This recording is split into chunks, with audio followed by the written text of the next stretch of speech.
Chapter 1. The Resurrection Project of Experiment Subject 66666 initiated. Pre-reading guide. 1. Interstellar beast world background. Males are numerous while females are scarce, with females esteemed and males belittled. Males are conservative and value chastity, embodying the ideal of virtuous husbands and fathers. 2. 1v5, male purity, a battleground of male competition. 3. The female protagonist is a natural scoundrel, but will provide for every male lead. 4. No female competition, warm and sweet pet romance. Heavily female protagonist-centric, little angels can indulge without worry. Investing is not a loss. 5. Check-in location, brain storage area. 6. Seeking a bookshelf. A point of reference to avoid getting lost. The author has a good track record, ensuring completion without endless updates. Beep. Warning. Warning.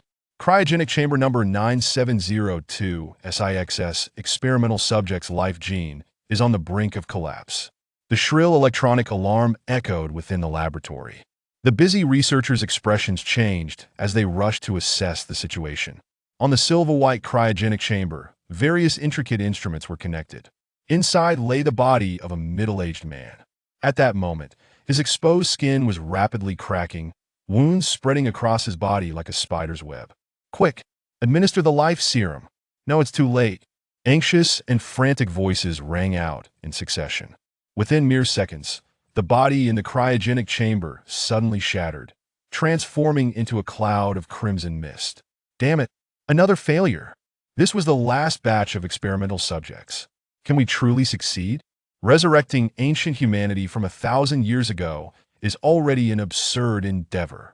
Amidst a chorus of disappointed sighs, the gray-haired deputy director gazed at the central cryogenic chamber and suddenly spoke.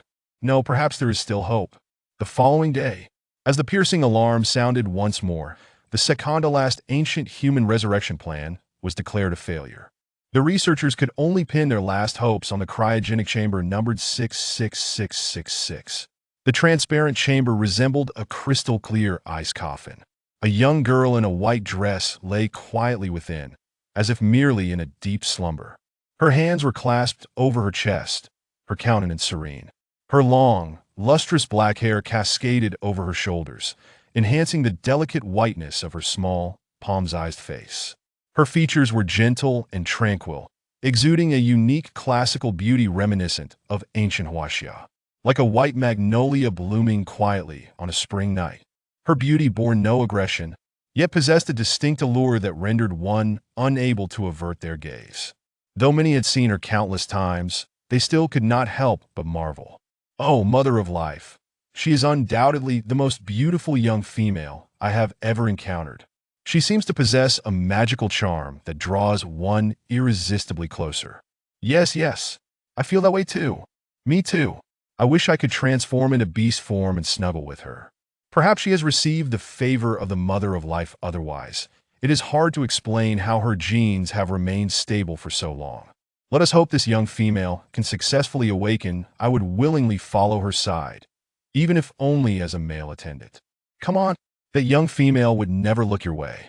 You octopus beastmen have ranked among the top 3 most disliked companion races by females for 10 consecutive years. If you ask me, only a handsome and dashing male like the director deserves such a beautiful young female. After a round of cold mockery, the octopus researcher struck at his sore spot, was instantly enraged. Indeed, it was a literal interpretation of jumping with anger. From beneath the white lab coat, several pink tentacles emerged, slapping the hard, smooth floor with a thud, venting his fury. You foul lizard. What do you understand? Our octopus beastmen possess intelligent and alluring minds, not to mention a delightful sense of humor and eloquence. What is mere appearance worth? Though the director is handsome, his cold demeanor, who could endure that? The bystanders nodded in agreement, relishing the spectacle. Just then, with a beep, the laboratory door suddenly swung open. A tall figure strode in, long and powerful legs moving with measured precision, each step deliberate and steady. One could discern that the newcomer was likely a perfectionist. The footsteps drew near. A silver-white trench coat billowed gracefully, yet failed to conceal the man's ascetic and aloof aura. His platinum long hair cascaded down his back, attire immaculate and demeanor composed. His strikingly handsome features appeared as though sculpted by divine hands. His eyelashes, also platinum, long and thick, cast faint shadows in his deep-set eyes. He halted, casting a detached glance over the crowd, his silver-gray irises seemingly containing the vastness of the galaxy. Mysterious, cold, devoid of any emotion. In an instant, the previously boisterous researchers fell silent. The sound of a pin dropping could be heard in the laboratory. The octopus beast man, caught gossiping and exposed on the spot, shrank his tentacles into a tight ball, wishing to conceal himself entirely. Once the atmosphere settled, the man withdrew his gaze and, speaking sparingly, inquired, "What is the progress?" "Director, the final batch of experimental subjects also experienced gene collapse." The man appeared unfazed, his expression betraying no disappointment. "Is her condition stable? Consistent as ever cellular activity is normal, and there are no signs of gene collapse. Prepare the resurrection chamber." "Director, shall we commence tonight?" "We are not fully prepared, yet what if it fails?" The deputy director hesitated. After all, she was their last hope. Others also wore expressions of concern, mingled with a hint of reluctance. Should the resurrection fail, this beautiful young female would meet the same fate as the other experimental subjects, dissipating into a crimson mist. In the face of their worries, the man offered no further explanation but withdrew an item from the pocket of his trench coat. Under the bright lights, his long, cold white fingers clutched a glass vial, within which flowed a viscous emerald liquid, shimmering with a radiant glow. "Life essence?" The well-informed deputy director was the first to exclaim, followed by the others, who were equally thrilled upon recognizing it. Could this be the legendary sap of the Tree of Life? I have heard its effects are extraordinary. It can not only enhance the physical attributes of beastmen, but also heal any injury, capable of reviving even those on the brink of death. The director is truly remarkable. Even obtaining the life essence, I've heard that the Underworld Night Pavilion is trading it at over 1 billion star coins per drop, yet it is still hard to come by. Prepare the instruments, we will activate the resurrection chamber in 10 minutes. The man interrupted the cacophony of discussion, issuing his command succinctly. He then approached the cryogenic chamber, opened the door, and gently lifted the girl as if she were a treasured gem. Her platinum hair fell softly around her. The onlookers were not surprised by the sight. Rather, they found it quite routine. After all, when the director had previously cradled the grotesque corpse of a human-faced bat, he had exhibited the same gentleness. In the entire research institute, it was common knowledge that, in the eyes of this godlike, cold-hearted man, everything but the subjects of research held no significance. 10 minutes later, everything was set. Inside the resurrection chamber, the girl was completely immersed in the emerald liquid. Every inch of her fair skin was adorned with an otherworldly golden glow. The surrounding researchers bowed their heads in silent prayer for her. The platinum-haired man remained indifferent. He did not believe in ephemeral deities but rather in concrete experimental data. She was special, from the beginning to the end. The one he truly wished to resurrect was only her. His confidence was built upon a vast foundation of data. After expending over 5 years of effort and dedication, the moment to validate the final outcome had finally arrived. A flicker of fervent flame ignited within the icy depths of the man's silver-gray pupils. He lowered his gaze, fixated on the girl's serene, sleeping visage, his perfectly shaped lips parting slightly as he issued the final command. Initiate the resurrection plan for experiment subject 66666. Chapter 2, Awaken Myonia. Buzz. The instruments emitted a faint tremor. The emerald liquid surged into the girl's skin pores, the invigorating life force gradually awakening the cellular genes within her. The researchers fixated on the resurrection chamber, their eyes unblinking, fearful of any misstep. Yet, predictably, an unexpected event occurred. Just as the resurrection process reached its midpoint, the remaining life essence suddenly began to flow into the necklace around the girl's neck. To be precise, it was the stone at the center of the necklace. It was a black stone, thumb-sized, unremarkable, akin to a common pebble by the roadside. As the instruments had not detected any anomalies previously, The crowd instinctively overlooked this minor detail. Little did they know that a 1,000-mile dam could collapse due to an anthole. The deputy director watched in horror as years of dedication were about to go to waste, his anger surging. Who was responsible for checking the items the experimental subjects carried? That would be me. A relatively inexperienced young researcher stepped forward, his eyes reddening like a rabbit's, trembling as he admitted. Yet he still defended himself. Ancient director, it wasn't intentional. The cryogenic chamber cannot be opened lightly. I could only use instruments for detection. These ancient beings had a penchant for adorning themselves with seemingly useless stones. I presumed this one was merely ordinary as well. Well, it is futile to delve into such matters now. The man interrupted softly, a slight furrow creasing his brow. The vice dean suppressed his anger, gazing unhappily at the broken stone still absorbing the liquid. Director, should we halt the process? Not necessary.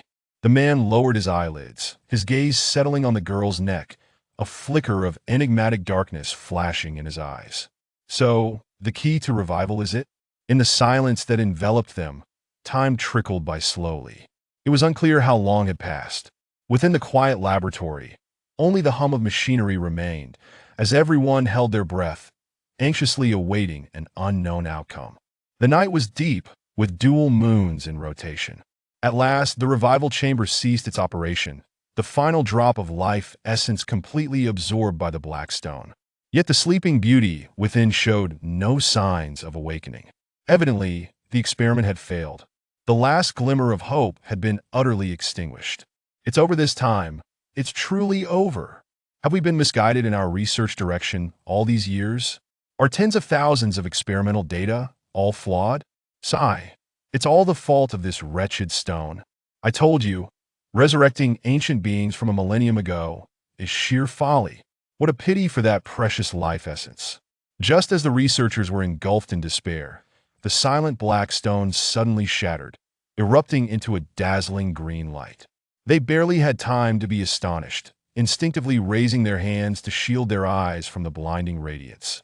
The brilliance lasted a full 3 seconds. When it finally dissipated, the black stone at the girl's collarbone had vanished, replaced by a seed-shaped emerald mark. Simultaneously, the life sign monitoring instruments beside the chamber began to pulse rapidly. Thump, thump, thump. The heart of the girl, silent for 1,000 years, began to beat again, each thump stronger than the last. The researchers could scarcely believe their ears, their faces etched with incredulity. After repeatedly confirming the monitoring data, they were overcome with joy, tears of elation streaming down their faces, unable to contain their excitement. Resurrecting an ancient being from a millennium ago was undoubtedly a groundbreaking achievement. Once made public, it would surely cause a sensation throughout the Interstellar Federation. As one of the contributors, they would be immortalized in history, sharing in this unparalleled glory. Meanwhile, the man paid no heed to the surrounding commotion, nor did he show any sign of being moved by the prospect of historical acclaim. He remained focused on the reviving girl, as though the world in his eyes consisted solely of her. After a moment, the excited researchers finally managed to compose themselves. When they noticed the girl's still-closed eyes, they realized they had celebrated too soon. Why has the female life form's vital signs revived, but she remains unawakened? Indeed, I can hardly wait to see her eyes. They must be breathtaking. It's possible she has been asleep for too long. Her cerebral cortex may need some stimulation. Let's not rush. Caution is paramount. The man advised languidly, an undeniable sense of authority emanating from his cold gaze. Why don't you all take a rest? We will discuss this again tomorrow. These words acted like a signal. The weary researchers, having stayed up all night, were suddenly overwhelmed by drowsiness, yawning widely as they began to leave. Soon, the laboratory returned to a state of tranquility. The man stood before the revival chamber, his intense gaze meticulously scanning the girl's entire form, ultimately resting upon the emerald mark at her collarbone. The essence of the tree of life. Intriguing. He opened the chamber door, his long fingers gently tracing the mark. His fingertip glided over the smooth, delicate skin, the coolness gradually warming with a hint of heat. I have changed my mind. How can a bird caged in a prison showcase its soaring abilities? Perhaps I should witness your magnificent wings with my own eyes." Unlike his usual taciturn demeanor, the man's indifferent voice now carried an alluring sensuality, reminiscent of a lover whispering sweet nothings in one's ear. "Awaken, my Ionia." His murmurs were gentle and lingering, imbued with a chilling possessiveness and fervor. After a long while, the dual moons vanished from sight. Inside the chamber, the girl's long, curled eyelashes fluttered, akin to the wings of a butterfly preparing to take flight. In the next moment, a pair of deep, clear autumn-hued eyes slowly opened, their depths shrouded in a misty haze, captivating and enchanting, evoking visions of the picturesque, poetic landscapes of ancient Jiangnan shrouded in mist and rain. The man could not help but marvel inwardly indeed. The girl's eyes were extraordinarily beautiful. He etched this vision of her stunning gaze deep into his heart, then quietly faded into the shadows. Now was not the time for their meeting. Patience was required. After the silver figure disappeared, the dimly lit laboratory fell into an eerie silence, save for a faint breath. Within the revival chamber, when Jingshu lifted her stiff arm, rubbed her eyes, and gradually, her blurred vision cleared, her sluggish thoughts began to stir.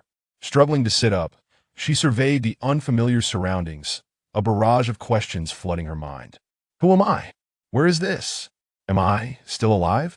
When Jingshu felt as though she had slept for an eternity, long enough to blur the boundaries between life and death, to confuse dreams with reality.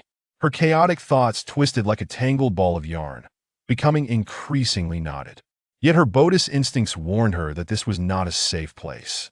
The air was thick with the scent of strange potions and a faint metallic tang of blood.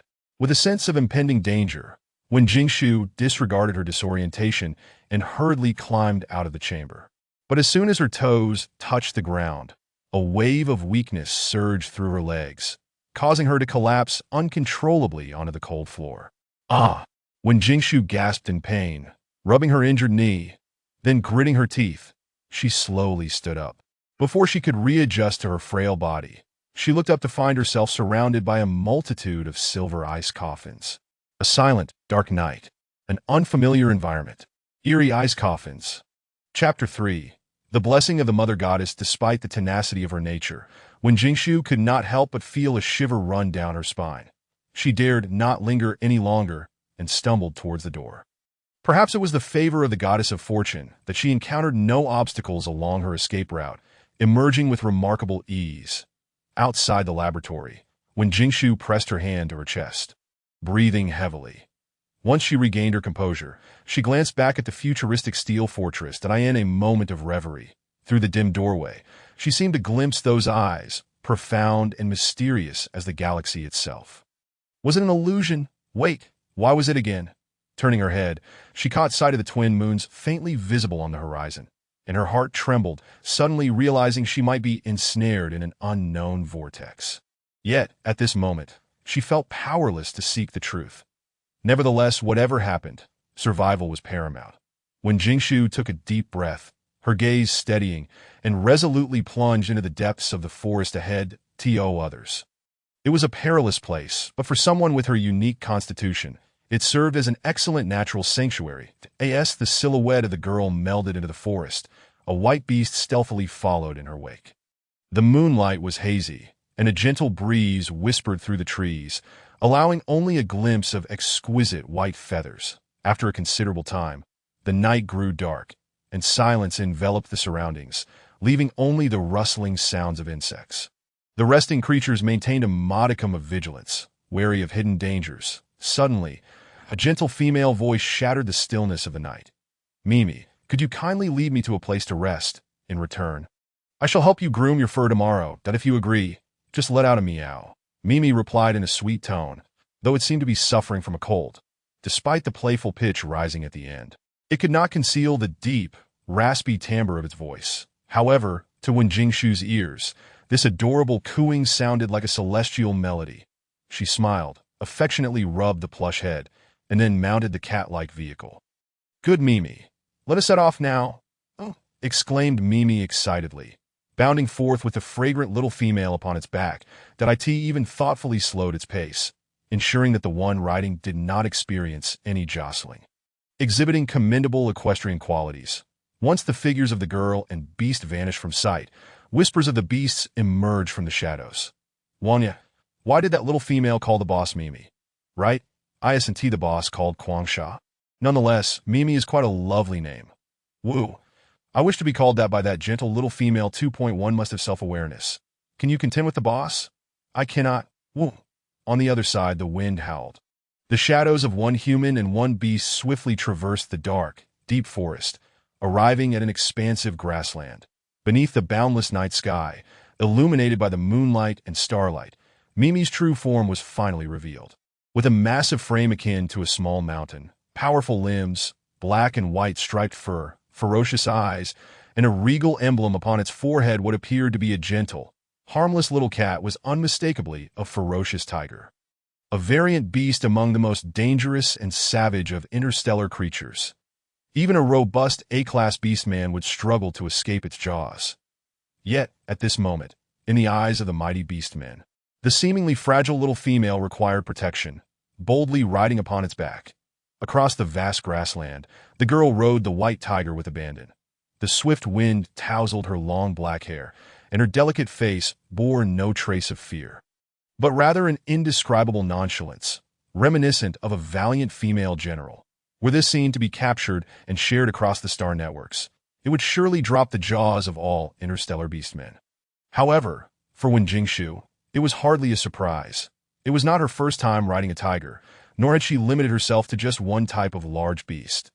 Though the cat-like vehicle was not without its bumps. Its speed was unparalleled. With her recently awakened frail body, she knew she could never traverse the forest on foot. After approximately half an hour, the white tiger's pace gradually slowed, ultimately halting on a low rise. When Jingshu dismounted, tending to the disheveled fur around its neck while vigilantly surveying the surrounding environment. Mimi, is this the place? Awu, the white tiger whimpered softly, gently grasping the hem of her skirt, indicating for her to look in a certain direction. When Jingshu understood its intent, and immediately lifted her gaze. Upon discerning the distant sight, her expression shifted from confusion and curiosity to sheer astonishment.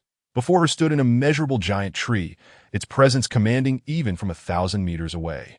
Radiating a natural force that seemed to eclipse the heavens. More astonishingly, its trunk shone with a radiant golden hue, appearing as though it was illuminated from within. The leaves were a crystalline green, akin to exquisite jade, and the entire crown was enveloped in a faint golden glow, as if countless fireflies danced within. The scene was as surreal as a treasure tree from a realm of immortals. Utterly beyond the comprehension of Wen Jingshu, who had lived for 20 years. She stood transfixed for a long while, her previous worldview shattered in an instant.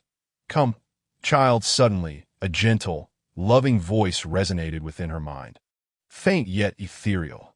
Initially, Wen Jingshu thought it was a mere figment of her imagination, but the voice returned, clearer and more tangible. Child, come to me. The distant giant tree swayed its branches, and the emerald mark between the girl's collarbones glowed in response. The call from deep within her soul grew increasingly insistent. When Jingshu's bright eyes gradually lost focus, her body instinctively moving step by step toward the great tree.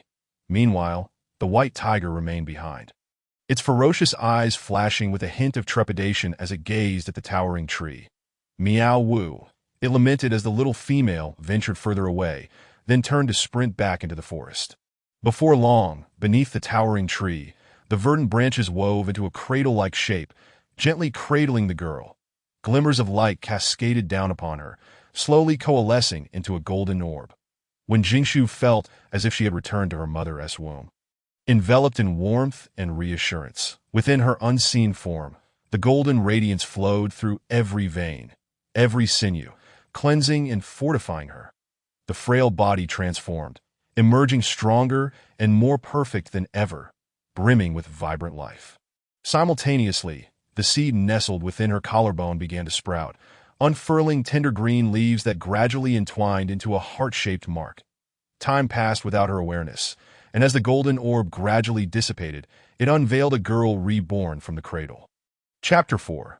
It seems he has found his muse. Her features became more refined, her beauty more resplendent, each aspect, as if meticulously sculpted by the goddess Enwa, resembling an unparalleled beauty from a classical painting that captivates all. Her once sickly pale skin transformed into a lustrous white akin to mutton-fat jade, exuding a delicate sheen.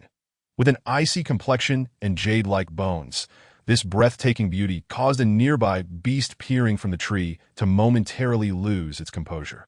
A gentle evening breeze rustled the leaves, stirring the girl from her reverie, causing her to furrow her delicate brows in unease to that moment.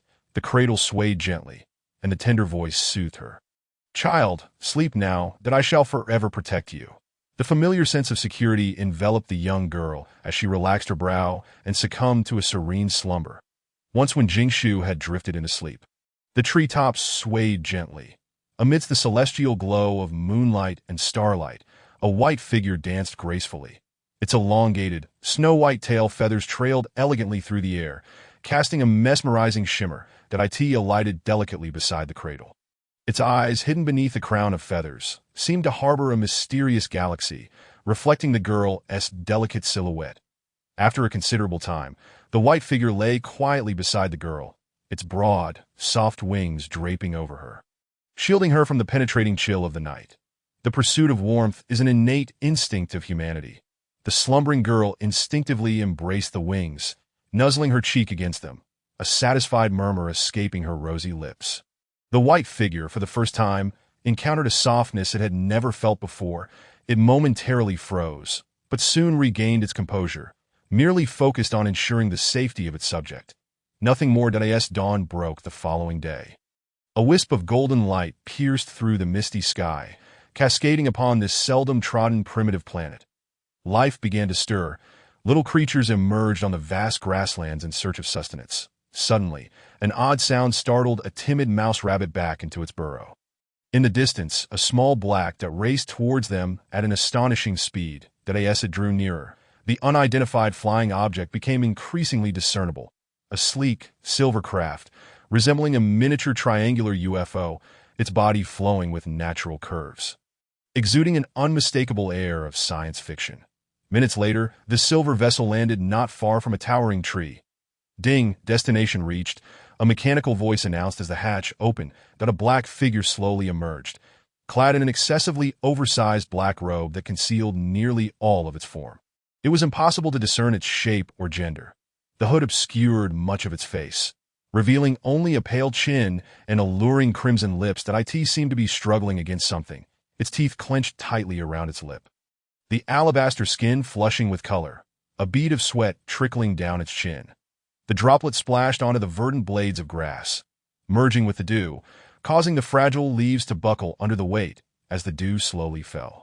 Mu Yunla dared not breathe too loudly, fearing that any release of tension would unleash the tumult of emotion within him. Overwhelming him like a beast driven by desire, he trudged toward the tree of life, sensing the tranquil aura emanating from it, which gradually quelled the restlessness within his body. Just as he was about to exhale deeply, his breath quickened again, for today, amidst the usually fresh scent of the sacred tree, lingered an irresistibly sweet fragrance that in an instant, the flames within him surged as if ignited by a catalyst, consuming the remnants of his rationality. Beneath the hood, Mu Yunla's gaze grew hazy, his once clear voice becoming hoarse. A female, so fragrant. Mu Yunla's keen sense of smell had never encountered such a unique scent before, one that beckoned him with a lethal allure. He resembled a cat beast addicted to mint, greedily capturing every whiff of sweetness. His steps unwittingly drawn toward the source of the fragrance. That moment, the golden-red sun had risen, bathing the tree of life in morning light. The lush leaves sparkled with brilliant golden hues, amplifying its sanctity and grandeur. Beneath the shade, within a cradle woven of green branches and leaves, the girl in a white dress lay peacefully asleep, dappled sunlight gracing her delicate features that a gentle breeze caressed her hair. And time stood still. This picturesque scene resembled a masterpiece crafted by a world-renowned artist, a culmination of a lifetime's devotion. Mu Yunla stood transfixed, as if struck by an electric current, his heart pounding like a drum, each beat more fervent than the last. Seemed he had found his muse, in that fleeting moment. A myriad of inspirations erupted in his mind like fireworks, flashing, bursting, blooming at this instant. The tremor of his soul eclipsed the fervor of his body. However, when Mu Yunla's gaze inadvertently fell upon the girl's rosy lips, he hastily averted his eyes as if burned. The gentle breeze whispered, the sun shone brightly, and the serene air reverberated with the sound of the boy's rapid breaths. Mu Yunla felt a profound sense of shame, internally berating himself fervently that it was unacceptable. How could a devotee desecrate the divine? Not even a fleeting thought should cross his mind. The boy struggled to contain himself, tears pooling at the corners of his eyes, his pale lips pinched white from biting. Unbeknownst to the slumbering Wen Jingshu, she had inadvertently brought a pure-hearted youth to tears before even waking. Half an hour later, Mu Yunla sat with his back to the girl, administering the final dose of suppressants, having survived the first wave of emotional heat of the year. Yet he did not hasten to depart. Instead, he lingered beside her. The boy, now composed, felt a tumult of emotions that he had never anticipated encountering the muse of his life on this remote primitive planet. Fortunately, she had yet to awaken, oblivious to his earlier disheveled and repulsive state.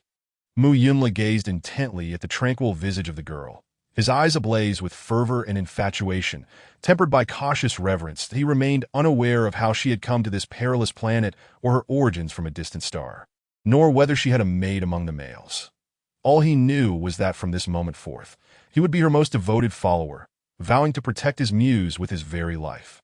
Time flowed gently, the brilliant sun hanging high in the azure sky.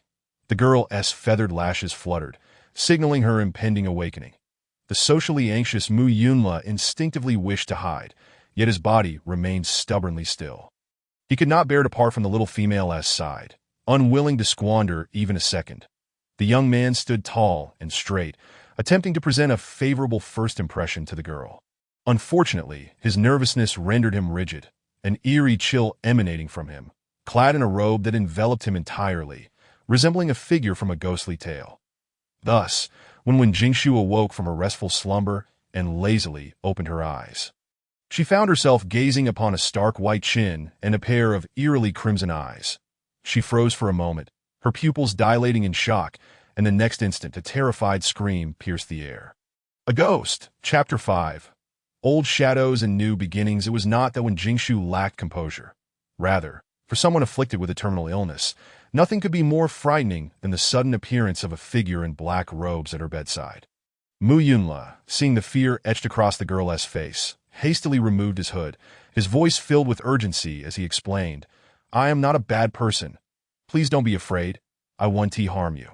Revealing his true self, he displayed a head of snow-white hair that fell to his shoulders, a face both exquisite and beautiful, with lips as red as cherries and teeth as white as pearls, an androgynous beauty of a youth.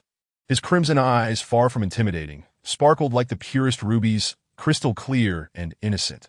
Such a gentle and harmless boy could hardly be deemed a villain. Upon awakening, Wen Jingshu realized she had made a grave misjudgment. Embarrassed, she bit her lip, a flush of mortification rising to her cheeks. "That I'm sorry. I mistook you for someone else. No, it's my fault for scaring you." Mu Yunla quickly waved his hands, his voice clear and soft, filled with remorse. The misunderstanding thus resolved, the previously tense atmosphere finally eased. Wen Jingshu couldn't help but chuckle at the awkward boy, who seemed unsure where to place his hands and feet. She extended her right hand toward him, initiating a self-introduction. "Hello, I'm Wen Jingshu, the gentle one in the serene Jingshu." "Hello, I'm Mu Yun." Mu Yunla's gaze lingered on the girl's delicate, pale hand, his ears flushing crimson. Gathering his courage, he grasped her hand. The moment he touched her soft, smooth skin, the warmth spread from his ears down to his neck. The little female's hand was so small and tender, akin to the soft clouds of the dreamy clouds of Yunyun's star, making him long to hold it forever. Though he relished this softness, he withdrew his hand politely after the brief contact. Following the introductions, Wen Jingshu refrained from hastily inquiring about their current predicament, choosing instead to organize her chaotic thoughts that as she contemplated, a verdant mark between her collarbones flickered, and a surge of unfamiliar information flooded her mind. What is this? After receiving the profound insights imparted by the life-giving Mother Goddess, the enigma that had long enveloped Wen Jingshu's heart finally unraveled. It is now the year 3024 of the interstellar era. A millennium ago, the blue planet faced a catastrophic nuclear pollution crisis, leading to resource depletion and frequent disasters, heralding the impending apocalypse. Driven by the instinct for survival, humanity was compelled to form a federation, embarking on a quest through the cosmos to seek habitable planets. Yet, the fragility of the human constitution proved to be a significant challenge in response to the perilous cosmic radiation and various unknown dangers. Scientists proposed a genetic modification program involving beastmen. Thus, humanity became a mere shadow of its former self, while beastmen emerged as the sovereign rulers of the Interstellar Federation. How long has it been? When Jingshu murmured softly, her expression somewhat dazed, she gazed longingly at the familiar, yet foreign planet, a profound sense of inexplicable solitude rising within her. Time had transformed the world, yet the essence of her past remained buried beneath the sands of history. This was no longer her home planet, but the original planet of the Federation. Her homeland, her roots, her family, all that once was had long been obscured by the dust of time, leaving her to be the solitary figure forgotten in the river of time. It was difficult to discern whether this was a sorrowful fate or a fortunate one that a gentle breeze stirred, causing the girl's dark hair and the hem of her dress to dance in the air. Her fragile form appearing precariously balanced to Yunla, attuned to the nuances of emotion, instinctively detected the lingering sadness surrounding her that a flicker of concern flashed in his eyes, yet unable to find the right words of comfort. He simply draped his robe over her shoulders, standing silently beside her in companionship. The robe, imbued with the boy's clean and warm essence, gradually enveloped Jingshu. Coming back to her senses, she turned to face the boy whose expression was filled with concern. The warmth radiating from his presence spreading through her heart. Thank you to its nothing. As long as you don't mind, Yunla met her tender gaze, his cheeks flushing with shyness as he lowered his head. When Jingshu smiled, the sadness and longing in her eyes gradually dissipating. She was not one to succumb to despair. Years of illness had made her cherish every moment of life. When Jingshu caressed the emerald mark between her collarbones, a look of serenity washing over her features. The heart of life, the final gift bestowed upon her by her parents. She would honor their wishes and strive to thrive in this new world. Yunla noticed the shift in the girl's demeanor, the tension in his heart finally easing. The boy with white hair and crimson eyes broke into a smile, his eyes curving in joy. His bright expression diluted the melancholy that had previously enveloped him, infusing him with a vigor and vitality befitting his youth. When Jingshu was reminded of a younger brother she had once shared a hospital room with, who had been equally shy and endearing, often silently accompanying her like a warm little angel. Unable to resist, she reached out to tousle the boy's hair. His snow-white strands were silky and smooth, a tactile delight that made her reluctant to let go in no time. The boy's neatly trimmed hair was tousled into a wild disarray. For a beast man, the head was a notably vulnerable area, and such an act could be perceived as an affront. However, Yunla, far from being angered, felt an overwhelming sense of happiness wash over him. He instinctively lowered his head, nudging against the girl's soft palm. His pale cheeks flushing a deeper shade of red as a contented sigh escaped his throat. So comfortable, so happy. I wish to be petted by you forever. When Jingshu watched the boy squinting in bliss, an inexplicable sense of déjà vu washing over her, reminiscent of petting a small fox. The next moment, she couldn't help but chuckle, thinking how naive it was to liken him to a simple fox. He was more akin to a little white rabbit that a minute later, when Jingshu used her fingertips to smooth down the boy's hair, preparing to withdraw her hand. However, in the next instant, her fingers unexpectedly encountered something soft and fluffy, delightfully squishy and irresistibly squeezable. With this sudden tactile encounter, the boy involuntarily let out a muffled grunt. His face, as pale as snow, flushed a bright crimson, alluring and enchanting, reminiscent of an enchanting fox spirit. Realizing this, when Jingshu quickly withdrew her hand, her curiosity piqued as she gazed at the boy's head, discovering a pair of half-moon-shaped pink beast ears. Fluffy and utterly adorable, her desire to pet them surged, though she managed to restrain herself. After all, whether human or animal, ears were generally sensitive areas, and her previous action had indeed crossed a line that Yunla felt the gentle touch at his ears vanish, instinctively letting out a soft whine.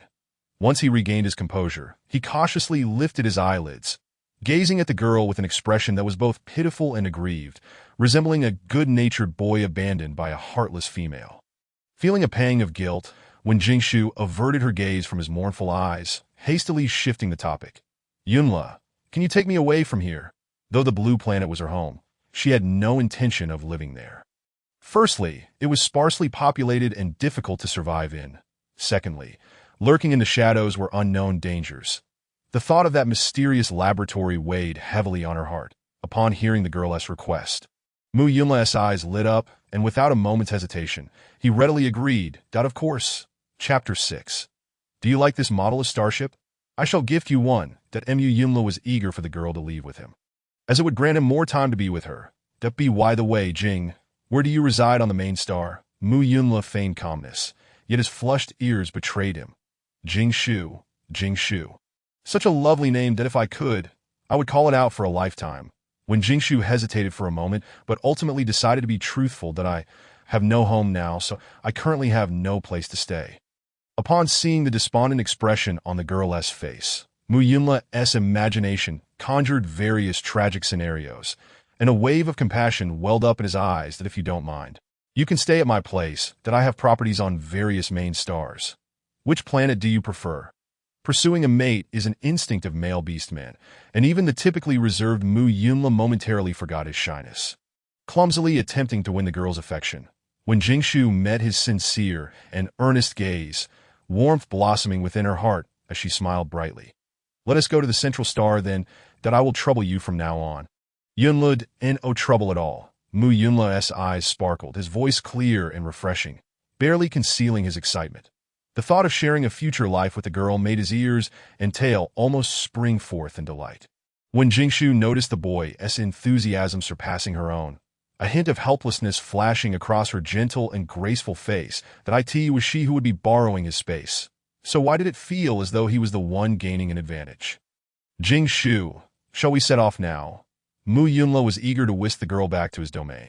Just a moment, I want to say goodbye first. When Jingshu gently reassured the boy, then made her way toward the sacred tree of life. She pressed her cheek against the trunk, her posture affectionate and reminiscent, like a child seeking solace from their mother. Mother Goddess, thank you for granting me a new life. The sacred tree extended a slender branch, gently caressing her hair, its movements tender yet tinged with reluctance, akin to a mother bidding farewell to her child. Child, may you soar freely and untroubled in the days to come, that I will forever watch over you. After bidding farewell to the Mother Goddess, when Jingshu returned to the hillside from the previous night and began calling towards the forest, Mimi, are you still there? Mimi. Hearing this endearing name, Mu Yunla's lips tightened into a straight line, his elegant and ethereal features suddenly shadowed by a frost-like chill. Who was this beast man named Mimi that the girl was so familiar with? She had never referred to him as Lele. After a while, when Jingshu had called out for an extended period without any response, she felt a twinge of disappointment. Just as she was about to decide to return another time, the forest suddenly trembled, and a resounding roar of a tiger echoed through the skies. Oh, whoa! A robust and agile beast came rushing towards the hillside, its striking black and white fur standing out vividly against the grassland. Indeed, it was the white tiger from the previous night. When Jingshu's face brightened with joy as she waved enthusiastically, Mimi, you've come. Unlike her excitement, the boy beside her, upon seeing the true form of Mimi, felt his pupils constrict in sheer shock. An S-class primordial beast? Sensing the imminent danger, Mu Yunla wasted no time explaining. He swiftly scooped the girl into his arms and fled. That it was not that he feared the primordial beast with his prowess. He could surely contend with it. However, with the girl by his side, he dared not take any risks. Protecting her was his utmost priority. Mere seconds later, across the vast grassland, the trio, two fleeing figures and one pursuing beast, were locked in a frenzied chase. When Jingshu, initially bewildered, felt the wind whip against her face painfully, only then realizing the gravity of the situation.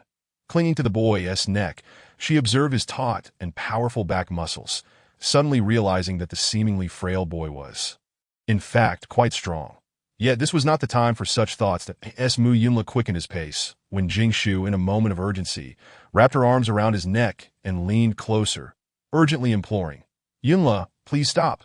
Mimi won't harm us. The delicate, warm breath of the young female enveloped Mu Yunla's ear, carrying with it a faint, enchanting fragrance that he paused for a moment, instinctively slowing his pace. Yet it was a primal beast, and thus inherently dangerous. Fear not, Mimi is very well behaved. It was she who guided me out of the forest last night, when Jingshu reassured him, gently stroking the top of the boy's head with patient affection. Had anyone else claimed that a primal beast was gentle, Mu Yunla would have deemed them insane. However, if it were the young female, Jingshu must have her reasons for saying so that he halted, carefully lowering the person cradled in his arms. His gaze betraying a hint of reluctance. The young female was both fragrant and soft, akin to a light, floating cloud, and once embraced, he found it hard to let go. As they came to a standstill, the white tiger swiftly caught up from behind. Meow roar.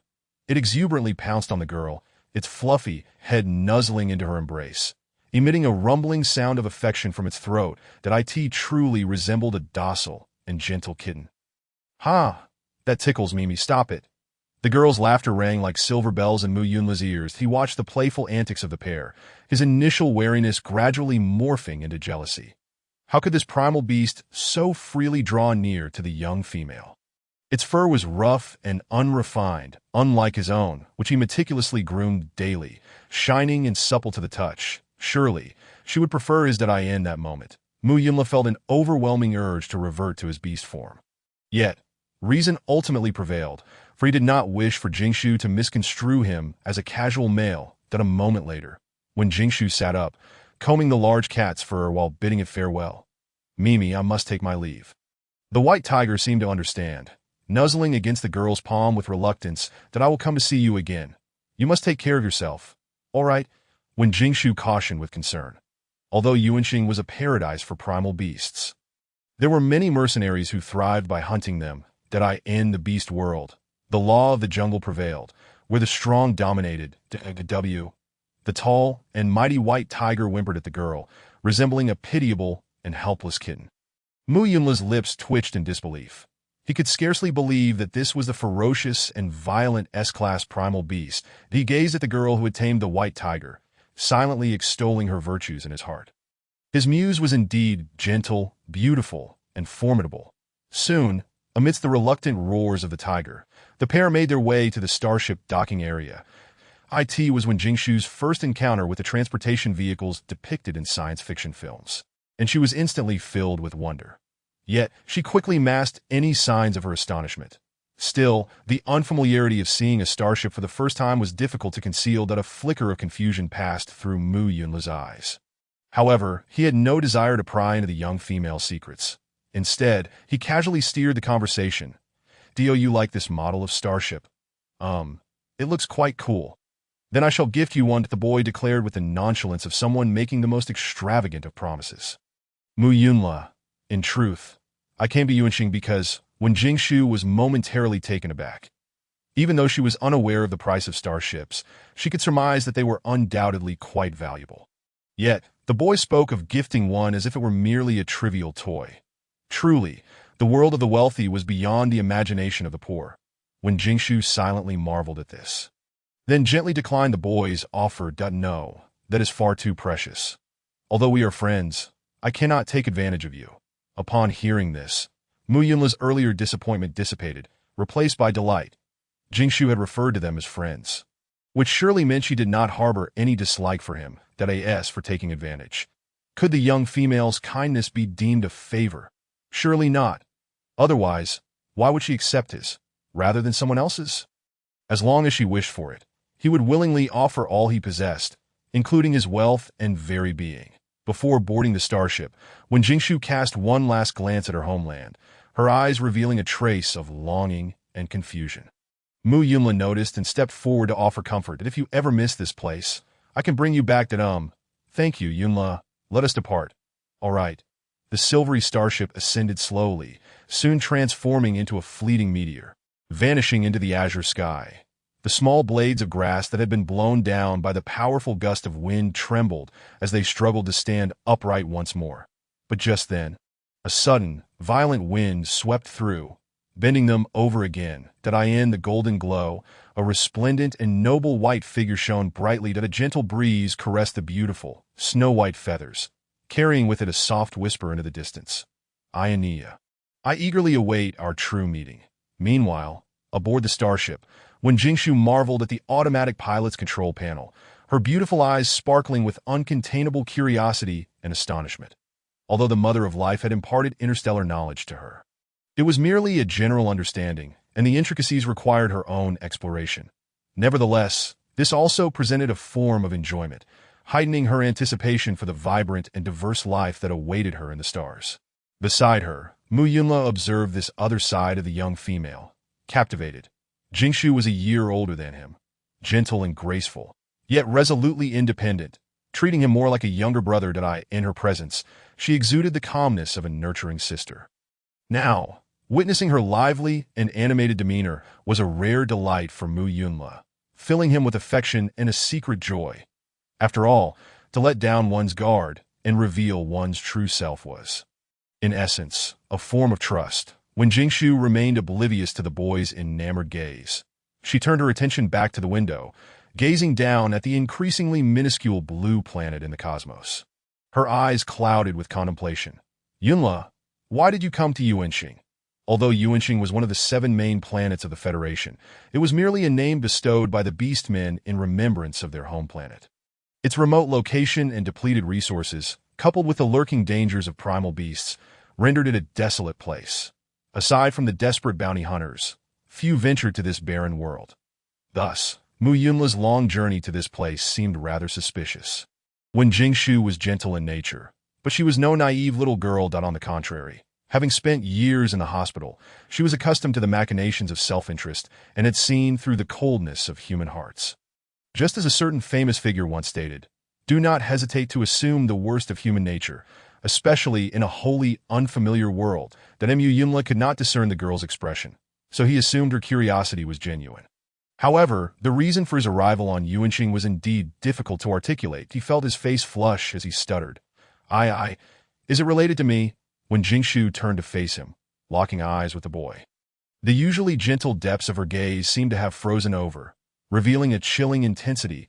That in unguarded laboratory, a watchful gaze lurking in the shadows, the fortuitous appearance of the boy, was everything truly mere coincidence? The young female's distant and aloof gaze pierced through Mu Yunla, causing his previously flushed cheeks to drain of color, as he felt as though he had plunged into an icy abyss. No, I harbor no ulterior motives towards you, nor do I possess any malice.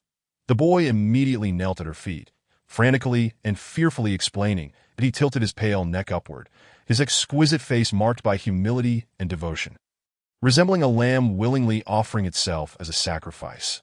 Please believe me, my muse, I shall never betray you. When Jingshu lowered her gaze, silently observing the bee, wide-eyed the next moment, she seized his slender and fragile neck. Gasping, Mu Yunla made no attempt to struggle, instead closing his eyes and surrendering his life to the girl. The air grew thin, and he gasped for breath. Huff, huff. When Jingshu frowned slightly, perplexed, why does his expression seem so strange? Nevertheless, Mu Yunla's unresisting demeanor temporarily quelled her suspicions.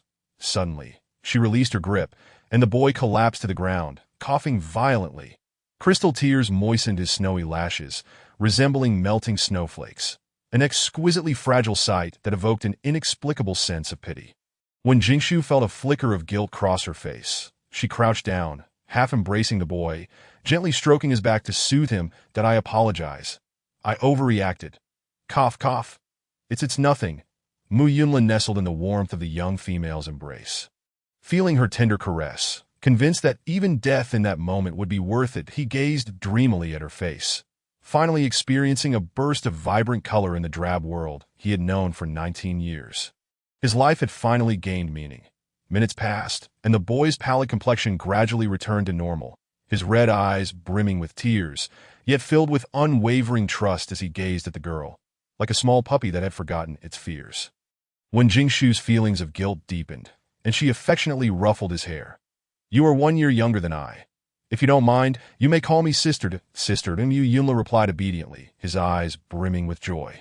His sister had finally placed her trust in him, What a delight! However, as if struck by a sudden thought, he hesitated and voiced his concern. Would my sister find me repugnant? Of course not. When Jingshu responded without a moment's pause that to be fair, it is difficult for anyone to harbor ill feelings towards this young lad before her. He resembled a handful of pristine, white snow, his ruby-like eyes clear and devoid of any impurities, while his melancholic aura lent him an air of fragility, akin to a beautiful youth emerging from the pages of a comic, a being both innocent and delicate, gentle and harmless. This was one of the reasons she was willing to leave with him. Even if he harbored some unspeakable secrets, she believed he would never harm her. Bathed in the gentle, forgiving gaze of the girl, Mu Yunla felt the darkness and self-loathing within him gradually dissipate. He lowered his eyelids, his lashes trembling shyly, his voice barely above a whisper. Actually, I came to the original star because, Chapter 8, The Attack of the Skeleton Star Pirates, I have a fervent addiction. When Jingshu's beautiful eyes widened in shock, her composed demeanor cracking slightly, she understood and was greatly taken aback. One cannot judge a book by its cover, nor measure the sea by the cup. When Jingshu finally grasped the profound meaning of this phrase, who could have imagined that such a pure and innocent youth would be associated with those two words? No, this was too much information.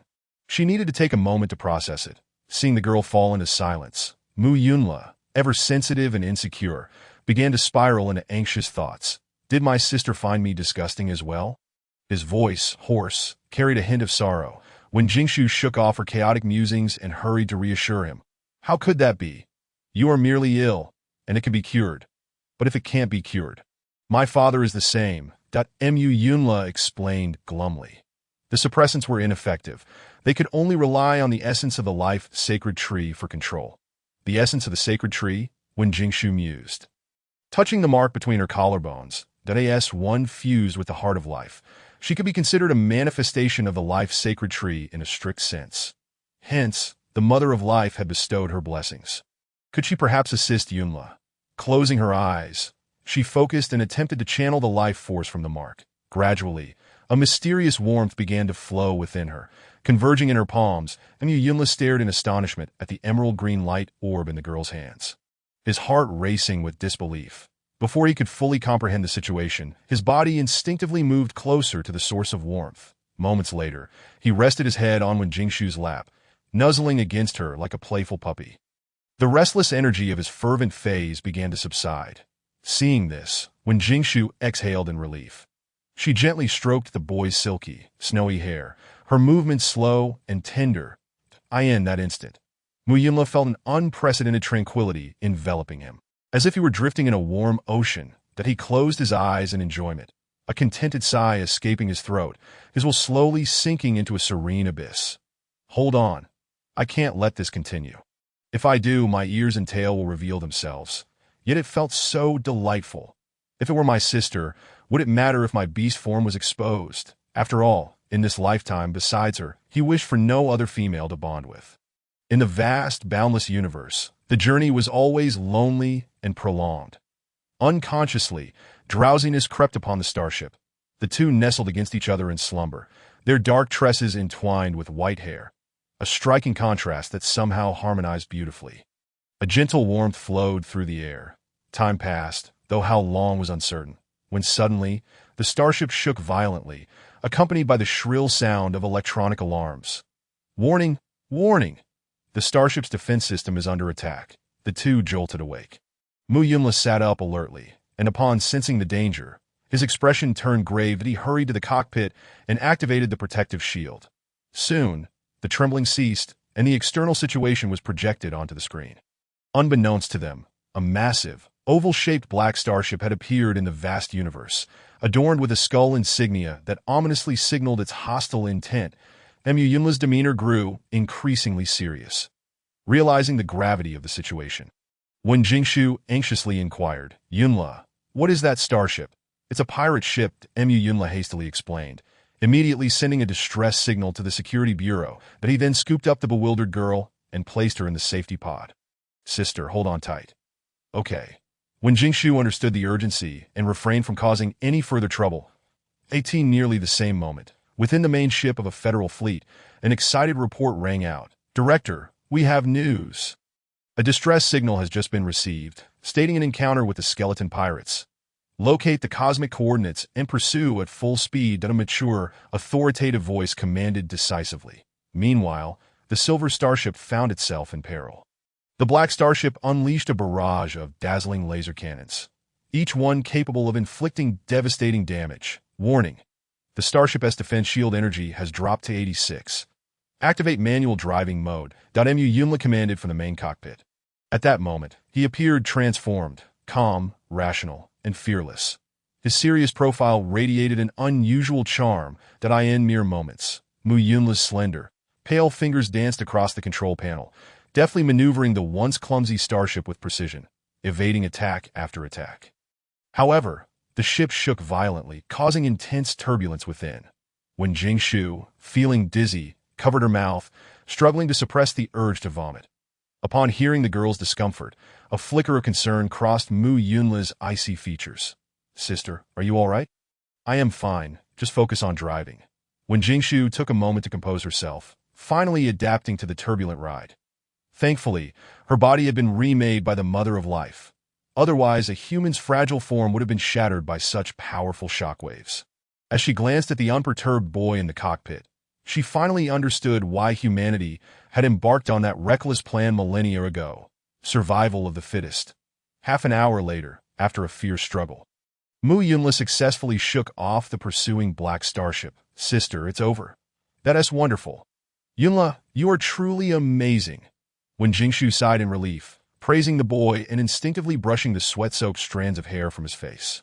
She recalled his impressive maneuvers, admiration gleaming in her beautiful eyes. Yunla felt his ears flush with warmth under her gaze, secretly relieved that he had diligently studied starship piloting at the academy. Otherwise, he would have put his sister in jeopardy. While the atmosphere between them was warm and harmonious, aboard the skeleton starship, the pirates were in a frenzy. "Damn it. This fat sheep is too fast. Boss, should we continue the chase?" "Chase my foot. We've lost sight of it. Let us just deliver this batch of goods to Dark Knight Star first." "Right, this cargo is crucial." "Great thinking, boss. Stop flattering me and move." "If those hounds catch up, this haul will be for naught." The pirate leader's command, the black starship sped off into the depths of space. Engaged in nefarious endeavors, the skeleton pirates had deliberately chosen a secluded route. Little did they expect a fat sheep to wander into their path. But unfortunately, their timing was off. Though the reward for this batch was substantial, the buyers were in a hurry. Chapter 9. Does beast form equate to courtship? Following that, the journey was devoid of further mishaps. Dark Knight Star was an exceptionally unique planet, entirely black, its surface barely shimmering with faint glimmers of light. Upon seeing this familiar planet, the pirates erupted in cheers, celebrating their impending fortune. However, their jubilations were abruptly halted. Unbeknownst to them, a fully armed fleet had appeared ahead, imposing and formidable. Arranged in a crescent formation across the starry sky, it seemed they had been waiting for the pirates to walk right into their trap. "We're finished, boss. It's the Federal fleet." "How did those hounds get here so quickly?" "Who leaked our coordinates?" "Boss, we would never betray you." "It must have been that fat sheep. But now is not the time for this. We should escape." "Oh no. There's another Federal fleet behind us. We're surrounded. Those damn hounds, they just won't let up." "Abandon this batch of goods. Let this be counted as our downfall." A minute later, the black starship swiftly ejected a series of capsule-shaped escape pods. However, what lay within was neither space pirates nor cargo, but rather captured females. The tactic of sacrificing the vehicle to protect the commander was a common stratagem employed by space pirates, and it had proven successful time and again. The rationale was simple. In the Federation, where females were rare and precious, ensuring their safety was far more critical than apprehending space pirates. The cosmos harbors innumerable unknown risks. Should a female be swept into a tempest of chaos, even the life-giving deity could not rescue her. Indeed, amidst the triumphant laughter of the pirate leader, the Federation fleet halted the buildup of their energy cannons. Yet he rejoiced too soon, underestimating the Central Star's resolve to eradicate them. On the Federation's flagship, within the command room, a massive blue screen emanated a cold, eerie glow at a towering figure, nearly 2 meters tall, exuded an imposing and ruthless aura that deterred direct gazes. The second and third fleets were dispatched to rescue the females, while the first main fleet encircled the Skull Pirate group. The man commanded with a chilling intensity, his tone laced with a palpable sense of impending bloodshed. This time, it was imperative to eradicate this malignant tumor. Upon the issuance of commands, the fleet immediately split into two factions, and an intense space battle was poised to commence, oblivious to the two individuals leisurely savoring their nutritional supplements. "What flavor is this?" when Jingshu inquired, lifting a milky white nutritional supplement with curiosity. "This one is the milk fruit flavor, favored by females that if you don't like it, I have other flavors," Mu Yunla offered, presenting a box of colorful nutritional supplements. When Jingshu appraised the vibrant liquids with a smile, ultimately declining in favor of the milk fruit flavor. After consuming it, her expression transitioned from a blank stare to bewilderment, finally settling into a sense of existential despair. It was neither particularly delightful nor distasteful. It simply left her with a feeling of futility, as if contemplating a life devoid of purpose. Yunla, besides nutritional supplements, do orcs consume other foods? Indeed. Herbivorous orcs occasionally indulge in fresh grass, while carnivorous orcs feast on domesticated beast meat. Raw, of course. They are cooked and roasted. That's a relief. When Jingshu exhaled, though she wasn't fond of nutritional supplements, she found the idea of consuming raw flesh even more unpalatable. Thankfully, orcs retained some human dietary habits, alleviating her concerns of being regarded as an outlier when she resided in the Central Star. "Sister, are you herbivorous or carnivorous?" I suppose I am omnivorous." "Yunla, what about you? By the way, what is your beast form?" When Jingshu suddenly recalled the pair of adorable, semicircular beast ears, a tingle of curiosity urging her to ask. Little did she anticipate that this seemingly innocuous query would cause the young man's face to flush crimson. Resembling a ripe tomato, his expression a blend of surprise, shyness, delight, and sweetness. His gaze, a tantalizing dance of rejection and allure. One might think he had just been proposed to. Well, in reality, it's quite similar to in this era of peaceful interstellar existence. An orc's beast form held immense significance as a private matter, especially for male orcs. The beast form served not only as their weaponry, but also as their vulnerability. Hence, orcs typically transformed into their beast forms only during combat or in the presence of utmost trust. When a female inquires about a male's beast form, it is tantamount to signaling mating intentions, a tacit cultural norm. However, when Jingshu, being an outsider from the Federation, was clearly unaware of this custom. "What is the matter? Why is your face so red?" The young man's fair skin contrasted sharply with his flushed cheeks, as if steam might escape from the top of his head. She worriedly touched his forehead. "Wow, you're so hot. Are you running a fever?" No, it's nothing. I'm just a bit warm." Meeting her clear, concerned gaze caused a pang of sweetness mixed with a hint of acidity to bubble up in Mu Yunla's heart. Upon seeing that he was fine when Jingshu ceased her worrying, she affectionately pinched the young man's rosy cheek, teasing, "Yunla, you truly resemble a shy little rabbit."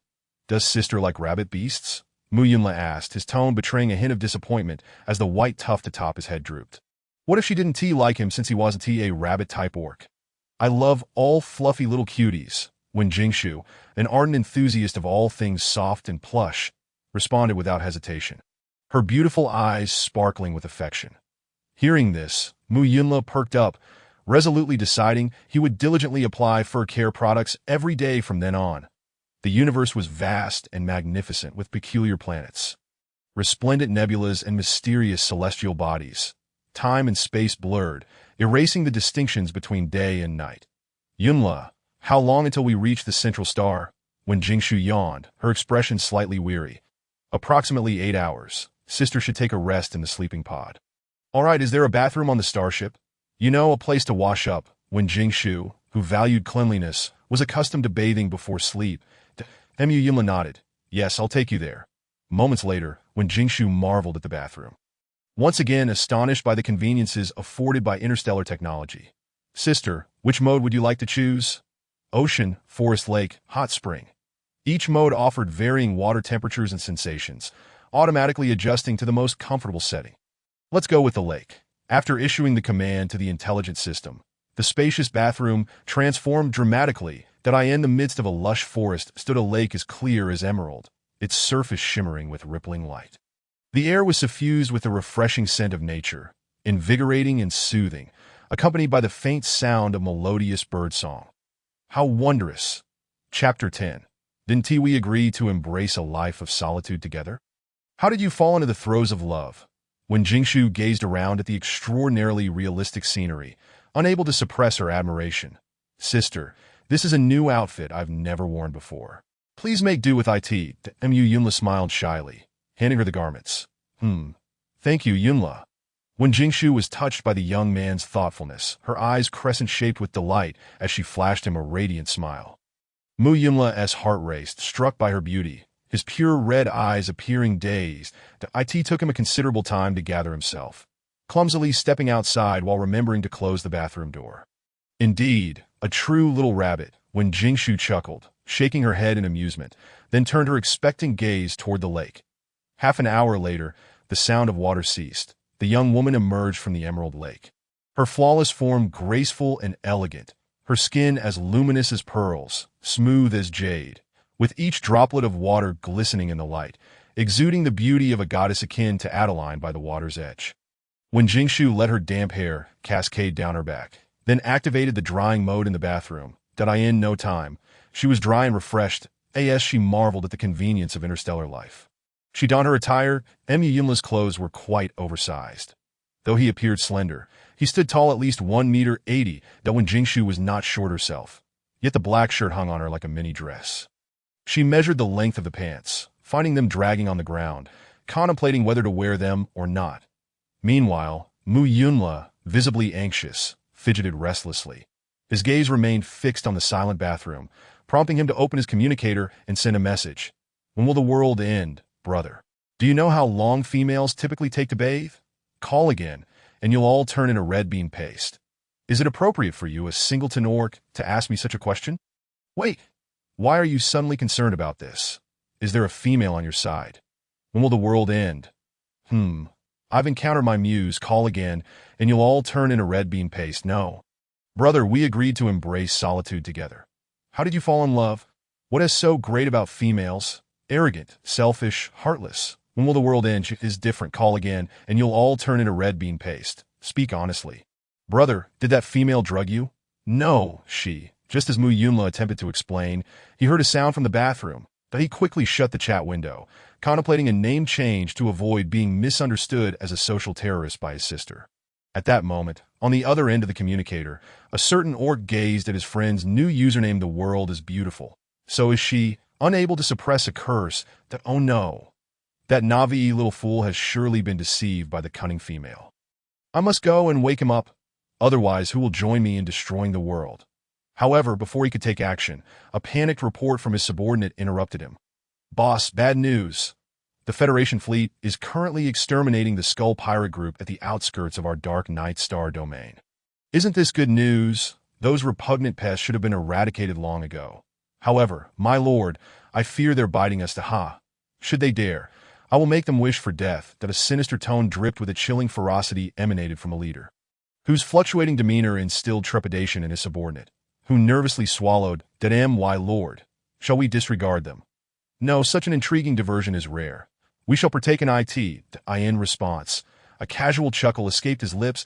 Mu Yunla remained blissfully unaware of his friend's intentions for violence. At that moment, he was entranced by a breathtakingly exquisite scene. Unable to extricate himself, that a girl, as graceful and enchanting as a fairy, approached him languidly, clad solely in one of his shirts. Her raven tresses cascaded down her back, flowing like silk, while her porcelain visage glowed with the warmth of desire, evoking the allure of ripe peaches. The luxurious black fabric clung to her curves, accentuating her form, with a waist that could be grasped by a single hand, exuding an effortless charm and captivating allure. Particularly striking were her long, shapely legs, imbued with a hint of softness, glistening with a delicate sheen under the light that Mu Yunla felt as if each step she took pressed not against the ground, but upon his very heart. In a daze, it was as if a volcano erupted in his mind. The next moment, the girl's startled voice reached his ears. Yunla, why are you bleeding from your nose? After a flurry of chaos, when Jingshu knelt on the sofa, cradling the boy's chin with one hand while using a cloth to staunch his bleeding nostrils with the other, Mu Yunla sat obediently like a chastised child. too afraid to move. Yet, given his height, even seated, the alluring sight before him was undeniable. His cheeks flushed, and he hurriedly closed his eyes, but the fleeting beauty lingered in his mind, causing his nosebleed to worsen. Why hasn't he stopped? When Jingshu frowned at the bloodied cloth, reluctantly reaching for another, that a hint of shame flickered across Mu Yunla's face. That I'm sorry. Why apologize? It's merely a minor inconvenience. Do not worry, it will be fine soon. The girl spoke soothingly, that Mu Yunla's expression grew, increasingly remorseful. He felt utterly wretched. He had once again sullied the divine in his heart. Yet his muse was simply too beautiful. He not only wished to capture her likeness on canvas, but also to paint upon her snow-white skin. The boy oscillated between self-loathing and uncontrollable infatuation, the flames within him raging, gradually consuming his reason. When Jingshu wiped away the last traces of blood, about to rise when the boy suddenly wrapped his arms around her waist and toppled her onto the soft sofa. "Yunla, sister, you smell delightful." Mu Yunla moaned softly, nuzzling against the girl's delicate neck, that he seemed to have lost his senses. His fair, exquisite face was flushed, his eyes clouded and unfocused, acting purely on instinct. However, he made no other inappropriate advances. Merely holding her tightly, when Jingshu felt the warmth of his breath against her neck and grew increasingly concerned. "Yunla, has your condition advanced?" "I don't know. I feel so unwell." Mu Yunla whimpered softly, his snow-white lashes glistening with tears, his charming features revealing a vulnerable fragility, resembling a snowflake on the verge of melting. When Jingshu wasted no time, channeling her life force to soothe him, perhaps sensing the girl's indulgence. Mu Yunla grew bolder, purring like a small beast, his lips brushing against the skin of his beloved. "I want my sister to hold me." Chapter 11. I wish to hide my sister away. The delicate figure in his arms was perfectly proportioned, with a harmonious blend of slenderness and softness. Her smooth, lustrous skin exuded a faint fragrance, intoxicating and nearly maddening. The beauty's skin, fragrant to the core, was irresistible. Mu Yunla clung tightly to the fragrant softness in his embrace, his gaze burning with obsession. He buried his face in her neck, inhaling deeply, reminiscent of a cat addicted to catnip. When Jingshu felt a tickle from his fluffy, white hair and wore an increasingly helpless expression. Yet her voice remained as gentle as flowing water. "Yunla, do you feel any better now?" Mu Yunla paused, a complex emotion flickering through his dazed eyes. Why is sister so gentle? Why is she so kind to him? Such kindness would lead him to believe he could be greedier after a long while. Outside the starship, in the dark, profound universe, points of starlight flickered, mysterious and resplendent, yet an inexplicable chill of solitude lingered. Inside the starship, however, it was as warm as spring, albeit with a slight stifling heat. Mu Yunla lay upon the girl's lap, his face reflecting the satisfaction of one who had indulged in catnip. His wet, ruby-red eyes appeared as though they had been steeped in clear spring water, resembling the purest, most transparent rubies. When Jingshu maintained a blank expression, she fixed her gaze on the creamy, snow-white skin at the boy's collarbone, avenging herself with a firm pinch. "Surely, isn't he too much to demand a little compensation?" Mu Yunla, caught off guard, let out a soft hum as his body shuddered. Yet he puffed out his chest, leaning closer to the girl with a shy yet expectant gaze, as if inviting her to take what she wished. Unfortunately, in Wen Jingshu's eyes, he was no longer the innocent boy he once was. What innocent, bashful little rabbit? He was quite brazen. After when Jingshu emerged from the bathroom once more, she unceremoniously instructed the boy, "Take me to the resting chamber. I wish to sleep." The girl's demeanor was calm and unreadable, akin to the tranquility preceding a storm. That Mu Yunla felt a twinge of panic, but had no regrets. Whether it was a lack of control or deliberate seduction, perhaps only he knew he did not wish to remain hidden in the shadows. Gazing longingly at her from afar, he desired to devote everything to serving his muse, not just his heart, but his very being. Shortly thereafter, within the resting chamber, the door sealed with a soft beep. When Jingshu flung herself onto the plush bed, her tense body finally relaxing. The starship's bedding was crafted from an unknown material, combining the softness of cotton with the silkiness of satin, lulling one into a state of blissful slumber. Yet, at this moment, when Jingshu felt no inclination to sleep, The events that had just transpired were not something she could simply dismiss. In truth, to claim she harbored no affection for Mu Yunla would be a blatant lie. Moreover, he perfectly embodied her ideal partner. Though raised as a refined lady, appearing gentle and demure, she was, at her core, exceptionally assertive. She envisioned a future partner who would place her above all else, forever yielding to her wishes and standing unconditionally by her side, even if it meant opposing the world. Yet, such men had been rarer than a three-legged toad. Now that she had finally encountered one, when Jingshu found herself at a loss. After all, initially, she truly regarded Mu Yunla as a younger brother. That melancholic, aloof, sensitive boy resembled a small beast abandoned by the world, evoking her instinct to protect him. However, she never anticipated he would harbor romantic feelings for her, in an instant, when Jingshu found herself unsure of how to proceed. Outside the resting chamber, Mu Yunla was equally restless. He caressed the crimson mark on his chest, reluctant to wash away the scent left by his sister. Yet, recalling the girl's distant gaze, he could not help but curse his own baseness and shamelessness. With one less person beside him, the air within the starship felt eerily silent.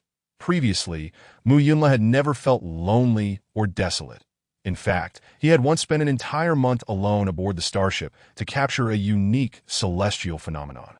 Yet now, as her scent faded gradually, his heart endured unprecedented torment. Akin to a fish on the brink of thirst, a bird about to fall down on the verge of collapse and despair, he could no longer endure the agonizing weight. Finally, after what felt like an eternity, Mu Yunla could no longer resist, transforming into a swift, slender white shadow, darting toward the resting chamber. There lay his salvation. Meanwhile, in the dark star domain, a black starship wreck floated silently in the cosmos. Its skull insignia blasted into countless fragments, strewn about like the aftermath of a great battle. Director, all members of the Skull Pirates have been apprehended. The second and third fleets have successfully rescued 12 females and are en route home. The Yi starship has escaped. Shall we send someone to pursue? No need to concern ourselves with them. That madman, though both righteous and wicked, would never cross the Federation's line. The authoritative voice of a man spoke coolly before shifting the topic. How are the females faring? Not well. They are all in a state of severe fright. Those damn pirates had kept them locked in escape pods. The deputy sheriff gritted his teeth in fury. Berating for a full 2 days and nights, she was imprisoned alone in a cramped, dark space, nearly consumed by cosmic turbulence in the end. Even the most robust of beastmen would succumb to mental collapse under such conditions, let alone a delicate female who had been meticulously cared for since childhood. This will leave an indelible shadow over her life. That he ordered, send medical personnel to provide comfort. Furthermore, escort those space pirates to the interrogation chamber. I shall personally conduct the questioning. His authoritative voice grew colder, causing the temperature around them to plummet. The deputy's face lit up with excitement. The director's methods were not for the faint-hearted. Those space pirates were in for a treat. Then, as if struck by a thought, he hesitated for a moment before reminding, Director, there was also a young female aboard the private starship that sent out a distress signal. Should we not verify her safety ourselves? Indeed, when it concerns a female, it is prudent to exercise utmost caution. 3 hours later, aboard the Silver Starship, a notification chimed. The Federal Bureau of Security has sent you a communication request. The snow-white creature nestled in the girl's neck emitted an impatient grunt. However, the persistent alert from the holographic device worried him about disturbing the slumbering maiden. So he nuzzled her chin affectionately before reluctantly stepping away. A moment later, a voice declared, Mr. Mu, ensuring the safety of every female is our duty at the Federal Bureau of Security. Please do not obstruct official duties. Otherwise, we will charge you with the suspicion of female imprisonment. Understood. Mu Yunla sent the coordinates with reluctance, and before receiving a response, he abruptly terminated the communication, his disdain unmistakable. Soon, the silver-haired youth returned to the rest chamber, standing at the edge of the bed, gazing intently at the serene visage of the girl. Her thick, curled lashes cast shadows over her eyes, concealing the gloom and anxiety within. How he wished to hide his sister away. Chapter 12. Director, we are all good. Good beastmen. When Jingshu awoke, the Silver Starship had docked at the Federal flagship. She sat up, instinctively touching her neck, where a lingering warmth from the soft creature remained to be why her bedside lay the clothes from yesterday, exuding a faint, clean fragrance, evidently laundered and dried with care. When Jingshu couldn't help but admire the boy for his considerate nature, a truly devoted and meticulous guardian. Hard to resist. After changing into fresh attire, she exited the rest chamber. However, upon stepping outside, an atmosphere of tension enveloped her. Inside the starship, a group of strangers had appeared, their presence imposing. Mu Yunla's expression was taut, his crimson eyes cold and perilous as he stood defiantly against them. These individuals were clad in dark golden uniforms, equipped with laser pistols, tall and formidable, exuding an aura of ironclad strength. Especially the one at the forefront, commanding and powerful. With grizzled short hair and a chiseled visage, his sharp brows and piercing ice-blue eyes radiated authority. His well-tailored uniform accentuated his broad shoulders and narrow waist, showcasing his athletic physique, when Jingshu had no doubt that this man could obliterate her with a single punch. A sense of alarm washed over her, prompting her to hasten to the boy's side, her tone laced with trepidation. "Who are you?" Her melodious voice, as clear as a celestial choir, resonated among the crowd. As the security officers beheld the advancing girl, their hearts seemed to halt momentarily. By the mother of life! How could there be such a breathtaking young female? Her skin was fairer than the pearls of Oceanus, her eyes more radiant than a multitude of stars, and her lips more exquisite than the blooms of Aphrodite. The intoxicating scent that drove every beast-man wild enveloped her. In an instant, searing gazes were fixated on Wen Jingshu, their admiration and obsession unabashedly apparent. Yet Mu Yunla, like a beast defending its territory, bristled with indignation, his handsome face turning fierce and confrontational. He positioned himself protectively before the girl, unleashing the formidable aura of an S-class beastman. The air felt charged and heavy. Qin Su snapped back to reality, suppressing an unfamiliar stir within, and scanned his subordinates with an authoritative glare. Once the crowd settled, he removed his white gloves and strode confidently before the girl. Introducing himself, "Greetings, esteemed female. I am Qin Su, Director of the Federal Central Star Bureau of Security." When Jingshu looked up at the imposing and handsome man, her first thought being how tall he was. At her height of 1.7 meters, she barely reached his chest. His towering figure loomed over her, imposing an overwhelming sense of pressure. She instinctively took a couple of steps back before gently grasping his broad, bronze hand. "Hello, my name is Wen Jingshu." Qin Su lowered his gaze to the delicate hand that felt almost weightless in his grip. Cautious not to apply too much pressure. 2 seconds later, he gentlemanly withdrew his hand and solemnly inquired, "Miss Wen, may I ask what your relationship is with Mr. Mu? Has he coerced or harmed you in any way?" "Of course not. He is my friend." "Friend? Then why does he not know your basic information?" Qin Su's words were incisive, his gaze penetrating. His years of interrogating criminals had imbued him with a chilling aura that could intimidate even the most ruthless space pirates. When Jingshu's heart skipped a beat, as if his hawk-eyed stare pierced her very soul. Observing her slight tremor, Mu Yunla felt a pang of protectiveness surge within him. He shielded her behind him, coldly rebuking the man. "You frightened her." "My apologies, Miss Wen. Please do not be afraid." Qin Su regarded her fragile and pitiable demeanor with a hint of remorse, softening his tone somewhat. "You may speak candidly about your situation, that if he has threatened you, we will arrest him and bring him before the Federal Supreme Court to safeguard your rights." AT's words, when Jingshu's eyes flickered. She feigned fear, lowering her head and softly explaining, "I was captured by space pirates and stranded on the original planet. He rescued me, but I lost my memory and can only remember my name.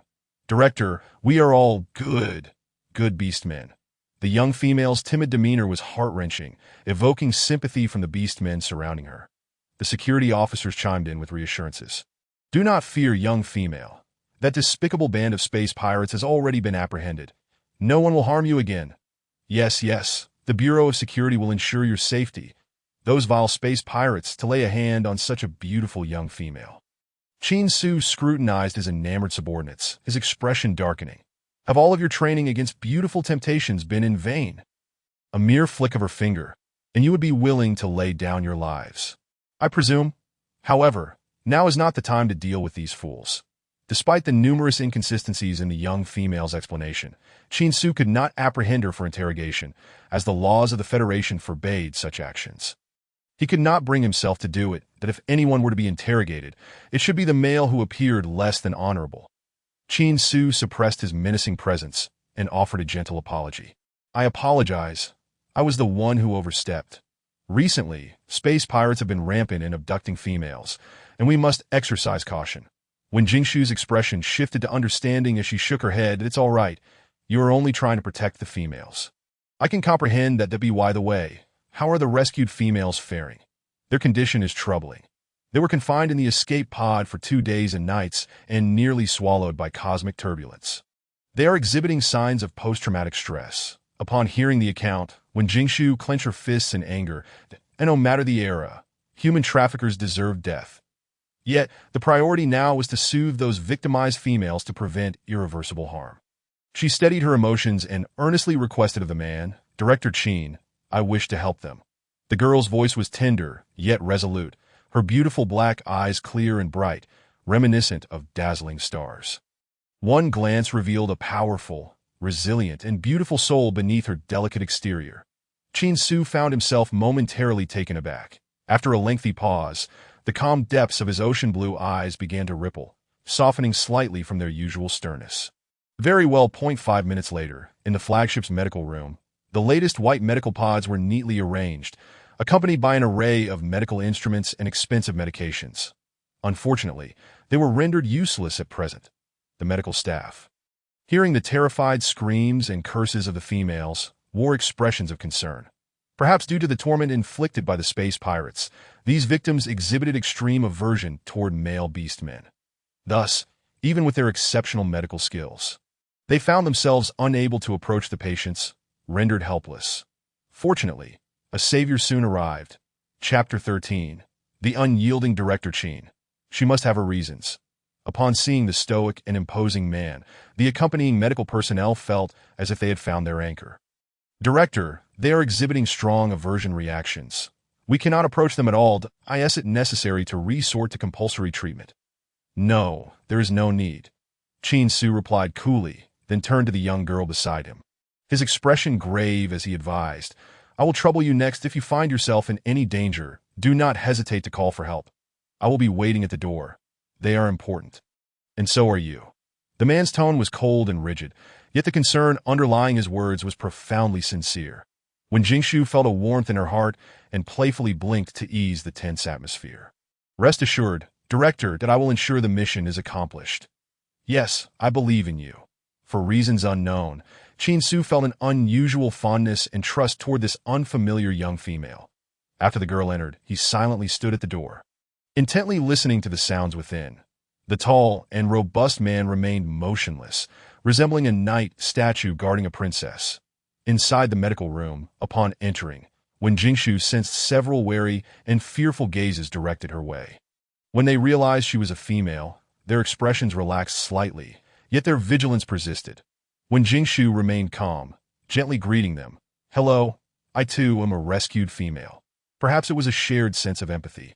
Or perhaps the inexplicable warmth emanating from the girl that allowed the females to gradually accept her. Once integrated into the group, when Jingshu did not dare to slacken her efforts, she summoned her life energy while soothingly comforting them. Sleep now. You have merely experienced a nightmare. Soon, you will be home. It is warm there, safe, devoid of darkness and danger. In the air, a verdant glow flickered with specks of golden light. The tranquil and serene atmosphere, along with her gentle whispers, gradually dispelled the gloom from the females' hearts. Half an hour later, the sound of steady breathing filled the room. The females relaxed their taut bodies, no longer shivering. The fear and panic on their faces faded little by little. At last, they all fell into a peaceful slumber. When Jingshu tenderly stroked the ears of one female who resembled a young deer, a look of pity softening her features. Once a beastly female turns 18, she fully transforms into human form and will never revert to her animal shape again. Thus, this young deer female was still a mere child, in that instant, when Jingshu's hatred for the star pirates deepened further. She carefully tucked the females in with blankets before quietly exiting the medical room. The door closed automatically when Jingshu turned to see her loyal knight awaiting her. She quietly gestured, then quickly pulled him away from the area. Chin Su glanced down at the delicate, pale hand gripping his sleeve and obediently followed her. Meanwhile, in the command room, several security personnel and medical staff anxiously awaited results that in a federation where the male-to-female ratio reached nearly 1:5,000. Any incident involving a female would implicate them all. Furthermore, the male beastmen had been instilled with the concept of protecting females since childhood and could not bear to see any female harmed. Amidst the tense atmosphere, a white-haired youth at the door appeared somewhat out of place. His expression was blank, his gaze dark, emanating an aura that seemed to ward off any intruders. Upon seeing the girl approaching, he instantly transformed from a withdrawn little mushroom into an excited puppy. "Sister, you're back. Yinlu's been waiting here for me?" "Yes," Mu Yinlu pouted, feeling wronged, and was about to hug his sister to seek comfort when a strong arm blocked him. Chin Su cast a fleeting glance at the boy. "She is tired. Let her rest first." His tone was assertive and domineering, as if he were a close acquaintance of the girl, while the boy was merely an outsider. Mu Yunli's eyes turned red with anger, and he shot a fierce glare at the man. Yet he quickly noticed the girl's pale complexion, and his anger was swiftly replaced with concern. "Sister, let us return to the starship." When Jingshu nodded, she indeed felt somewhat fatigued. Summoning life energy was not without its costs, and soothing 12 females at once had evidently exceeded her physical limits. However, she did not regret it. After bidding farewell, cheers of joy erupted in the command room. "Wonderful. These little females are finally safe. Miss Wen is truly impressive. I wonder how Miss Wen managed it." Those females were on the brink of mental collapse. "Why concern yourself with such matters? Miss Wen is gentle and kind. How could she possibly be like us rough beast men?" When Jingshu listened to the murmurs behind her, a faint smile still gracing her lips. The secret of the heart of life would forever remain buried deep within her heart, for she never underestimated the malice and insanity of humanity. The silhouette of the young girl gradually receded, her slender and graceful figure swaying like a resilient willow. Chin Su's gaze deepened, lingering on her for an extended moment that in truth, he had not entirely dispelled his suspicions regarding her. Such a clumsy excuse. Surely, only someone bewitched by beauty would believe it. With her looks, how could that greedy band of star pirates possibly let her go, even if she were to fall into the hands of the original planet's inhabitants? They would never relent. Moreover, how could a delicate young female manage to survive on the perilous original planet? Yet when the image of her star-like bright eyes surfaced in his mind, his typically hardened heart softened unconsciously. He pondered that such a gentle and kind young female, even if she harbored some secret, might simply have her own unavoidable burdens. After a tumultuous journey, the group finally arrived at the Central Star region. When Jingshu had fantasized about the appearance of the Central Star, yet it could not compare to the overwhelming impact of witnessing it firsthand that it was a blue planet strikingly similar to the original planet, yet more than 10 times its size, with countless starships weaving in and out around it. Compared to the original planet's desolate remoteness, the Central Star was evidently far more bustling and lively. Also known as Dawn Star, the Central Star was the first habitable planet discovered by the Federation after the Great Catastrophe. After a millennium of development, it had now become the political and economic center of the Federation. Mu Yunlu stood beside the girl, narrating the history to her. Its capital is named Pluto, meaning new life. The highest council, the Supreme Court, and the Central Security Bureau are all located here, thus ensuring a well-ordered society and a flourishing economy. Sister can settle here with peace of mind. Hearing the boy's comforting words, warmth blossomed in Wen Jingshu's eyes. She understood that he was concerned she might be frightened by the star pirates, and that his words were meant to instill a sense of security in her. Wen Jingshu smiled slightly, nodding in understanding, and then curiously asked, "Yinlu, are you from the Central Star?" Chapter 14. Arrival at Central Star, capital Pluto. "No, I was born on Ice Crystal Star." Then Yinli's previously carefree expression suddenly darkened. A shadow clouded his pure red eyes, as if he had touched upon memories he wished to forget. Noticing this, Wen Jingshu refrained from pressing further. She shifted her feet slightly, quietly accompanying this lonely and melancholic boy. Mu Yunlu lowered his gaze, quietly studying the gentle profile of the girl that in that moment. The sorrow and pain that had been stirred within him dissipated significantly. He had encountered his redemption in life.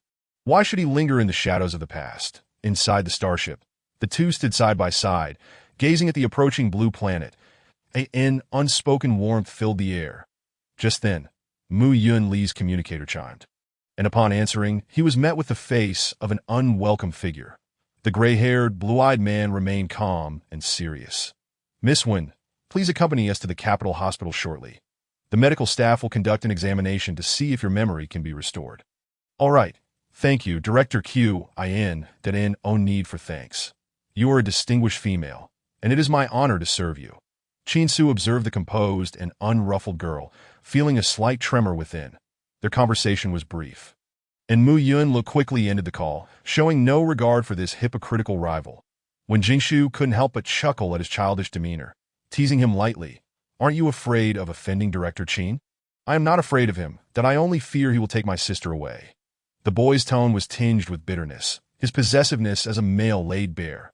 When Jingshu's smile faltered momentarily, and she subtly shifted the topic that we must be nearing the capital, right? "Yes, sister, put on your outer robe. The matter of the kidnapped females is serious.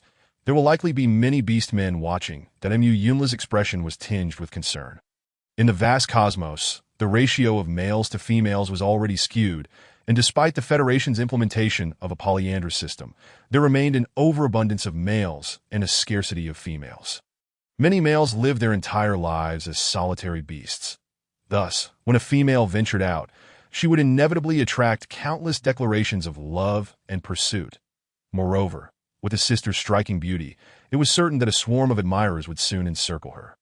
As these thoughts swirled in his mind, Mu Yunla's sense of crisis intensified. He hurriedly draped a black cloak over the girl and placed a wide hood upon her head, his actions meticulous and considerate, resembling a devoted husband adjusting his wife's attire.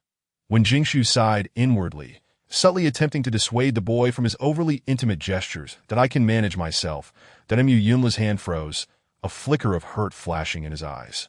Was his sister still rejecting him? Had he failed in some way? Noticing the redness at the corners of his eyes, when Jingshu gently stroked his head, offering solace, "We'll talk later," upon their arrival in the capital. Pluto, Mu Yunla's apprehensions were confirmed. The starship docking area was indeed teeming with people. There were concerned senators, anxious family members, interviewing journalists, and curious citizens, along with a dozen floating live-streaming drones. The entire interstellar community was fixated on the recent abduction of a female. The Skull Star pirate group was notorious for such crimes in the Federation, and with this malignant threat eradicated, the public was filled with relief. Haha, those damn space pirates have finally met their end.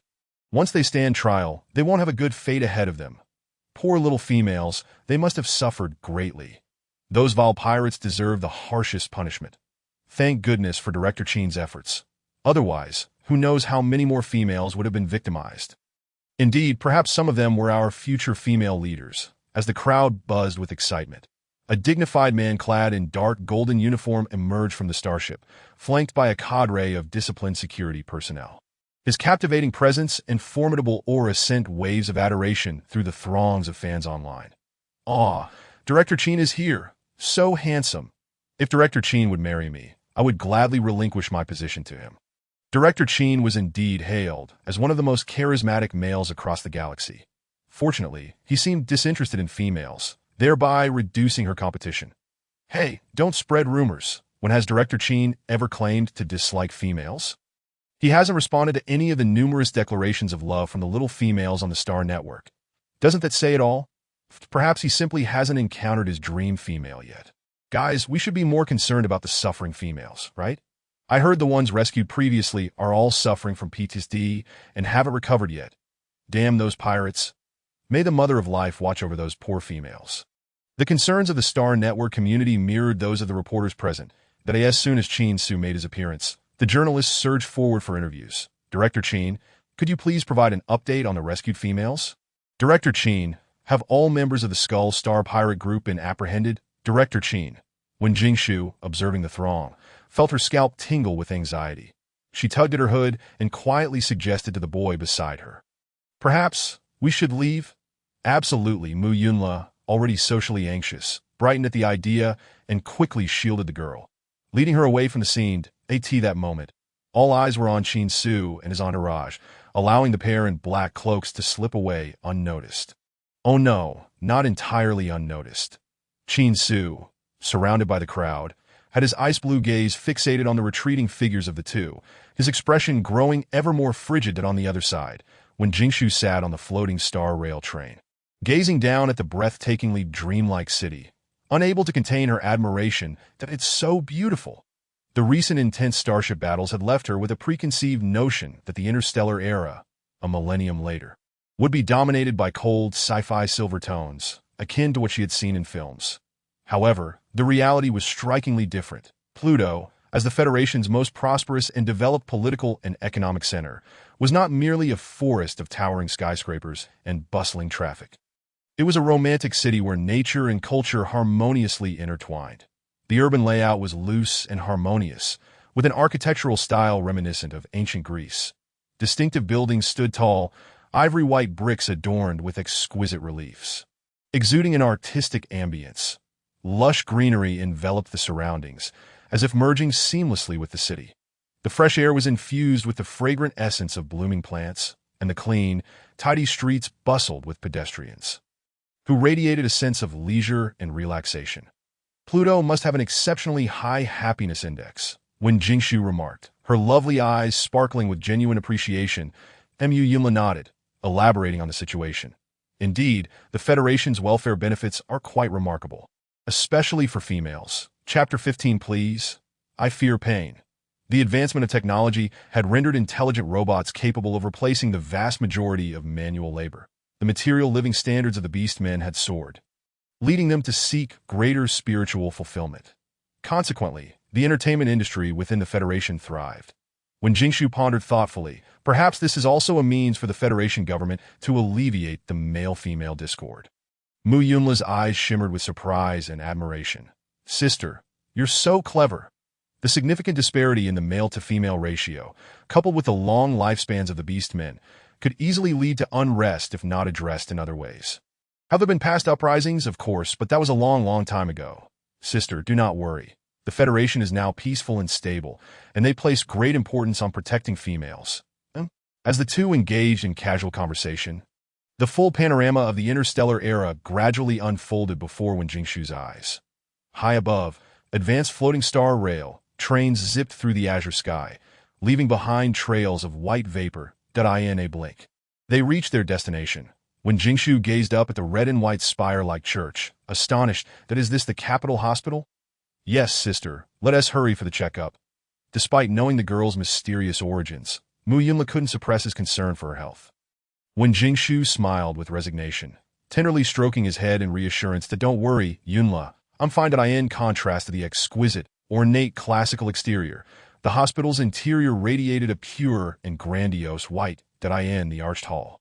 An oval-shaped medical robot, about half human height, approached the two upon their arrival. Hello, how may I assist you? Please schedule a medical checkup for this young female. Yunla, aren't we supposed to meet with Director Qin? Sister, it's all right that I have star coins. When Jingshu, observing the boy's proud expression, was both amused and exasperated. This wasn't merely a matter of star coins. Her agreement to meet Director Qin at the hospital was primarily to secure an official path to obtain her identity as a Federation citizen. She wasn't genuinely ill. Just then, as if summoned by fate, the central cylindrical floating elevator descended, revealing a tall and authoritative gray-haired man striding forth. Miss Wen, you've arrived. Director Qin?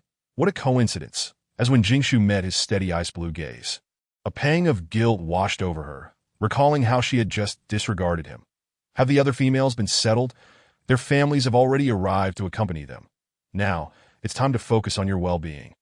Qin Su's gaze lingered on the girl's adorable hair swirl, and his typically cold and stern voice softened unconsciously that a few minutes later, the trio arrived at the fifth-floor treatment room designated for females. This is Dr. Pei, the most skilled physician at the Capital Hospital.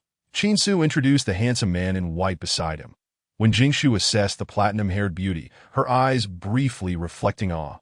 How can someone look so perfect? Like a 3D model? She remarked, then removed her hood and offered him a polite smile. Hello, Dr. Pei. Hello, Miss Wen. The man's voice resonated with a chilling clarity, mirroring his distant demeanor. Even in the presence of a stunning and precious young female, he remained businesslike and impersonal. Director Qin has informed me of your situation. Let us proceed with the examination. Thank you, Dr. Pei. When Jingshu harbored a natural apprehension towards doctors, thus she responded obediently. The two entered the examination room, while Mu Yunla and Qin Su waited outside. The interstellar era boasted not only advanced technology, but also remarkable medical progress.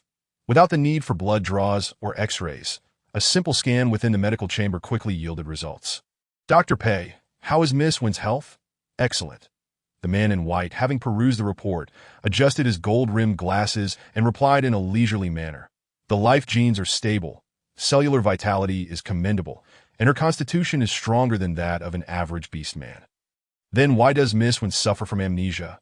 There are myriad causes for amnesia, not necessarily linked to one's physical constitution. That it is plausible that she has endured a significant psychological trauma, prompting her brain to activate a self-defense mechanism. That as his words fell, an immediate silence enveloped the consultation room.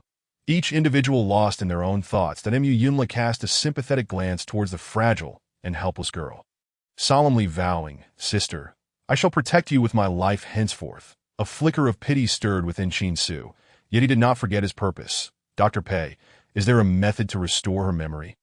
Indeed, the most direct and effective approach would be brain stimulation therapy.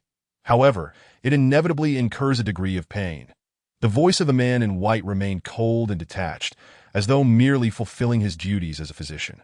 Yet inexplicably, when Jingshu discerned a deeper meaning within his words, she trembled slightly, akin to a frightened little bird. That I fear pain. The soft timbre of her voice quivered with a hint of tears. Her delicate face paling, brows furrowing slightly, and her beautiful eyes shimmering with unshed tears. This pitiful visage would soften the heart of any beast man who beheld it, even the notoriously unyielding and cold-hearted director of the Federal Supreme Security Bureau, who now felt an unexpected pang of guilt. He, being excessively harsh beside them, Mu Yunla was nearly distraught. He swiftly enveloped her slender shoulders, cradling her in his embrace, softly reassuring, "Sister, do not fear. We shall not pursue treatment. I will take you home." "All right." When Jingshu leaned into the warmth of the young man's embrace, a trace of regret passing through her misty eyes, just as they were about to depart, Qin Su suddenly obstructed their path. The imposing figure of the tall man exuded an air of authority. He coldly scrutinized the boy with his piercing red eyes, his gaze sharp with suspicion. "As far as I know, you are neither her kin nor her mate. Are you attempting to take advantage of her vulnerability and abduct her?" The harshness of his inquiry reverberated throughout the treatment room, and the atmosphere instantly became tense. The youth's delicate features hardened with frost, the blood-red hue in his pupils expanding to engulf his eyes, transforming them into fierce, beast-like orbs. That he glared intently at the man, his back subtly arching, the predatory aura of a natural hunter locking onto the man. The standoff between the beastmen often commenced with a display of dominance. The gray-haired man, however, showed no signs of retreat. An air of lethal intent radiated from him, his ice-blue beast eyes exuding a chilling authority, as if the very atmosphere had frozen in response that a confrontation loomed imminent. Meanwhile, the platinum-haired man remained unfazed, leisurely observing the unfolding drama, as if he were merely waiting for the spectacle to escalate. Chapter 16. As the director of this bureau, I suspect you of attempting to abduct a female. I possess the authority to arrest you. When Jingshu involuntarily twitched her lips in exasperation. Why did this man persist in maintaining such an ethereal demeanor? Did he not fear the chaos that could ensue on his own turf? If it truly erupted, she hoped he would not blame her. She was without means, despite her inner musings, when Jingshu did not forget to intercede on behalf of the two men. Director Qin, Yunla is not a bad person. He not only rescued me, but also took me in, caring for me along the way. I have merely lost my memory. I am not devoid of basic discernment. Her intent to defend the young man was unmistakable. Qin Su fell silent, and when Jingshu exhaled, tugging gently at the boy's sleeve to comfort him, "It is all right, Yunla. Director Qin is not targeting you as a law enforcer. He is merely concerned for my safety out of duty." The girl maintained a balanced stance, and the tension between the two gradually subsided. That moment, the man in white spoke up. "Miss Wen, the Federation extends considerable privileges to females. Not only do they receive monthly monetary allowances, but upon reaching adulthood, They are also gifted a property free of charge. Thus, you need not worry about lacking a place to reside. Upon hearing this, the previously cheerful Wen Jingshu's expression instantly darkened. The atmosphere, once relaxed, began to tense once more. Qin Su's brows furrowed deeply, his tone now colder and more severe. You concealed this matter from her? This pertains to me and my sister. It does not concern you. Mu Yunla clenched his fists, responding stiffly, yet he dared not meet Wen Jingshu's gaze. Does it not concern me? Qin Su scoffed, a rare flash of anger coursing across his typically composed features that I asked the director of the Federal Supreme Security Bureau. I have a responsibility to ensure the safety of every female. Now, I suspect you of attempting to abduct her, and I have the authority to arrest you. Wait, Director Qin. When Jingshu hastily grasped the man's hand that was poised to draw his weapon, urgently defending, Yunla did not intend to offend you. Please forgive his thoughtless words. The proposition to stay was mine, that he acted purely out of kindness. Hearing his sister's pleading tone, Mu Yunla's heart ached. For the first time, he despised his own impotence and recklessness, his cowardice and selfishness. What did it matter that he possessed an S-level constitution?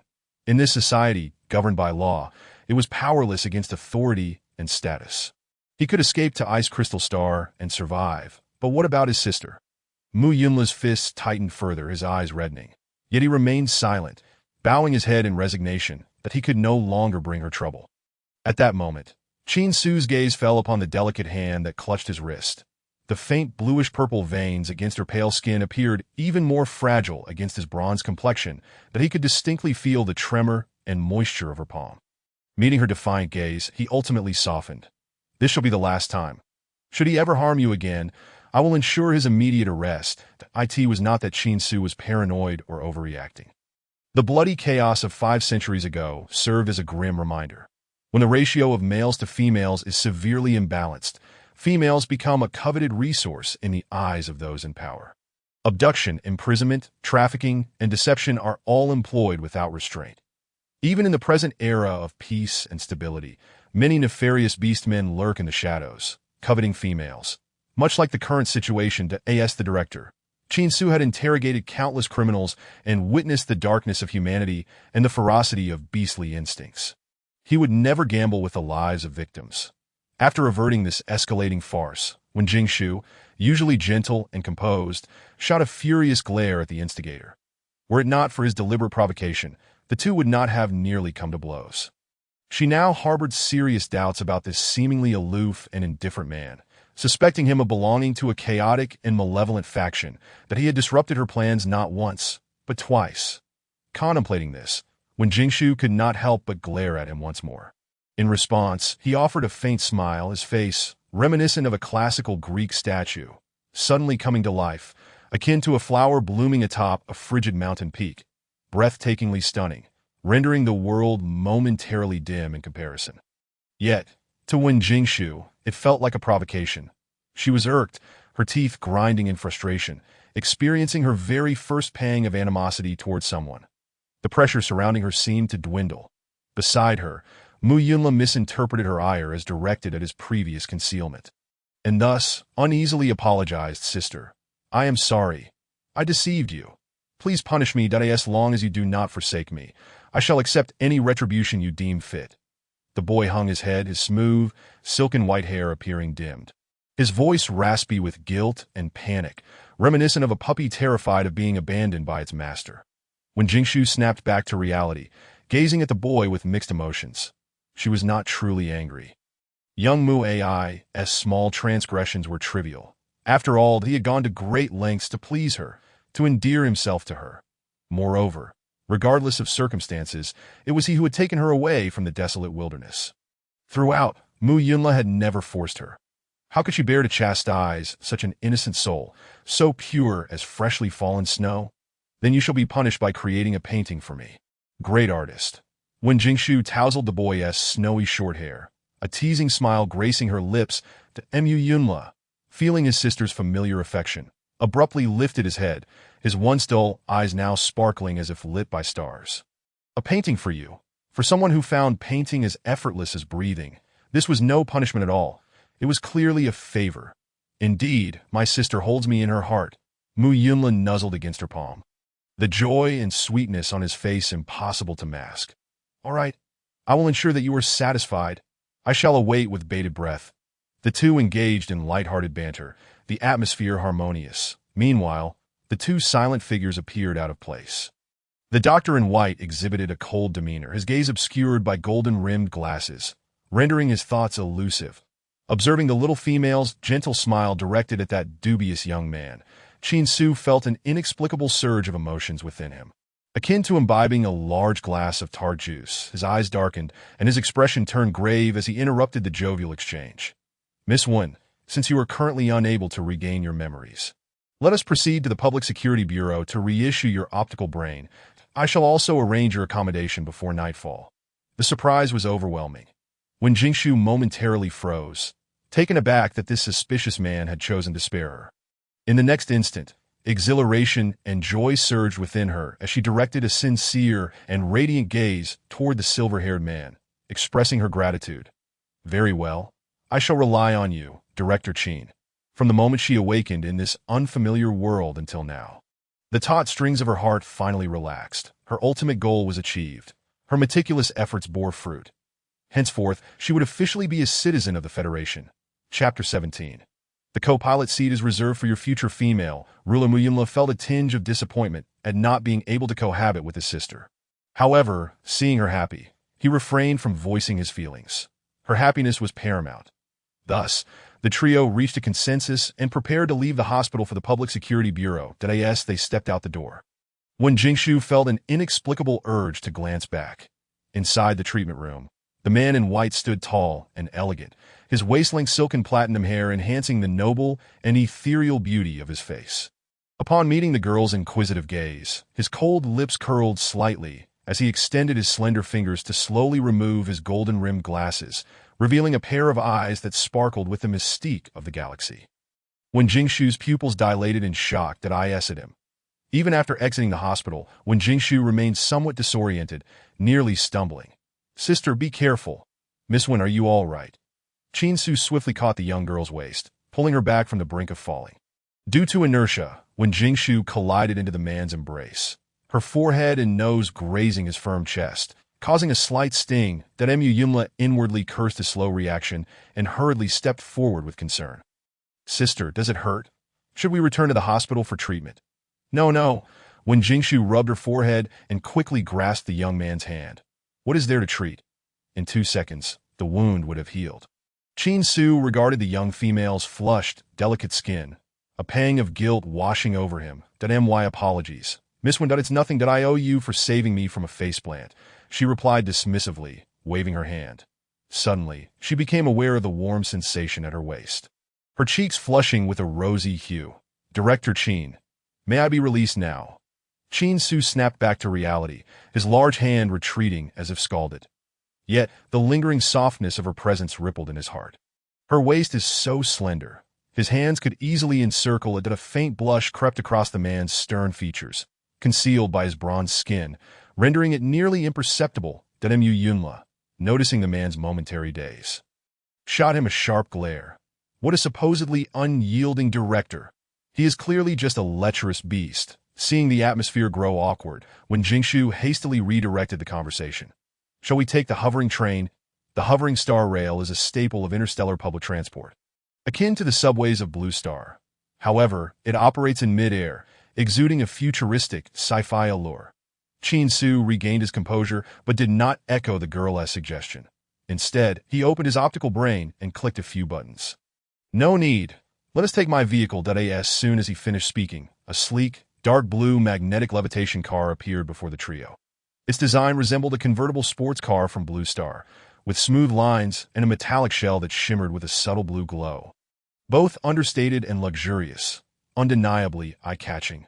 Most astonishingly, it lacked wheels, floating effortlessly above the ground, seemingly supported by an energy field beneath. When Jingshu observed with curiosity while contemplating the director's impressive background. After all, how else could a young man attain such a prominent position without substantial connections? Moreover, arriving in a private vehicle to meet her, it seemed he had not entirely shed his wariness of her. With a resigned sigh inwardly, when Jingshu maintained a polite smile toward the man. It is indeed a privilege to ride in Director Chin's vehicle. Chin Su, exhibiting impeccable gentlemanly manners, opened the co-pilot door first. However, he was met with a playful refusal from the young girl. Director Chin. The co-pilot seat is best reserved for your future female partner. Yumla's face instantly brightened at her words. Seizing the opportunity, he leaned closer to the girl, eager to offer his affection. Sister, when I buy a magnetic levitation car, the co-pilot seat will be yours. Yumla was a bona fide introverted homebody, often cooped up at home for weeks on end. Previously, he deemed the purchase of a magnetic levitation car unnecessary. Now, however, he thought it quite nice to occasionally take his sister out for a drive. Yes, he would need to purchase a car even more extravagant than this one. All right, let us board. When Jingshu playfully pinched the boy's cheek, chiding him with a smile. Once inside, Chin Su listened to the laughter and chatter from the back seat, feeling an unsettling emptiness in the co-pilot seat beside him. His expression darkened as he tightened his grip on the steering wheel. Rapidly heading toward the Public Security Bureau. Whoosh!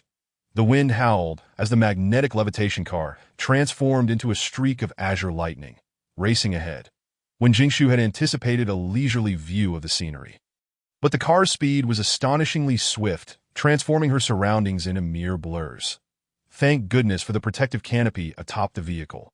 Otherwise, she would have been swept away by the wind. Before long, the trio arrived at the Central Public Security Bureau. The Bureau's responsibilities spanned a wide range, from apprehending criminals and maintaining public order to resolving disputes and managing household registrations. As Chin Su provided an introduction, he led the two into the Grand Hall. Within the spacious and well-lit hall, numerous light screens floated around, displaying a myriad of data, while the dark gold uniformed officers busily attended to their duties. The atmosphere was both solemn and dignified. Upon witnessing the imposing figure radiating authority, the crowd collectively greeted him. Director, you have returned. Good afternoon, Director. Director, who are these two behind you? Instantly, the curious gazes of the officers converged upon the two, for the director had never personally brought anyone to the bureau before. Especially not a female. Several pairs of inquisitive eyes focused on them, devoid of malice. Only curiosity. Yumla stiffened, feeling somewhat uneasy, when Jingshu, sensing his discomfort, subtly grasped his cool hand in reassurance.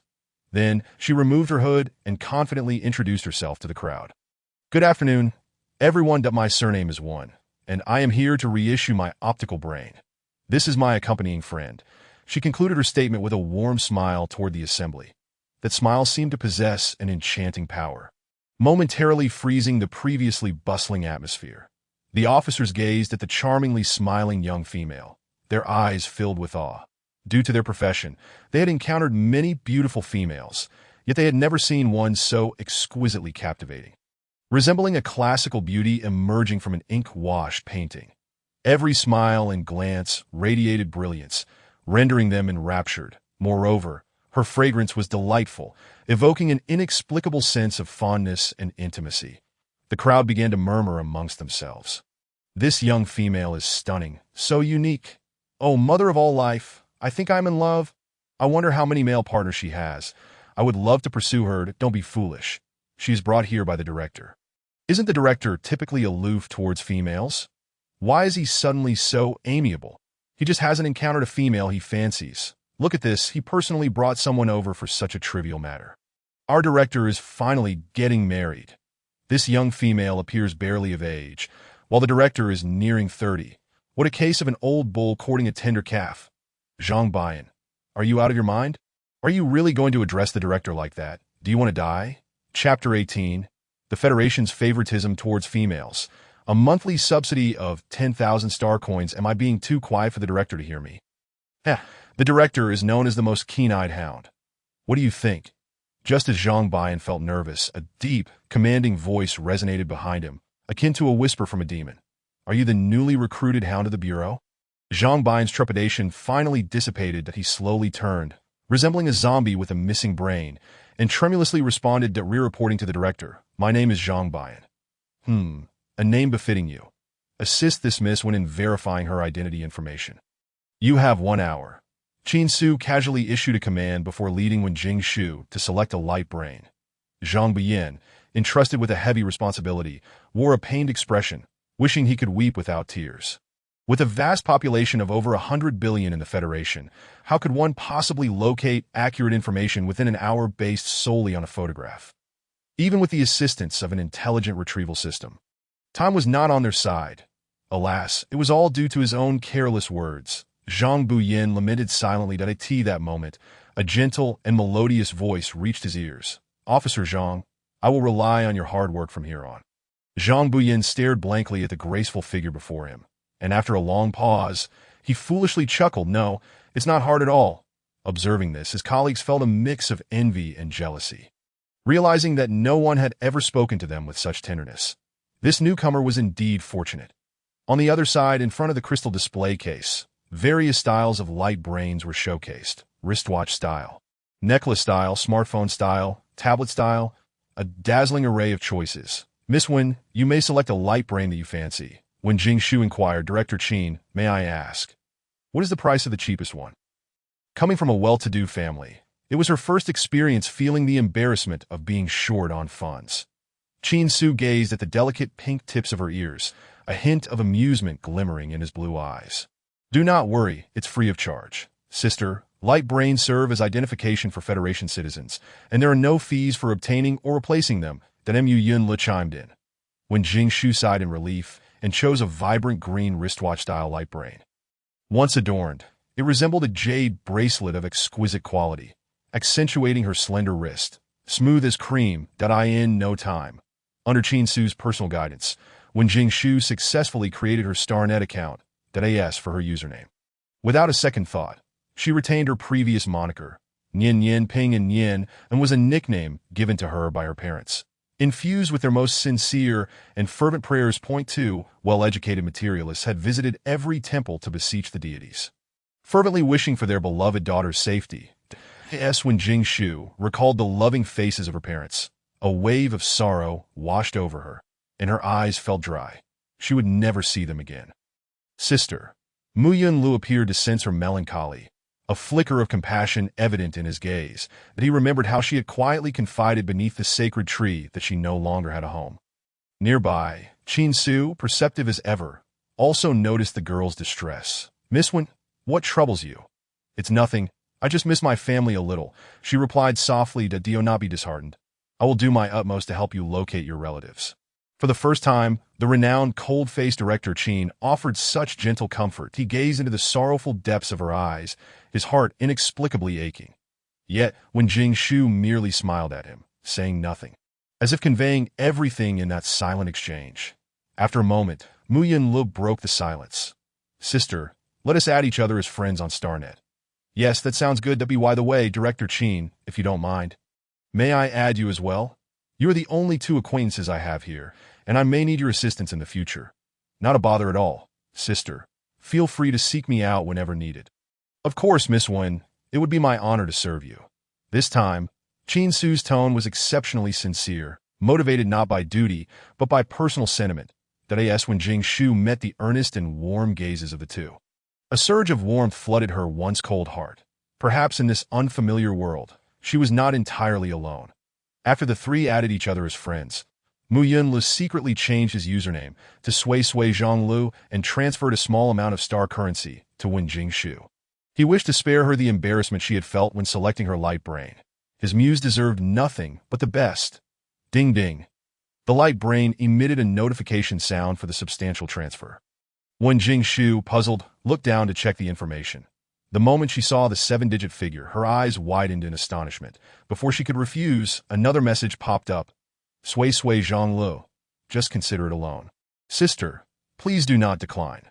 When Jing Shu lifted her gaze to the young man, her eyes clear and gentle like a tranquil lake, seemingly reflecting him within her heart. They exchanged silent glances, enveloped in a warmth that others could not intrude upon. Qin Su furrowed his brow slightly, an inexplicable pang of discomfort surfacing in his heart. "Miss Wen, time is of the essence. Let us see if we can recover your original identification information. If not, we may need to apply for a new identity." Although when Jing Shu understood that there would likely be no results, she maintained a composed demeanor. The group returned to the hall of the Security Bureau. Upon seeing them emerge, Zhang Buyin hurriedly reported, "Director, we were unable to locate Miss Wen's information." Upon hearing this, A flicker of disappointment crossed Wen Jingshu's face. Sister, do not be disheartened. You still have me. Mu Yunlu comforted softly. Qin Su remained relatively calm, his ice-blue eyes as still as a frozen sea, impervious to the storms around him. Then let us issue Miss Wen a new identification document. Yes, Director. The efficiency of interstellar administration was remarkably swift. Within minutes, when Jingshu's new identity was successfully registered in the light-brained AT last, she shed the label of an undocumented citizen and officially became a female citizen of the Central Star of the Federation. Miss Wen, I've heard from the Director that you have amnesia. Allow me to introduce you to the Federation as benefits and subsidies, Zhang Buyin said enthusiastically. Female beastmen were entitled to a monthly subsidy of 10,000 star currency, with a 90 reimbursement rate for medical expenses and free access to hover trains. As when Jingshu listened to the list of generous benefits, astonishment was evident on her face, and no wonder Yunlu mentioned that the Federation greatly favored females. This was not merely preferential treatment. It was akin to being pampered. It's worth noting that the purchasing power of star currency was comparable to that of Blue Star, and the Federation's prices were even lower. Even in the bustling capital of the Central Star, 10,000 star currency per month would allow a female to live comfortably. Thus, in the interstellar realm, females could indeed afford to take it easy. Let us also include the accumulated subsidies from the past 20 years for Miss Wen, Qin Su interjected. Zhang Buyin appeared troubled, hesitantly suggesting, Director, this might not be appropriate.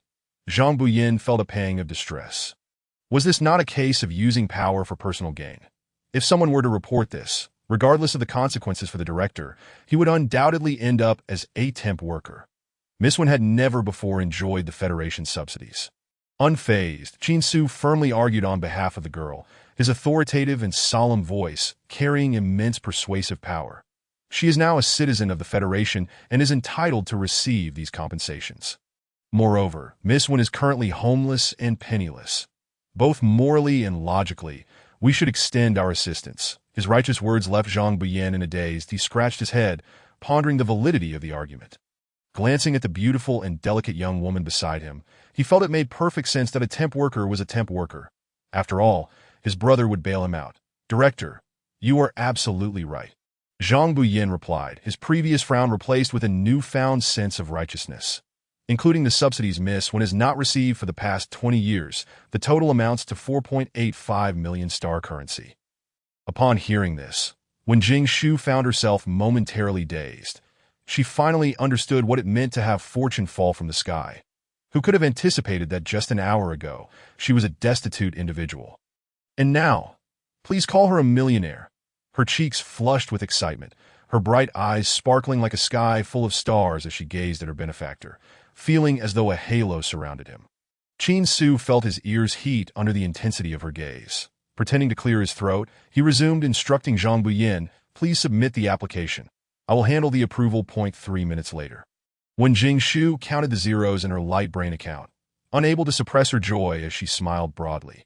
The number of wealthy individuals in this world has just increased. Mu Yunlu, witnessing his sister's radiant smile, felt a twinge of regret for not transferring an extra zero earlier. Qin Su found the girl's financial delight inexplicably endearing. Zhang Buyin chuckled, waiting for her to finish celebrating before continuing to outline the other benefits. Each female, upon reaching adulthood, could select a property valued at up to 5 million in their designated area. Miss Wen, here are the vacant properties available on Pluto. Please take a look to see if any appeal to you. With that, he displayed a 360-degree panoramic projection of each property. There were charming European villas, retro Chinese courtyards, ancient Greek palaces, forest tree houses, and seaside villas. An abundance of options, each with its own unique charm. When Jingshu was left dazzled, blinking her somewhat dry eyes, momentarily unable to make a decision. Officer Zhang, may I take a couple of days to decide? I would like to inspect them in person. Of course, I will send the property information to your light brain shortly, so you can select at your leisure. Thank you, Officer Zhang Jian, that it's my pleasure. Serving the federal citizens is our duty. By the way, Miss Wen, do you have any plans for employment? Our Pluto offers the most attractive remuneration in the entire Federation. Not only do we provide full coverage for 10 insurances and 3 funds, but we also have a 4 days on, 3 days off work schedule, with a 6-hour work if females enjoy monthly menstrual leave, marital leave, maternity leave, postnatal leave, and even leave for emotional distress. Moreover, females have priority in recruitment. When Jing Shu was momentarily taken aback. This is no interstellar federation. It's clearly a paradise for workers, especially the last privilege. It is indeed a boon for women in the workplace that a millennium ago we suffered discrimination and endured in silence. A millennium later, the tides have turned, and it is our time to enjoy privileges. One word: delightful. When Jing Shu felt a surge of excitement, but after a moment of hesitation, she gently declined, stating, "Not for now.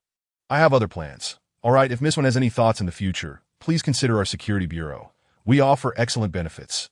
Additionally, we are never short of strong, handsome, loyal canine-type males," Zhang Buyin said proudly. Puffing out his chest, the eavesdropping security personnel around him also straightened their backs, striving to showcase their most attractive selves, resembling peacocks displaying their plumage. In an instant, the air was thick with the pheromones of male courtship. Qin Su and Mu Yunlu simultaneously wore grim expressions.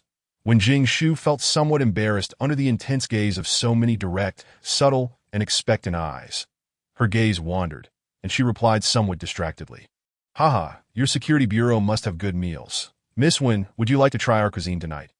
Zhang Buyan's eyes lit up, eager to invite the beautiful female to dinner, but he was interrupted by his superior's murderous glare. He smiled awkwardly and chose to remain silent. "Half an hour later, miss. All the procedures have been completed.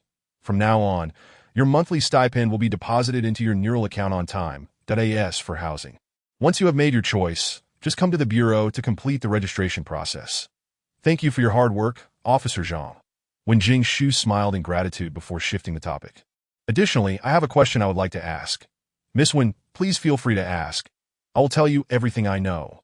Since federal females enjoy these special rights and privileges, what corresponding obligations must we fulfill? Or rather, what costs must we pay?" The gentle and earnest voice of the young woman echoed in the hall, causing a flicker of surprise on the faces of everyone present. No female had ever posed such a question before. They were born noble, cherished and adored by the Federation, family, and their male partners since childhood. To them, these privileges and preferential treatments were simply their due as precious females, and no one had ever questioned the underlying reasons. The principle of female superiority and male subservience had long become an unspoken rule throughout the star system. Qin Su gazed at the young woman with a complex expression, yet a surge of admiration welled up within him. What a clever and perceptive young female. He stepped closer, meeting her clear, spring-like black eyes, and solemnly provided her with an answer. "Miss Wen, please do not feel burdened as a federal citizen. You need only abide by the law. You are a noble female. Your existence is a privilege for the Federation." The man's expression was serious, his tone grave and solemn, as if the icy blue of his eyes held a vast ocean within, steady, embracing, and highly convincing.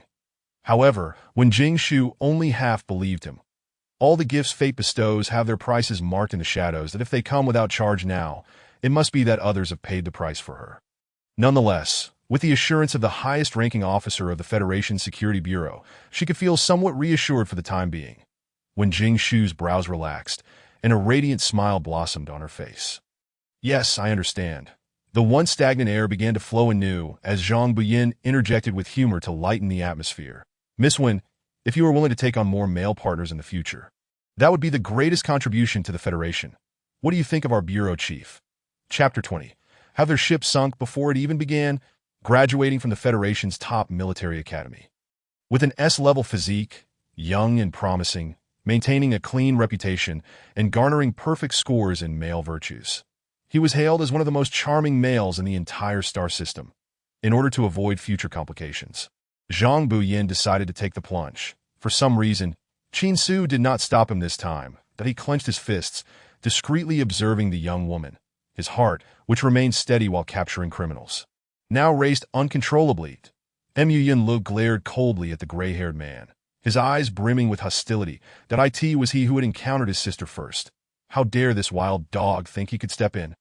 Meanwhile, when Jing Shu, once again the center of attention, felt dazed, the interstellar beastmen were far too direct and enthusiastic, weren't they? She and Qin Su had merely met a few times. How did it escalate to a matchmaking scenario so quickly? "Chief Qin has helped me immensely. He is indeed a good male. When Jing Shu replied politely, albeit awkwardly, "To show my gratitude, how about I treat you and Yin Lut at dinner tonight? I wonder if Chief Qin would honor us with his presence." It was the first time Qin Su was invited like this, and he felt a strange sensation in his heart. He gazed into the young woman's eyes, which sparkled with warm sincerity, yet deep within them lay a barely perceptible distance. "I cannot. I have official duties to attend to. I wish Miss won an enjoyable dinner this evening." After the two figures departed, the personnel at the security bureau directed frustrated glances at their chief. Zhang Buyin was particularly disheartened to be why the mother of life. "It's not that I, as the wingman, was ineffective. It's simply that my teammate failed to seize the opportunity," faced with the disappointed gazes of his subordinates. Qin Su maintained a stoic expression, seemingly unfazed. Yet only he knew the momentary pang of disappointment in his heart. The gray-haired man slightly lowered his eyelashes, his ice-blue pupils appearing to darken, shrouded in inscrutability. "Monitor her movements during this time." "Chief, are you referring to Miss Wen?" The security personnel's eyes widened in disbelief, unable to comprehend what they had just heard. Their once implacable superior was treating a female with such particularity. It turned out it was not due to infatuation, but suspicion. Were their ships sunk before they even began? At that moment, Zhang Buyin couldn't help but interject, "Chief, although Miss Wen's background is unclear, I sense she means no harm, though we should not treat her with the same scrutiny as we would a criminal. That I heard she even saved those females aboard the mothership. What a kind young female she is. How could she possibly be a bad beast? Indeed, I trust my instincts." The personnel collectively felt that such a gentle and kind young female could not possibly be associated with crime. Of course, they were not naive enough to trust blindly to AS trained hounds. Their senses were exceptionally keen. They could detect no hint of darkness or foulness around Miss Wen, only a warmth, purity, and brightness akin to that of the sacred tree of life. They all felt indignant on behalf of the innocent young female. Yet Qin Su remained silent throughout. After a prolonged silence, the tumult of indignation gradually subsided, but he cast a cool glance at the crowd, his sharp gaze revealing a hint of disappointment. "That it seems you have forgotten the first principle of being a hound. From the moment you received your security officer badges, you should remember that a hound must trust evidence, not intuition." His deep and authoritative voice resonated in the hall, striking heavily upon the hearts of the security personnel. They stood stunned, quickly lowering their heads in shame. Qin Su withdrew his gaze and continued to solemnly instruct. "Until we uncover the bait, remain vigilant at all times. Any oversight could lead to the next victim. Since you have chosen to become hounds, you must uphold the dignity of this uniform." The man's steady tone grew more insistent, as if he were not only addressing his subordinates. "Yes, Chief," the hounds replied in unison, their expressions serious. That moment, Zhang Buyin also recognized his own recklessness. Yet in his heart, he still could not believe that such a polite, friendly, and respectful Miss Wen could be bait. Qin Su seemed to sense his hesitation, a complex glimmer flashing in his eyes that he too struggled between rationality and emotion. However, as a security officer, he had to cast aside personal feelings. "If I misjudge her in the end, I will personally apologize to her that time. Whatever her request may be, I will do my utmost to make amends. The young female wants you to be her male servant. Would you be willing?" Zhang Buyin blurted out, instinctively expressing his thoughts. "Qin Su." The others, how amusing. Is this boldness or just rookie bravado? Silence. Silence reigned in the security bureau that night. Zhang Buyin felt the chill in the air around him and couldn't help but swallow hard. Had he just blurted out another blunder? After a long pause, the stern and imposing man suddenly spoke. "What is your beast form?" Zhang Buyin quietly released a sigh of relief, then proudly puffed out his chest. "Director, it is the Siberian Husky. Excellent, energetic. From now on, you will undergo an additional hour of morning training every day." No, please, Director. I was wrong. An additional 1,000-word reflection. Handwritten. The mournful howl of a wolf echoed through the security bureau all night, eliciting heartbreak from listeners and tears from those who heard it. Meanwhile, when Jingshu was blissfully unaware of the plight of her little admirer, who was so pitiable to that moment, she was leisurely accompanied by a handsome man, strolling through the towering Leisure Sky building. True to its name, this grand edifice, styled after an ancient Greek Colosseum, soared hundreds of stories high, forming a circular ring. The dome appeared to be covered by a transparent lid, seamlessly connecting with the blue sky and white clouds, providing abundant light. Below lay a vast leisure plaza, adorned with a web-like arrangement of floating escalators that linked every floor. Here, an array of shops flourished, encompassing goods and services from every conceivable domain of entertainment and leisure. From nutritional supplements and clothing to luxurious items like maglev vehicles and starships, there was nothing you could not find. Whether one sought relaxation without intent to purchase or indulge in a lavish display of wealth, this place was a vibrant hub of activity. When Jingshu surveyed the bustling crowd and couldn't help but exclaim, "If you like it, sister, I will accompany you." Yunla suppressed the tremors coursing through his body, striving to ignore the surrounding clamor and stifling air. Noticing the boy's unusual demeanor, when Jingshu hurriedly pulled him onto the escalator. "Never mind, I prefer tranquility anyway. Yunla, what would you like to eat?" "Anything is fine, sister. Just choose what you like." "Then shall I order some vegetables for you as well?" Observing the obedient boy, when Jingshu could no longer resist teasing him. Mu Yunla's ears, hidden beneath his hood, flushed a deep red. "As long as it is from sister, I will like it." Chapter 21. The romantic legend of the Aphrodite flower, when Jingshu did not expect that the more shy someone was, the more straightforward they would be. She was momentarily taken aback. Fortunately, the escalator came to a halt, and the two arrived at an elegant, upscale restaurant. The name was quite intriguing. Fate, when Jingshu chose this establishment because their signature dish featured ancient Huaxia cuisine. The rabbits of the flower-growing family, no matter where they are, always yearn for the taste of home. Moments later, in an exquisite private room, dishes such as braised pork, fairy jumps over the wall, and steamed crystal fish were served, along with a plate of blanched greens. "Yunla, do you wish to order anything else?" "No, then let us start with these." "Very well, esteemed female, we will prioritize your meal preparation.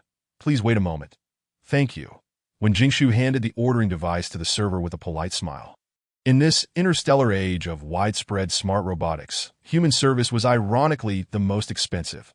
Generally, high-end restaurants with a sense of style would hire servers to demonstrate their regard for esteemed guests. The server was a young and handsome male beast man, who was momentarily dazzled by when Jingshu's extraordinary beauty, becoming somewhat dazed. "No, please, you may leave." Mu Yunla's icy gaze pierced through the motionless server, though his demeanor was serious. It did not imply a lack of the brilliance characteristic of an S-class beast man. When Jingshu looked helplessly at the jealous boy, about to say something to comfort him, when suddenly, a commotion erupted from the plaza below. "Ajahn, I love you, marry me." One could not deny that the interstellar beastmen possessed robust physiques and loud voices. Even from several stories up, the sounds were crystal clear to the two. Ajahn, from now on, you shall be my female sovereign. I will uphold male virtue, becoming a good husband and father. I shall submit all my star coins monthly, manage the household diligently, and never indulge in jealousy or cause you distress. With her newly enhanced eyesight, when Jingshu could clearly see the scene below, in the plaza, a crowd had formed a circle around a tall, muscular male beast man, who was kneeling on one knee, passionately confessing to a female in a red dress. "To express my most sincere and fervent feelings for you, I have personally gathered this Aphrodite flower for you." As he spoke, the male beast man produced a flower from seemingly nowhere, carefully presenting it to Ajahn with both hands. This flower was remarkably unique, resembling a burning flame rose, dazzlingly red and strikingly beautiful. Its layers of intricate petals glistened with dew, and the yellow stamen encased a radiant golden flame. Had when Jingshu not witnessed it with her own eyes, she might have mistaken it for an exquisite piece of art in a museum. From the gasps of the onlookers, she realized the flower's extraordinary origin. Aphrodite flower, originally known as the blazing flame flower. It originated from the blazing star, thriving under extremely harsh conditions, typically found only in the scalding magma pools of fiery mountains. Mu Yunla began to explain. Legend has it that 500 years ago, a pair of lovers were deeply in love. However, due to the chaotic times, the female S family disdained the male beast man for his lack of strength, deeming him incapable of protecting their beloved female offspring. To dissuade him, they devised a challenge impossible for a C-class beast man to complete. Yet the male beast man, risking his life, bravely persevered through countless trials and tribulations, ultimately retrieving the hottest blazing flame flower from the depths of the fiery mountains. The hotter the blazing flame flower, the more beautiful it becomes, yet also the more perilous that in the end, the female S family was moved by the male S sincerity and consented to their union. The previously insignificant blazing flame flower was imbued with new meaning, renamed after the female. Henceforth, the Aphrodite flower became the flower of love, symbolizing passionate, sincere, and unwavering affection akin to flames. After hearing the story, when Jingshu couldn't help but reflect, to bestow upon me the most fervent love, granting my heart's most beautiful flower name.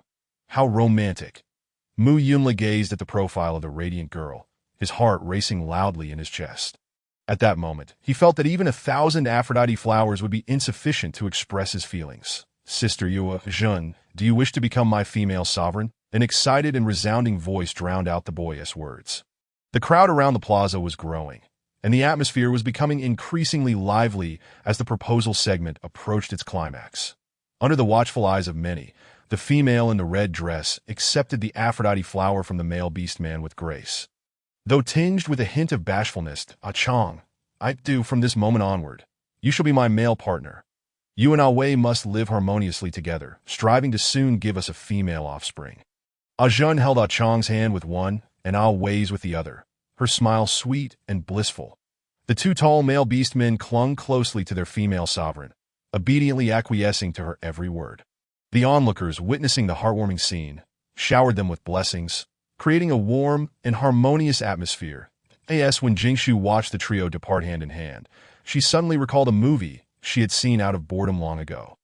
All right, you three, living your lives well is better than anything else. Meanwhile, Mu Yunla patiently awaited the crowd to disperse that he took a quiet, deep breath, summoning the courage once more. Sister, I esteemed female, your ordered dishes are ready. Just then, the server wheeled in a cart laden with food, interrupting Mu Yunla once again. His expression darkened as he shot a glare at the unwitting culprit, his eyes now laced with a hint of menace. The server shuddered, sensing that he had inadvertently disrupted the guest's moment, and hurriedly began serving the dishes. Your meal is ready, and this is a complimentary milk fruit wine from our restaurant that we wish you both a delightful dining experience. He rushed through his words before swiftly exiting with the empty cart. When Jingshu looked perplexed, then somewhat enlightened, I asked the owner of this restaurant exploiting the staff.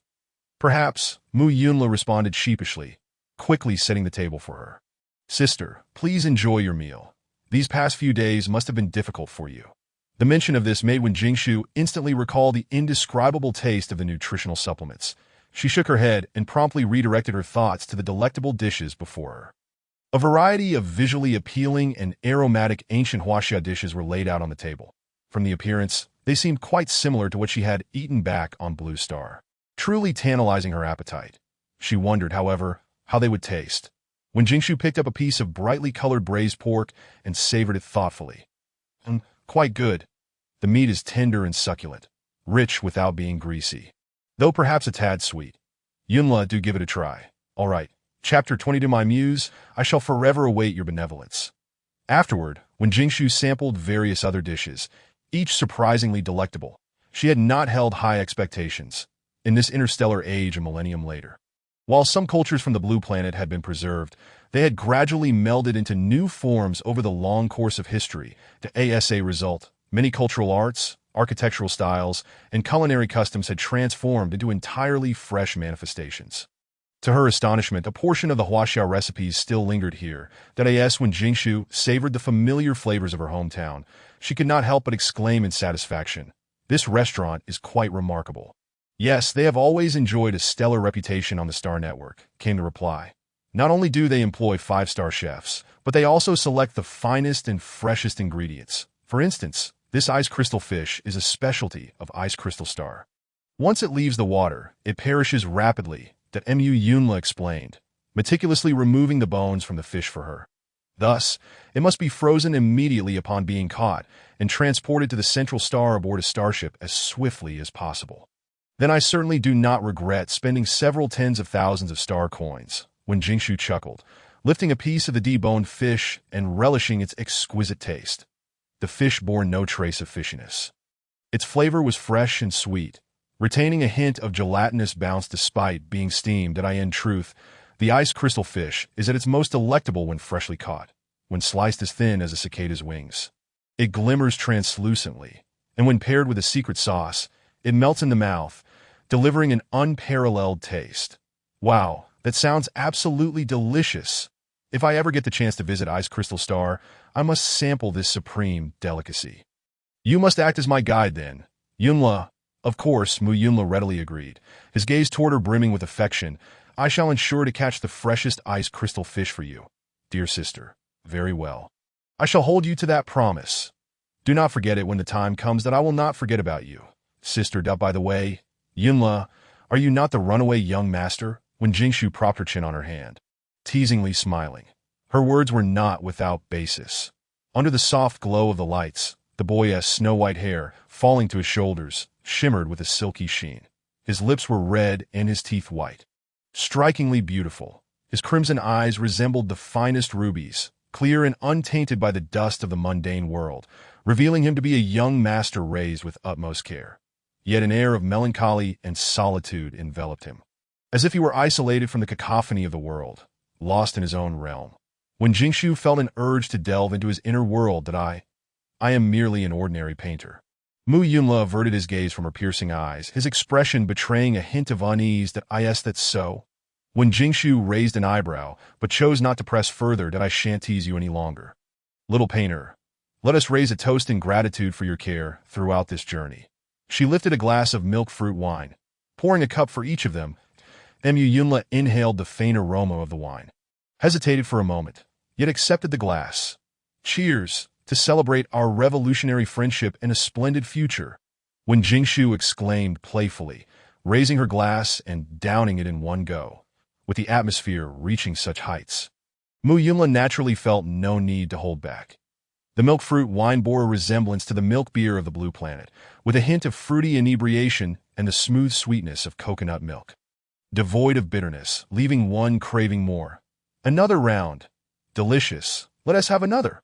One glass followed another, and soon, the two of them had polished off a 500 milliliters bottle of milk fruit wine. When Jingshu, possessing a commendable tolerance, felt only a light blush on her cheeks due to the low alcohol content, in contrast, Mu Yunla struggled with the effects of the alcohol. His fair skin gradually blossomed with a rosy hue. From his cheeks to the tips of his ears, and even down to his neck, his eyes, glazed with the haze of intoxication, lost their focus. The inebriated youth remained docile, quietly seated, his damp crimson gaze fixed intently upon her. A mix of fervor and a touch of timidity, akin to a little mushroom peeking out from the corners. When Jingshu found the sight of this little mushroom utterly adorable, unable to restrain herself, she reached out to pinch his flushed cheek, the smooth and soft texture as delightful as she had imagined. Why do you gaze at me like that, sister? Do you like Aphrodite flowers? Are you intending to gift me one? Yunla, do you have feelings for me? Although framed as a question, her tone was imbued with certainty. After all, when Jingshu was neither blind nor oblivious to the boy's particular affection for her, she had intended to have an earnest conversation with him tonight, and with the aid of the wine, she decided to be forthright. However, the unguarded Mu Yunla was taken aback by her unexpected directness. He found himself staring into those gentle, smiling eyes, his cheeks growing increasingly warm. Perhaps emboldened by the wine, he finally yielded to his heart's desire, revealing the unspoken words that had lingered in his mind. Why yes, sister, Jingshu, I like you. His confession came out in a stammer, reflecting the youthful awkwardness and innocence of burgeoning feelings, laid bare in that moment. Yet sometimes, the blush on a boy's face can convey sentiments more powerful than any flowery words. And sincere affection surpasses any bouquet. When Jingshu set aside her usual smile, moving to sit beside the boy, gently cradling his flushed face in her hands, softly coaxing, Yunla, could you grant me a little time? I do not wish to trample upon your heartfelt intentions carelessly, nor do I wish to embark upon a relationship hastily, so would you wait for me? The girl's eyes, shaped like delicate peach blossoms, sparkled with a gentle light. When she smiled, they resembled crescent moons, and when she did not, they evoked the image of budding peach blossoms in early spring, tinged with a faint pink hue, appearing both intoxicating and heart-wrenching. Yet when she gazed earnestly at someone, the depth of feeling in her eyes seemed almost overwhelming, Denemu Yunla found himself entranced by those captivating eyes, his gaze fervent and longing, as if he wished to etch her new side deeply into his heart. Tender, vibrant, delicate, enchanting. Regardless of which aspect it was, as long as it was her, he adored her endlessly. Mu Yunla placed his hand over the girl's soft palm, his long, slender fingers resting gently on the back of her hand. The coolness of his touch akin to a melting snowflake. All right, that my muse, I will always await your grace, until you bestow your gaze upon me, even if it be only a little. The boy lowered his head, his snow-white hair and long lashes casting shadows, akin to an angel as pure wings falling in prayer. Humble yet devout, fragile yet innocent, Mu Yunla slightly turned his head, his cheek brushing against her palm, and pressed a feather-like kiss upon her hand with his cool lips, a contrast to the warmth of the kiss itself. Chapter 23. The Star Network trends begin to unfold when Jingshu felt her heart quiver as if scorched. A peculiar thrill rippling through her chest, gradually deepening in the hushed elegance of the private room. The two were drawn exceedingly close, their foreheads touching, their noses brushing against one another, their breaths intertwining in a heated embrace. Lingering on the edge of intimacy, mere inches away from pressing lips. Time slipped away unnoticed that a gentle evening breeze wafted in from the terrace, carrying with it an unknown floral fragrance and the coolness of the spring night, dispersing the haze of inebriation and disrupting the enchanting atmosphere. When Jingshu regained her composure, releasing his hand and feigning nonchalance as she tucked a stray lock of hair behind her ear, deliberately avoiding his still smoldering gaze, that it is getting late. Yunla, you should head home and rest, that I will be staying at the Qingtian Tower Hotel tonight. Perhaps it was the effects of the wine or the turmoil in her heart, but her voice sounded somewhat languid and husky, particularly alluring in the sultry spring night. Denemu Yunla felt as though feathers were brushing his ears, sending shivers down his spine, his ears growing increasingly warm. Yet he understood her implied dismissal. However, Sister Jingshu, I am still hungry, cough cough. When Jingshu was nearly choked by the boy's bashful tone, coughing violently a couple of times. Not that. If you are still hungry, then you are still hungry. Why say it in such a suggestive manner? Sister, are you all right? Cough cough, I'm fine, and I will order you a few more meat dishes. Just steak will suffice. Thank you. Jingshu Mu Yunla's words flowed effortlessly, unlike the initial awkwardness of their first meeting, nor the boundary he felt when addressing her as sister. This time it was a sweet, tender intimacy in their ambiguous phase. Half an hour later, when Jingshu had finally fed the boy to his fill. After settling the bill, she had intended to accompany him out, only to find that he ended up escorting her back to the hotel, arranging her room, purchasing her a change of clothes, and reminding her of safety precautions. The seemingly delicate young master turned out to be unexpectedly attentive and reliable, exuding a strong sense of a devoted partner. Jingshu, if anything urgent arises, you must contact me. My luminous brain stands ready for your service at all hours. Ah, dear little steward, I understand that it is quite late. You should return promptly. Mu Yunla lingered, casting a reluctant glance at the beloved female before he finally departed with a heavy heart. When Jingshu watched the figure that frequently turned back, a faint, helpless smile gracing her lips as a thought flickered through her mind. Yunla will undoubtedly become a wise husband and devoted father in the future. Moments later, she entered her hotel room, which was exceptionally clean and spacious. The overall aesthetic was a comfortable, warm yellow, minimalist style, with a few pots of unknown floral plants adorning the balcony by the window, exuding a fresh and elegant fragrance. The room was also equipped with a dedicated smart robot. When Jingshu tentatively patted its round head, Xiao Tian, I wish to take a bath. Certainly, it is currently 9:32 p.m. and the outdoor temperature. I recommend the hot spring bathing mode for you. All right, that sounds perfect. Before long, the young woman reclined in the circular hot spring pool, delicate white mist enveloping her graceful form, revealing only her smooth, snow-white shoulders when Jingshu gently stirred the water's surface, droplets rising in wisps of steam, painting her cheeks with a rosy hue. She contentedly closed her eyes, yet the fervent confession of the youth echoed in her ears, so passionate and sincere. It was impossible not to be moved. After all, who wouldn't be enchanted by a pure and devoted young man whose heart and gaze were solely focused on them? However, before settling down, when Jingshu was not yet inclined to embark on a romantic relationship, she did not wish to be a parasitic flower clinging to another. Despite the privileges afforded to females by the Federation, pampered by their male counterparts, enjoying a carefree life without the need to work. When Jingshu yearned to wield the reins of her own destiny, what others could grant could also be taken back. Only what she held in her own hands truly belonged to her. After bathing, when Jingshu donned a silk nightgown and retrieved a glass of warm water from the snack cabinet to replenish her hydration, the cabinet was adorned with exquisite pastries and drinks, all complimentary and appearing remarkably fresh, likely replaced daily. Meanwhile, the adjacent liquor cabinet displayed an array of expensive wines from various vintages. The proprietor certainly knows how to conduct business, when Jingshu mused with a light chuckle as she set down her glass. She then approached the bed, intrigued by the cloud-shaped mattress. The robot promptly stepped forward to explain. "Esteemed guest, our hotel's bedding is crafted from a material known as soft cloud, providing unparalleled comfort and aiding in restful sleep. Please rest assured in its use." "What exactly is soft cloud?" when Jingshu inquired curiously, settling onto the bed. Indeed, it felt as soft and comfortable as a cloud, possessing a resilient elasticity that prevented her from sinking entirely. It was a unique sensation, akin to the tangible clouds formed in a dreamlike realm. Soft cloud is not a plant, but a peculiar cloud material originating from dream cloud star. When Jingshu murmured softly, her interest piqued. She lazily leaned against the headboard and opened her luminous device, intending to delve into the details of the interstellar realm. However, as the pale blue screen projected before her, a series of trending topics rapidly appeared. The Skull Star Pirate Group will stand trial at the Supreme Court in 3 days, with a live broadcast across the entire Star network. Comments flooded in. "How excellent! I will undoubtedly cast my vote for the death penalty.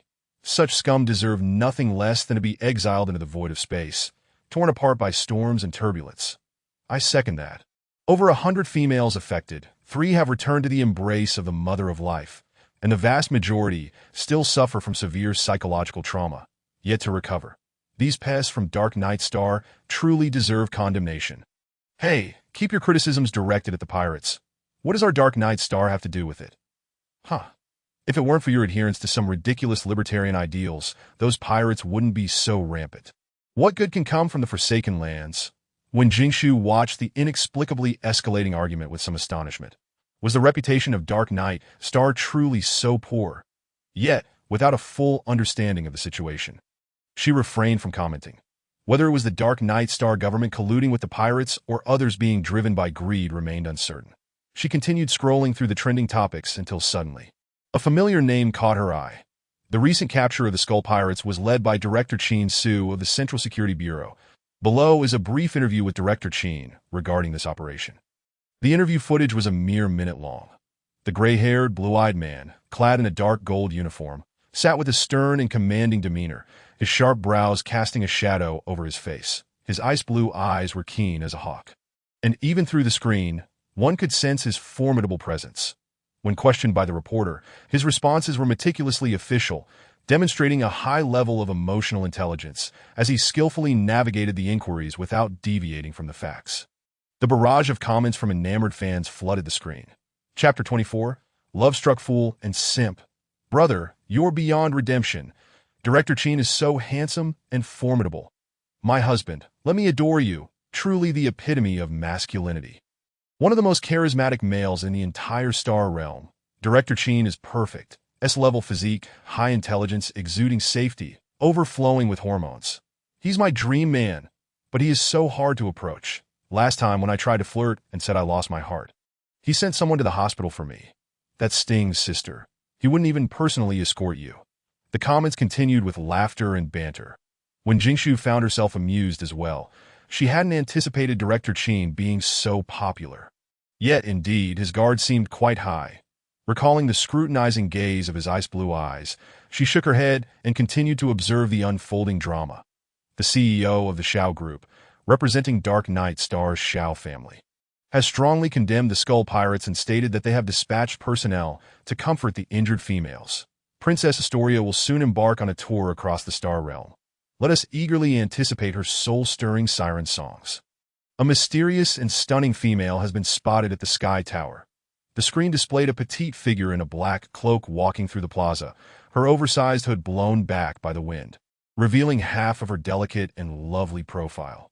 Beautiful things always attract more attention, especially in a world where males outnumber females. Comments poured in rapidly. What a beautiful little female. I declare, she is now my new wife. Get me her entire profile in a minute. If half her face is this stunning, I can only imagine the beauty of the whole face. She must rival Princess Astoria. Both are beautiful females. Yet their styles are distinctly different, one like a vibrant red rose, the other like a gentle and graceful white magnolia. Only children make choices. They can both be my wives. You shameless person. Clearly, my wife is lying beside me in bed right now. Suddenly being called out when Jingshu thought, it's quite something to stumble upon oneself in the gossip. Ding dong. It is now 11 o'clock p.m. Pluto time. Esteemed guest, for your health, it is advisable to retire early. Xiao Tian intelligently reminded her. Only then did when Jingshu realize how late it had become. She closed the colorful interstellar network, helplessly pinching her aching brow. In over an hour, she had grasped little information, but had certainly indulged in a plethora of gossip. Indeed, regardless of the era, gossip remains an inherent part of human nature.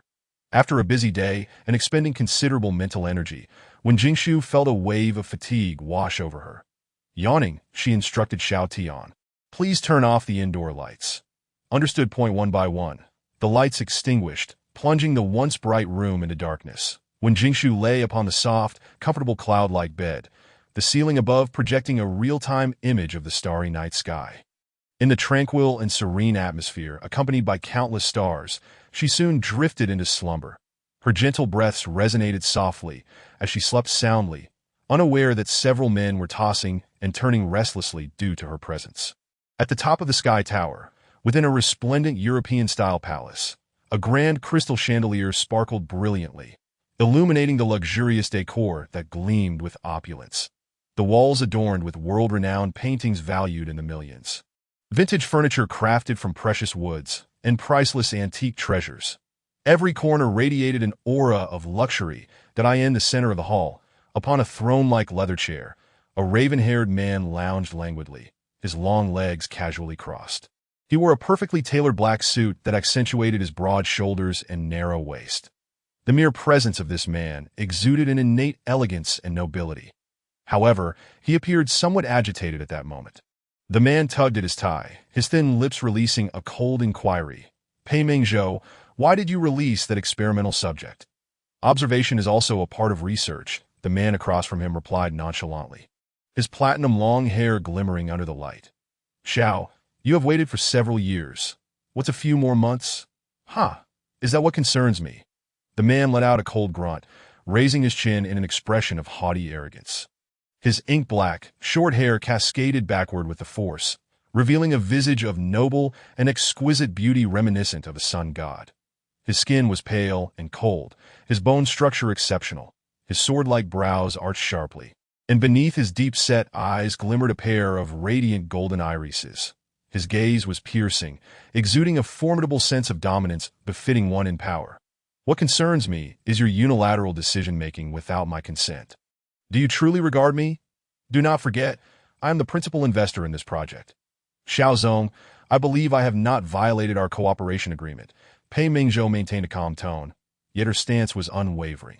You provide the funds, I provide the effort that I shall deliver satisfactory results. But in return, you must refrain from interfering with my research process.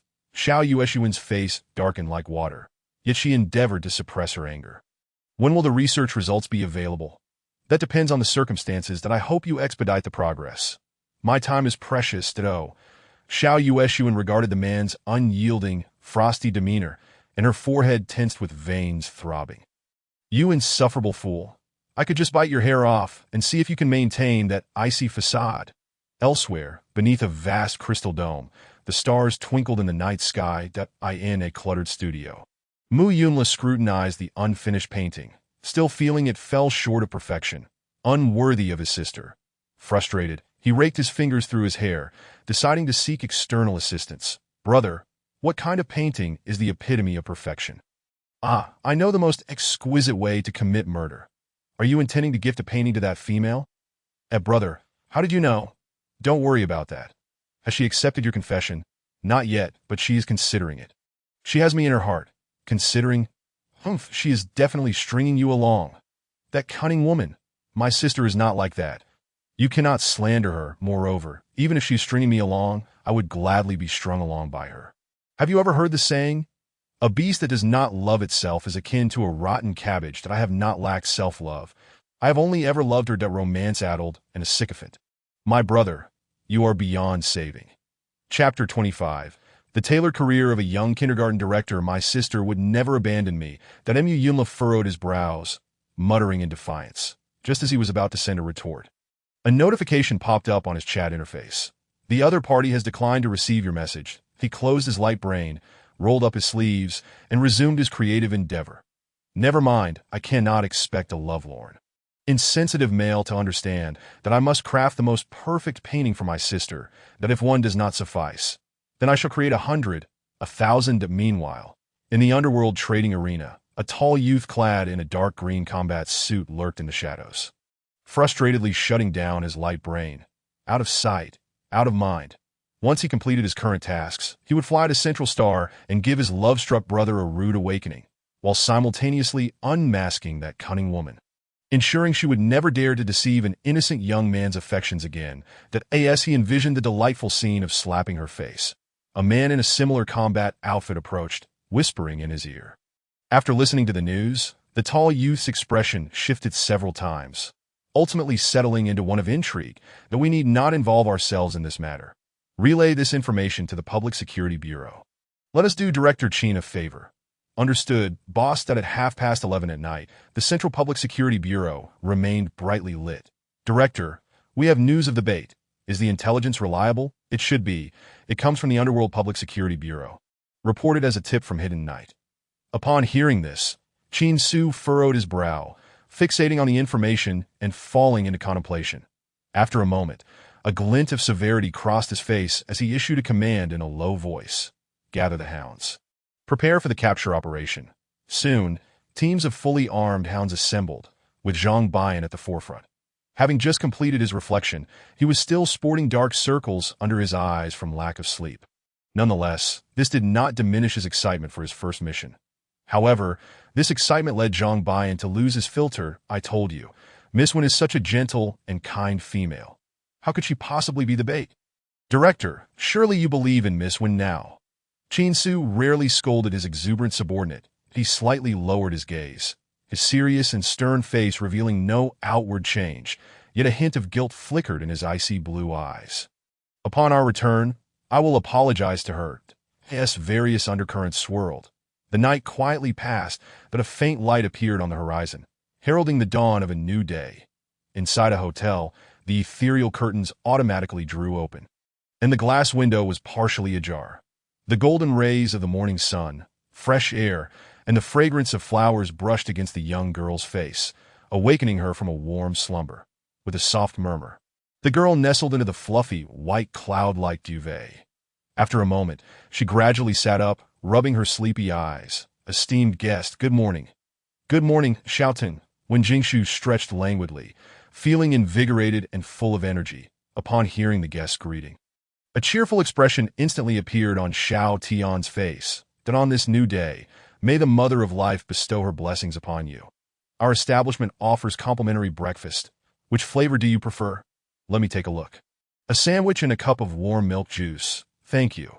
After freshening up and enjoying a simple breakfast, when Jingshu donned a flowing emerald green gown, preparing to head out to view properties. As she approached the front desk, a thought struck her, and she turned to the staff with a polite smile. Hello, please extend my stay for 3 more days. Good morning, Miss Wen. That gentleman from last night has already extended your stay for 7 days. Do you wish to extend it further? When Jingshu paused for a second, once again touched by the young man's thoughtful gesture. Not for now. She smiled gently, intending to open her light brain to send a message of gratitude to Mu Yunla, but suddenly recalled his mention of creating a painting for her. Considering that artists require focus in their creative process, when Jingshu opted not to disturb him. Though it was still early, the bustling skyscrapers were already filled with people. However, most were males, with only a few females present. The stark disparity between the genders in this interstellar age became vividly apparent at that moment. Thus, when the elegantly regal girl in her verdant gown entered, She immediately became the focal point of all present. Upon sensing the multitude of fervent gazes, Wen Jingshu felt a twinge of regret. Had she known, she would have donned that black cloak instead. However, upon reflection, she realized she was destined to live here for a lifetime and could not conceal herself every day. With this thought in mind, Wen Jingshu disregarded the stairs and briskly made her way outside the skyscraper. As expected, she was met with countless advances from males requesting her contact information. Male beasts were known for their straightforwardness, and when it came to confessions, they were fiery and passionate, showering her with a barrage of flattery. Very few were as shy and reserved as Mu Yunla. After declining numerous advances, when Jingshu eventually mastered the art of maintaining a cold demeanor, while simply adopting an air of aloofness, most males refrained from pursuing further. Half an hour later, she sat in an empty maglev vehicle, exhaling a sigh of relief as if she had survived a calamity. Esteemed passenger, please confirm your destination. First, head to the Central District. The towering skyscraper was situated in the most prosperous center of Pluto, where land was incredibly valuable and properties under 5 million were likely to be quite small. Thus, she initially considered the Central District rather than the Outer Ring. The maglev vehicle traveled swiftly, yet it took nearly a day for Wen Jingshu to view all the properties. As evening approached, she finally settled on a charming courtyard styled after ancient Huaxia, located on the edge of the Central District, surrounded by residential areas and lush natural scenery, creating a tranquil and comfortable atmosphere. As she wandered through the courtyard, she contemplated how to transform it into a kindergarten for young beasts. Indeed, the reason she had turned down a lucrative job offer was that she intended to open her own kindergarten. After all, being a boss was far more appealing than working for someone else. Moreover, in the realm of interstellar beast kind, the nursery for younglings represents a completely untapped blue ocean market. Just as humans categorize individuals into various age groups, so too do the orcs divide their life cycle into stages: infancy, transformation, subadulthood, adulthood, prime, and senescence. During the infancy phase, the younglings retain their beastly forms, only transitioning to their human shape before being sent off to school. It is a well-known fact that children around the age of 5 or 6 often exhibit a disdain for one another, and this holds even truer for the more robust orc cubs. The potential for destruction is staggering. One might find that parents leave for the day only to return in the afternoon to find their home utterly devastated, perhaps even receiving a new apartment as a consolation prize. Many orc parents, especially the males who are typically tasked with child-rearing, find themselves greatly troubled by this. Last night, while Wen Jingshu was perusing information on the Star Network, she fortuitously stumbled upon an intriguing forum titled The Alliance of Parental Woes. Chapter 26. She and he are not acquainted at all. The forum was rife with the lamentations of beleaguered parents, expressing sentiments such as, "I'm exhausted. Let it all be destroyed. This little cub. Whoever wants it can have it." A word of caution to parents of canine cubs: be sure to choose chromium alloy doors. This was a painful lesson shared by a parent whose home had suffered the ravages of 11 scratching doors. Is anyone else in a worse predicament than I? My feline cub insists on clawing at the soft cloud bed of the female host. This wretched creature has deprived me of affection for 3 months now. Woe is me. Is there anyone willing to help with the cubs? My avian cub incessantly defecates on my head. I simply cannot endure it any longer. The upper floor should count itself fortunate, as we cannot even manage our own. It is precisely due to this that when Jingshu discerned a business opportunity, not only could she earn a living while nurturing adorable creatures, but it was akin to enjoying the benefits of a cat CAF without any cost. And the owner even compensated her. As for the rambunctious younglings, she harbored no concerns. After all, she was a woman who had once tamed the vast African savanna, no matter how fierce the beastly spirit. She would transform it into a purring, affectionate kitten. Thus, the role of nursery director was tailor-made for her. When Jingshu surveyed the expansive courtyard with a sense of satisfaction, nodding approvingly, outdoor playground area, before departing, she gazed at the nursery that awaited its future occupants, her eyes shimmering with the light of anticipation. This could be considered the realization of a dream, could it not? In truth, Wen Jingshu had long harbored the ambition of opening a zoo. Unfortunately, before her terminal illness, she was consumed by her studies, and afterward, she barely had time to care for herself.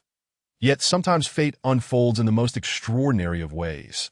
Perhaps her former self could never have imagined that her future would offer her a new life in a different world, allowing her to fulfill her long-held aspirations in an entirely unique manner. As evening descended, the pink hues of the sunset painted the sky, casting a dreamlike filter that was intoxicating to behold. Many leisurely strolling orcs paused to admire the scene, basking in the serene ambience and the tranquility of time. However, at that moment, when Jingshu was not inclined to appreciate the beauty, she hurriedly entered the security bureau. A guard, spotting her striking figure, brightened and approached her with enthusiasm. "Greetings, esteemed female. How may I assist you today?" "Hello. I am here to register a property." When Jingshu activated her holographic device to display her identification, the security officer confirmed her previous records and swiftly processed her request. While waiting, when Jingshu glanced around the hall, noting the absence of familiar faces from the previous day, which piqued her curiosity. Is Officer Zhang and the others not here today? Qin Su's absence was understandable. After all, as a director, he would undoubtedly be quite busy and could not be expected to linger at the bureau daily. However, Zhang Baiyan, being a newcomer, should be undergoing practical training at the grassroots level, unless he happened to be on leave today. Just as when Jingshu pondered these thoughts, the attending officer smiled and replied, "Oh, you mean Xiao Zhang and the others? They all went out on a mission last night." "Last night? Was it that urgent?" "Indeed, I'm afraid I cannot disclose the specifics due to confidentiality, but that's all right." It was my oversight when Jingshu offered an apologetic smile and gracefully ceased the conversation that a few minutes later, the officer called out, "Miss Wen, the property certificate has been registered to your holographic account."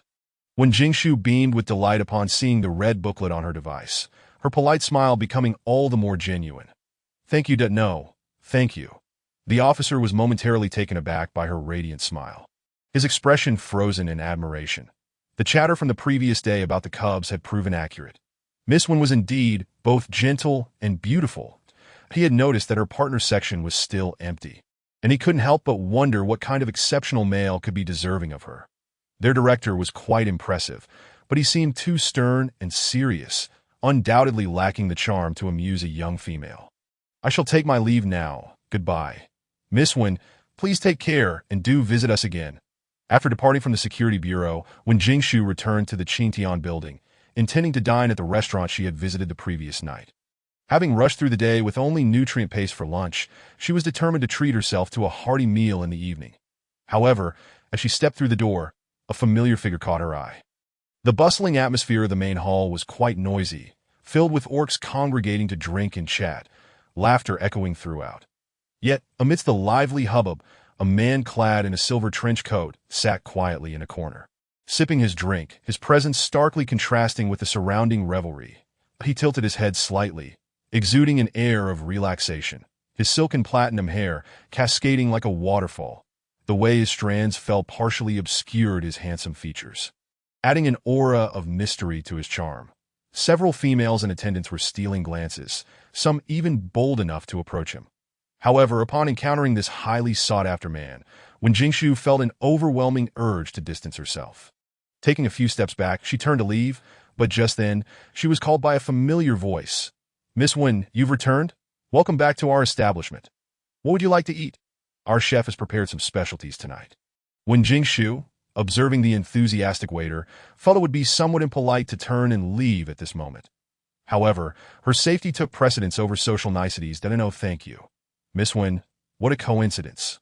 Unbeknownst to her, the man in the corner had approached. The waiter, upon recognizing him, shifted his demeanor to one of respect at Mr. Pei. "Do you know Miss Wen?"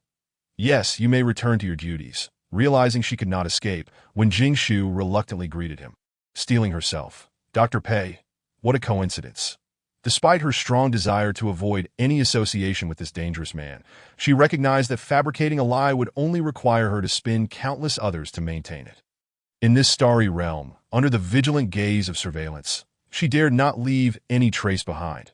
"Are you dining at this restaurant as well?" "Yes, this place serves excellent ancient Huaxia cuisine." "Indeed, it is quite satisfactory." "Oh, I just remembered I have an urgent matter to attend to. Miss Wen, I have recently discovered another method for treating amnesia. Rest assured, it will not be painful." His voice, once cold and indifferent, now bore a hint of warmth, seemingly attempting to soothe her. Yet to win Jingshu's ears, It carried a sardonic undertone, as if he were mocking her previous lack of subtlety. Annoyed yet aware of her need for decorum, Wen Jingshu maintained her composure. That is wonderful. I truly appreciate Dr. Pei's special concern. Not at all. It is a doctor's duty to save lives. Seemingly oblivious to her sarcasm, he continued to engage in polite conversation. Miss Wen, why don't we sit down and discuss this further? Both strikingly handsome and possessing extraordinary charm, their presence drew the attention of those around them.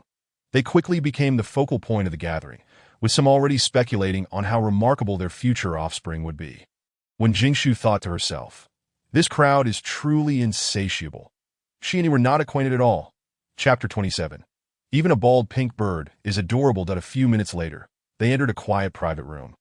Coincidentally, the very same one where she had dined with Mu Yunla the previous day. Fate truly had a sense of humor, when Jingshu mused, though she couldn't shake a feeling of guilt. In the elegantly understated private room, an antique vinyl record spun slowly, filling the air with soothing, light melodies. Pei Mingzhou paused, gracefully pulling out a chair for her, and gestured with an elegant hand. Miss Wen, please take a seat. His every movement exuded the poise of a true gentleman, as the intimate space was cloaked in a dim, warm light, creating an atmosphere ripe with unspoken tension. His ethereal beauty shone even more brightly in this setting, and his voice, tinged with an unexpected softness, seemed to weave its way into the hearts of those who listened. Did I end that moment? Even when Jingshu, who harbored reservations about men, found herself momentarily spellbound. She smoothed the emerald fabric of her dress before taking a seat. Dr. Pei, you seem quite familiar with this place. Are you a regular? Yes, I dine here occasionally. It appears the salary at the Capital Hospital is quite generous. Fair enough. Dr. Pei, you are far too modest. The prices at this restaurant are not insignificant.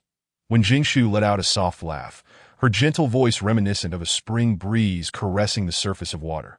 Yet in the next moment, a chilling aura suddenly emerged, solidifying the water into ice. Or perhaps Dr. Pei has another side profession, such as researching certain projects. The young woman leaned slightly forward, propping her chin on one hand, her luscious pink lips exhaling a fragrant breath. Her pair of peach blossom eyes arched slightly, sparkling with a captivating allure that could ensnare anyone who happened to gaze upon her. However, the man across from her remained as steadfast as a mountain. Miss Wen, you jest, Pei Mingzhou replied leisurely, methodically wiping the cutlery, his demeanor calm and unyielding, revealing not a trace of vulnerability. The hospital does not permit side professions. That's so. When Jingshu raised an eyebrow, choosing to remain noncommittal, she straightened up, casting a fleeting glance at the red button beneath the table, and then, seemingly joking, continued to probe. Dr. Pei, I must admit, you seem rather familiar to me. Might we have crossed paths before? Upon hearing this, Pei Mingzhou paused his actions, lifting his gaze to meet hers. His expression turned serious, his eyes lingering over her features as if in recognition or recollection. After a prolonged silence, the man relaxed his furrowed brow and spoke with a soft tone. Miss Wen, I believe we may indeed have met somewhere. With his words, when Jingshu's heart leapt to her throat. She had suspected this all along. The man before her, even if not a member of the original Star Laboratory, likely had some connection to IT. The truth seemed poised to unravel. Her breath quickened. She leaned forward, fixated on the man's face, determined not to miss any subtle expression. Where? The young woman's exquisite visage loomed larger in Pei Mingzhou's eyes, the faint scent of orchids wafting toward him, seemingly attempting to disorient his senses. Nevertheless, he did not falter but met her probing gaze with unwavering seriousness, responding, in a dream. Isn't that a rather cold joke learned from colleagues? Not amusing? When Jingshu glared at his infuriating face, inhaled deeply, and closed her eyes, finally suppressing the impulse to deliver a forceful kiss with her fist, she tugged at the corners of her mouth, managing a smile that lacked sincerity. I have received professional training. I generally do not laugh easily. You articulate quite well. However, I would advise against repeating such jokes in the future. Otherwise, I fear you might find yourself in a sack on your way home from work. Incensed, when Jingshu did not spare a glance at the man across from her until the waiter had served the dishes. Pei Mingzhou, sensing the atmosphere, wisely remained silent, choosing not to provoke her further. In an instant, the previously lively ambience turned frigid. The two dined in silence, Perhaps the exquisite cuisine truly had the power to mend hearts. After sampling several delectable dishes, when Jingshu's spirits lifted somewhat, her rationality returning, she began to question whether she had mistaken his identity. To confirm her suspicions, she donned an artificial smile. Once more to Dr. Pei. Why do you wear glasses while dining? Is your prescription quite strong? I do not have vision problems, that I simply wear them to appear more mature. This way, I seem more credible in front of patients. Pei Mingzhou adjusted his golden-rimmed glasses, explaining with a calm demeanor. Through the glass lenses, his light brown eyes remained inscrutable, exuding an air of refined composure. Upon closer inspection, he indeed possessed a certain scholarly gravitas. When Jingshu bit her lip in frustration, the continuous setbacks left her feeling suffocated. Whether to provoke him into revealing a flaw or harboring a tinge of vengeance, a glimmer of mischief flickered in her eyes. To Dr. Pei, I have a suggestion. Why not shave your head? Then you would be the most mature director in the entire hospital. Though Pei Mingzhou did not grasp the humor, he understood the general implication. Surprisingly, he did not react with anger. His expression remained relatively unchanged, which only heightened when Jingshu's sense of defeat and exasperation. She had never encountered someone so emotionally detached, akin to a soulless automaton. No, at least Xiao Tian would use his eyes to convey affection. Thus, a more accurate description would be to liken him to a statue carved from cold jade, perched high above, looking down upon the masses, devoid of desires or emotions. How could a heart made of stone ever be moved? Just as when Jingshu contemplated surrendering, the man's voice suddenly resonated in her ears. My hair resembles the feathers of my beast form. Therefore, it cannot be shaved. Pei Mingzhou enunciated each word with gravity, his brow slightly furrowed, earnestly rejecting her suggestion. Otherwise, I would become a featherless bird, subject to ridicule. The previously calm and indifferent tone of the man now carried a hint of emotional fluctuation, as if there lay a barely perceptible grievance beneath the surface. Upon hearing this, when Jingshu's mind instantly conjured an image, a featherless bird scorned by its peers, angrily attempting to peck at them, only to find itself unable to fly due to its baldness, thereby becoming even more incensed. The entire bird would turn red with fury. The furious Pei bird. Indeed, she burst into laughter, unable to contain herself. Pei Mingzhou regarded the young woman who was now giggling uncontrollably and interjected quietly, Aren't you supposed to be professionally trained? Ahem, I merely recalled something amusing. No worries, a completely bald pink bird can also be quite adorable. Wouldn't you agree, Dr. Pei? The silence of Dr. Pei was deafening. Chapter 28, President Xiao. Female, you have successfully captured my attention. After indulging in raucous laughter at the expense of a certain Pei bird, when Jingshu finally felt a sense of relief. Through this encounter, it was as if she had received a revelation, instantly grasping the method to navigate Dr. Pei. Dr. Pei, do you know what the longest road I have ever traversed is? The starship route from Central Star to Original Star? No, it is the road leading to your heart. Dr. Pei, I wish to purchase a piece of land. What kind of land? The land of your unwavering devotion. A barrage of corny, overly sentimental lines erupted, leaving even Pei Mingzhou feeling overwhelmed.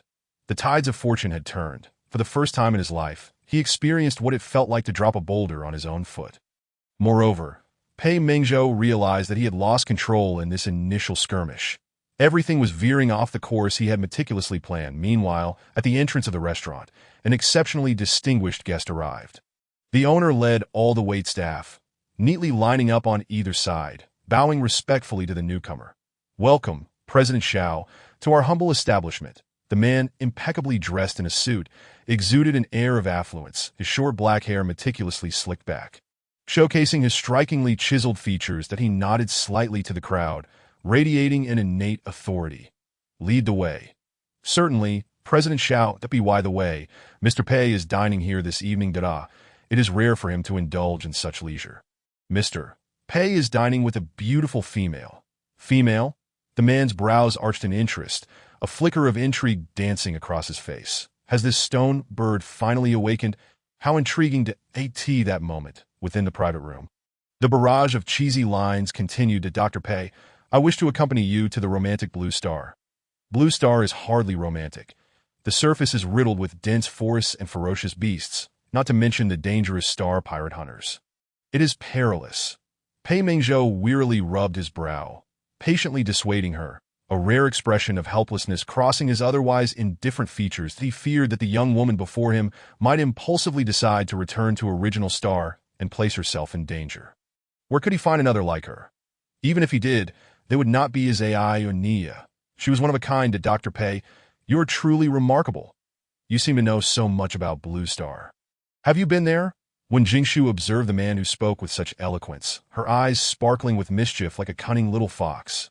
"Humph, it was worth my effort to nearly excavate the Tower of Babel too." Pei Mingzhou pressed his lips together, his long eyelashes casting a shadow over his eyes, concealing a hint of bewilderment. He, too, was unsure why he was allowing himself to lower his guard and tolerate her persistent antics. Was he under some enchantment? As a naturally emotionally detached perfectionist who adhered strictly to plans, Pei Mingzhou found himself grappling with a newfound feeling of confusion. What is wrong? Could it be that Dr.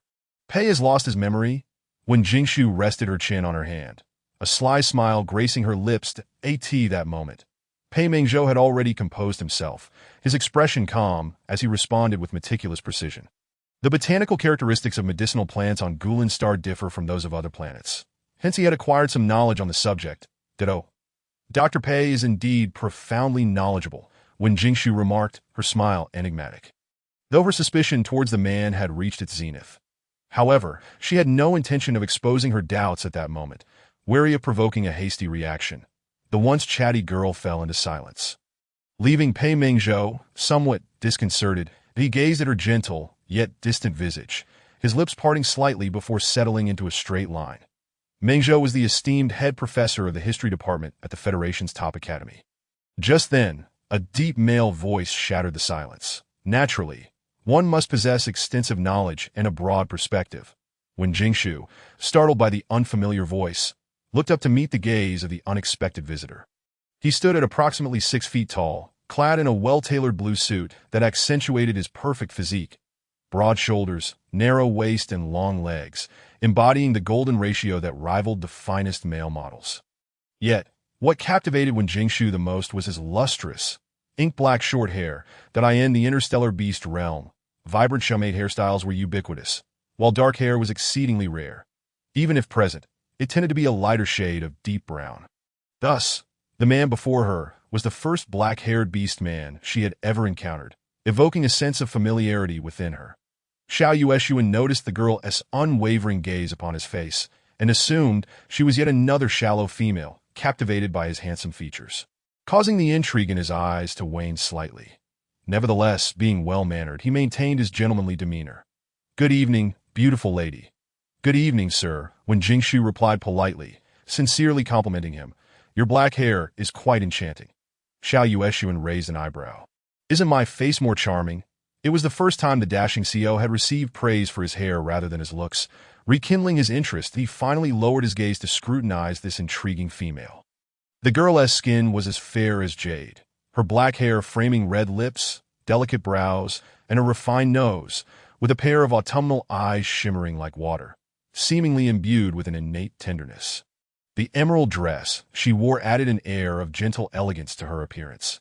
Xiao Yueshuan had encountered many beautiful females, yet she stood out as the most extraordinary, reminiscent of the treasured ancient depictions of ladies from Huaxia.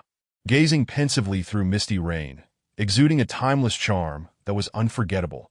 Upon meeting her captivating black eyes, the astonishment on his face was unmistakable. "Miss Wen, your eyes are equally enchanting. Even the most exquisite Nick's heart would pale in comparison." "Sir, you flatter me," when Jingshu responded with a modest smile, "that in the presence of this evidently distinguished man." Her demeanor remained neither too warm nor overly distant, further intensifying Xiao Yueshuan's interest that why surname is Xiao. "And my given name is Yueshuan. May I inquire about your esteemed name, Miss Wen?" "My name is Jingshu. Indeed, a quiet lady is truly exquisite, and you live up to your name, Mr. Xiao. Your name is quite melodious as well." As the two engaged in delightful conversation, Pei Mingzhou, momentarily forgotten, furrowed his brow slightly. "Xiao, what brings you here?" "Naturally, I have come to inspect my properties," he replied casually. "Did I happen to hear you were dining with Miss Wen? So I thought I might intrude." "Mingzhou, you don't mind, do you?" Xiao Yueshuan's tone was familiar, his demeanor suggesting a close camaraderie between them. Chapter 29, Shakso, the beastman's physique equates to, please call me by my full name. Pei Mingzhou replied after a brief pause, a hint of disdain flickering in his eyes that we have been close friends for years. There's no need for such formality. Xiao Yueshuan feigned hurt, yet his spirit soared. This cold and unyielding stone bird had finally met its match. Meanwhile, when Jingshu, who had been observing the exchange, sensed an undercurrent of tension. Why did these two appear more like rivals than friends? Still pondering, she decided to indulge in the unfolding drama.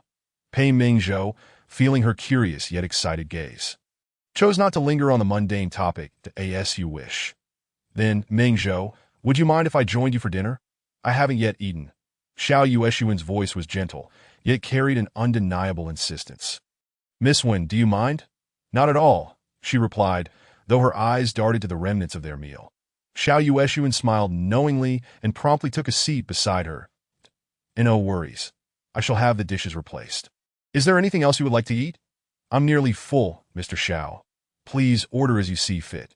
Before long, the table was cleared and a lavish spread of exquisite Western cuisine was presented anew. When Jingshu observed the man's elegant dining etiquette, intrigued by his identity, his refined demeanor, the mention of inspecting his properties, and his surname, Xiao, Mr. Xiao, may I be so bold as to inquire? Are you the president of the Xiao Corporation? How did you deduce that? Miss Wen. Xiao Yueshuan set down his cutlery, regarding her with newfound interest that he held a unique position and, for reasons of safety and privacy, rarely appeared on the star net. Consequently, while the president of Xiao Corporation was well known, few outside his circle were familiar with his specific traits. Xiao Yueshuan did not suspect that the female before him intended to approach him for ulterior motives. After all, the unfamiliarity in her gaze upon his entrance had been unmistakable. Quite simply, you resemble a domineering so, when Jingshu replied without hesitation. Handsome and wealthy, possessing outstanding charisma, tall and leggy, with an impressive physique. Cough! Xiao Yueshuan nearly lost his composure. He had never encountered a female so audacious as to discuss a male's physique in public. Is Miss Wen teasing me? A faint blush crept onto his face, leaving him unsure whether it was from anger or embarrassment. His skin, perpetually shielded from the sun, turned a stark white, making the flush all the more conspicuous. His cold golden eyes glimmered with a mix of annoyance, astonishment, and an unrecognized shyness. When Jingshu was taken aback by his sudden inquiry, her expression a blend of confusion and bewilderment.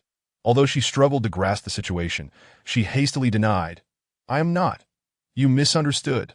Xiao Yueshuan, hearing her defense, felt his anger escalate.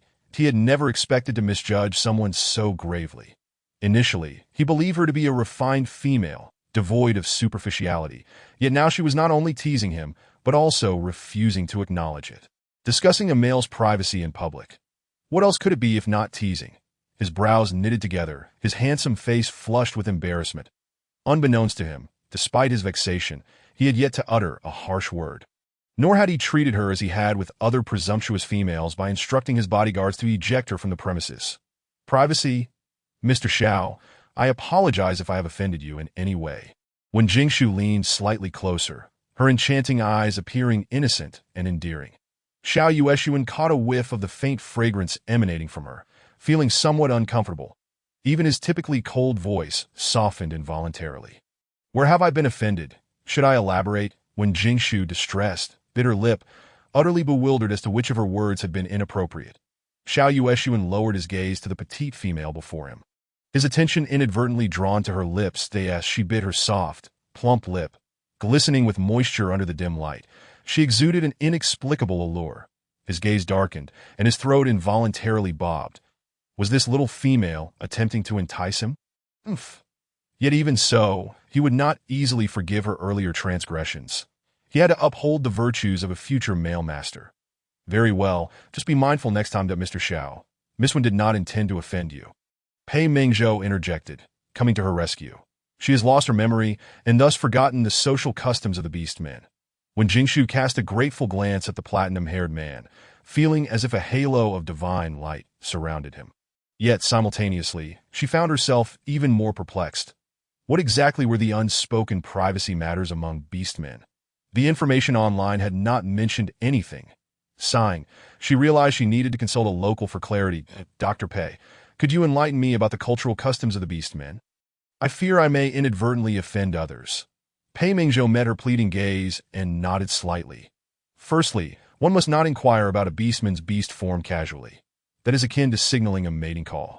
When Jingshu nodded in astonishment, as if recalling something, her expression shifting to one of realization. And oh wonder Yun Lu had been so shy back then. Furthermore, it is best not to discuss the physique of male beasts in public. The physical strength of male beasts is directly proportional to their X abilities. Following this, Pei Mingzhou chose not to elaborate further, yet when Jingshu had already grasped the implied meaning, she stiffly lowered her head, covering her flushed cheeks with her hands, wishing she could immediately find a crack in the ground to hide. So. She had just asked Xiao Yueshuan how old he was in front of Pei Mingzhou. Goodness, this was utterly mortifying. Was it too late to start a new life on another planet? As the clear male voice fell silent, an air of awkwardness enveloped the private room, under the gaze of the two male beasts.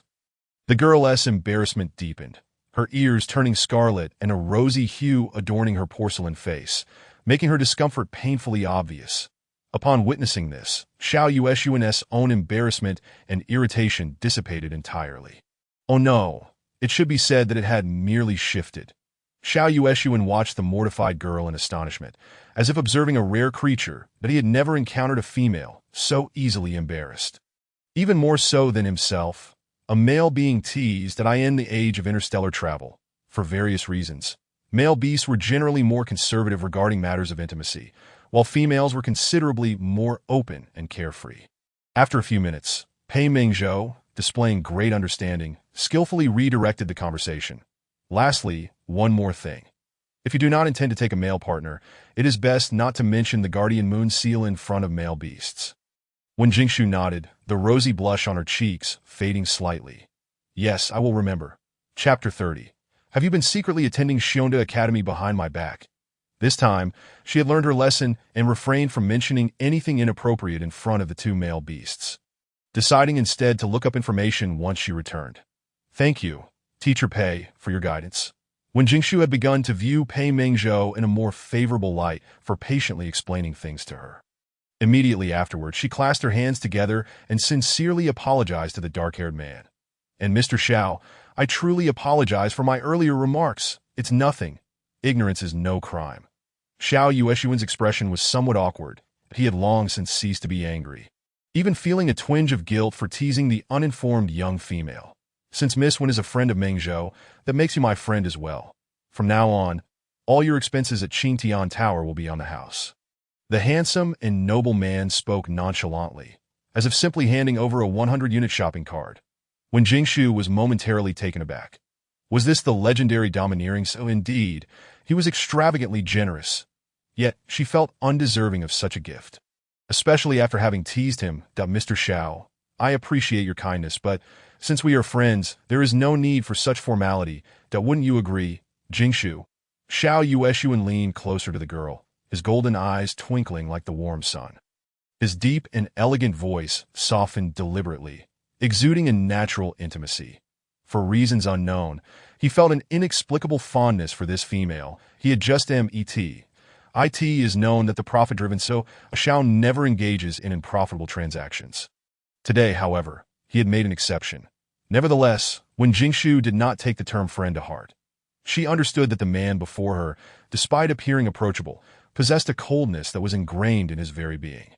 Unlike Pei Mingzhou's aloofness, which seemed almost ethereal, his was an arrogance typical of someone in a position of power. Such a person could converse with anyone, as he had the ability to condescend. Hence, while superficial friendship with him was feasible, forming a genuine connection would be arduous, unless he chose to acknowledge you first. When Jingshu smiled gracefully, her demeanor polite yet appropriately measured. Since you were so generous, I shall shamelessly accept this token of our meeting. In return, I will also prepare a small gift for Mr. Xiao in a couple of days that I hope you won't find it lacking. Of course not. I shall eagerly await your token of appreciation. Although Xiao Yueshuan felt a tinge of disappointment upon hearing her still somewhat distant address, anticipation grew regarding the gift she mentioned at that moment. The previously silent Pei Mingzhou suddenly interjected. Miss Wen, what about me? Dr. Pei also wishes for a gift. Yes, and if he has one, I should have one too. Hearing this, Wen Jingshu couldn't help but stifle a laugh. Dr. Pei was acting just like a child eager for candy. Whatever happened to your aloof demeanor? Your composure. All right then, I shall get you a gift as well. But if you don't like it, Yuri not allowed to complain that I won tea. Pei Mingzhou shook his head, maintaining a serious gaze as he looked at the girl that I will not dislike it. Under the warm yellow light, the man's light brown eyes glowed with a gentle amber hue. When he earnestly gazed at someone, it created an illusion of deep affection, as if beneath a hardened exterior lay a tender heart. So different from the cold, unfeeling silver eyes she remembered, when Jingshu's suspicions began to waver.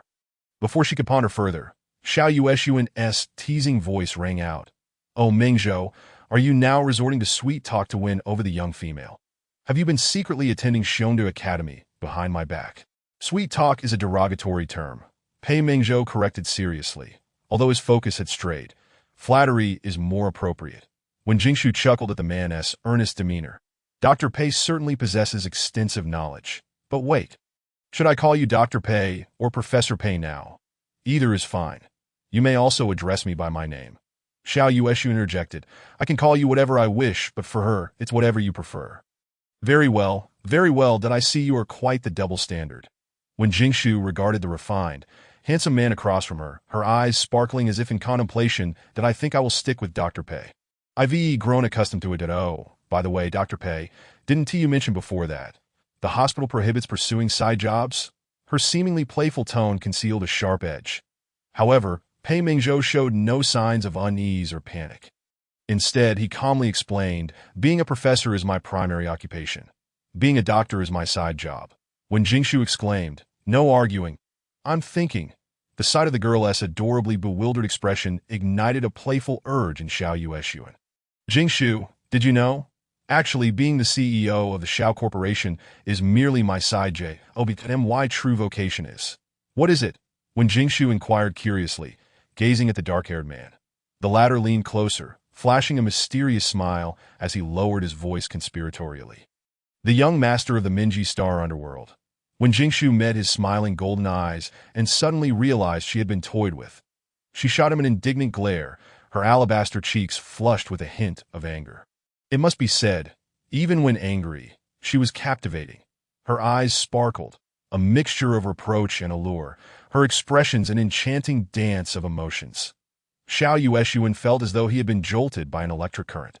A strange tingling sensation coursing through him. He cleared his throat twice to mask his unusual reaction, but he had intended to evoke a smile from the beauty, yet he had inadvertently created an awkward situation instead. I will take it upon myself to drink a cup in penance, as an apology to Jingshu. With that, he picked up an exquisite bottle of wine from the table and poured a glass for each of them. His movements were aesthetically pleasing. His long, pale hands grasped the glass stem gently, swirling it gracefully, exuding the elegance and composure of an upper-class individual. The finest glass, presented to the most beautiful female, that a glass of well-aerated wine was placed before Wen Jingshu. Through the crystal glass, the ruby-red liquid shimmered enticingly, its rich aroma wafting through the air. When Jingshu lifted the glass and took a delicate sip, savoring the taste. It's light and smooth, quite delightful. Indeed, your taste aligns perfectly with mine. Now, let us raise our glasses to celebrate our encounter tonight. I also toast to Mr. Xiao and Dr. Pei. Xiao Yueshuan, truly deserving of his reputation as a formidable figure in the business world. Demonstrated top-tier social skills that they exchanged toasts and laughter. The bonds among the three grew significantly closer. Even Pei Mingzhou partook in a fair amount of wine. The atmosphere in the private room was exceedingly pleasant. However, as all gatherings must come to an end, noticing the time nearing 9 o'clock, when Jingshu displayed an apologetic expression as she prepared to take her leave that Mr. Xiao, Dr. Pei, it's getting late. I shall return to the hotel now. Thank you both for your hospitality this evening, that I don't need to be so formal, Jingshu. Xiao Yueshuan smiled slightly, taking the girl's hand and graciously bestowing a kiss upon it. It is my honor to dine with such a beautiful female. Chapter 31. Let us compete fairly. Pei Mingzhou. The man's gesture was measured, merely brushing his cheek against the back of her hand. The mingling warmth and scent of alcohol on his breath enveloped Wen Jingshu's hand. causing her slightly tipsy cheeks to flush with a deeper hue. "That Mr. Xiao is jesting," she replied. "Miss Wen, do you need me to escort you back to the hotel?" Pei Mingzhou timely intervened to rescue the young lady. However, after being tinged by the wine, his cool, spring-like voice acquired a captivatingly hoarse magnetism. When Jingshu observed the two remarkably handsome men, each with their distinct charm, and felt a flutter of reluctance, she certainly did not wish to hear any more of those unspoken rules that suggested a beast returning a female to a hotel equated to a fleeting romance. After gently declining, the three exchanged contact details on their virtual devices. Pei Mingzhou's online moniker was as aloof as ever. A mere PEI.in contrast, Xiao Yueshuan's username elicited a smirk from Wen Jingshu. Moments later, she waved goodbye to the two and hurriedly departed. Once the emerald figure vanished, the previously lively private room fell into a prolonged silence. Xiao Yueshuan remained poised and unruffled, languidly reclining against the chair's backrest. His legs crossed, and an air of nonchalance as he leisurely savored his drink. Conversely, Pei Mingzhou sat erect, enveloped by an aura of low pressure. He removed his gold-rimmed glasses and fixed his frosty gaze on the dark-haired man, his silver-gray pupils seemingly encased in ice. "Xiao Yueshuan, you have overstepped." Where have I overstepped?" "You should not draw near her." "Are you referring to Jingshu?" Xiao Yueshuan casually swirled his glass, a teasing smile playing at the corners of his lips. "What? Are you jealous?" Who would have thought the cold-hearted Pei director could feel jealousy? Pei Mingzhou ignored the man's jibe, his voice as frigid as I see Dio not approach her again. Otherwise, I would not hesitate to seek a different collaborator. In Pei Mingzhou's mind, an ideal benefactor should remain as unyielding as the grave, disrupting neither his plans nor encroaching upon his personal sphere. All right, I shall keep my distance. She is merely an amusing female." Xiao Yueshuan acquiesced with a smirk, yet a glint of darkness flickered in his golden eyes. "Surely, our years of friendship hold greater significance. Wouldn't you agree, Mingzhou? Let it be so." Pei Mingzhou delivered a terse warning before rising to leave. Once he had departed, the playful smile on Xiao Yueshuan's face faded. The image of the young lady's radiant smile lingered in his mind, igniting a familiar flutter in his heart. Like a spark, it spread gradually, intense and fervent, gradually enveloping the previous indifference. Xiao Yueshuan regarded the receding figure with a scoff. "How fortunate to encounter such an intriguing little female. I shall not relinquish her easily." May the best man win, Pei Mingzhou. Inside the hotel room, when Jingshu, having finished her bath, reclined on the soft, cloud-like bed, releasing a contented sigh. Today had been exceedingly exhausting. She had been viewing properties, subtly probing Pei Mingzhou, and finally had a misunderstanding with Xiao Yueshuan. Although she had gained much, she was utterly drained, both physically and mentally. As she lay on the bed, weariness washed over her, and before long, sleep beckoned. Just as she was drifting off, a thought flickered through her mind. Had she forgotten something? It seemed rather important. Can't recall. Oh, I'm so sleepy, I'll think about it tomorrow." The following day, when Jingshu indulged in a rare moment of lingering in bed. Clutching the plush duvet, she rolled around until, feeling slightly more awake, she squinted at her virtual device that a soft blue light cast a glow before her, and a bright red word caught her attention. Upon comprehending the content, all traces of drowsiness vanished. The top trending topic on the StarNet was a startling announcement from the Federal Supreme Court. The trial date for the Skullstar Pirate Group has been postponed indefinitely. The uproar this news generated was overwhelming. Within half an hour, the comment section was inundated. Why the sudden delay? Surely, there must be some hidden agenda. Every additional day those wretched pirates live is a waste of our Central Star's air. I heard rumors that there are masterminds behind the Skullstar Pirate Group, leading to either an assassination or their protection. Surely not. Harming a female is a capital offense. Is the federal government shielding these beasts? I strongly demand a return to the original trial date. 1. As a citizen of the Federation, we have the right to know. Amidst the incitement of certain individuals, chaos erupted across the StarNet, with public outrage surging. Yet some rational netizens attempted to restore order. Stop speculating. Even if you don't trust the court's impartiality, you must believe in the integrity of the presiding judge. Indeed, the presiding judge will surely deliver justice for us females. Trust in the judge and await the court's latest announcements. An invisible storm quietly subsided. when Jingshu felt a burgeoning curiosity towards the esteemed presiding judge. Promptly, she searched for relevant information on the StarNet, only to discover that the judge's profile was classified. The only available materials were recordings of previous cases. Upon witnessing the figure seated upon the judgment chair, when Jingshu felt a rush of shame for her prior biases. Perhaps it was due to ingrained beliefs from her first 20 years, leading her to unconsciously assume that those in high positions were invariably male. Yet in reality, in the footage, a middle-aged female figure presided over the judgment chair. Articulating the case with clarity, calm, insightful, and commanding respect in her penetrating gaze, there was no distinction of gender, no hierarchy, no division of wealth. Only plaintiffs and defendants, only fairness and justice. The black judge's robe shimmered with a magnificent glow, illuminated by her charismatic presence. In that moment, when Jingshu felt an unparalleled admiration swell within her, and no wonder netizens felt so at ease. Indeed, with such a steadfast anchor, justice would never be absent. After a long while, when Jingshu managed to steady her tumultuous emotions that moment, her assistant, Xiao Tian, kindly reminded her esteemed guest, "It is now 9:00 that I recommend enjoying a delicious breakfast, as timely meals are beneficial for your health. Xiao Tian, please order the same breakfast as yesterday." After placing her order, when Jingshu recalled the tasks awaiting her and hurriedly got up to freshen up. Shortly after, as she munched on a sandwich, she pondered the reasons behind the trial's postponement. Suddenly, a spark of insight struck her. She had previously heard that Qin Su was on an urgent mission. Could this be related? The moment that thought crossed her mind, the sandwich lost its appeal.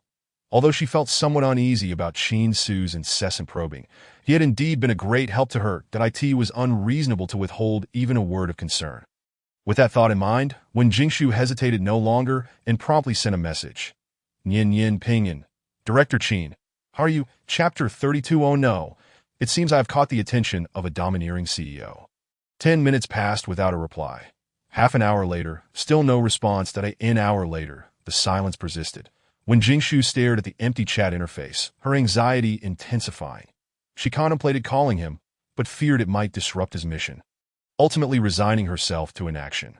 Sighing despondently, she closed the chat window. This moment, there was nothing she could do except silently pray for his well-being. When Jingshu rose and approached her wardrobe, changing into a casual sports outfit. However, she had no intention of venturing outside today. Instead, she planned to remain in the hotel, working on the design blueprints for the nursery. The overall layout had already taken shape in her mind. The yard would serve as the outdoor activity area. The first floor would be designated for indoor activities, featuring an open kitchen. The second floor would be the nursery. The third floor would be her personal living space. And the fourth floor would house a terrace garden complete with a swimming pool. Behind the courtyard, there would be a storage facility that merely required slight modifications, with the assistance of the intelligent virtual system. When Jingshu gradually constructed the model for her future nursery, that moment, the sun shone warmly, and a gentle breeze caressed her, as the tranquil solitude flowed by as the sun set. When Jingshu finally completed her masterpiece, she stood up and stretched luxuriously. Now, it was time to find a construction team. But where to find one? When Jingshu furrowed her brow in distress. She had never dealt with construction projects before and was utterly unfamiliar with the process. Unsure of how to proceed, she needed to consult someone knowledgeable. Otherwise, it would be a minor loss if she were scammed, but a shoddy construction could lead to major issues. Looking at the scant number of friends on her virtual device, she decided to reach out to the well-connected CEO, Xiao. "Nian Pinyin. Is President Xiao available? I have a matter to discuss." AAA Xiao Corporation President. "I am here. Is Jingshu encountering any trouble?" Nian Pinyin. "Yes. I am planning to renovate a property and wanted to ask if you know of any professional construction teams." AAA Xiao Corporation President. "I happen to own a construction company. I will have the person in charge contact you shortly." Nian Pinyin. "Is there anything I need to do?" AAA Xiao Corporation President. "No need. I will arrange everything. You can communicate your requirements directly with the person in charge." Nian Pinyin. "Great. Thank you so much, President Xiao." Nian Pinyin. "Are you free for dinner tonight? I would like to treat you as a token of my gratitude." AAA Xiao Corporation President.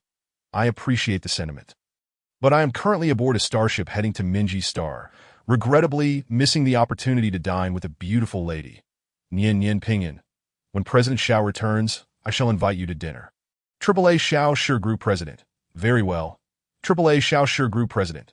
By the way, why does Jing Shu still address me as President Xiao? Is my name unappealing? Nian Yin Pinyin. Not at all. It sounds quite lovely. Nian Yin Pinyin. Yusun. Meanwhile, aboard a luxurious starship traversing the cosmos, Xiao Yusun fixated on the two characters in the chat window, as if he could hear the sweet voice of the little female calling his name in his ears, melodious and enchanting. Akin to a celestial melody, a faint smile graced the handsome visage of the man, and the previously aloof and regal golden eyes seemed to soften, rippling with gentle waves of warmth at AAA Xiao Shi Group President. When we meet again, I wish to hear it with my own ears. It must be more exquisite than any music in the entire star realm. When Jing Shu. Oh no. It seems I've been flirted with by the domineering president. She steadied her racing heart, determined not to be outdone, and playfully flirted back. Nian Yin Pinyin. I suddenly feel that Yu or Sun Sun sounds even better. AAA Xiao Shi Group President. Absolutely not. I, the dignified president of Xiao Shi, Nian Yin Pinyin. Is that truly impossible? Yu Sun Sun. AAA Xiao Shi Group President. I reluctantly permit you to use the latter. Nian Yin Pinyin. All right. Sun Sun. AAA Xiao Shi Group President. It appears that little females do indeed favor such endearing terms. Nian Yin Pinyin. Does Sun Sun not like it? Sun Sun. AAA Xiao Shi Group President. I have matters to attend to. I must take my leave. We shall converse another time. Nian Yin Pinyin. Farewell, Sun Sun. Your friend has gone offline. Please leave a message if needed. When Jing Shu observed the hurried disconnection of the chat, and she could almost envision the man behind the light brain fleeing in haste, that a smile unconsciously tugged at her lips, and she suddenly felt that the domineering president was not so unapproachable after all, much like the ragdoll cat of her neighbor, which, though seemingly aloof and elegant, would reveal its soft belly for affection once it had accepted you, nuzzling and purring in delight. When Jing Shu harbored strong suspicions that Xiao Yusun was, at his core, akin to a cat. This notion explained why he and Pei Xiao Niao had such clashing energies. It would indeed be peculiar for natural enemies to coexist harmoniously, after teasing the proud and aloof president. When Jing Shu felt invigorated and prepared to venture out for a meal, while also selecting a gift to present, that in the era of interstellar travel, industrial technology had reached extraordinary heights, yet craftsmanship had regressed to primitive levels. Many brilliant cultural treasures and artisanal skills had vanished in the currents of history. After wandering for quite some time, when Jing Shu finally stumbled upon a store specializing in handcrafted collectibles. Upon entering, the staff greeted her with a warmth of familiarity. "Miss Wen, welcome to our store. You recognize me?"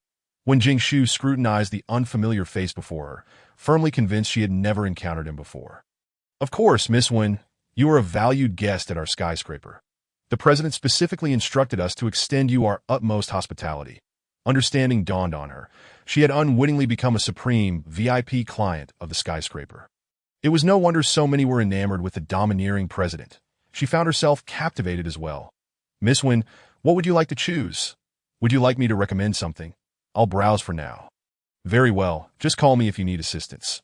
The shelves within the store were a dazzling display of colorful, unique minerals, exquisite handicrafts, and time-honored antiques, when Jing Shu strolled leisurely, marveling at the array of items. Soon, her gaze was drawn to a pair of earrings. Their minimalist yet elegant design featured a long silver chain adorned with a teardrop-shaped ruby, crystal clear and flawless. The pear-shaped facets were meticulously cut, reflecting a brilliant light akin to flames. Instantly, when Jing Shu felt that these earrings would be perfect for Mu Yunlu. "Please wrap up this pair of earrings. Miss, you have a discerning eye. This fiery crystal is a byproduct of the blazing flower, possessing miraculous healing properties, alleviating coldness and soothing the spirit." The staff continued to expound while packaging the earrings, and when Jing Shu listened intently, fascinated by the tales of this foreign realm. After perusing for a while longer, a peculiar blue flower caught her attention. "What kind of flower is this?" Chapter 33. Qin Su. He misses her. Its petals were but 5, resembling a small star, in a deeper shade of icy blue, exuding a faint chill. "Miss, it is not a flower, but a type of mineral crystal, a mineral crystal. Indeed, it is called a blue crystal flower, a specialty of the ice crystal star, that IT not only possesses calming and healing effects, but can also reduce genetic instability values. Even in the market, it is worth billions of star coins. Upon hearing this, Wen Jingshu couldn't help but display a look of confusion. The staff seemed to perceive her thoughts and smiled as they explained, "Our humble shop could never procure such a precious treasure. This flower is merely composed of ordinary blue crystals. Its efficacy is minimal and is generally regarded as a keepsake symbolizing peace. After all, for beast men, nothing is more perilous than genetic instability, for reasons unknown." When Jing Shu thought of Qin Su, compared to ordinary beast men, his profession was evidently far more dangerous. Despite the facade of peace in the Federation, numerous shadows lurked beneath the surface, hidden from view. There was no such thing as tranquil times. It was merely that some bore the weight for others. When Jing Shu gently touched the blue crystal flower, feeling its coolness against her fingertips, as a pair of silent, icy blue eyes flickered in her mind. Wrap this one up as well. Continuing her exploration of the shop, Wen Jingshu found no further suitable gifts, especially for Xiao Yusun. He had just assisted her significantly, and she could not simply present him with an ordinary item, as that would lack sincerity. After some contemplation, she ultimately decided to purchase a selection of materials. Intending to craft a handmade gift for him, as for Pei Mingzhou, she contemplated gifting him a surgical knife or perhaps a pair of mature glasses. "Miss, everything is packed for you." The staff beamed brightly as they handed her 3 beautifully wrapped gift bags. "How much for all this?" "No charge. The president has specifically instructed that all expenses incurred by you at our establishment are complimentary." But when Jing Shu felt somewhat embarrassed and awkward, she was using Xiao Yusun's money to buy gifts. And for another man at that, an unexpected sense of guilt washed over her, akin to indulging in a lavish lifestyle funded by a benefactor. Seeing her insistence to pay, the staff feigned a pitiful expression. "Miss, please do not decline that if I were to accept your star coins, the president would be displeased." "All right then." With a resigned air, when Jing Shu retrieved her light brain, "that in that case, I shall leave you a favorable review for your diligent service." "Really? Of course, your service was attentive, and your explanations were thorough." "Thank you, Miss Wen." The staff was nearly moved to tears, as no one had ever proactively given him a good review before. For customers, leaving a review might be a trivial act. But for the staff, it represented a potential opportunity for promotion. Especially since this commendation came from a female in a world where males greatly outnumbered females, the influence of females was undeniable. "No need for thanks. Your efforts merit such praise. Keep it up." After completing her review on the Star Network, Wen Jingshu offered a warm word of encouragement to the staff before turning to leave. The staff watched her retreating figure, waving a small handkerchief, bidding a reluctant farewell. "I will strive to do better." Miss Wen is truly a gentle female, that if he were the president, not only would he offer her complimentary services, he might even gift her the entire building. Upon returning to her hotel, as soon as Wen Jingshu stepped through the door, a notification chimed from her light brain. "Guardian of Justice. Do not worry. I shall return shortly." Meanwhile, in the vast and mysterious cosmos, a silver federal starship sped away from the realm of Mingyi. Inside the ship's medical bay, a gray-haired man rose from the treatment pod. His bare chest revealed a well-defined physique, with muscular arms that exuded formidable strength. His bronze skin added a touch of wild allure. Yet, across this perfect male form, 3 sinister claw marks marred his abdomen, deep enough to see bone. Even after treatment, they had not fully healed. The man, seemingly impervious to pain, silently wrapped his abdomen in bandages that moment. A physician entered the room. Upon seeing the severely injured patient standing before him, he nearly lost his composure. "Director, what are you doing up? Your injuries are not yet healed. With such severe wounds, you should remain in the treatment pod for at least 3 days. It's nothing. I know my limits." The man's tone brooked no dissent, compelling the attending physician to remain silent. Though inwardly, he harbored resentful thoughts. Fortuitously, the man was his superior. Had he been a disobedient patient in the past, he would have been bound to a treatment chamber without hesitation. Qin Su disregarded the doctor's reproachful gaze, swiftly donning his uniform before making his way to the command center. That moment, the atmosphere in the command center was heavy with tension. It was utterly unexpected that those individuals had colluded with the space pirates. They were nothing short of parasites. It was likely that several families were involved. For how else could one account for the abundance of Class A assassins? Thankfully, The director was present. Otherwise, we might never have returned. Point one could only wonder about the director's injuries. It's nothing serious. Chin Su, clad in a pristine law enforcement uniform, strode purposefully to the main seat, his expression as austere and commanding as ever. What is the status of the bait? Director, the bait has been administered a large quantity of dream spores and is now mentally unstable. In a state of confusion, is there a treatment plan from the Capital Hospital? None has been communicated yet. They are likely still in the research phase. Upon hearing this, Chin Su's brow furrowed, a glint of coldness flashing in his eyes. After a moment's contemplation, he made a decisive call. Return at full speed and expedite the transport of the bait back to the Central Star. But Director, your injury. Do as I say, as you command, Director.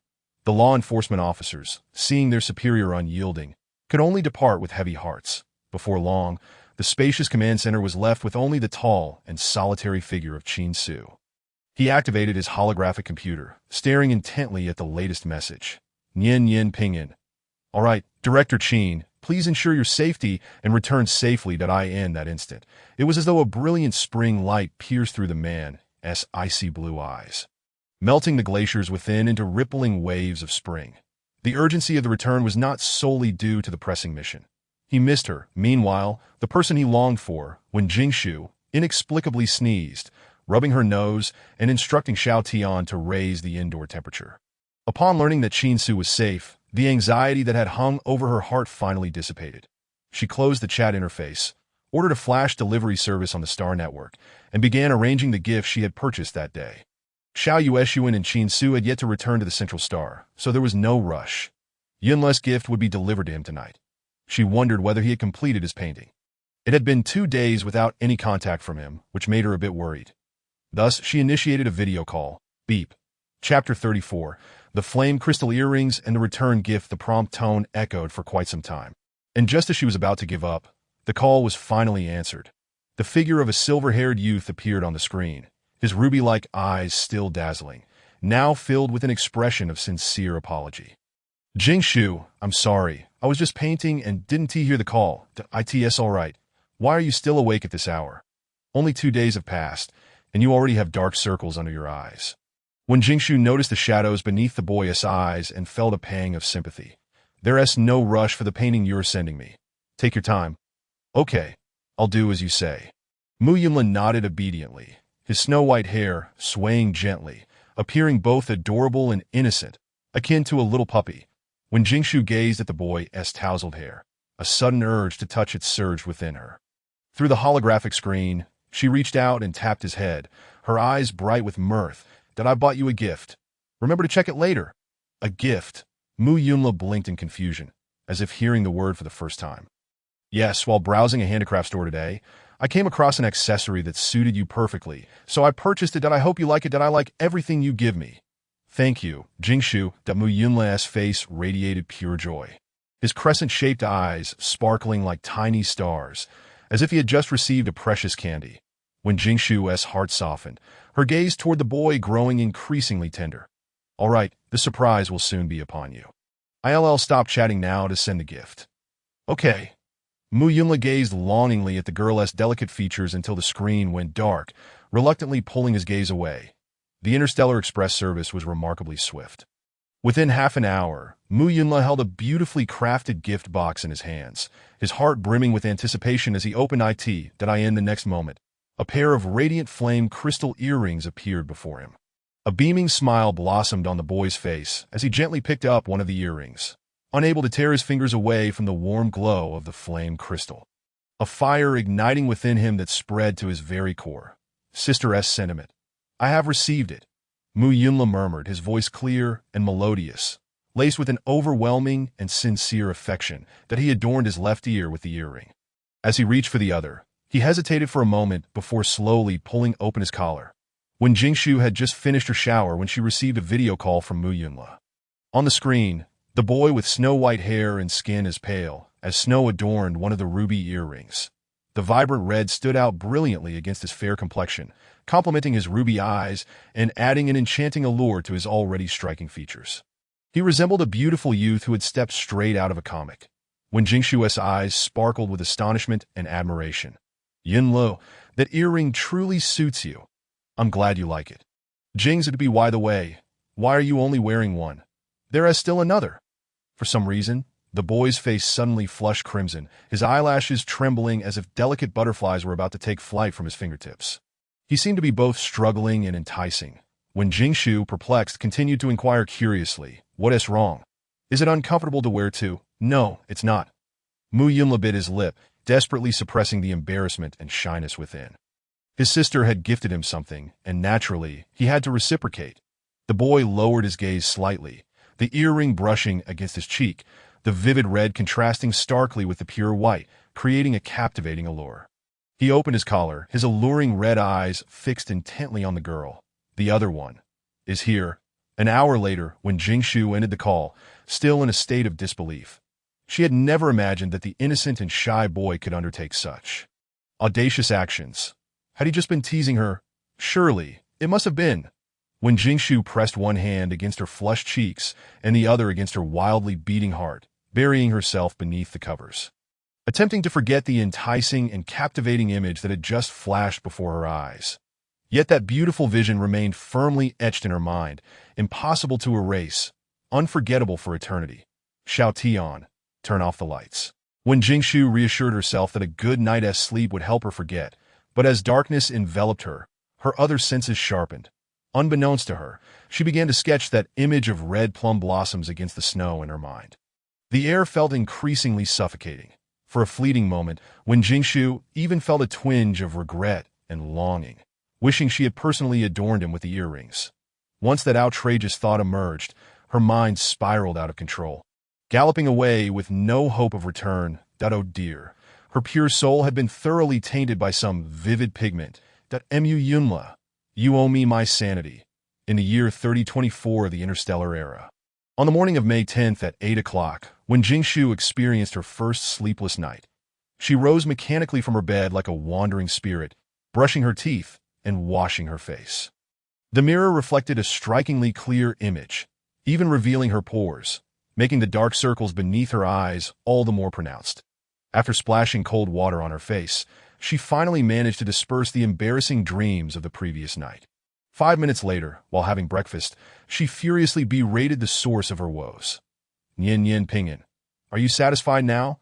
I have panda eyes just like you. Attached selfie, Sui Sui Chong Lu. Did Jingshu not sleep well last night? Nian Yin Pingin, do you think I could sleep?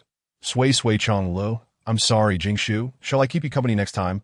My fur is very soft. It could be your pillow. Nian Yin Pingin, you keeping me company would make it even harder to sleep. Sui Sui Chong Lu. Why is that? Nian Yin Pingin. I'm afraid I won't be able to control myself. Sui Sui Chong Lu. No need to control. My body, my heart, my everything belongs to you. Nian Yin Pingin. All right, make sure to wash up and wait for me, while bold words may be spoken. When Jingshu is merely indulging in verbal bravado for the moment, the nursery project is on the verge of commencing. Although she need not personally lay bricks, she will undoubtedly be required to supervise on-site daily. And she is likely to be quite busy in the days to come. Once all settles, she shall savor a delightful feast. 18:09 in the morning, the construction supervisor arranged by Xiao Yueshun reached out to her. When Jingshu sent him the design blueprints and articulated her requirements, after reviewing them, he readily agreed and invited her to inspect the site in the afternoon to further discuss the construction plan. Naturally, she did not decline. His meticulous and professional demeanor only served to reassure her further. After a brief nap, the afternoon arrived swiftly. When Jingshu made her way to the courtyard, where a group of workers clad in blue uniforms awaited her. Leading them was a refined and amiable middle-aged beast man, who, upon seeing her, greeted her warmly. You must be Miss Wen, correct? Indeed, she was a beautiful and elegant female. Hello, may I ask your surname? I am surnamed Shi. Miss Wen, you may call me Xiao Shi.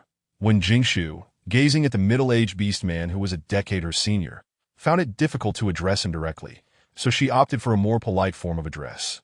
Mr. Shi, I shall rely on you moving forward. Rest assured, Miss Wen, we would never dare be careless with matters entrusted to us by President Xiao. Before they knew it, evening had fallen. After the workers conducted meticulous inspections and measurements. When Jingshu and Supervisor Shi finalized the specific renovation plan. However, when it came time to estimate the costs, the two found themselves at an impasse. That Mr. Sure, how could you offer a 50% discount? Wouldn't that render your efforts futile? Miss One, have no worries. President Xiao would never shortchange us. Truly, there is no need. I can afford over 1,000,000 star coins. Miss Wen, this is merely a token of President Zhao's goodwill. Please do not refuse. After a spirited exchange of words, when Jingshu ultimately conceded, she rubbed her forehead and sighed. Why do I feel increasingly indebted? Miss Wen, we shall return to prepare. Construction will commence tomorrow. You are welcome to come by at any time to check on our progress, Supervisor Sure said with a cheerful smile, clearly pleased with the successful completion of the task assigned by the big boss, which promised a potential promotion and raise. When Jingshu nodded in acknowledgement, thank you for your hard work during this period. That a moment later, the group packed up their tools and departed, seeing that the time was still early. When Jingshu decided to take a stroll around the area to familiarize herself with her surroundings while also paying a visit to her neighbors, laying the groundwork for future recruitment. Having spent over 500,000 star coins today, it was impossible for her not to feel a twinge of regret. She eagerly anticipated the opening of the nursery, hoping to earn money while cuddling fluffy little creatures. She had long been smitten with the adorable offspring of the beastmen. After a brief circuit, she encountered not many neighbors, but unexpectedly ran into someone she did not anticipate. Dr. Pei? What brings you here? The newcomer was Pei Mingzhou, who today donned a crisp white shirt and black trousers. His platinum long hair, neatly tied in a high ponytail, exuding the cool charm of a male lead from an idol drama. I live nearby and just got off work. When Jingshu eyed the man suspiciously. What is your address? 1107. What a coincidence. I reside at 1108. Would you care to visit my home, new neighbor? Pei Mingzhou leaned closer to the young woman, his light brown eyes reflecting the purple dusk, exuding an inexplicable allure. However, when Jingshu felt alarm bells ringing within her, she stepped back, feigning shyness as she declined. Would it be too much trouble? Perhaps not. Rest assured, I shall not devour you. When Jingshu thought. Yet I feel you might dissect me. Seeing that the young woman remained on guard, Pei Mingzhou moved closer still. There are surveillance eyes watching you. Should you go missing, the Public Security Bureau will first come looking for me. Moreover, you are of great importance to me. I shall never harm you, so do not be afraid. His voice was soft and soothing, instilling an involuntary sense of relaxation. Yet upon hearing the first sentence, when Jingshu felt a chill run down her spine, her body tensing at the mention of surveillance. Despite her efforts to maintain composure, Pei Mingzhou discerned the panic in her eyes. He stepped forward, his arm loosely encircling her shoulders, drawing her into his embrace. At that moment, to an onlooker, the tall, striking beast man appeared to be affectionately holding the petite female, the atmosphere laden with intimacy, akin to a couple deeply in love. That a faint, cool fragrance mingled with the scent of disinfectant lingered at Jingshu's nostrils, momentarily disorienting her.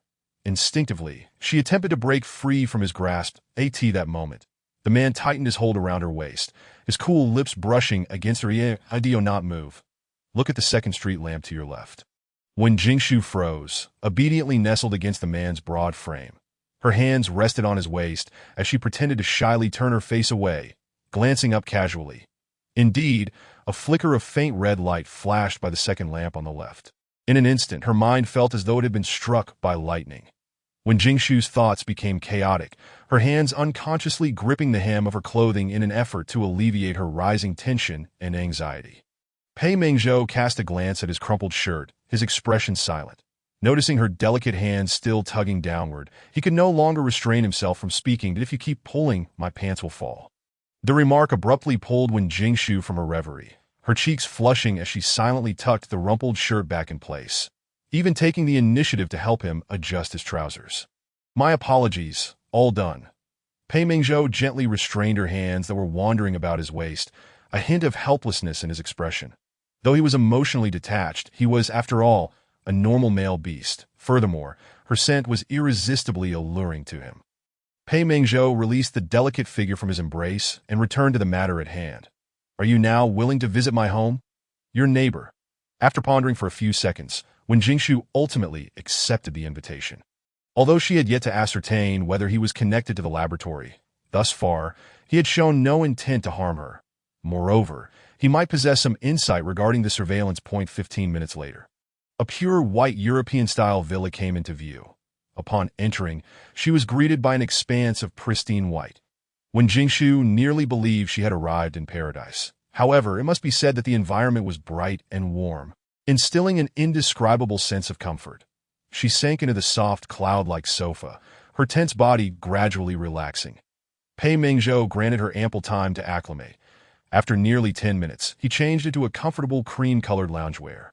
His long hair cascading casually down his back, a few strands falling over his chest, diminishing his previously aloof demeanor and adding a touch of everyday ease. Try this that a slender, fair hand presented a cup of red tea before Wen Jingshu. Rest assured, it is not poisoned. Pei Mingzhou added with a smirk, then took a sip from his own cup. When Jingshu detected a teasing tone in his voice and, feeling somewhat uneasy, redirected the conversation. Do you have a particular fondness for white, Dr. Pei? Indeed. White is the most perfect color among all. All light combined results in white, and white can also disperse into various colors of light. But don't you think it too monotonous? The essence of life is inherently monotonous.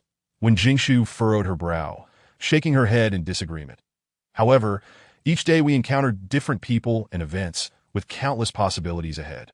Just as today's sunset is purple, yesterday's was pink, and tomorrow may be orange or golden. Simply anticipating the sunset each day adds a layer of intriguing significance to life. Upon hearing this, Pei Mingzhou remained silent for a long while, as if struck by a profound revelation, rediscovering the meaning of life.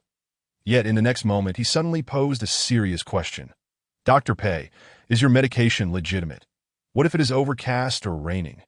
When Jingshu retorted, are you impervious to reason? She shot him an exasperated glance before directly addressing the core issue. Why are they monitoring me? Is it solely due to my obscure background? But I have never engaged in any actions harmful to the Federation. That is merely one of the reasons. They suspect you to be a bait. Pei Mingzhou spared no mystery, providing a direct answer. When Jingshu's gaze turned bewildered, her mind swirling in confusion. Bait? You must have heard about the skeleton gang's abduction of females recently. Are you suggesting that the bait is somehow connected to this matter? Could it be that the bait lures females, only for the star thieves to carry out the abductions? When Jingshu recalled the treacherous methods employed by human traffickers in her previous life.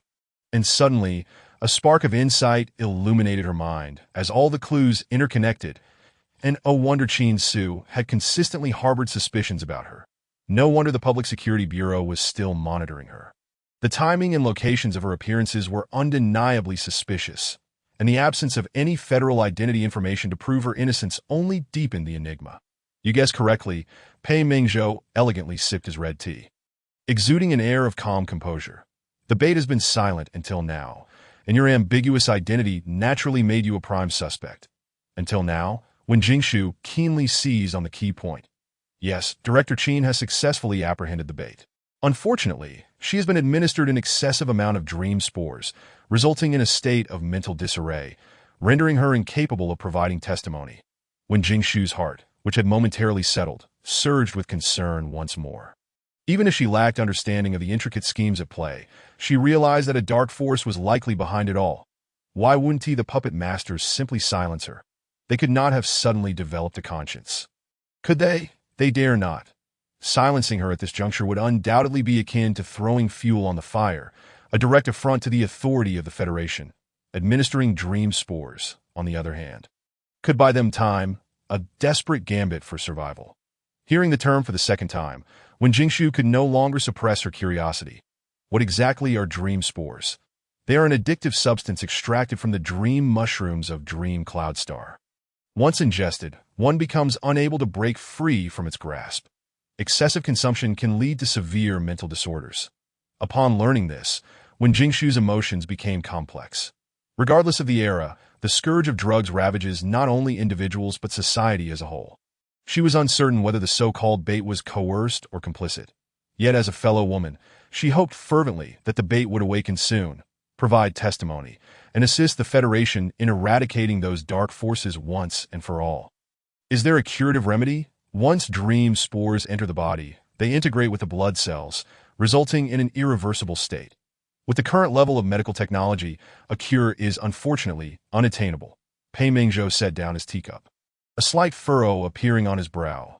equally troubled. When Jingshu's expression fell, the glimmer of hope in her eyes gradually extinguishing. For a moment, the atmosphere grew heavy and somber. After a prolonged silence, the man's cold, indifferent voice shattered the stillness. Miss Wen, do you recall the alternative method I mentioned last time? What method? The method for treating amnesia. Painless. When Jingshu's lips twitched, how could this man be more fixated than she? Moreover, this matter clearly could not be overlooked, could it? Pei Mingzhou, facing the girl's resentful gaze, retrieved a vial from a nearby cabinet. This is the dream serum I have newly developed that it can awaken the deepest memories buried within one's heart. Under the bright lights, the pink liquid in the glass vial stood out conspicuously, emitting a mesmerizing, mushroom-like luminescence. When Jingshu's heart skipped a beat, and she subtly shifted sideways. Dr. Pei, is this potion legitimate? Of course. Dr. Pei, I suddenly feel that recovering my memory may not be so crucial after all. Do you not trust me? This is not merely a matter of trust. It is a matter of life and death. If I were to consume this dubious pink concoction, I might very well meet my end on the spot. When Jingshu met the man's haunting gaze, striving to keep her tone as gentle as possible. Dr. Pei, I have a question. Ask away. This so-called dream serum. Have you tested it? Has it undergone clinical trials? Has it received a certification for pharmaceutical quality? Her rapid-fire inquiries struck home, leaving Pei Mingzhou momentarily speechless. After a 2-second silence, he honestly shook his head. None of that. When Jingshu's face was adorned with a commercial smile, the unspoken implications lingering in the that moment. The purple dusk had transformed into a dim, golden twilight, gradually ebbing away from the window like a receding tide that as the sun sank beneath the horizon. The night approached. The brightly lit living room remained aglow. The graceful, alluring girl lifted her teacup, sipping the slightly cooled tea, and smiled sweetly at the man. Dr. Pei, your tea brewing skills are commendable. Thank you for today as hospitality. It's getting late. I shall take my leave. Just as the girl prepared to depart, Pei Mingzhou suddenly called out to her. Wait. When Jingshu turned back, a hint of wariness flickering in her eyes. Dr. Pei, do you have something to discuss? I wish to try it. Try what? Before when Jingshu could comprehend. The man seized the dream serum and downed it in one gulp. Her pupils dilated in shock, and her body instinctively lunged forward to snatch the vial away. However, it was too late. The glass vial was now empty. Not a single drop remaining. When Jingshu hurriedly cradled the man's chin and began to pound his back forcefully. You must expel it. Spit it out. You won't die, will you? What will I do if you perish? Cough, cough. I'm fine. You must survive until I leave. Cough, cough. Pei Mingzhou's coughing intensified, and he firmly grasped the girl's wrist, pulling her into his embrace to prevent her from continuing her frantic attempts. I assure you, I will not die. Really? The girl looked up, her beautiful eyes shimmering with unshed tears, her fair complexion now devoid of color. Anyone witnessing a loved one on the brink of death would struggle to maintain composure. Upon realizing the man was unharmed, when Jingshu, filled with exasperation, thumped her fist against his chest, I asked it amusing to frighten me. You simply obeyed and drank it. So compliant. Why didn't you take off your glasses last time when I asked? Perhaps due to the effects of the serum, a faint blush crept onto Pei Mingzhou's typically pallid face, and his distant gaze became clouded. He leaned down, resting his head against the girl's shoulder. His clear voice slightly hoarse, tinged with a hint of grievance. You never said. When Jingshu felt the warmth of his breath against her neck, that heat seemingly spreading to her cheeks. Their proximity was far too intimate, and the air between them thickened with unspoken tension. When Jingshu pushed his head away, her voice turning icy. Pei Mingzhou, let go of me. Since you're unharmed, I shall take my leave. Don't go. Chapter 37. Gene out of control. The fallen angel. Don't go. Pei Mingzhou pleaded softly, his long, powerful hand grasping the girl's delicate wrist, his arm tightening around her slender waist. His embrace was impenetrable, akin to a cage ensnaring its prey. When Jingshu pressed her hand against his heated chest, finally sensing something amiss, frustrated yet amused, she tousled the man's long hair in a fit of vexation. Didn't I warn you against consuming dubious potions? Look where that has led you, playing with fire and getting burned. At least I didn't drink it. Cough, cough, but now isn't the time for such discussions. I'll take you to the hospital. Don't turn into a foolish child." Upon hearing the last few words, Pei Mingzhou seemed to be stirred by some recollection, his emotions suddenly surging, his brow furrowed deeply. His expression pained, repeatedly murmuring, "I am not. I am not." Unnoticed by anyone, small black feathers sprouted from the man's temples, bizarre and peculiar. Nearby, his once platinum hair was now tainted black. This scene resembled Lucifer, the angel, descending from the sacred heavens, gradually transforming into an evil and deranged demon. When Jingshu remained oblivious, her demeanor towards the patient infused with additional patience and understanding. "All right, if you're not, then please behave. I will call for an ambulance." The girl caressed the man's head, soothing him gently. Once his emotions stabilized slightly, she intended to call for help using her holographic device. However, before her fingers could even touch the device, Pei Mingzhou suddenly flipped over, pinning her beneath him. The positions reversed. The balance of power had shifted entirely into the man's hands. One hand secured the girl's delicate wrist while the other encircled her waist, rendering her immobile. Then, as if entranced, he buried his face in the crook of her neck, greedily inhaling her sweet, enticing scent. "Ionia, you smell divine. You are mine." The man murmured with obsession, his powerful arms tightly encircling the one in his grasp. Wishing to meld her into his very being, that he appeared to be a gentle and refined doctor, yet he possessed a physique of undeniable strength. When Jingshu struggled beneath his weight, gasping for air, her face flushed with a mix of shame and anger, her eyes gleaming with fury. "Pei Mingzhou, release me. You've mistaken me for someone else. It cannot be wrong." When Jingshu, "You are my Aonia." Pei Mingzhou raised his head. His glasses vanished, revealing a pair of blood-red eyes that he gazed intently at the girl's enchanting visage, his thin lips suddenly pressing against the side of her face, bestowing upon her a series of delicate and lingering kisses. Each kiss was imbued with a potent sense of possessiveness, as well as a yearning and affection that lay hidden deep within him, unbeknownst to himself. For a full 1952 days, 19 hours, and 26 minutes, he had grown accustomed to her company, having traced every inch of her brows and eyes countless times. How could he possibly fail to recognize her? Yet in this moment, when Jingshu was too preoccupied to concern herself with the man's unusual emotions, a fleeting glance caught the dark feathers at his temples, and she instantly ceased her struggles, her expression frozen in shock. Your genes have gone out of control. Once the threshold for beast gene instability is reached, one can uncontrollably transform into a beast, losing their rationality at best, or becoming a frenzied danger to others at worst. When Jingshu could not afford to ponder further, she swiftly summoned her life energy. Soon, the emerald mark between her collarbones began to glow, enveloping the two in an aura of tranquility and peace. Pei Mingzhou's movements faltered, as if drawn inescapably to her, kissing the delicate collarbone of the girl. When Jingshu shuddered, staring blankly at the ceiling, bewildered. How could he kiss the mark? Ever since the heart of life had fused with her, the mark had become synonymous with her spiritual embodiment. "Let go of me, Pei Mingzhou, you scoundrel," the girl exclaimed in a mixture of indignation and embarrassment. Yet the man only grew more exhilarated. "Aonia, you are so disingenuous. You clearly enjoy it this way." It felt as though a century had passed. And under the purifying influence of her life energy, half of the dark feathers at the man's temples had transformed into white, while the other half remained ominously black. His handsome face was both cold and bewitching, resembling a deity or a demon, an ethereal being or a mythical creature. Yet, those eyes still remained blood-red. Pei Mingzhou lingered as he withdrew from the girl's neck, gazing into her tear-filled eyes, tenderly kissing away the tears from her lashes. "Aonia, be good," the man coaxed in a soft, husky voice. But when Jingshu was evidently not swayed, seizing the opportunity to catch her breath, she summoned her last ounce of strength and bit down on the man's neck, delivering a fierce retort. Pei Mingzhou, however, did not release his hold on her. "Aonia, if this brings you joy, I could be even rougher."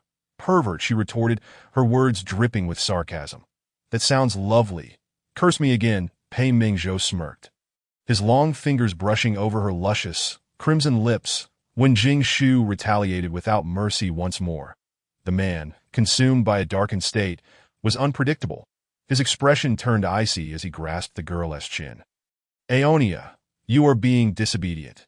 You must be punished. Before when Jingshu could protest, she was overwhelmed by a tempestuous kiss that in that moment. The once frozen iceberg of her transformed into bubbling, molten lava.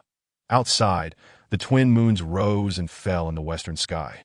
When Jingshu languidly nestled against the man, who gazed down at her with satisfaction in his silver-gray eyes, narrowing them in contentment, he rewarded her with a kiss on her brow. Aonia, so obedient. You are mine. After declaring his claim, he finally embraced the girl who had succumbed to slumber. Moments later, when Jingshu regained her senses, in truth, Pei Mingzhou had not engaged in anything below the neck. But the mark on her collarbone had borne the brunt of it. The once vibrant sapling had wilted into a drooping cabbage. The first thing when Jingshu did upon regaining her strength was to kick the man off the sofa. As if to vent her frustration, she kicked his chest once more. Pei Mingzhou's skin was fair, his physique sculpted like a flawless piece of jade, with well-defined muscles and smooth, taut skin. The once domineering man now lay submissively at her feet. When Jingshu felt an inexplicable sense of satisfaction in this act of retribution. Alas, perhaps due to his rugged constitution, not a single mark was left behind.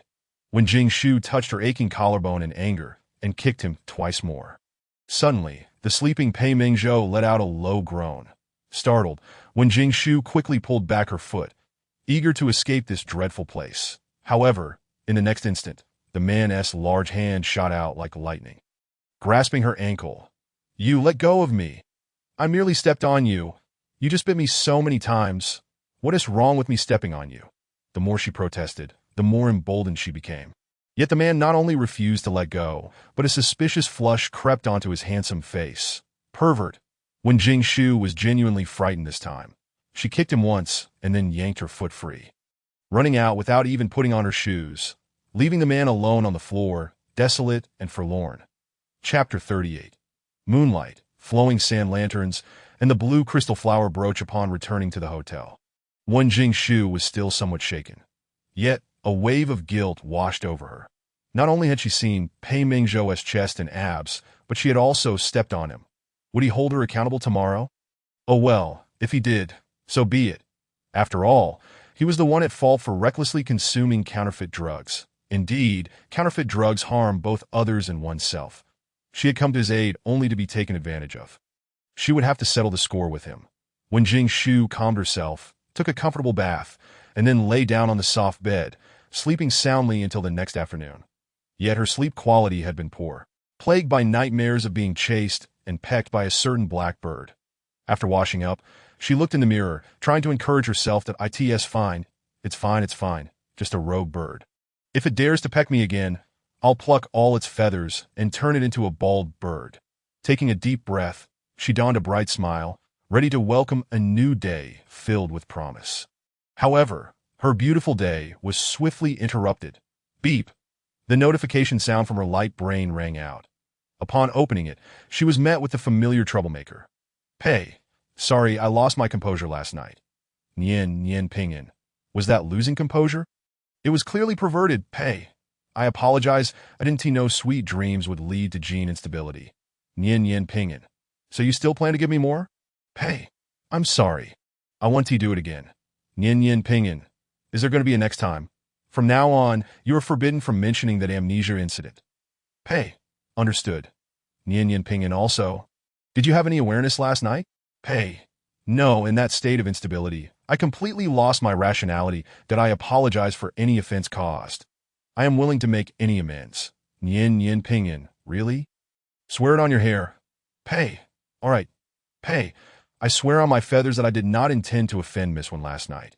Nian Pinyin. If you break this oath, you will turn into a bald pink bird. Pei. If I break this oath, I will turn into a bald pink bird. Nian Pinyin. All right, I want to pursue this matter for now. Xiao Zhouzi, you may leave. Pei. Thank you for your comfort yesterday. Otherwise, I might have devolved into a primal beast.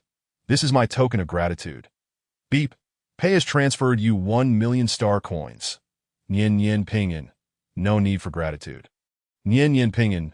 By the way, is your instability really that high? Pei. The stronger the beast man, the easier it is to lose control. This is the price of genetic evolution. Nian Yen Pinyin. Is there a solution? Pei.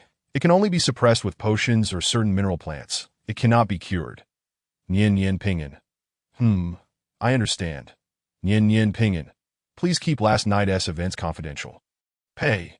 Rest assured, I will keep it under wraps. After shutting down the light brain, when Jing Shu's brows were tinged with a hint of melancholy, she gently traced the mark on her collarbone and sighed softly, resolving to remain as low-key as possible in the future.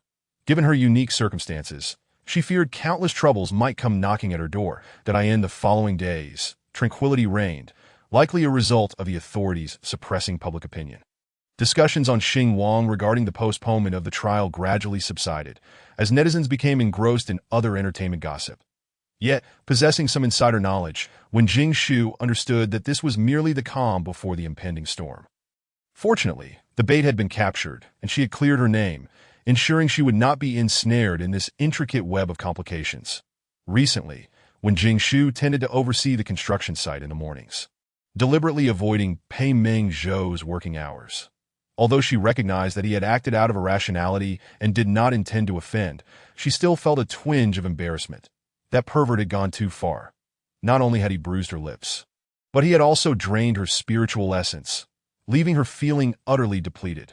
Meanwhile, once the male demon had regained his composure, he expressed profound remorse, noticing that when Jing Shu had not accepted his previous apology gift, he presented her with a seemingly valuable emerald necklace, shaped like a heart, which indicated a measure of sincerity. Strangely enough, upon wearing the necklace, when Jing Shu felt a wave of comfort wash over her, she held the emerald close to her heart, luxuriating on the balcony under the sun's warm embrace. Tomorrow, she intended to forego her visit to the construction site. Firstly, the team was highly professional and responsible. Secondly, specialized construction robots were employed, eliminating any concerns of negligence or misconduct. That it must be said that intelligent robots in the interstellar era were a remarkable invention, replacing manual labor and making life more convenient and comfortable. It was no wonder that the beastmen often felt a sense of relaxation, reclining in a rocking chair, basked in sunlight, when Jing Shu felt utterly languid, not wishing to lift a finger. Xiao Tian thoughtfully brought her a refreshing drink. Esteemed guest, would you care for a glass of tangy fruit ice juice? The frosty glass held golden orbs bobbing merrily, a delightful fusion of lemon and kumquat, with the invigorating aroma of passion fruit. Enhanced with a touch of honey, the juice was both tart and sweet, perfect for a sultry afternoon. When Jing Shu graciously accepted, gently patting Xiao Tian's round little head. Thank you, Xiao Tian, that you're welcome, esteemed guest. Would you like a massage service? Xiao Tian playfully formed 2 pink hearts with her fingers, eagerly offering her assistance. Before long, amidst the thoughtful and meticulous massage service, when Jing Shu sighed in contentment, feeling herself teetering on the brink of decadence. After a brief indulgence, she remembered that her gift was still unfinished. Stretching lazily, she rose and approached her workbench, cluttered with an array of tools and materials. The most eye-catching item was undoubtedly the moon ornament, roughly the size of a basketball, its translucent shell encased golden moonstone sand, each grain sparkling with a delicate glow, beautiful and dreamlike, resembling a myriad of stars coalescing into a radiant moon.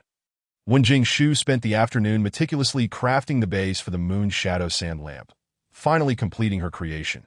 After carefully storing the gift, her peripheral vision caught sight of a brooch tucked away in the corner of the workbench. Under the soft glow of the moon, the blue star flower appeared inconspicuous, resting in the shadows, its crystalline petals emitting a faint starlight, quiet and modest, much like a silent soul that a flicker of complexity crossed when Jing Shu's gaze. But ultimately, she picked up the blue crystal flower brooch that in the evening, after dinner, when Jing Shu sent a neatly organized document to Xiao Yusun. Meanwhile, in the luxurious yet understated dark-hued study of the Ming Yi star, a dark-haired man lounged on a dark red throne, propped up by one hand, his eyes narrowed slightly, exuding an aura of authority. Have those pests been dealt with? Young Master Xiao, our any organization is handling matters with utmost diligence. Do you still harbor doubts? Opposite him sat a youth clad in a dark green combat uniform. Xiao Yusun snorted coldly, the inkiness of his golden eyes deepening dangerously that a cunning rabbit has 3 burrows. Who knows if they have backup plans? If there are any stragglers, our Shao family could be dragged down by these fools. Young Master Shao is truly cautious, and no wonder you are the helm of the foremost family on Mingyi's star. The youth clapped his hands, grinning as he praised. His cherubic face appeared harmless. Yet those familiar with the underworld knew him to be ruthless and unscrupulous that in the blink of an eye, he could shift from amiable to treacherous. However, he was invariably kind and attentive towards his benefactors that I have already sent their heads over. You may verify them shortly, Dome. Your any organization has demonstrated remarkable efficiency this time. I shall increase your reward by 30%. Young Master Shao is indeed magnanimous. The youth's eyes sparkled, his smile becoming more genuine as the transaction concluded, and Xiao Yusun prepared to dismiss him. The light brain suddenly emitted a distinct notification sound. Nian Nian Ping and Ding. You have a gift awaiting collection. Upon seeing this message, the man's frosty demeanor melted like spring's thaw, his stern brow unfurling into a gentle curve. The youth beside him watched in astonishment, as though he had encountered a ghost. What followed left him utterly flabbergasted. That moment, Xiao Yusun completely forgot there was another person in the room, that he delicately tapped the light brain. Acknowledging the message, then eagerly opened the surprise.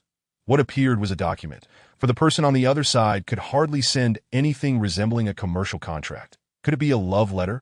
As this thought surged through his mind, Xiao Yusun's heart began to race uncontrollably.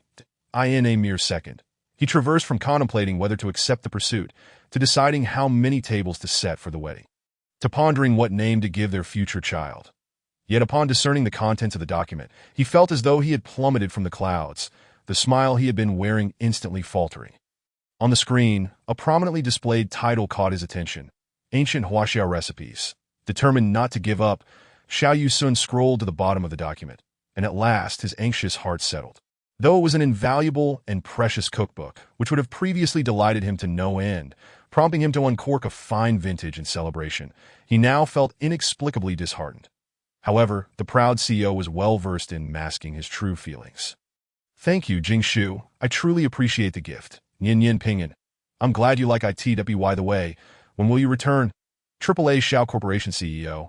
I have some matters to attend to at home, and my return is uncertain. Nian Yin Pinyin. Then shall I send the completed gift to you, AAA Shao Corporation CEO? Another gift? Nian Yin Pinyin. Yes, that was a token of gratitude. This is a welcoming gift between friends. AAA Shao Corporation CEO. You made it with your own hands? Nian Yin Pinyin. Yes. Making it myself conveys my heartfelt sentiments better, that I hope you will mind my craftsmanship when the time comes. The corners of the black market lord's mouth lifted once more, his excitement palpable. She has given me a gift, made by her own hands. Xiao Yusun couldn't help but boast, deliberately emphasizing the latter part. At that moment, though he maintained a composed smile, the arc of his lips could not be suppressed, resembling a young beast in the throes of infatuation, that a mere word from the female would sway his heart entirely. Completely contrasting the domineering black market lord who commanded respect on Mingyi's star, the cherubic-faced youth regarded the suddenly transformed man with intrigue, tentatively inquiring, a female. Xiao Yusun's smile faded, as he shot a chilly glance at the youth. Yi chuckled innocently, inwardly relieved that the other party was not a male beast. Otherwise, he would have to consider finding a new benefactor. However, even if the other party were a female, Yi found it hard to believe. The outside world claimed that President Xiao was distinguished in both appearance and capability, the rightful heir to the Xiao family, and treated females with utmost courtesy. Yet, Yi, who knew him well, had discerned the coldness, arrogance, and selfishness hidden beneath his polished exterior, and he had once believed that this lofty man cared only for profit. Yet now, he appeared to be treating a female with such significance. How intriguing, with a hint of mischief in his heart. Yi teased, did you not say, those superficial females are only after your looks and wealth? She is different. Xiao Yusun replied coolly, a trace of unknowing tenderness glimmering in his golden eyes. Yi, that sounds vaguely familiar. In what way is she different? You wouldn't understand, you single male. Xiao Yusun cast a sidelong glance at the youth, his gaze laced with a hint of disdain. You, in a fit of rage. Yi could barely contain himself. He silently recited, this is the benefactor. This is the benefactor. This is the benefactor, thrice, before swallowing his indignation, forcing a smile that did not reach his eyes as he wished the young Master Xiao a swift reunion with his beloved. The man's slender fingers lightly tapped the table, non-committal. Please excuse me, the esteemed leader of the Poison Fangs. I have pressing matters to attend to. I look forward to our next collaboration. Then I shall not impose further upon the young Master Shao.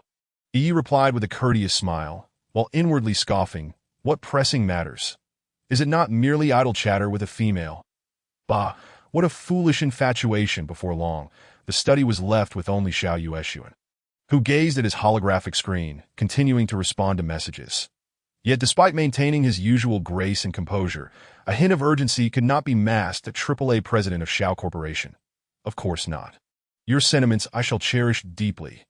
AAA president of Shao Corporation. May I have a glimpse of the gift beforehand? In the interval of awaiting a response, Xiao Yueshuan came to understand the meaning of time dragging on like years. Whether it was the gift or the person he was anticipating, he could not discern.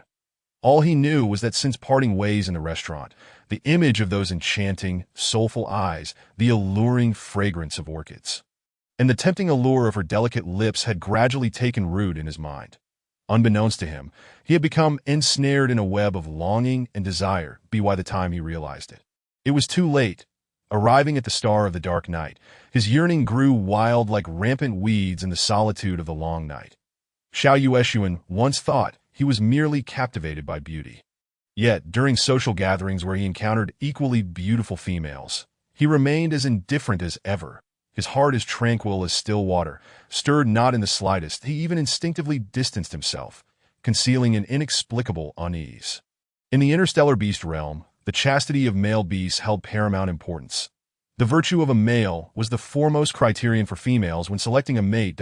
In times past, Xiao Yueshuan had scoffed at such notions. But now, Chapter 40. He was not seeking the moon, but rather Wang Shu. He silently opened the delicate pink cover of the tome on male virtue, studying it word by word. Meanwhile, when Jingshu, upon seeing Xiao Yueshuan's request, readily agreed, considering her own idle time. Sure, you are the master of the gift. You decide. Without waiting for a reply, she initiated a video call. Startled from his concentration, Xiao Yueshuan hastily stuffed the tome into his embrace, then sat up straight to answer the call. When Jingshu admired the handsome figure before her, but suddenly caught a glimpse of a pink corner peeking from his arms, reminiscent of a book page. She expressed her surprise, for in the future interstellar realm, books and tomes were indeed rare treasures. Ditto. What do you have there? Ah, it's nothing. Xiao Yueshuan hastily dismissed, tossing the tome beneath the table while maintaining a composed faade. What is the gift you have for me? I've been eagerly anticipating it. When Jingshu, seeing his reaction, chose not to press further and instead revealed her surprise with a bright smile to Tada. It's a moon lamp made from luminous stone. I heard that the star of the dark night is perpetually shrouded in darkness, devoid of sun, moon, or stars. Thus, I sought to bring you a bright moon, to dispel the darkness and illuminate your world. Xiao Yueshuan stared in astonishment at the radiant moon lamp, a sudden dryness creeping into his throat, and a bittersweet sensation swelling in his heart. And no one knew that the infamous young master of the dark underworld harbored a secret weakness. He was afraid of the dark. As a race with night vision, revealing this would surely elicit uproarious laughter from all. Yet it remained a shadow he could not confront. When the gentle, bright moonlight filtered through the holographic screen, illuminating Xiao Yueshuan's face, the boy who once despaired in a cramped, dark chamber finally embraced the light that was rightfully his. When Jingshu remained oblivious to his subtle change, she continued to narrate her story, her soft, melodious voice flowing like a gentle stream, soothing and unhurried. Yueshuan, did you know? The moon has another lovely name. In the distant legends of ancient Huaxia, there was a goddess named Wang Shu. Whenever night fell, she would ride her moon chariot across the sky, bringing light and warmth to the earth. Thus, the moon is also known as Wang Shu. The to gaze upon it is to find peace in my heart. Perhaps this was the understated yet profound romance of ancient times. When Jingshu approached the window, leaning against it to gaze at the moon, her expression tinged with nostalgia and melancholy, with two moons shining above. They were indistinguishable. But which one was the bright moon she had once shared with her parents a millennium ago? While the girl admired the moon, Xiao Yueshuan's gaze was fixed upon her. The coldness that usually resided in his golden eyes melted away, reflecting her gentle visage, as the shadows deep within him were gradually illuminated. Darkness no longer seemed frightening, but he thought perhaps what he sought was not the moon, but rather Wang Shu, who brought him light. Every time he gazed at the moon, a pang of homesickness would wash over him. Perhaps this was the deeply ingrained bloodline heritage of the Huaxia people. When Jingshu lowered her eyelids, concealing her longing, soon, she turned to the holographic screen, lifting her gentle smile once more. Yueshuan, do you like this gift? I do, Xiao Yueshuan replied sincerely, yet his gaze remained on her rather than the lamp. Seeing her efforts acknowledged, when Jingshu's brows arched with delight, as long as you like it. Now, please provide me with an address, and I shall have the starship deliver it to no need. I wish to receive your heartfelt gift in person. Very well. That saves me a bit on shipping costs. When Jingshu playfully winked, transforming from a gentle lady into a cunning little fox at that moment, her exquisite countenance radiated vitality and charm, akin to the blossoming begonia on a spring day, rendering her utterly captivating. Xiao Yueshuan's previously vague affections surged like tumultuous waves, crashing violently against his heart. His emotions echoed within him.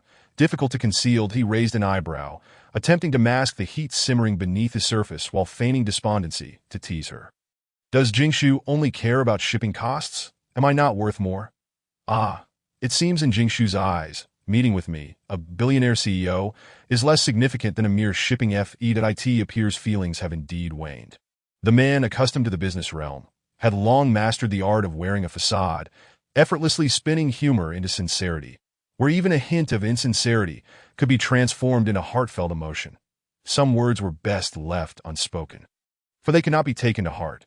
When Jingshu understood this well and did not allow his playful banter to unsettle her, she leaned closer to the holographic screen, her beautiful eyes sparkling, her laughter enchanting. That of course I miss you, Yueshuan. The way she elongated his name wrapped around his ears like a soft feather, teasing and lingering, evoking a delightful tickle in his heart. Xiao Yueshuan felt a warmth spread through him, his cheeks flushing and his heart racing. Especially with the radiant visage before him, it felt as if she were within arm's reach, her gaze captivating him completely. Now, it was not just his heart that was aflame. Even his body felt the heat. Xiao Yueshuan awkwardly turned his head, clenched his fist against his lips, and cleared his throat to mask the blush creeping onto his face. It's late. Jingshu, you should rest early. You should rest early as well. When Jingshu, ever perceptive, concluded the topic gracefully, though inwardly she found it amusing, the seemingly charming and carefree turned out to be unexpectedly innocent. After bidding each other good night, they ended the call. The enchanting dream woven by moonlight dissipated, and Xiao Yueshuan returned to the stark emptiness of reality, and he reclined on his lonely throne, a sense of loss washing over him. Previously, Xiao Yueshuan had never experienced such a feeling that he had relentlessly pursued power, status, and wealth, but upon acquiring them, he found his heart more hollow than ever, until he met her her smile and her voice. He discovered a sense of fulfillment he had never known. Xiao Yueshuan believed he had seen through the coldness of human nature and understood that the essence of marriage was merely an exchange of interests. Much like his parents. Yet when love unexpectedly graced his life, he hesitated, afraid to open the door to his heart. Xiao Yueshuan closed his eyes, pretending to doze, his handsome face cold and sharp, yet now it bore an unusual hint of confusion. Perhaps when he saw her again, his heart would reveal the answer. After a long while, he slowly opened his eyes and summoned the butler. Zhongbo, please retrieve the heart of Nyx from the vault. Zhongbo's expression was one of shock upon hearing the young master's command. Thus far, the heart of Nyx was the purest and most precious gem on the star of the dark night. Not only immensely valuable, but also significantly enhancing the combat prowess of beasts. Ever since it had been seized by the young master, it had been stored in the family treasury as a clan treasure. What prompted the sudden need for it today? Young master, should I inform the master? No need. My possessions are not for him to dictate. Understood, young master. Zhongbo gazed upon the man's frostbitten visage, a sigh escaping his lips. Chapter 41. The Sacrifice of the Blood Moon. 500 years ago, the blood and tears of the females. Indeed, that incident from years past had thoroughly chilled the young master's heart. Once a rift appears in a relationship, it becomes irreparable. Moreover, the master is unwilling to even lower his head. How can the bond between father and son be mended? One can only hope that the two do not cause another uproar over this Nix's heart. Times have been rather turbulent of late. The following day, at the Qingtian Tower Hotel, as the morning light gently illuminated the world and a soft breeze wafted through, another delightful day dawned. When Jingshu had originally intended to step outside to observe the progress of the construction, only to find that a distinguished guest had arrived for a visit. She was taken aback as she scrutinized the middle-aged female at the entrance, clad in an elegant and sophisticated lady's suit. With sea-blue hair elegantly coiled at the nape of her neck, her beauty exuded a mature charm, enriched by the passage of time. She resembled a blue lotus quietly unfurling in the water. Those deep violet eyes were now gazing at her with warmth and tenderness. When Jingshu averted her gaze, suddenly feeling a pang of nervousness in the presence of an elder. "You are the president of the Females Protection Association? My surname is Jiang. If Miss Wen does not mind, you may call me Aunt Jiang." She continued, "I apologize for the sudden intrusion today." "Not at all. Please come in." When Jingshu promptly ushered her guest inside and requested Xiao Tian to bring 2 cups of tea.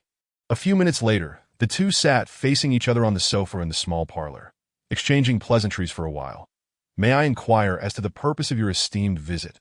I have heard that Miss Wen aided in the rescue of those females, and I have come to express my gratitude that IT was merely a small effort. There is no need for concern." "President Jiang, may I ask how their condition is now?" "They are stable in spirit and will soon make a full recovery." "That is wonderful news." Upon hearing this, when Jingshu felt genuine joy for their well-being, Jiang Xinlian perceived the sincerity in her tone and could not help but show a look of relief. Without further ado, she directly broached the main topic. "Miss Wen, have you awakened your healing power?" "Healing power?" Taken aback by the unexpected question, when Jingshu momentarily froze, her mind racing with conjecture. Seeing her response, Jiang Xinlian gained confidence. She extended her palm, conjuring a faint emerald light. "This is the healing power. A unique gift from the Mother of Life to females." When Jingshu stared in astonishment at the luminous green orb, sensing that its life energy seemed to resonate with her own essence. To validate her thoughts, she too extended her palm, summoning forth a sphere of emerald light. Indeed, the two were indistinguishable, save for the fact that her energy orb was larger, greener, and richer. Jiang Xinlian, witnessing this spectacle, became momentarily overwhelmed with excitement. "Your healing power is astonishingly strong. Even 500 years ago, it would have been at the saint female's level." When Jingshu grew increasingly perplexed, "What is a saint female?" Jiang Xinlian seemed to discern her bewilderment and began to explain slowly. "You must have realized by now. Presently, females lack healing power. To be precise, their healing power is concealed within, unable to be manifested outward. It can only soothe the beast men through intimate contact." "Why is this the case?" When Jingshu could not suppress her curiosity, sensing that a hidden history lay behind this revelation. Upon hearing her inquiry, Jiang Xinlian sighed softly, her gaze drifting into the distance, reflecting complexity. "This dates back to the blood moon's sacrifice 500 years ago. In the past, not only did females possess healing power, but males also wielded divine power, able to manipulate various elemental energies, far surpassing the combat abilities of today's beastmen. However, the cost they incurred was equally steep. Frequent use of divine power by males would lead to a loss of control over their beast forms, ultimately devolving them into mindless primal beasts. Fortunately, the healing power of females could mitigate this loss of control. Isn't that a good thing? Females and males complement each other, protecting one another. Indeed, it is a blessing from the Mother of Life to our beastmen." Jiang Xinlian sighed deeply. The next moment, her gentle violet eyes suddenly turned cold. Yet there are always those who are insatiably greedy, lacking any moral boundaries. Powerful beastmen, driven by selfish desires, plundered females with high healing power. And not just one. That time, it was common for one male to have multiple females. As the saying goes, like attracts like. Gradually, females became mere resources transported from various planets to the Dark Night Star. Commodified and priced like merchandise, females were abducted, imprisoned, and humiliated, stripped of dignity, devoid of rights, akin to livestock. Upon hearing this, a surge of indescribable rage welled up within Jingshu. The mere description of these historical events was already unbearable, making it unfathomable to imagine the dire plight of females during that time. Back then, there were no embryos. Females could only give birth naturally, and the stronger the male beast, the more challenging it was to conceive. Females with strong healing power were also more fertile. Thus, they were dubbed saint females. However, this title brought them not honor but calamity. Saint females were rare, and many families, in their quest for offspring, treated them as communal wives. Jiang Xilian's voice turned hoarse, as if each word was forced through gritted teeth, and one cared about their willingness. After all, who would concern themselves with the feelings of a mere breeding tool? Natural childbirth is an exceedingly life-draining process, and ultimately, many females perished in the delivery room. Even when Jingshu, with her steadfast resolve, felt a chill run down her spine. Had she awakened 500 years ago, she would have likely faced a similarly hellish fate. She clenched her fists, suppressing the surging anger within. And what happened afterward? Eventually, under the oppression and destruction by those individuals, the number of females dwindled. Yet instead of reflecting, they escalated their greedy pursuits. This became the catalyst for a great upheaval. The law of the jungle prevailed. Upper-class beastmen monopolized the vast majority of resources, while lower-class beastmen united in rebellion, leading to a fragmented power struggle and relentless turmoil. Regardless of who emerged victorious, females remained mere spoils of war. Jiang Xinlian chuckled derisively. But those arrogant beastmen forgot that divine power is a gift from the mother of life, and it can be reclaimed. Amidst the chaos, the oppressed females banded together. At the cost of their lives and healing power, they conducted a blood sacrifice ceremony before the sacred tree, beseeching the mother to retract her blessings. Upon awakening, the mother of life, upon learning of the sins committed by those beastmen, was filled with righteous fury and thus unleashed divine retribution. That night, the sky over Dark Night Star was illuminated by a blood moon, revealing darkness and evil for all to see. This event became known as the Blood Moon Sacrifice. From that moment on, beastmen lost their coveted divine power and were branded with the sacred moon mark by the mother. After their first bond with a female, they could only pledge loyalty to her alone, forbidden from harming her, and bound to protect her with their lives. The TO dissolved the bond. The female's consent was required. Those beastmen, steeped in sin and tainted by the blood of so many females, faced the consequences of their actions, leading to their genetic collapse and demise. Chapter 42. Regardless of the circumstances, I will prioritize your safety. Upon hearing this heartening conclusion, when Jingshu felt as if she had consumed a bottle of ice-cold cola on a sweltering summer day, a refreshment coursing through her being, Jiang Xinlian, observing her expression, couldn't help but smile knowingly. The mother of life truly favored females. After the Blood Moon Sacrifice, although females could no longer externally manifest their healing power, they could soothe beastmen through bonding. Once bonded, beastmen were compelled to be loyal to their female masters and protect them, never to defy their will. Furthermore, with the mother bestowing embryos, females were spared the agony of childbirth. However, due to that great upheaval, the disparity between the numbers of males and females remains vast to this day. As the conversation drew to a close, the history of 500 years was laid bare, every detail now clear. When Jingshu felt as though she had just traversed a vivid dream, her heart a tumult of emotions, a myriad of words lingering on the tip of her tongue, only manifesting as a single exclamation. No wonder females today not only enjoy elevated status but also superior benefits. It is all a result of the sacrifices made by those brave females. Jiang Xinlian's gaze softened further at her words. Child, I hope you carry no psychological burdens moving forward. Live well in the present. Savor the glory and privileges of being a female. That is the best tribute to them. When Jingshu nodded silently, a hint of moisture in her eyes. Perhaps those valiant females, in their selfless sacrifices, wish for their descendants to live with dignity, rights, and freedom. The heavy atmosphere lingered for a long while. After a moment, when Jingshu asked President Jiang, "What is your true purpose in seeking me today? If it is within my capabilities, I will consider assisting." When Jingshu refrained from making any sweeping promises, that I wish to ask for your help in saving a female. Is it the bait? Indeed, that a flicker of surprise crossed Jiang Xilian's eyes before she elaborated on the reasons. The healing power can purify the dream spores within her. restoring her sanity. Yet, my strength is too feeble. Your ability to soothe 12 females at once surely indicates your healing power is formidable. Of course, regardless of whether you agree or not, I shall respect your choice. Jiang Xinlian's demeanor was gentle, and she did not exert any undue pressure. However, a glimmer of hope lingered in her violet eyes to her surprise when Jingshu readily acquiesced, saying, "Very well, I am willing. Thank you, Miss Wen. I owe you a favor, and I shall do my utmost to fulfill any request you may have." Jiang Xinlian, filled with excitement, grasped the young girl's hand, her joy evident. She had not anticipated that when Jingshu would agree so readily. Before coming here, she had scarcely harbored any hope. After all, who would wish to undertake such a thankless task? When Jingshu shook her head, not wishing to bask in glory, there is no need for that. Ultimately, I am merely helping myself. An ancient saying from the land of Huaxia states, under a fallen nest, how can there be intact eggs?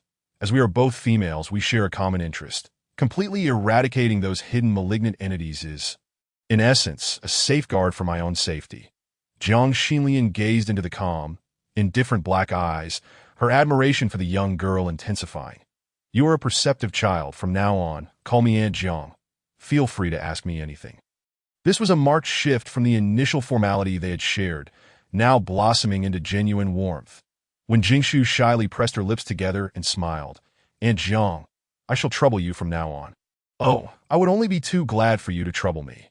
Jiang Xinlian beamed as she regarded the delicate and transparent young female before her, growing increasingly fond of her, wishing fervently that she could be her own daughter. Thoughts of her own offspring. Ah, what a headache. Aunt Jiang, we should not delay. Let us set off at once. Very well. Before long, the two arrived at the special treatment room of the capital hospital. However, fate played a cruel trick. For when Jingshu encountered the very person she least wished to see, "Miss Wen, how is your health?" "Thanks to Dr. Pei, I just recovered yesterday."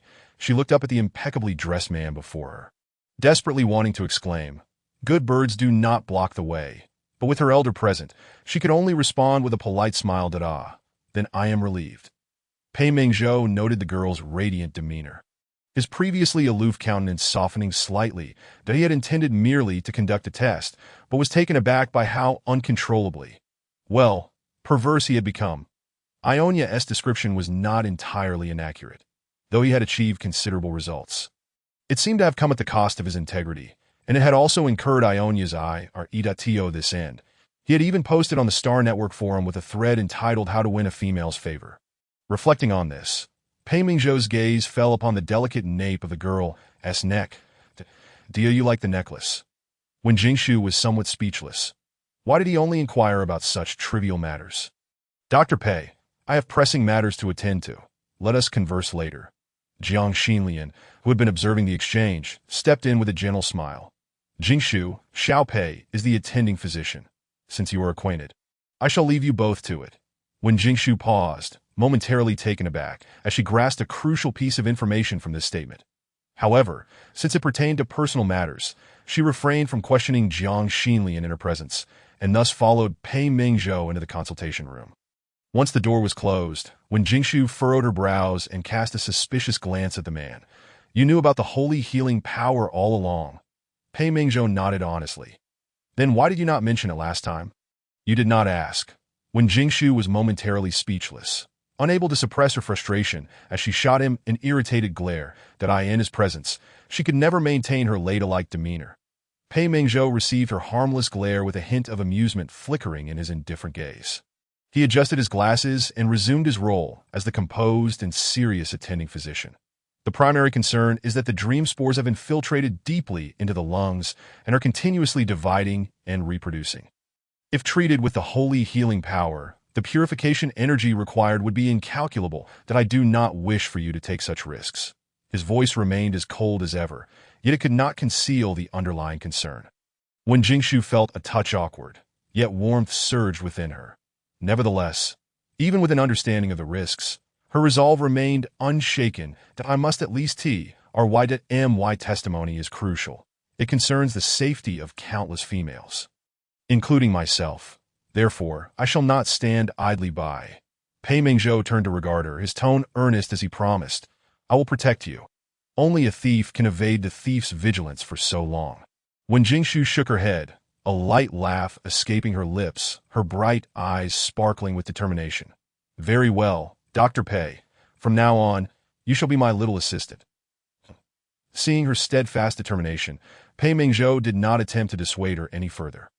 "Regardless, I will prioritize your safety. Dr. Pei, if you continue like this, I might just suspect that you have a crush on me," when Jingshu jested lightly. Pei Mingzhou, however, appeared lost in thought that a crush.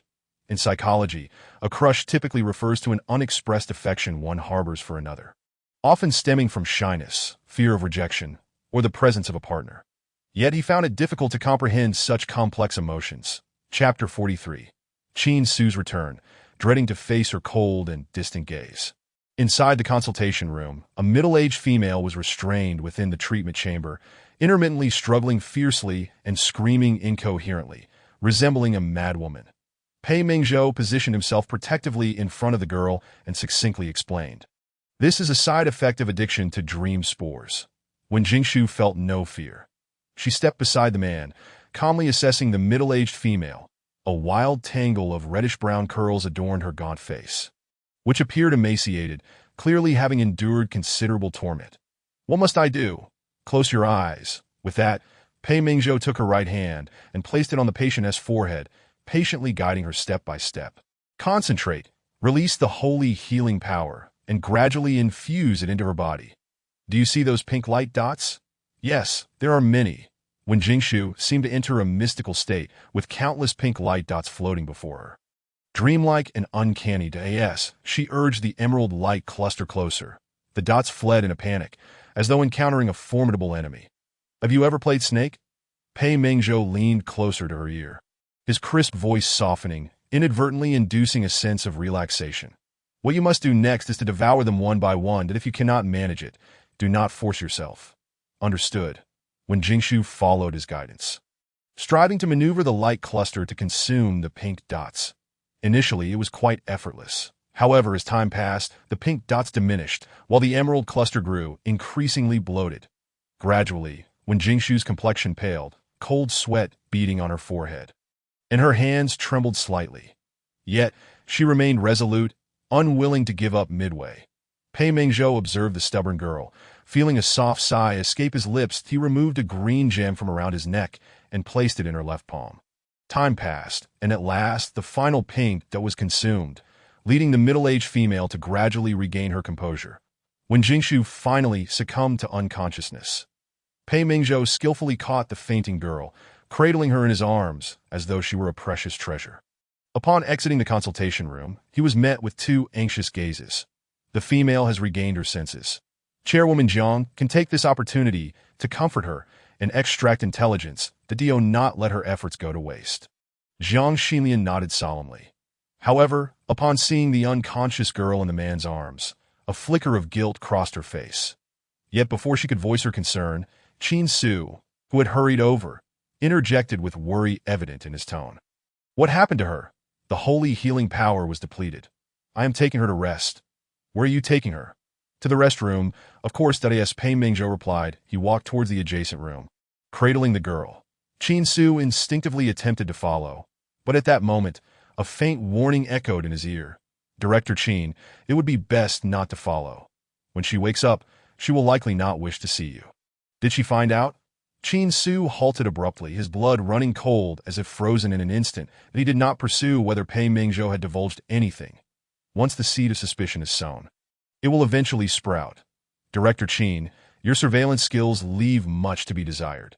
Pei Mingzhou quipped derisively, then ruthlessly shut the door. In that instant, the sword of Damocles hanging overhead finally fell. Qin Su stood rooted to the spot, his fist clenched tightly, the veins on the back of his hand bulging.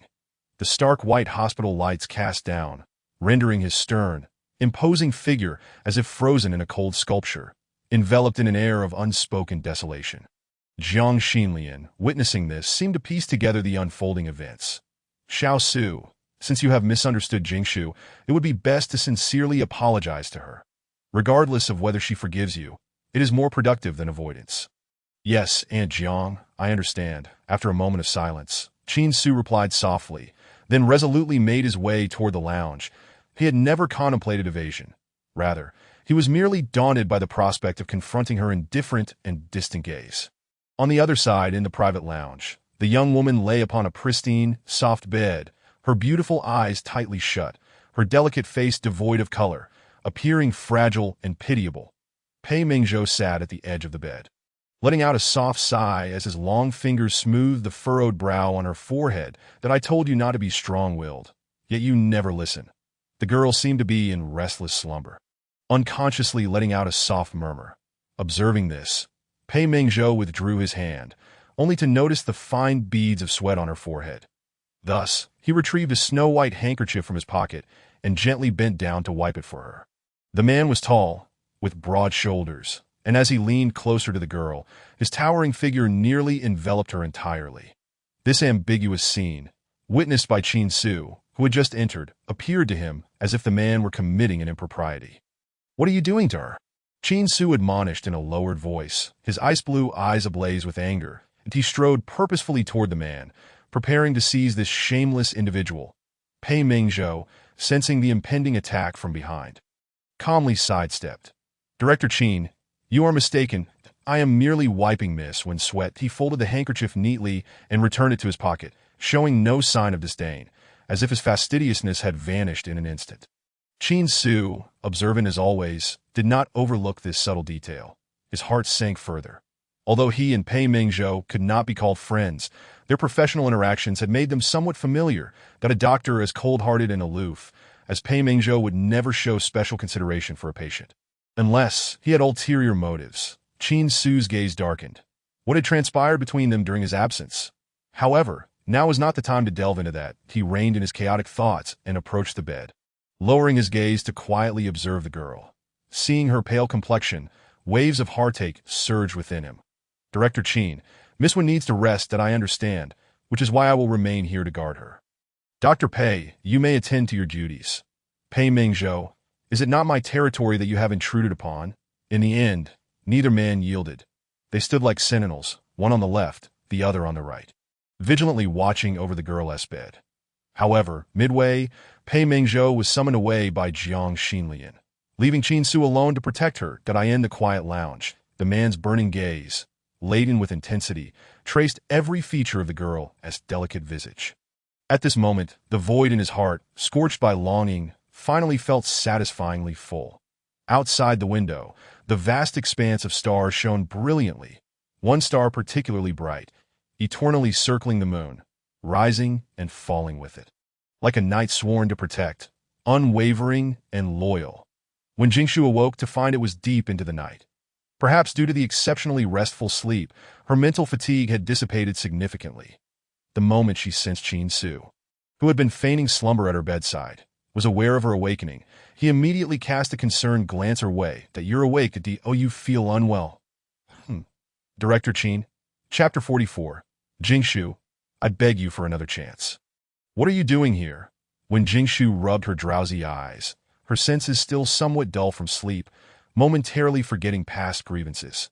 However, Qin Su could not bury his head in the sand. He removed his officer's cap, knelt on one knee and bowed his head, his demeanor exceedingly sincere. "Miss Wen, I am here to apologize that I misinterpreted your involvement in the bait incident. Please sit up." When Jingshu propped herself up against the headboard, her demeanor surprisingly calm, Qin Su silently returned to his chair, sitting upright, his expression laden with guilt, resembling a soldier awaiting reprimand. "You were on an urgent mission to capture the bait, were you not? If so, why then continue to surveil me?" When Jingshu fixed her gaze upon the man, her clear voice tinged with coldness, that it was only natural for her to be suspected given her ambiguous background. Yet from beginning to end, she had committed no heinous acts, even assisting the captured females aboard the mothership. After arriving at the Central Star, further probing was acceptable, but to continue monitoring her as if she were a criminal even after the true bait had appeared was unjust. When Jingshu was no saint, she could not be free of grievances. Qin Su dared not meet her gaze, his eyelids lowering, the resolute lines of his face briefly reflecting a struggle, until the truth is fully revealed. "I will not overlook any suspects. All right, I understand." When Jingshu did not wish to prolong this pointless conversation Between them, there was no right or wrong, only differing positions. She turned her head away, closing her eyes to rest. Exuding an air of coldness and detachment that kept others at bay, that a jolt of unease surged through Chin Su. A sudden and unprecedented panic rising within him, that a vague intuition warned him that if he did not act to rectify the situation, he would regret it for life. Miss Wen, I apologize for my offense and rudeness. Did I ask this apology made for public or private reasons?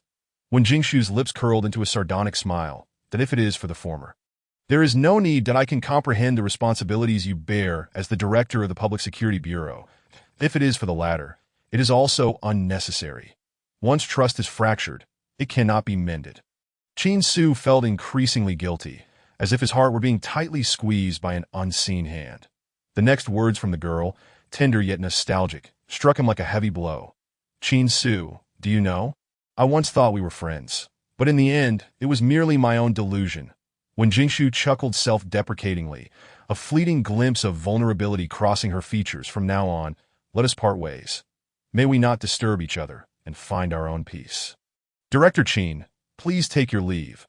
Her voice was as light as a feather, yet each word pierced Chin Su's heart like a sharp blade, leaving him bleeding and in agony. No. The man finally shed his facade of calm and composure. He grasped the girl's wrist, his blue eyes dulling, almost pleadingly imploring, Jingshu, I beg you for another chance that I am willing to pay any price, be it compensation or punishment, as long as you are willing to forgive me. From now on, I will entrust you with my complete faith. Without reservation, at that moment, Chin Su was no longer the high-ranking, imposing director of the Public Security Bureau, but an ordinary beast desperately clinging to the heart of his beloved. In matters of love, the one who falls first is the one who loses. Clearly, when Jingshu had become the victor in this game, she finally turned her face, casting the man a light, airy glance. When she beheld the unmasked affection in his blue eyes, she was momentarily taken aback, soon replaced by a profound intrigue. When Jingshu suddenly had a bold idea. Quickly, the pristine white blanket was tossed aside, cascading down the edge of the bed. The girl stood atop the bed, looking down imperiously at the stern man, much like a queen surveying her domain. In her eyes, Chin Su was a beast that easily stirred a female's desire to conquer. He was tall and robust, with broad shoulders, exuding a mature and steady demeanor, embodying the strength and authority of a true warrior, much like an immovable mountain that offered an overwhelming sense of security. Yet his muscles were undeniably prominent, with bulging pectorals, well-defined biceps, and taut back muscles, each sculpted through countless battles, radiating masculine allure and charm. The dark golden uniform of the officer, solemn and rigorous when donned by him, buttoned all the way to the top, concealed his form completely, adding an austere allure.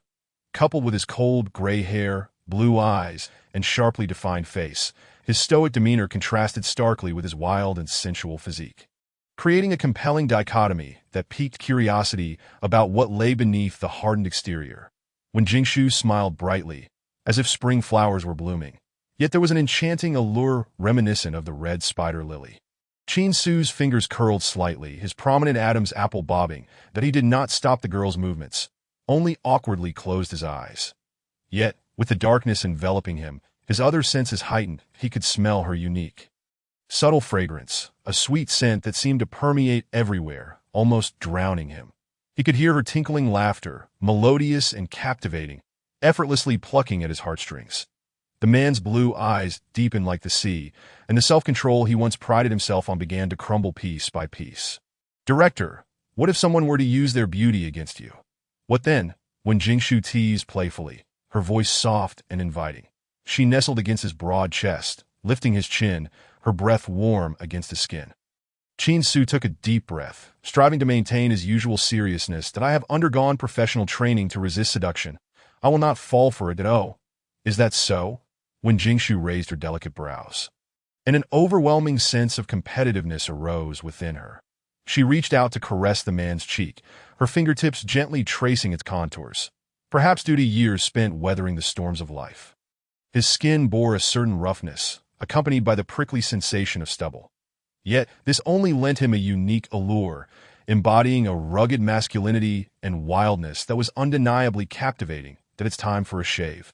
she teased, her playful tone imbued with a hint of intimacy, as if she were chiding her husband who had just returned home. In an instant, Chin-Su felt a tumultuous stir within his heart. Akin to spring waters disturbed, he grasped the young woman's delicate hand, softly blowing on her flushed palm. "Forgive me, I arrived in haste and forgot to tidy up. Were you eager to see me?" When Jingshu's smile was enchanting, her peach blossom eyes slightly arched, their glimmer hinting at a lingering affection. Despite knowing it was but a facade, Chin-Su found himself irresistibly drawn, and he nodded, his bronze skin tinged with a subtle blush. Yet he could not muster any sweet words. Chin-Su was inherently reserved and introspective on the battlefield. He was a valiant warrior charging fearlessly. Yet in the realm of romance, he was a silent guardian. But was this truly the case? When Jingshu gazed into his icy blue eyes, as if peering through a tranquil lake surface, revealing the smoldering embers of a restrained passion lurking beneath, alongside, a soul trapped within a cage. Stifled. Chapter 45. Tempered steel ultimately becomes tender. Chin-Su. Have you ever heard of this? The young woman tilted the man's sharp jawline, her fingertips outlining his full lips, as though admiring a cherished masterpiece. Those with fuller lips are perfect for kissing. Would you like to try? Chin-Su's ears flushed with warmth, and he shook his head earnestly, when Jingshu chuckled softly, then leaned closer to his lips. Her voice laced with seduction. "Do you want to give it a try?" Chin-Su found himself entranced by the proximity of her rosy lips, momentarily lost in reverie. Her lips were perfectly shaped, radiating a healthy hue, plump and glossy, with an enticing bead adorning the upper lip, reminiscent of ripe berries on a branch, beckoning to be picked. His body responded with an undeniable honesty, inching closer until their lips were mere millimeters apart. Poised for contact with the slightest utterance, in that fleeting moment, their gazes locked, breaths entwined. Chin-Su inexplicably felt parched, as reason began to crumble inch by inch. Ultimately, he succumbed to the allure of her beauty. Unable to resist the temptation of pressing his lips against hers, a glimmer of triumph flickered in Jingshu's eyes as she wrapped her arms around his neck, fervently reciprocating his passionate advance. Minutes later, as the kiss concluded, the innocent expression of the director was tinged with a questionable blush. Yet, when Jingshu remained unfazed, her heart steady, declaring that the experience had been delightful. Indeed, it was wonderful. Her gaze, dreamy and enchanting, lingered on the man's alluring lips before she leaned in for another kiss. This flirtatious display bore the resemblance of a coquette teasing an unsuspecting husband. Yet Chin-Su found himself yearning for more. In that moment, it felt as though he had unlocked Pandora's box, releasing the beast that had long been caged within him. He gazed fervently at the alluring figure in his arms, tightening his grip around her waist, his eyes aflame with anticipation. "Shall we try again?" "Not so fast," when Jingshu countered, raising 2 fingers to rest against his lips. "I just remembered, Director, you mentioned that as long as I forgive you, you would be willing to pay any price." "Is that so?" "Indeed," Chin-Su replied, his voice steady and powerful, yet the icy depths of his gaze could no longer maintain their calm. When Jingshu flashed a mischievous smile, akin to a cunning little fox plotting mischief. In the blink of an eye, she deftly retrieved a pair of black magnetic shackles from his waist, waving them triumphantly before him. "Director, raise your hands and do not move, I hereby declare you under arrest." Chin-Su's expression shifted to one of shock, tinged with a hint of confusion, that he had used these very shackles to apprehend countless criminals, never once imagining they would be fastened upon himself one day. After a brief silence, he complied, willingly submitting to the bonds of love. When Jingshu playfully patted his solid chest, her eyes sparkling with delight. Such a good listener. Moments later, the tall man with gray hair and blue eyes found himself restrained, his vulnerabilities laid bare. When Jingshu's gaze fixated on the contours of his muscular chest, her eyes gleaming with mischief, unable to resist the urge to whistle playfully, though she had yet to master that skill. Thus, she feigned a haughty demeanor, offering a compliment. "You have quite a fine physique." Chin-Su maintained a tranquil countenance, graciously accepting the praise. His stern features softened with an unexpected gentleness, a sense of accomplishment surged within when Jingshu. Perhaps a reflection of humanity's inherent flaws. The admiration for strength, the yearning to become powerful, the desire to conquer the mighty. She looked down upon him with satisfaction, but it was still not enough. Beneath the bright, white lights, the young woman's eyes sparkled with allure, her smile more enchanting than ever. She lifted his chin, leaning in closer. Pavlov's experiments indicated that mere punishment was insufficient. There must also be appropriate rewards. Much like a well-behaved child who deserves a little candy to encourage future compliance, the proud queen lowered herself, bestowing favors and glory upon her loyal knight. Her lips, like the most exquisite rose petals, soft and silky, showered gentle kisses upon his face, gliding over his defined brows, his prominent nose, his gray lashes, his fervent lips, and his sharp jawline. The man tightly shut his eyes, surrendering to the cascade of tender, fragrant petals. Unbeknownst to him, the once unyielding lines of his face softened, as if caressed by a gentle spring breeze. The heart that had withstood countless barrages of laser fire, impervious and steadfast, finally wavered in the face of such profound tenderness. The final kiss landed, and tempered steel ultimately became gentle as a caress. Thump, thump, thump. His heartbeat resonated powerfully, rapid and intense, akin to the thunderous sound of a drum. When Jingshu smiled playfully, teasing, "Your heart is racing. Are you going to let it leap out to prove your loyalty to me? If cutting open my heart could prove my loyalty, then so be it." Qin Su opened his eyes, his expression grave and sincere, devoid of jest. The depths of his glacial blue gaze had melted into a clear, bottomless pool, easily revealing the fervent, genuine emotions that surged within him. "Well, never mind that I dislike gory scenes." When Jingshu paused, a flicker of distaste crossing her beautiful eyes. She was not a heart-excavating enchantress, after all. Besides, a human heart is red, just as a beast's heart is red, isn't it? Her interest waned, and her gaze suddenly shifted to the man's waist. "Did you bring your old buddy along?" The young woman's tone was casual, yet Qin Su misunderstood. Cough, cough. He coughed violently, his face flushing deeply, his eyes betraying a sudden rush of embarrassment and confusion, that he appeared every bit the naive, innocent beast, starkly contrasting with his usual composed and dignified demeanor as the director. When Jingshu regarded his crimson visage, arching an eyebrow playfully. Why is your face so red? Are you thinking something untoward? The old buddy I mentioned is this," she said, flashing a cunning smile at him while proudly displaying an object in her hand. It was a sleek, pure black laser pistol, its design striking and stylish, well-maintained and devoid of blemishes. The grip was smooth, clearly indicative of frequent use. Qin Su recognized it instantly as his sidearm. It had accompanied him since he joined the security bureau at the age of 20. He had taken down countless criminals with it, and it bore witness to the trials and tribulations of his journey, solidifying its status as an old buddy. A faint trace of nostalgia and sentimentality appeared in Qin Su's expression. However, the next moment, his pupils dilated in alarm as he watched the young woman twirl the pistol with practiced ease. "Careful. Put that down."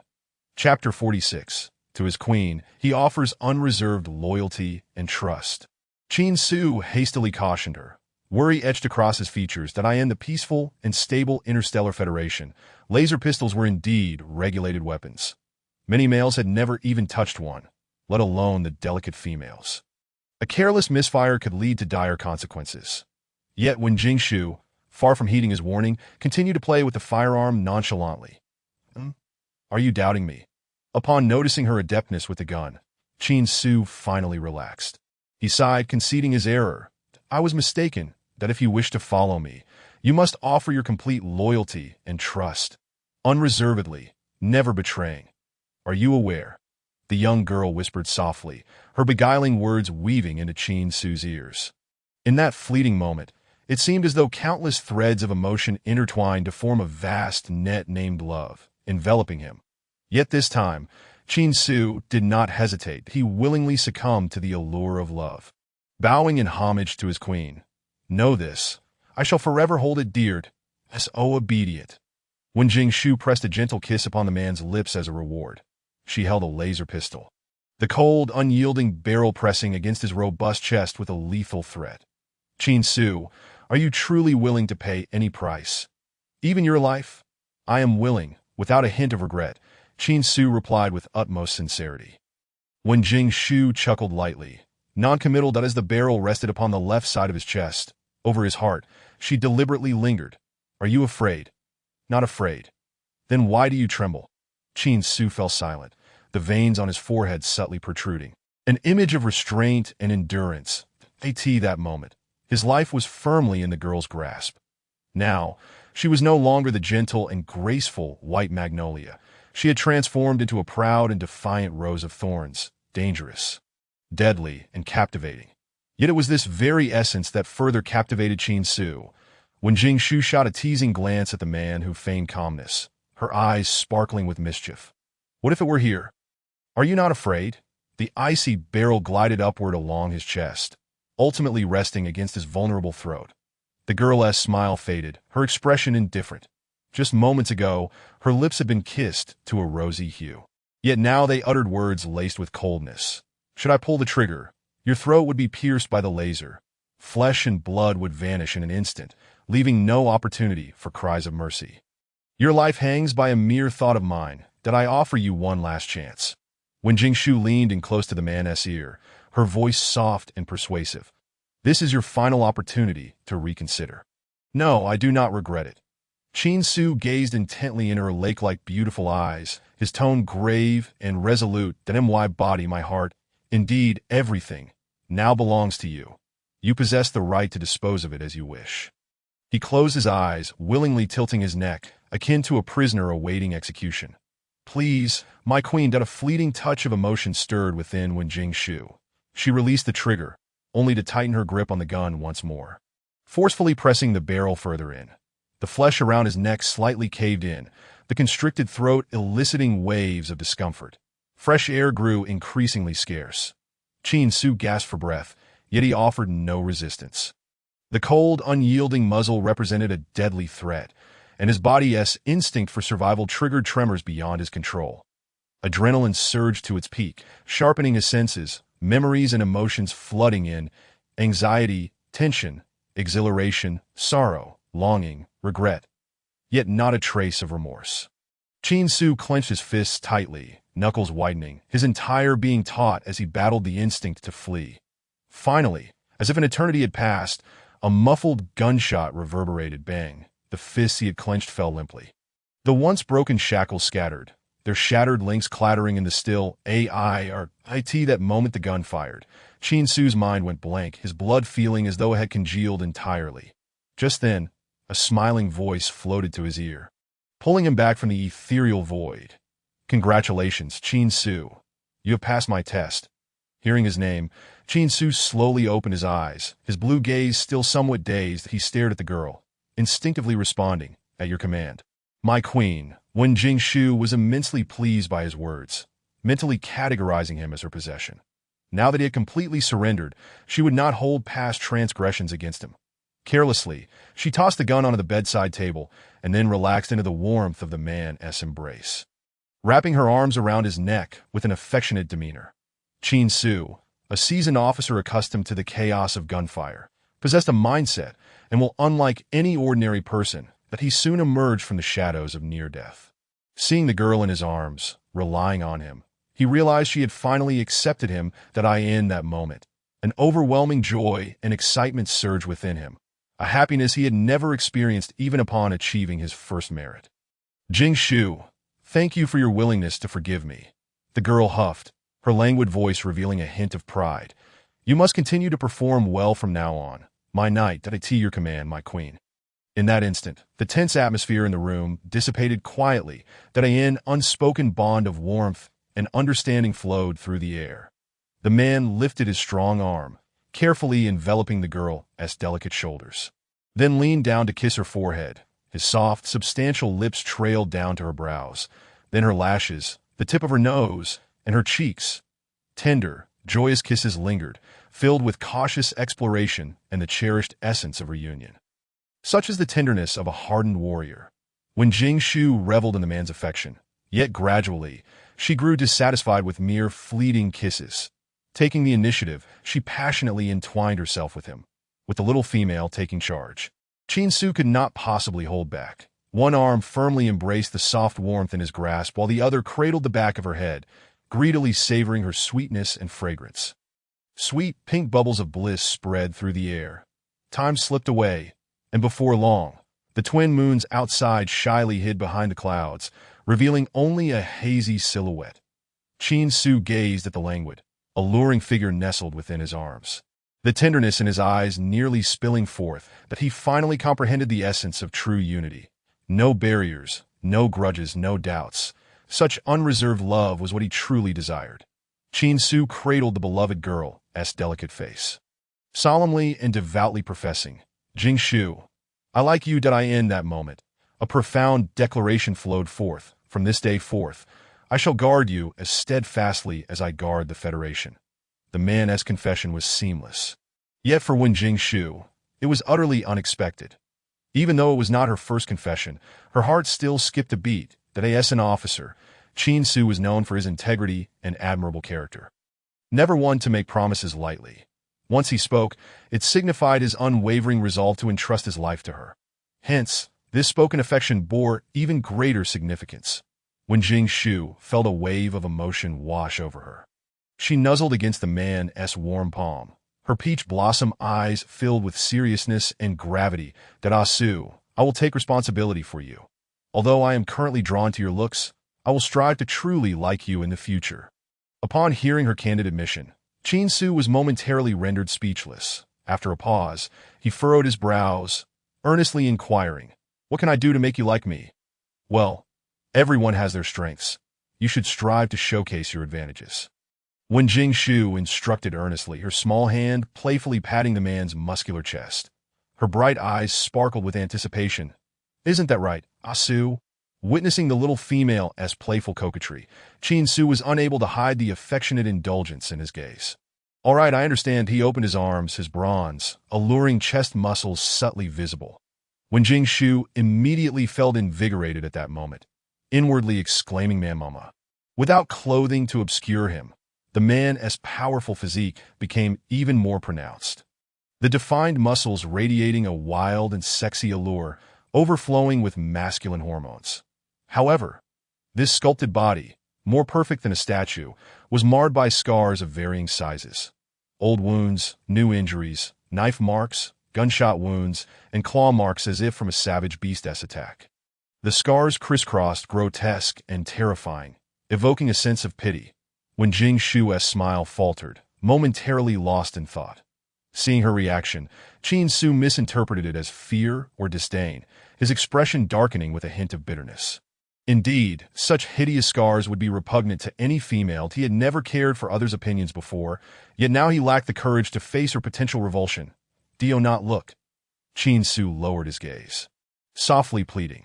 The calm voice that had remained steady under the threat of death now trembled slightly, betraying a hint of insecurity and vulnerability. "They are very ugly. Not ugly, but handsome." When Jingshu snapped back to reality, quickly offering comfort. "These are the honorable medals of a victor."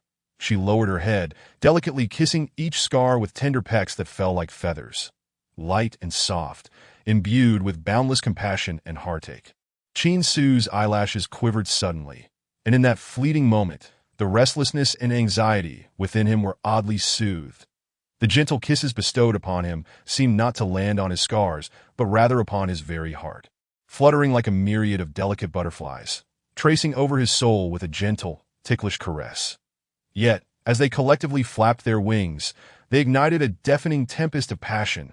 That instant, the last vestige of restraint within Qin Su vanished, and he found himself utterly ensnared in her warmth, unable to extricate himself. Unbeknownst to him, a pair of canine ears suddenly sprouted amidst his gray hair, while their owner remained blissfully unaware. Clearly, his body was far more honest than his heart. And when Jingshu looked up and immediately spotted the pair of fluffy, twitching gray canine ears, her eyes sparkled with affection as she swiftly embraced his head, playfully ruffling his hair. "Su, your ears are showing. They're so cute, so adorable. Let me touch them ears now." Qin Su grunted softly, a mist forming over his icy blue eyes. Yet, when Jingshu persisted, her enthusiasm only growing. Compared to the coarse strands of his hair, the soft, plush beast ears were warm and delightful to the touch, providing an exquisite sensation. She caressed them from their base to the tips, unable to resist, her fingers making them quiver in delight. "Still not letting me touch. Just look at how excited your ears are, how much they enjoy it." Does their master not like it? I don't dislike it. It's just Qin Su's bronze complexion flushed as he stammered an explanation.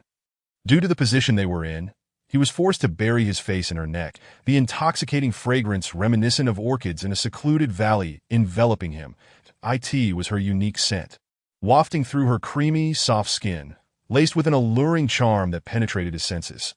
Gradually, Qin Su's clenched fists relaxed, and he closed his eyes, surrendering himself to the embrace of this tender haven.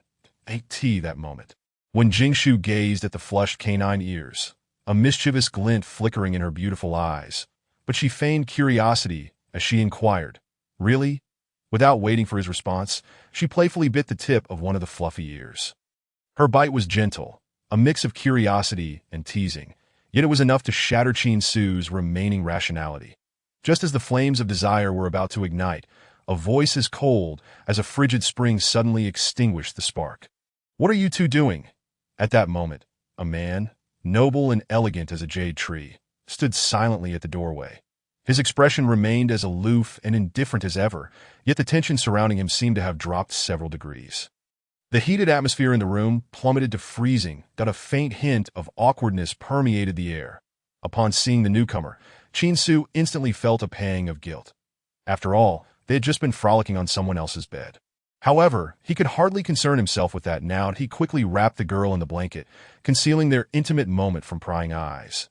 Yet when Jingshu displayed no sign of panic or shame, she smiled playfully, throwing a flirtatious glance at the stoic doctor, deliberately softening her voice to a sweet lilt. "What? As you can see, Dr. Pei, do you wish to join us?" She was no longer the shy little girl from before, but rather Nugulu Jingshu, confident and bold that as long as she outdid the perverse, she had nothing to fear from them. The moment her sultry words fell, the two men in the room directed their complex gazes at her. Qin Su's expression was a mix of shock and grievance. Was his master already seeking another dog?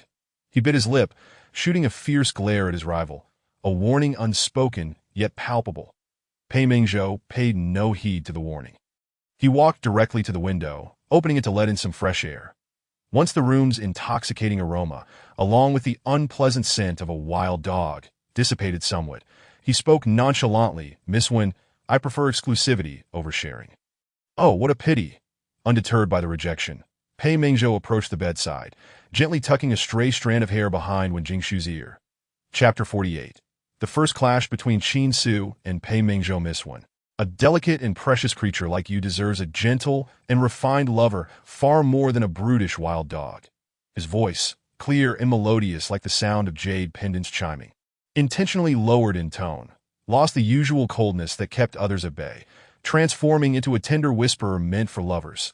The handsome man, akin to a deity from the west, leaned closer to Wen Jingshu, his radiant platinum hair cascading down, releasing a faint cool fragrance that danced around her. His light brown eyes seemed to warm into a golden hue, reflecting a passionate gaze that easily stirred the heart. In the midst of their shared breaths, Wen Jingshu's heart skipped a beat.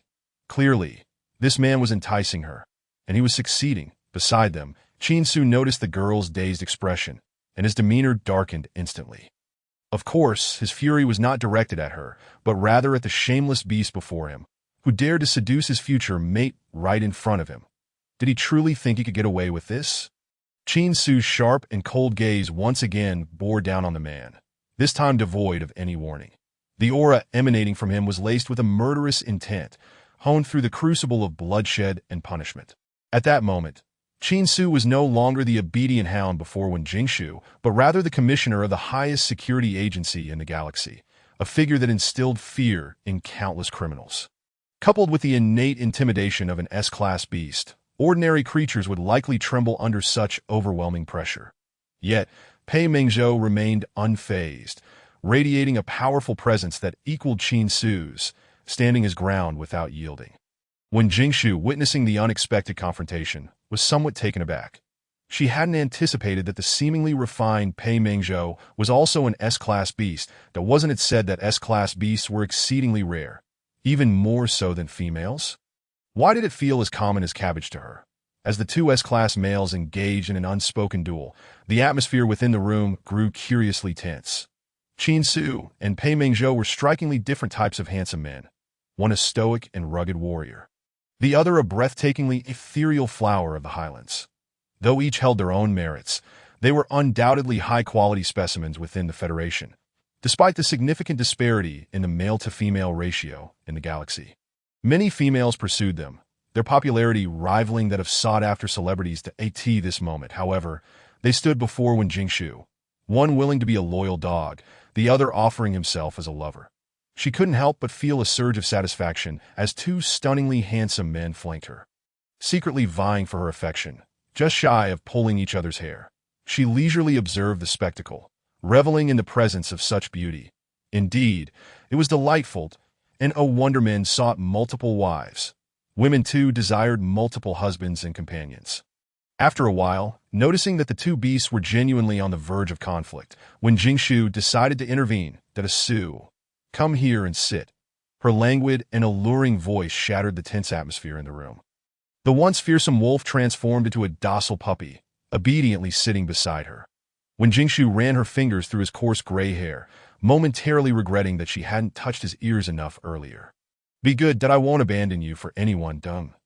Qin Su responded softly, his once cold and stern features softening, revealing a hint of joy. He discreetly slipped his hand beneath the blanket, intertwining his fingers with her delicate ones. After this small gesture, the mature and composed commissioner found himself acting like a naive little cub, casting a triumphant glance at the doctor in white. Though Pei Mingzhou pretended to ignore him, a sense of displeasure brewed within him, mingled with a hint of secret regret. Had he known, he would never have let AI Aunia go free. That way, she would be forever his. However, the thought was fleeting. He understood that AI Aunia would never consent to being caged, that if he were to do so, her strong-willed nature would surely lead to mutual destruction. With a soft sigh, Pei Mingzhou raised his long, jade-like fingers to tuck a stray lock of hair behind Wen Jingshu's ear, pressing a gentle kiss against it. What about me? His voice remained cool and indifferent, yet it inexplicably conveyed a sense of forlornness. As if he felt abandoned by a heartless mate, when Jingshu gazed at the man's softly lowered golden lashes, her brows arching slightly. Why does it sound as if you're holding me accountable? We don't have any children, do we? What do you want?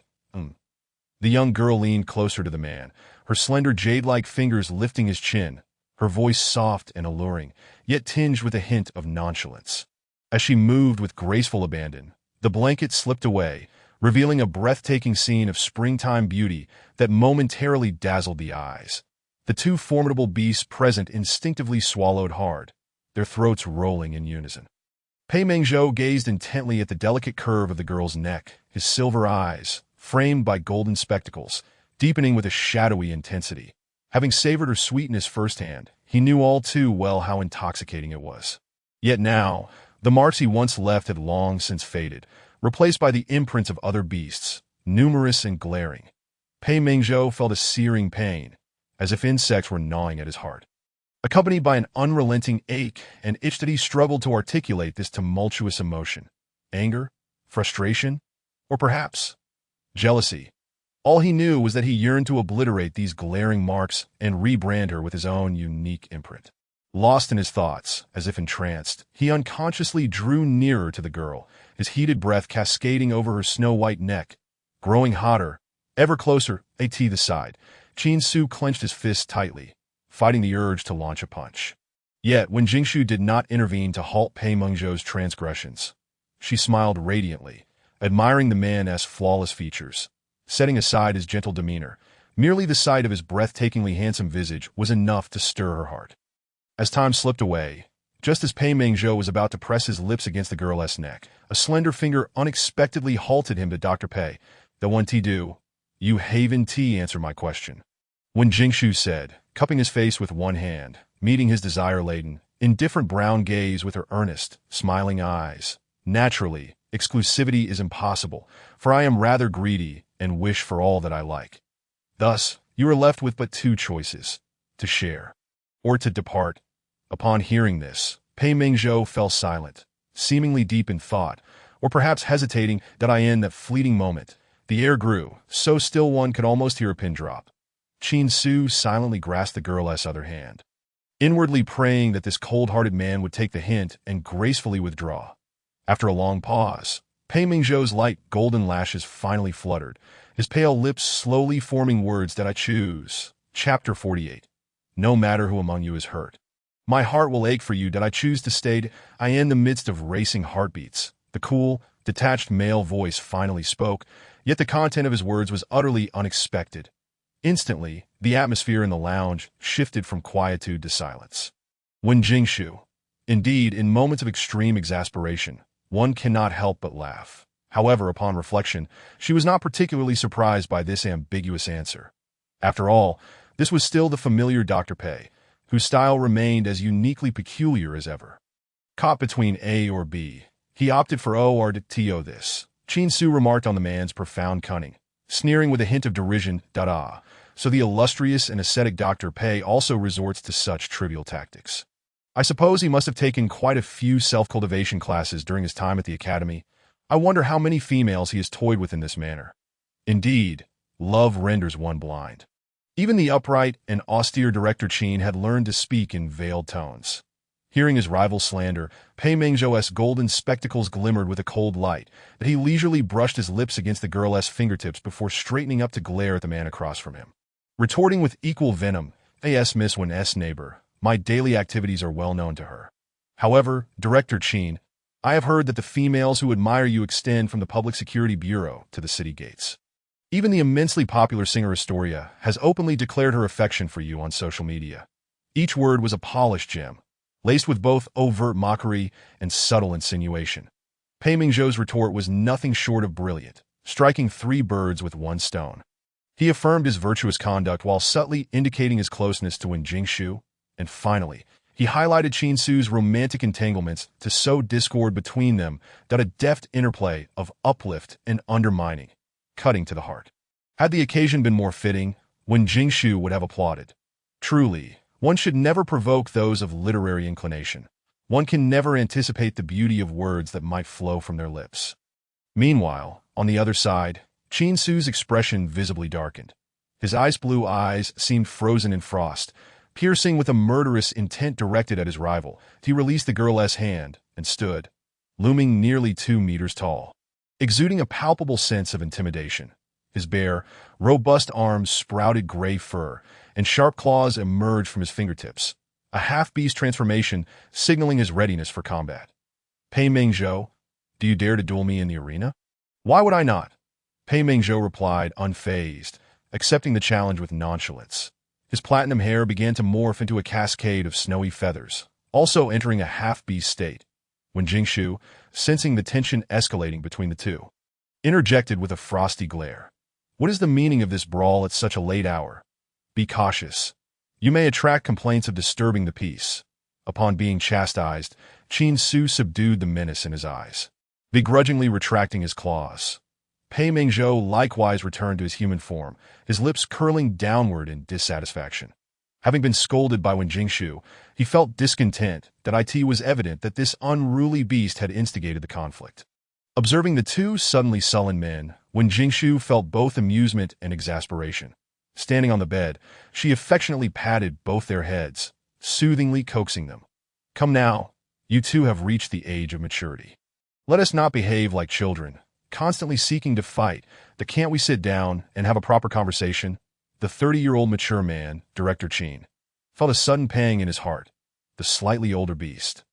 Dr. Pei, soon to turn 30. I'll ask my colleagues tomorrow how to better care for a beast. Before long, under Wen Jingshu's loving guidance, the two mature beasts reached a very pleasant truce. She patted each of their heads once more, ensuring an equitable distribution of affection.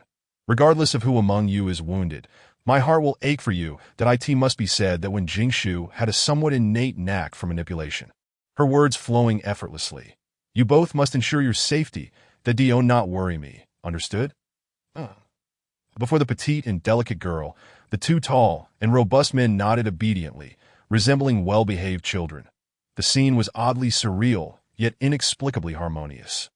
Wen Jingshu, satisfied, nodded but still felt an inkling of concern. "Mingzhou, please do not recklessly consume counterfeit medicine again. That it's not counterfeit him." "Fine, I want to." Pei Mingzhou felt a twinge of grievance, yet he remained silent.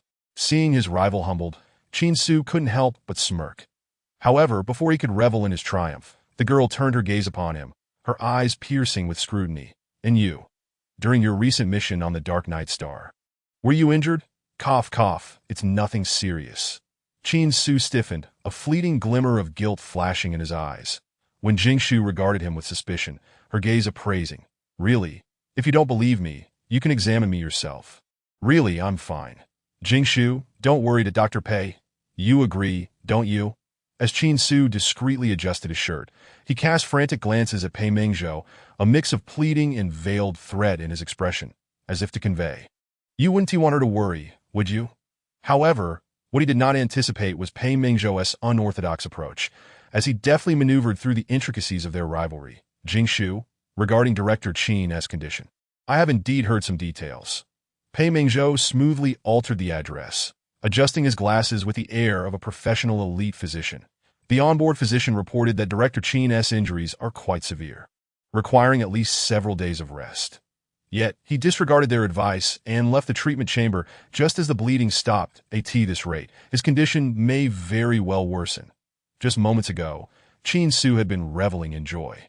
Now, he was filled with regret for relying on a reckless doctor who indulged in counterfeit medicine at such a young age. He found himself under the thumb of a woman. Moreover, that attending physician had blatantly leaked sensitive information. When they returned, he would be penalized with a 1,000-word written reflection. After Pei Mingzhou finished his account, when Jingshu turned her gaze toward the gray-haired man, her smile soft yet chilling. Qin Su, do you have anything else to defend yourself with? I was wrong. Qin Su knelt directly on one knee beside the young girl, displaying a remarkable awareness as he acknowledged his fault. His impressive height allowed him to easily embrace her waist even while kneeling on the bed. He willingly revealed his fluffy dog ears, then took her hand and placed it over his own. Please, punish me, he implored. Beside them, Pei Mingzhou watched the scene unfold, a large question mark appearing above his head. What kind of punishment was this? It was clearly a reward. His eyes flickered as he grasped the girl's other hand, sensibly offering his assistance. Jingshu, I have a collection of a mutated beast snake skin whip at home. Would you like it? Chapter 50. The Beast That Damned Competitive Spirit. Upon hearing this insidious suggestion, Qin Su's dog ears perked up with alarm that he knew all too well that when it came to ruthlessness, no one could rival a rival in love. Meanwhile, when Jingshu met the man's sincere gaze and couldn't help but feel a twitch at the corner of her mouth, a mutated beast snakeskin whip. It sounded quite painful that it seemed that Dr. Pei was not only harsh on himself but also on others. Nonetheless, she couldn't bring herself to inflict punishment upon her beloved canine, especially since he was currently injured. The whip could be set aside that I don't have a penchant for mistreating patients. Once you're healed, we can consider her words. Qin Su's eyes instantly brightened. His drooping dog ears quietly perked up, trembling with excitement, and his tail nearly made an appearance. He rubbed his head against the girl's palm while casting a grateful glance at the white-coated doctor. Thank you for the assist, rival. After receiving the look, Pei Mingzhou felt somewhat bewildered. However, when he caught sight of the broken shackles on Qin Su's wrist, combined with his current exuberant state, he understood that in an instant, a subtle expression emerged on the man's otherwise cold and reserved face. So, this is how it could be played. I suddenly remembered that the snake-skin whip was given away. Pei Mingzhou lied without a blush or a flutter of his heart that he certainly wouldn't let this wild dog benefit from it. Good things should be kept for oneself. Giving it away is no big deal. When Jingshu paid little mind to his change of heart, her primary concern was still Qin Su's injury. She firmly pinched his fluffy dog ear as a form of punishment and then commanded in an authoritative tone, "Come here, lie down."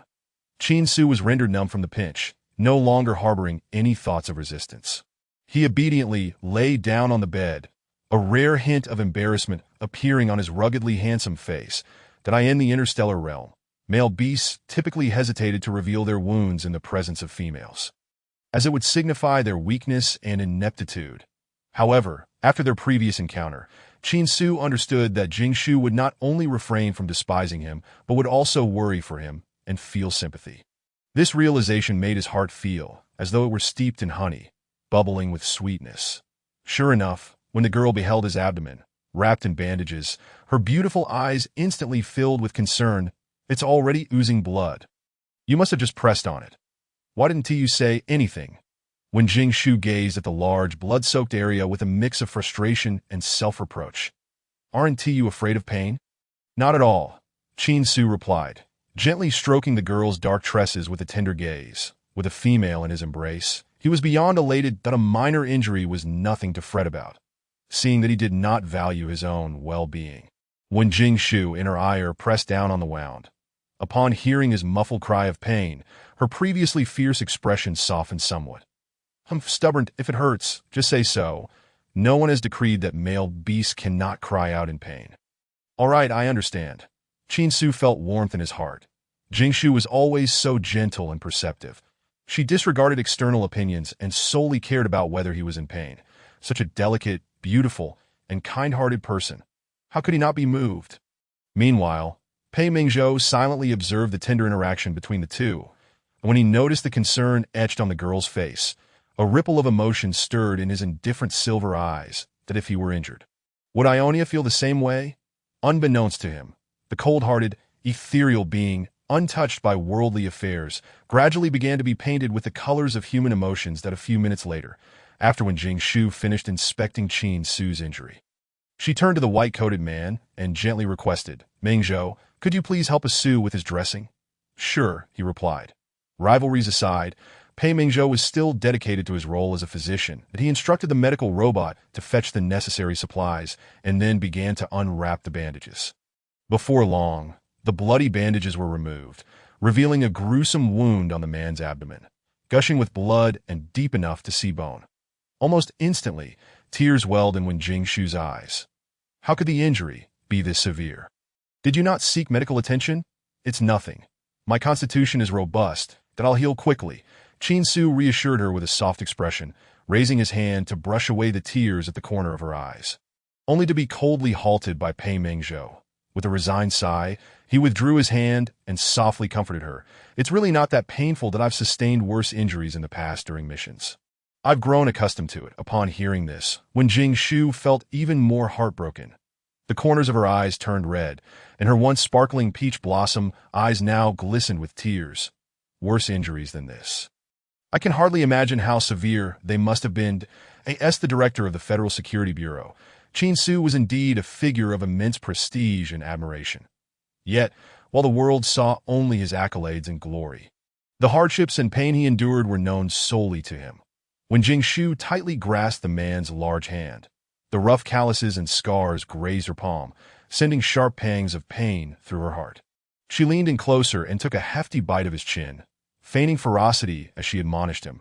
"If you dare sustain such a serious injury again, I want to speak to you." "All right, I promise I want to do it again." Qin Su, with a bite mark on his chin, found himself smiling even more joyfully. Pei Mingzhou, observing his foolish demeanor, felt a mix of exasperation and disbelief. The esteemed director of the Security Bureau was reduced to such a state.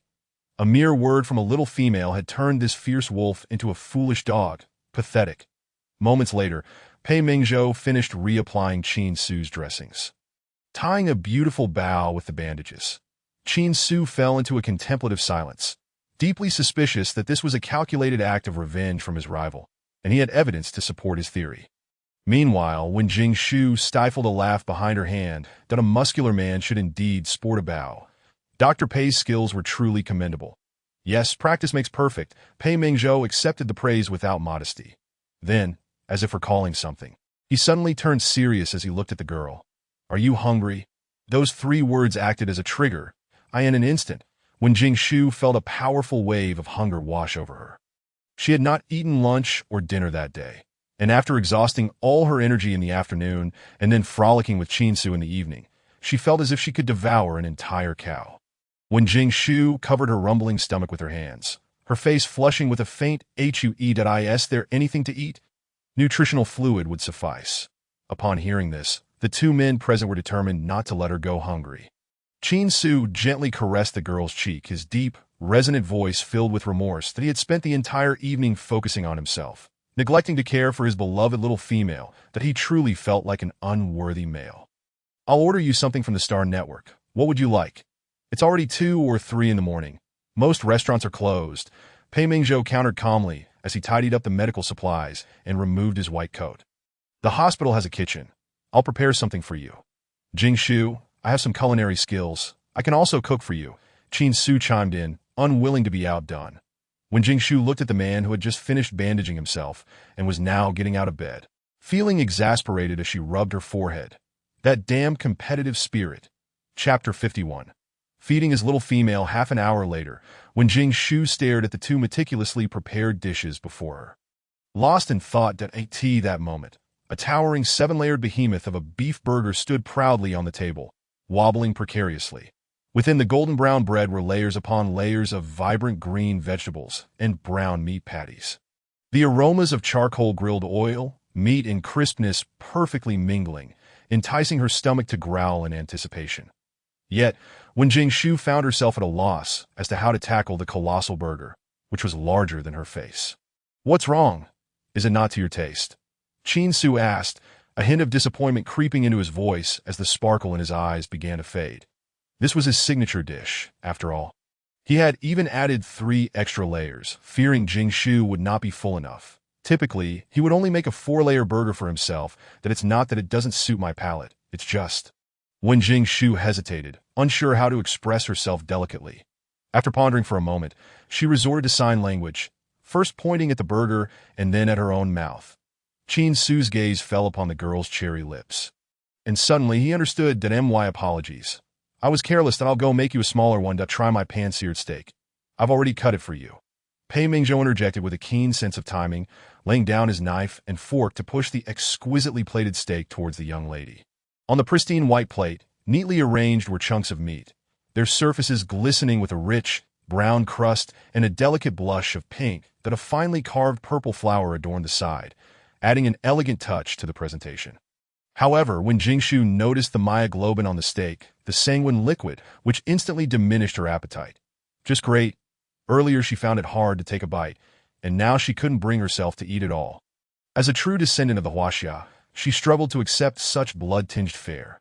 Yet, given his earnest gesture, it felt ungracious to dismiss it entirely, when Jingshu picked up her fork and pierced a slightly charred edge of the steak. To her surprise, the flavor was delightful.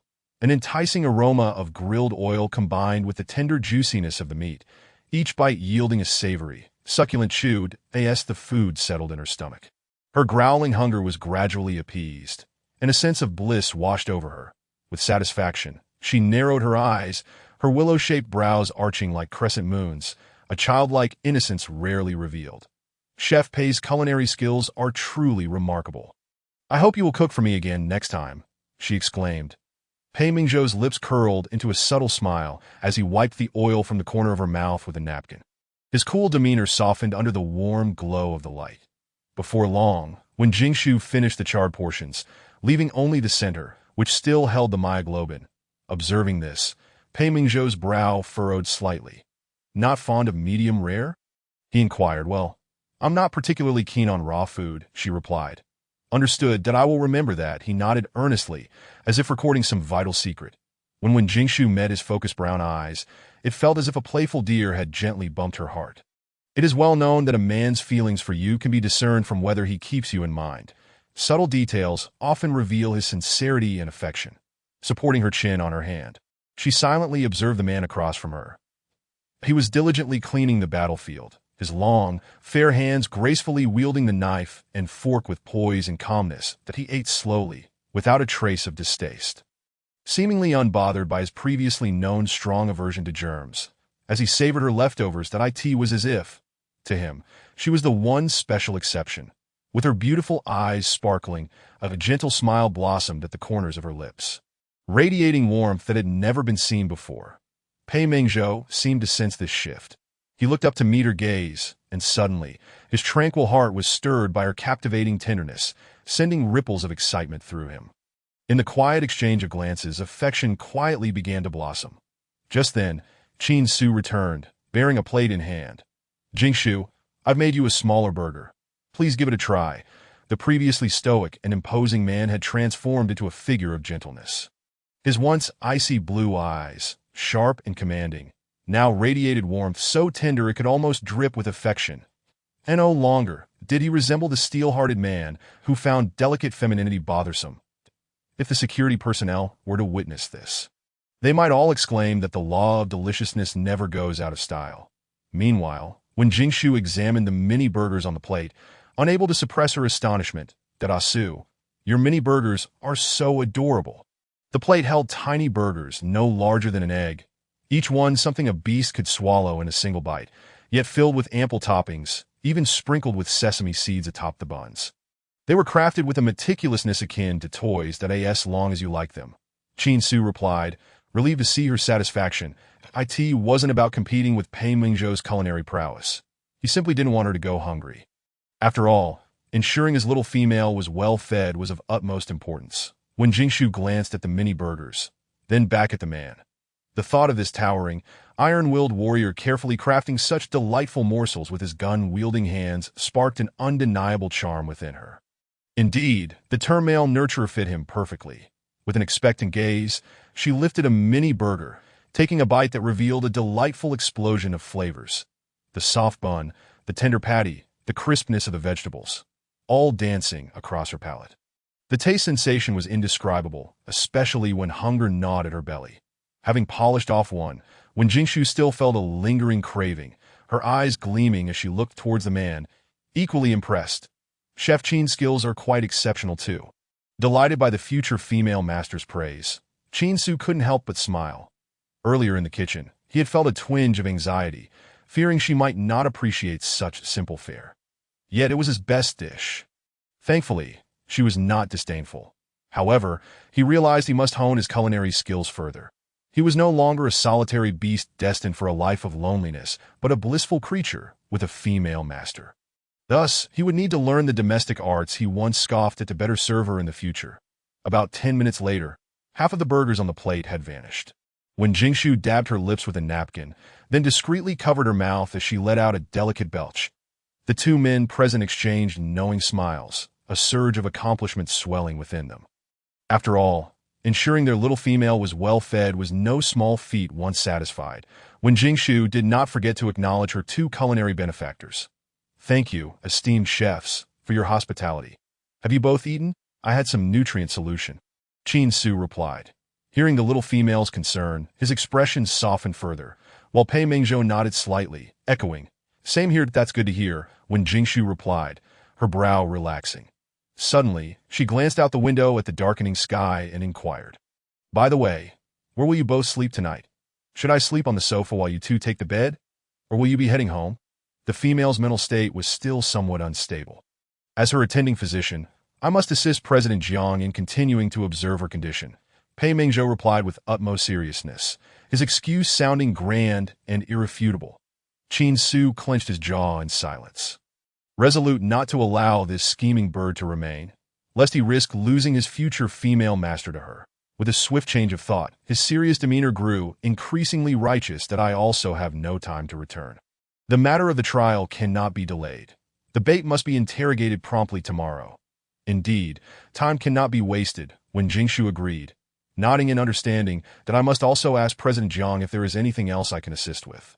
In that case, let us all rest here for the night, she concluded, casting an inquiring look at the two men. Hearing this, Qin Su and Pei Mingzhou could only concede, stepping back and allowing the little female to make the arrangements. With their agreement, when Jingshu began to survey the room for suitable resting spots, that a spacious 2-meter bed could easily accommodate 2 people, but 3 would be a bit cramped. Thankfully, there was also a 1-meter-wide foldable sofa, just right for one more person. But who would sleep on the sofa? And who would take the bed? When Jingshu frowned in contemplation, eventually tossing the conundrum back to the two men. Which of you wants to sleep on the sofa? As her words fell, the two beasts exchanged glances, igniting a flurry of sparks in the air, a tension palpable, as if invisible smoke wafted around them. They both understood well the implications behind this choice. Would they spend the night nestled with the soft, fragrant little female, or would one of them be left alone on the sofa, forlorn and desolate? Success or failure hinged on this pivotal moment. Qin Su, sensing the urgency, pressed a hand to his abdomen and initiated his appeal for sympathy. Jingshu, the sofa might be a bit small for me. I fear it might aggravate my injury. Although I am not afraid of pain, I do not wish to cause you further worry. It is often said that the most heart-wrenching figures are those who appear the strongest. In this moment, The battle-worn, iron-willed warrior struggled against his injury, yet spoke with profound understanding. His typically stern visage revealed a hint of vulnerability, leaving anyone who beheld him utterly captivated. When Jingshu noticed the man's pained expression and felt a pang of compassion. "Well, Asu, given your injury, it would be better for you to sleep on the bed." Sensing her concern had borne fruit, Qin Su subtly smirked, casting a challenging glance at his rival. Pei Mingzhou remained unperturbed, glancing toward the hesitant young lady before calmly stating, "I prefer the bed." When Jingshu bit her lip, momentarily at a loss for words. After all, this was indeed his resting space. She couldn't very well take over and then impose her moral standards. Could she? Hesitation clouded her features as her beautiful eyes flitted back and forth between the two men. After a long pause, under the weight of their ardent gazes, when Jingshu, with utmost seriousness, proposed a perfect solution. "How about, I sleep on the sofa, and you two take the bed?" Qin Su, Pei Mingzhou, they exchanged a glance, only to swiftly avert their eyes, when Jingshu feigned ignorance of the mutual disdain between the two, gently clapping her hands in a playful tone, declaring, "Then it is settled. I shall take the sofa, and you two can share the bed in no way." Qin Su immediately protested, his countenance filled with disapproval. "You are a female. How can you be relegated to a mere sofa? We cannot allow anyone to be wronged, least of all you that I shall occupy the sofa instead." Upon hearing the man's concession, Wen Jingshu felt an unexpected sense of helplessness. A 1-meter-wide sofa is essentially equivalent to a single bed, crafted from the finest materials, providing a comfort that rivals that of a bed. Thus, she did not perceive it as a hardship, just as the two were at an impasse. Pei Mingzhou interjected, "Forget it, Director Qin can have the bed. Compared to your injury, my preference for a familiar sleeping arrangement seems trivial. It's merely a matter of insomnia at worst." Strangely, they began to defer to one another. Observing this, when Jingshu felt somewhat exasperated that weren't they just unwilling to sleep on the sofa? Why were they now vying for it? At this moment, a faint light began to break through the horizon outside the window. Sleepiness overcame her, and she could not suppress a yawn. All right, stop quarreling. Is it acceptable for all of us to share one bed? I'll go take a shower. You two can continue your discussion." With that, she disregarded the two childish men and headed straight for the bathroom. Once she departed, the room fell silent once more. The two men exchanged glances filled with disdain, clearly having nothing to discuss. Females tend to take longer in the bath. After more than 10 minutes had passed without her re-emerging, Pei Mingzhou leaned back against the sofa, his posture languid yet graceful, but he cast a sidelong glance at the man on the other end of the sofa. His gaze calm and resolute. "Your parents will not approve of you marrying Jingshu. Given the status of the Qin family, they would undoubtedly arrange for you to wed a female of equal standing. Jingshu is the future female leader I have chosen. They have no right to interfere." Qin Su remained composed, his deep, authoritative voice unwavering. Pei Mingzhou raised an eyebrow nonchalantly, a hint of mockery flickering in his silver eyes behind his glasses. "Is that so? Yet they possess the power to meddle in Jingshu's affairs. You are their offspring, and they will not trouble you. They will merely make things difficult for others that if you fail to manage everything properly. Do not bring her any trouble." Qin Su's brows furrowed in concern, a wave of unease swelling within him. Yet he coldly retorted to his rival, "I will handle my family matters. There is no need for you to worry. As for you, Jingshu is far too exceptional. Her future will not consist of just one male partner. If you cannot accept that, it would be best to withdraw early, lest you end up hurting her feelings." Pei Mingzhou, unfazed by his words, fell into contemplation. A male partner. He had never previously considered becoming a male partner to Ionia. The bond formed between male and female was indeed an intimate and solid relationship. But his possessiveness made it difficult for him to accept being merely one of them. Ionia, after all, belonged solely to him from the very beginning. After another 10 minutes, when Jingshu finally emerged from the bathroom, enveloped in the warmth of her post-bath glow, she wore a white shirt belonging to Pei Mingzhou, the collar slightly loose, revealing her long swan neck, her skin glowing like polished jade. She glided toward the two men, the hem of her shirt swaying gently, accentuating her alluring curves, captivating their hearts. In an instant, the air shifted as both men's steady breaths quickened. "What are you two sitting there for? Who's going to shower first?" Chapter 53, Sharing a Bed. Surrounded by males, the young woman's voice was laced with a languid, soft allure, mingled with a hint of enchanting seduction as she approached Chin Su, slightly bending at the waist. Her hand waving before his eyes. "Da Su, you mustn't let your wound come into contact with water. Do you need my assistance?" Chin Su gazed at the delicate beauty before him, his blue eyes darkening, his throat involuntarily swallowing. For the first time, he realized how disturbingly weak his resolve was. Yet confronted with the sight of his beloved female in such a state, even the most saintly of men would find it difficult to remain unaffected. Taking a deep breath to suppress the heat rising within him, he feigned calmness. "Ahem.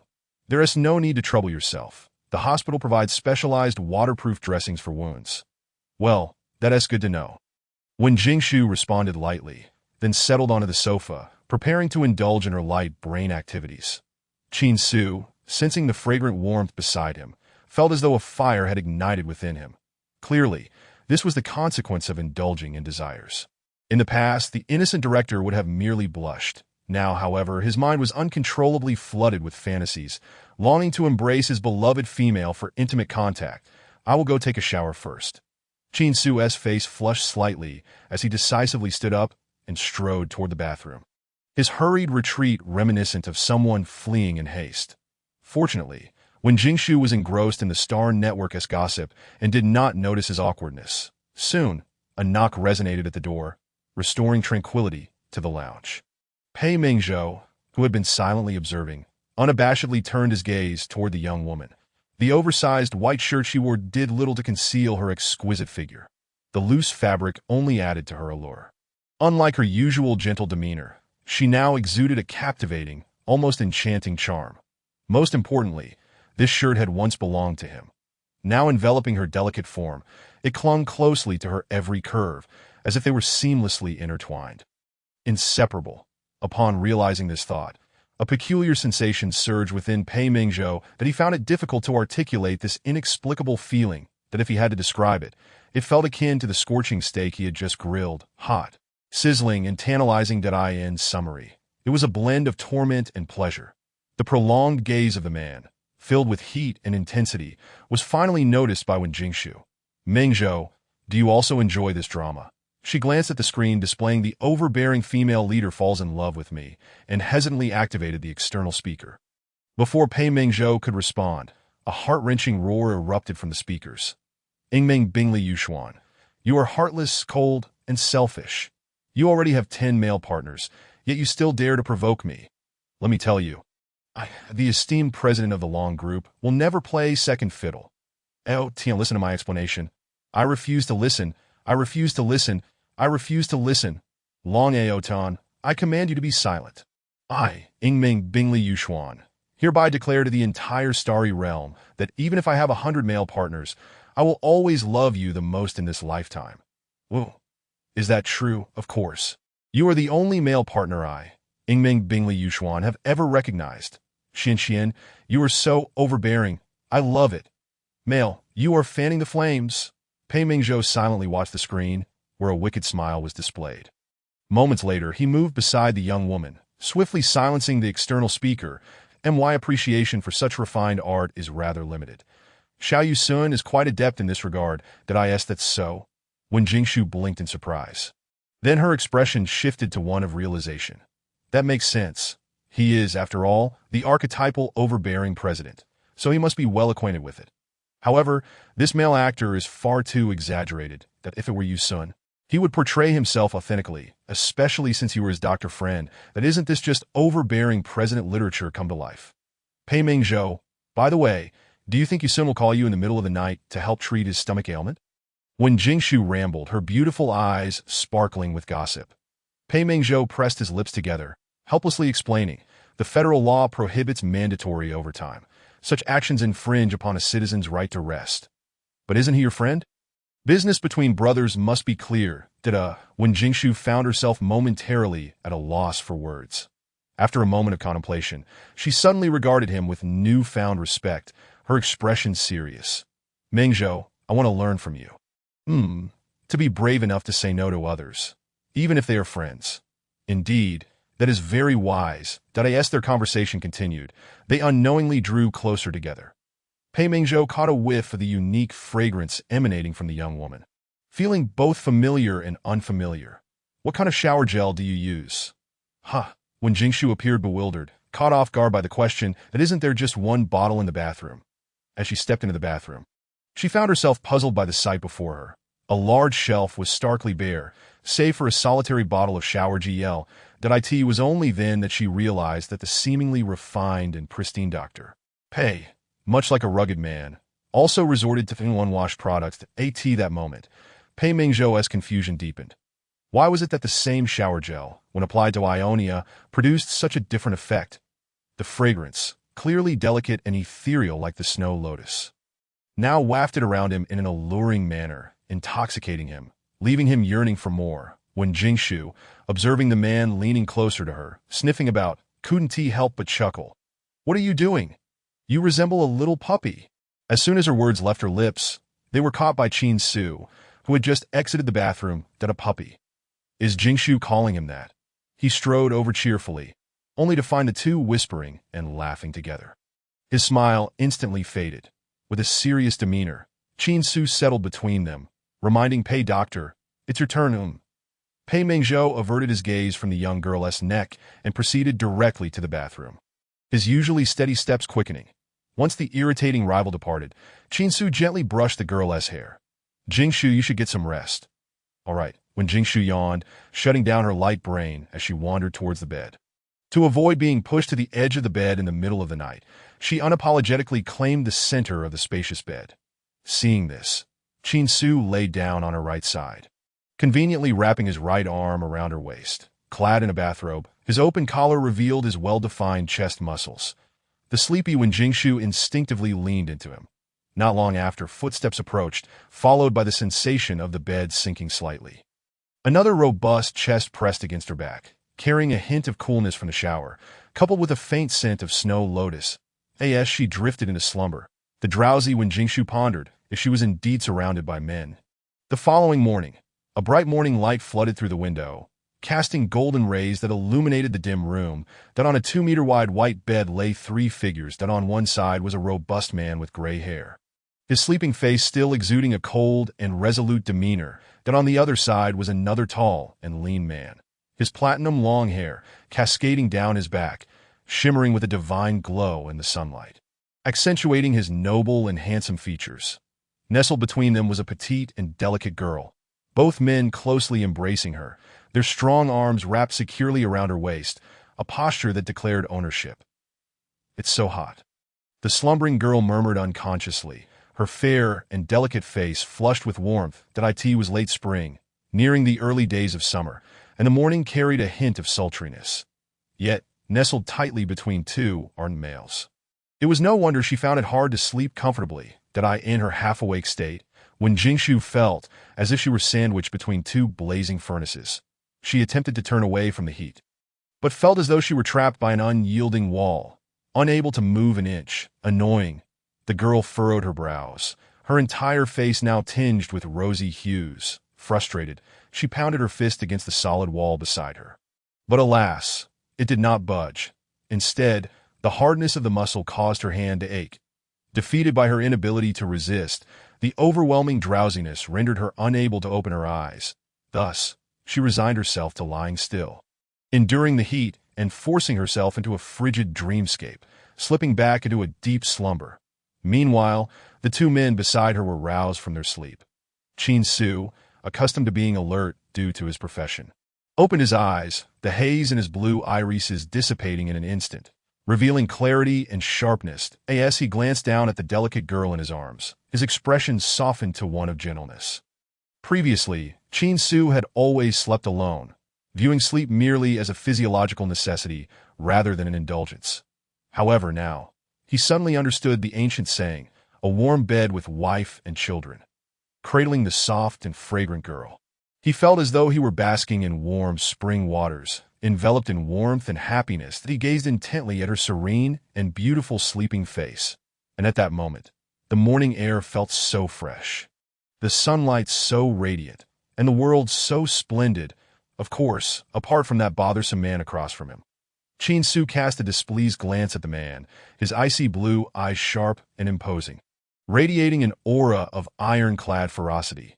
Pei Mingzhou, naturally, was not one to back down. He returned the gaze with a casual glance, his eyes carrying an air of indifference and arrogance, as if he were above it all.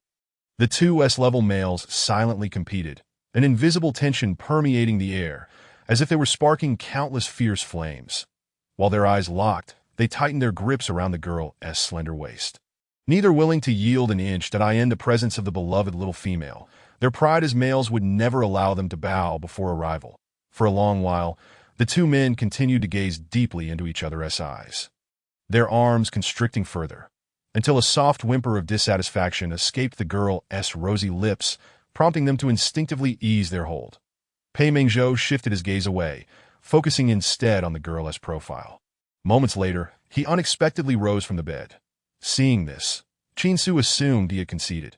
His brow arched slightly, casting a triumphant glance at his rival. Pei Mingzhou ignored the childish provocation and headed straight for the washroom. After he left, Su enveloped the girl entirely in his embrace, his strong arms firmly securing her against his chest, the scent of her body, as delicate as the fragrance of orchids in a secluded valley, filled his senses that he contentedly pressed a kiss to her hair, his expression awash with joy. About half an hour later, Pei Mingzhou emerged from the washroom, his platinum hair evidently groomed with care, smooth and glossy. His handsome face was freshly cleaned, presenting him as a refined and elegant gentleman, akin to a jade tree in the wind. This moment, Su could not help but comprehend his rival's intentions. His expression darkened, inwardly scoffing, truly a scheming bird. Humph, how long can one thrive on looks alone? Su found Pei Mingzhou's cunning attempts at flattery utterly distasteful. However, in the next moment, he unconsciously touched his rough face and then felt his stubbled chin. Silently releasing the girl from his embrace, he rose to head toward the washroom. That I'm just going to wash up and shave. Nothing more. He reassured himself, determined not to apply any skincare products like that pretentious bird. At this time, on the bed, the scorching furnace had finally departed. When Su turned over, her cheek brushing against the cool bedding, a satisfied smile gracing her lips. Yet, before she could revel in her contentment for long, she was swiftly pulled back into the embrace of a solid chest.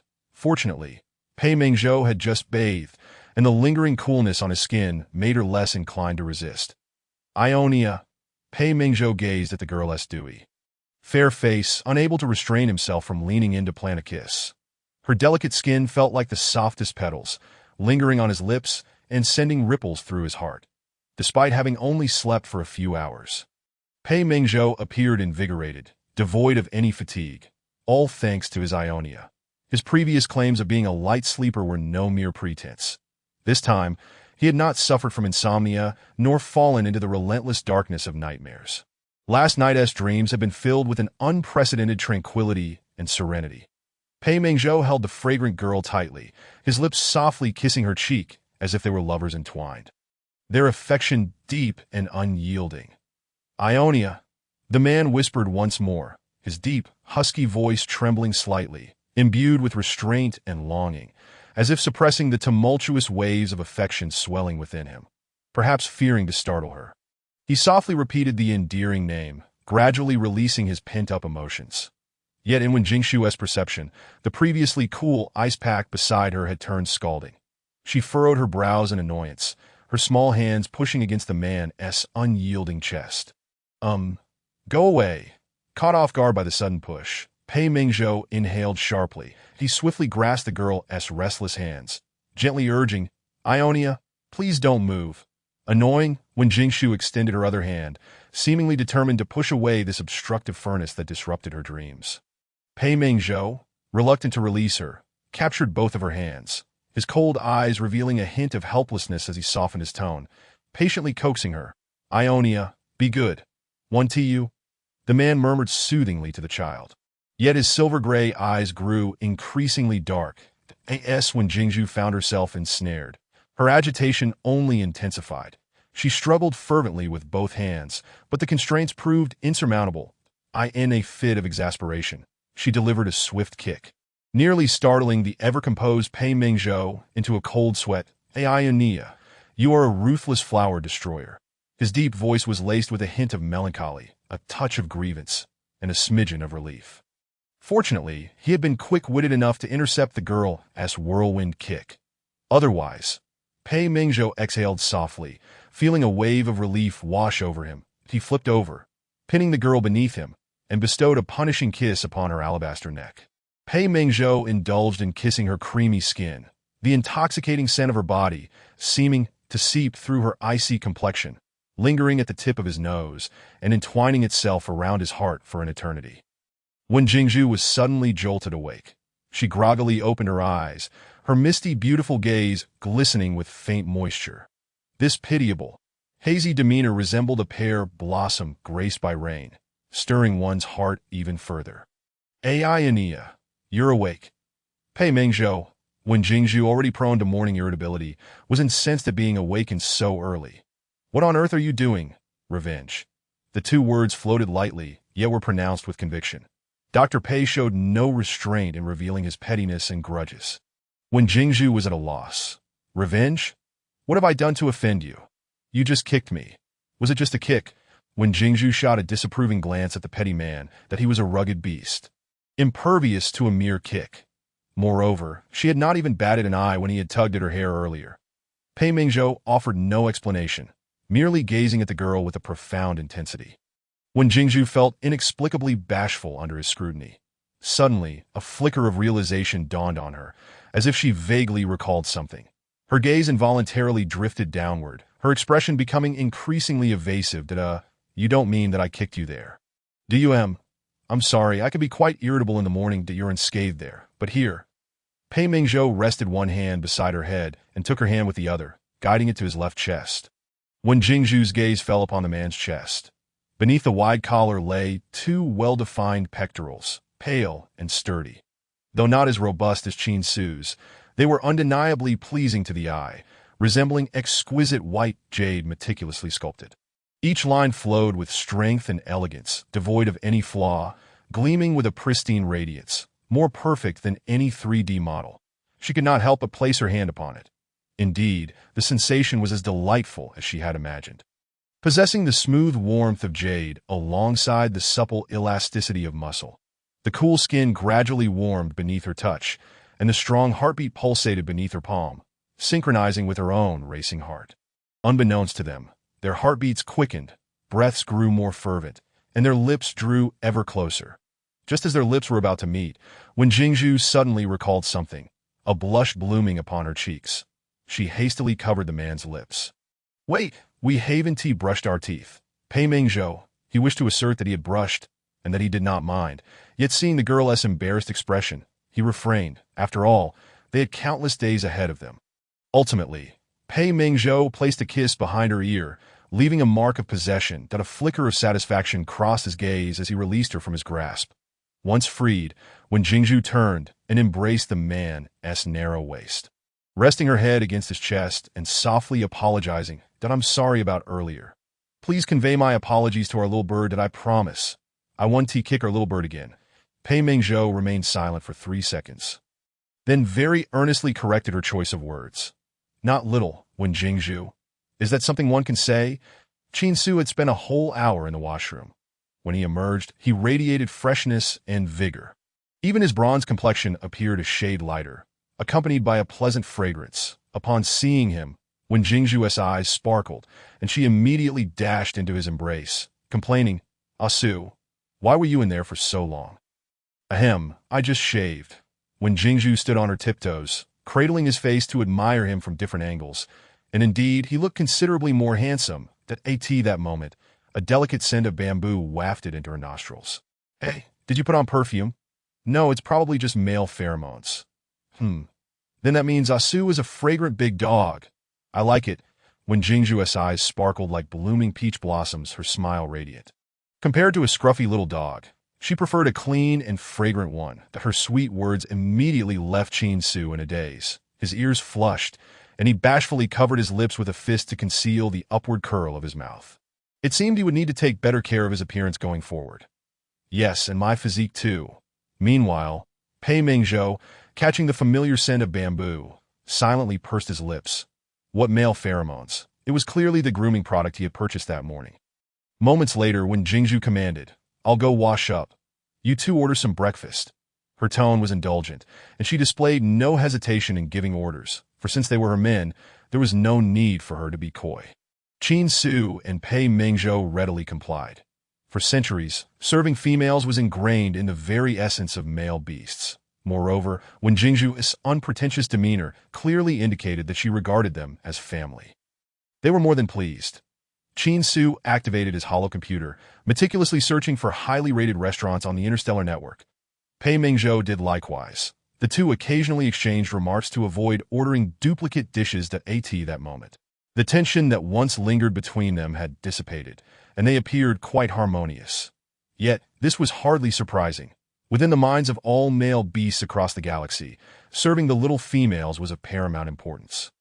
And any rivalry or jealousy had to be set aside. After a short while, when Jingzhu returned, she was greeted by a lavish spread of breakfast. Chinese cuisine, Western fare, soy milk with fried dough sticks. Exquisite pastries, sandwiches, and milk. A delightful array, all laid out before her. "Has it arrived so quickly?" she exclaimed in surprise, glancing at the clock, that it's only been a little over 10 minutes.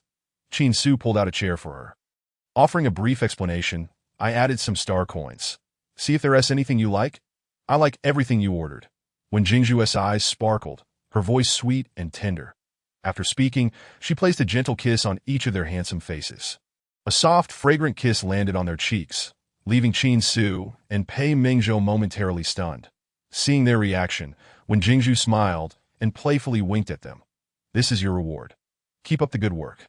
Chapter 56.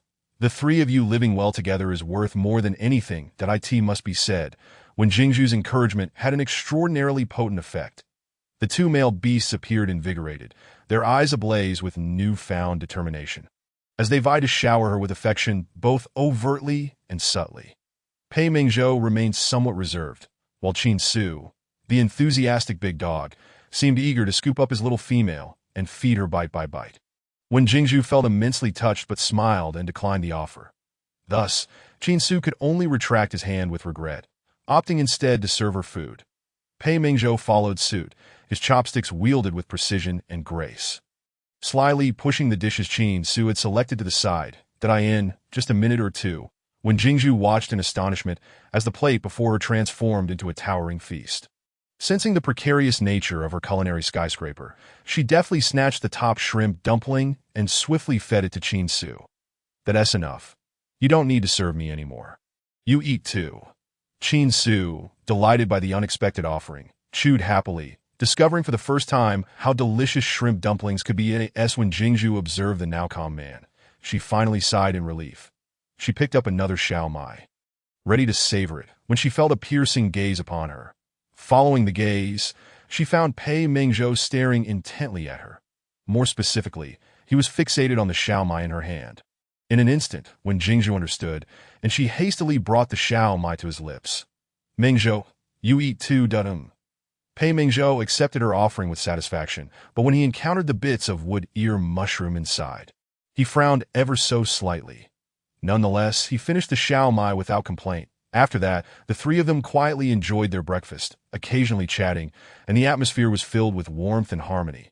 Thus, when Jiang Xinlian arrived, she was greeted by this heartwarming scene. "Oh, you're all here.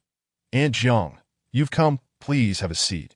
Would you like something to eat?" When Jingzhu greeted warmly, Qin Su and Pei Mingzhou chimed in unison, politely acknowledging Jiang Xinlian. "No, I've already eaten. You all enjoy your meal."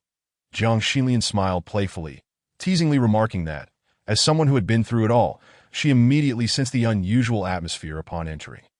The three children exchanged sticky glances, clearly communicating their intentions and setting the stage for something significant.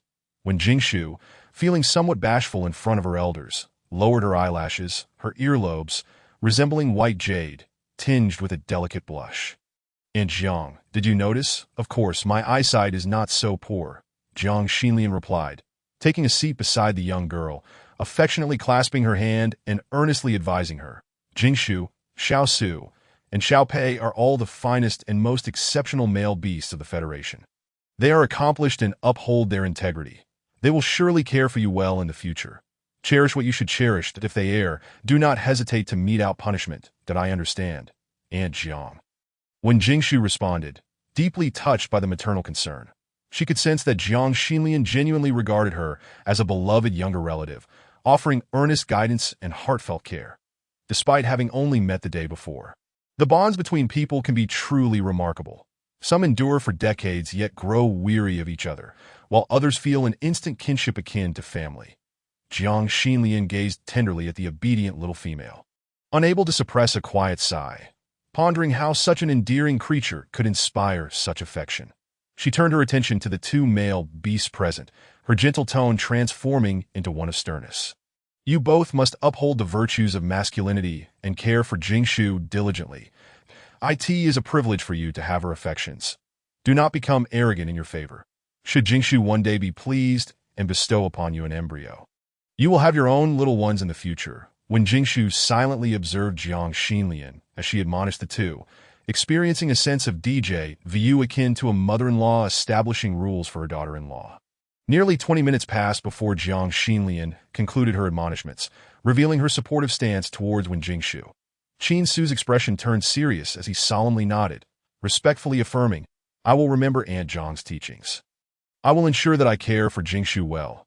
You can rest assured. Upon speaking, his gaze fixed intently on the young girl, the love and deep affection in his azure eyes nearly overflowing. In that moment, Qin Su felt a surge of warmth in his heart, envisioning a future where he and Jingshu would have their own little ones, certainly the most adorable in the entire galaxy. Or perhaps even the universe. He vowed never to lay a finger on them. Meanwhile, Pei Mingzhou similarly inclined his head slightly, sincerely expressing his gratitude. Thank you, Aunt Jiang, for your guidance. Jiang Xinlian, taken aback by his address, realized that following the matriarch brought about a change. Even the typically aloof Xiao Pei seemed to soften. Sighing inwardly, she wondered when her own arrogant son would find a gem of a daughter-in-law like Jingshu. Jiang Xinlian sighed deeply, pushing her worries aside as she surveyed the three individuals before her, a look of contentment gracing her features. There is no need for thanks. The three of you living well together is the greatest reward. When Jingshu interjected, Aunt Jiang, you've stolen my line. Amidst the lively conversation, breakfast was swiftly consumed, with not a morsel wasted, devoured by the two male beasts in a whirlwind that I end the galaxy. The robust physique of the beastmen corresponded to their substantial appetites. Once the two diligent men tidied the room, Jiang Xilian's expression turned serious as she broached a pressing matter. Last night, I extracted quite a bit of information from Meili. According to her, the Skeleton Star pirate case involves the machinations of several prominent families from the Dark Knight Star. As her words settled, the expressions of the three present varied. When Jingshu's countenance shifted slightly, her eyes flickering that it seemed the Xiao family, where Yusun resided, was also among those implicated. Could the Xiao family be involved? Did Yusun know of this? In that moment, when Jingshu's mind became a whirlwind of confusion, Pei Mingzhou, noticing her distress, discreetly took her cool hand in his long, powerful fingers, slightly calloused yet warm, providing her with a semblance of comfort. She believed that with Yusun's proud character, he would surely disdain engaging in such sordid dealings. After a brief silence enveloped the room, Qin Su pondered for a moment, his demeanor reverting to one of gravitas and authority. His attitude impeccably serious that their concrete evidence. She hasn't presented any for the time being, Jiang Xinlian replied, her tone growing somewhat subdued, implying that it was not a lack of evidence, but rather a concealment of it. Qin Su, having encountered numerous cunning criminals, remained unfazed, continuing to inquire about the situation. What is her mental state? Is she capable of undergoing interrogation? She appeared to be in good spirits this morning. Director Qin, I will conduct a thorough mental assessment of her shortly. Pei Mingzhou interjected, clearly not forgetting his responsibilities as her attending physician. Chapter 57. Was she not embracing the thickest golden leg in the entire galaxy? When Jingshu's expression mirrored seriousness, that if there is any way I can assist, please do not hesitate to ask. Good. You are all good children, Jiang Xinlian said, looking at the three with a smile of satisfaction. The Federation ultimately belonged to the youth. The more exceptional the next generation, the more at ease the elders felt. The four continued discussing their upcoming plans. Aside from when Jingshu, the other three were quite busy. Qin Su was responsible for the interrogations and gathering evidence, while Pei Mingzhou focused on stabilizing Mei Li's physical and mental condition, as she was a crucial witness. Jiang Xinlian also needed to continue reassuring Mei Li to ensure her willingness to testify. Once the important matters were concluded, when Jingshu hesitated for a moment before revealing a detail she had discovered. While treating her yesterday, I found that the dream spores in her body seemed to have penetrated deeply.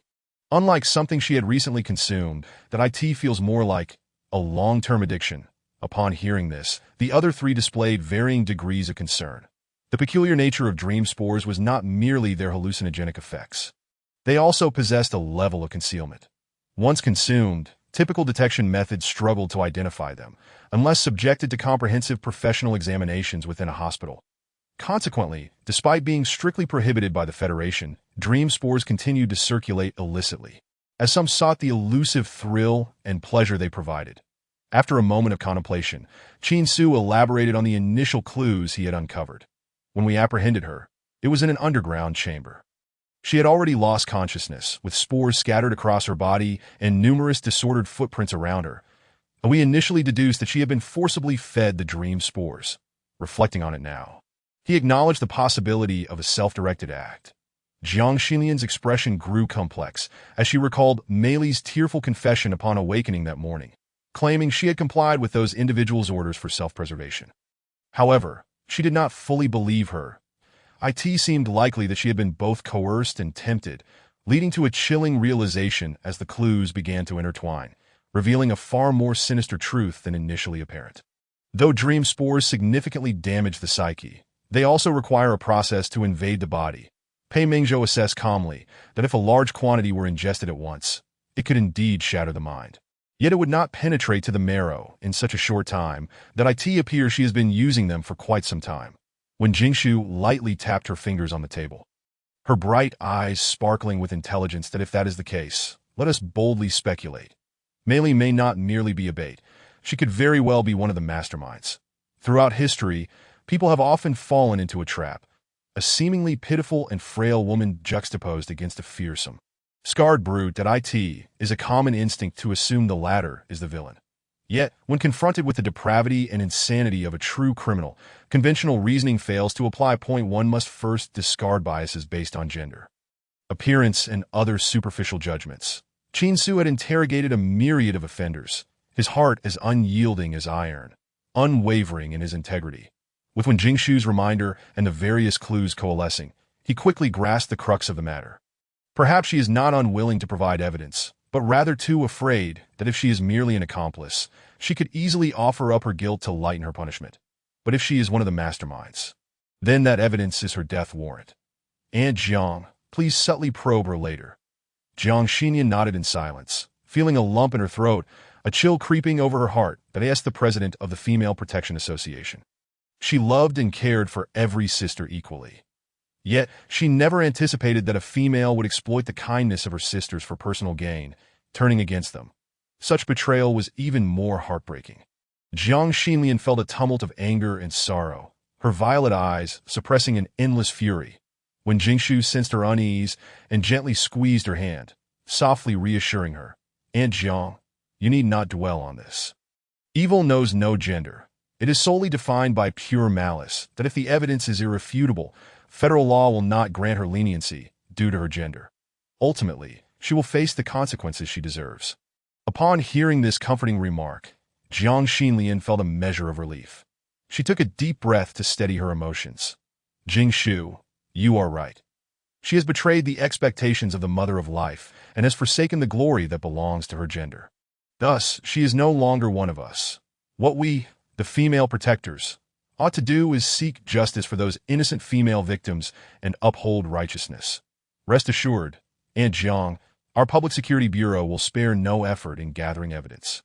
Qin Su declared solemnly, his expression grave, that a lie must be sustained by countless other lies, that as long as there is determination, one can always uncover the faintest traces. Moments later, seeing that her presence was no longer necessary, when Jingshu prepared to take her leave, "You all carry on with your business. I shall return to the hotel. Should you require any assistance later, just let me know." "Very well. You've worked hard."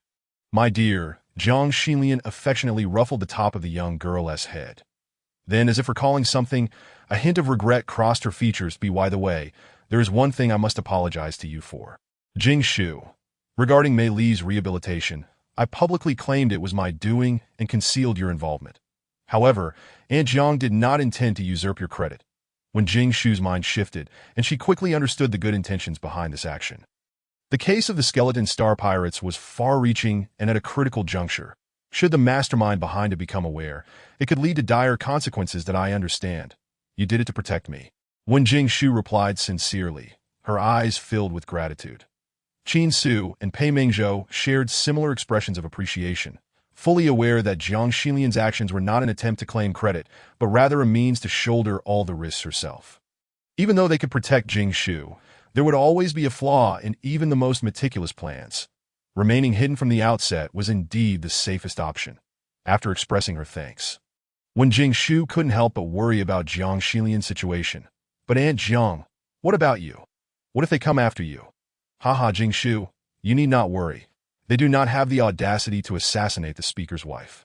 Moreover, my dear old Zhou has arranged for plenty of bodyguards for me that if they dare to approach, I shall ensure they do not return.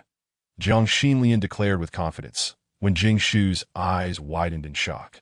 Aunt Jiang was actually the speaker's wife. If that were the case, had she not just latched onto the most formidable ally in the entire galaxy?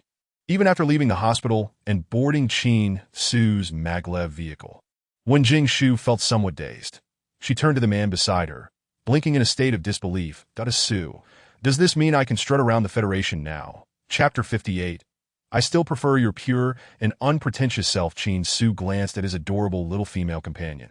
A hint of amusement sparkling in his azure eyes that as he fastened her seatbelt, he affectionately echoed, yes, yes, little crab. When Jing Shu's cheeks flushed slightly, and she shot him a playful glare filled with mock indignation.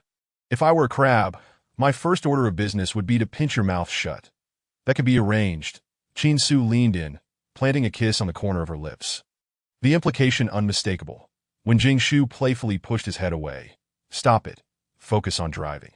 Not having received the kiss he desired, Qin Su felt a twinge of disappointment. He suddenly recalled the 108 golden phrases that Zhang Baiyan had sneakily given him earlier, which were said to be a secret manual cherished by males throughout the galaxy to win over their female partners, that he casually flipped through a page and found a line that fit the current scene perfectly.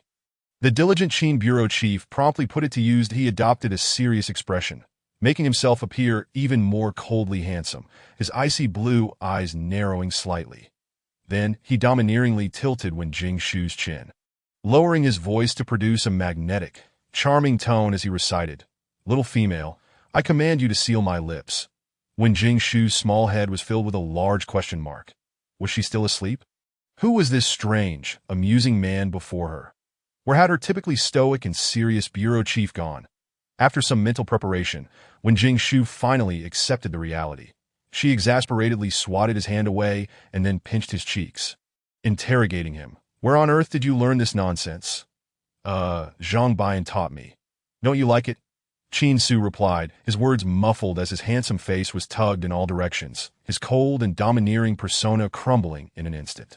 When Jing Shu struggled to suppress her laughter as she earnestly reassured him, you did very well. Just don't learn any more, that I still prefer your pure and unpretentious self. Really? Qin Su's eyes lit up with renewed hope. When Jing Shu's words implied that she liked him for who he was without the need to adopt any contrived phrases or change himself, that of course, she affirmed, cupping his face before planting a kiss on his lips. All right, Sir Knight, it's time to depart. The soft kiss landed lightly on Qin Su's lips, and he raised an eyebrow, responding cheerfully, at your command, my queen. At that moment, the tall and handsome man had already changed into a new outfit. His crisp dark gold uniform accentuating his dashing figure, exuding an air of authority and charm. Gripping the steering wheel, his sharp blue gaze was intently focused ahead, his chiseled profile radiating a unique allure, akin to that of a valiant knight. When Jing Shu gazed at him with delight, this was indeed her bureau chief, that he was himself, a different kind of brilliance. Having a little female companion in the passenger seat made all the difference. This time, Qin Su drove exceptionally steadily. Unlike the last time when he had nearly left a trail of afterimages, when Jing Shu reveled in the joy of the ride, she leisurely observed the local scenery. Today seemed to be Friday, a designated day of rest in the Federation. Consequently, the streets were bustling with numerous beastmen, including a fair share of females. Most of them were tall and confident, dressed in styles that showcased their individuality. Exuding an air of self-assuredness, akin to queens surrounded by a retinue of dashing male beasts, enjoying their revelry, that it was worth noting that perhaps due to millennia of genetic optimization, individuals in this world, regardless of gender, were quite pleasing to the eye. When Jing Shu took in the handsome men and beautiful women populating the streets, her spirits lifted.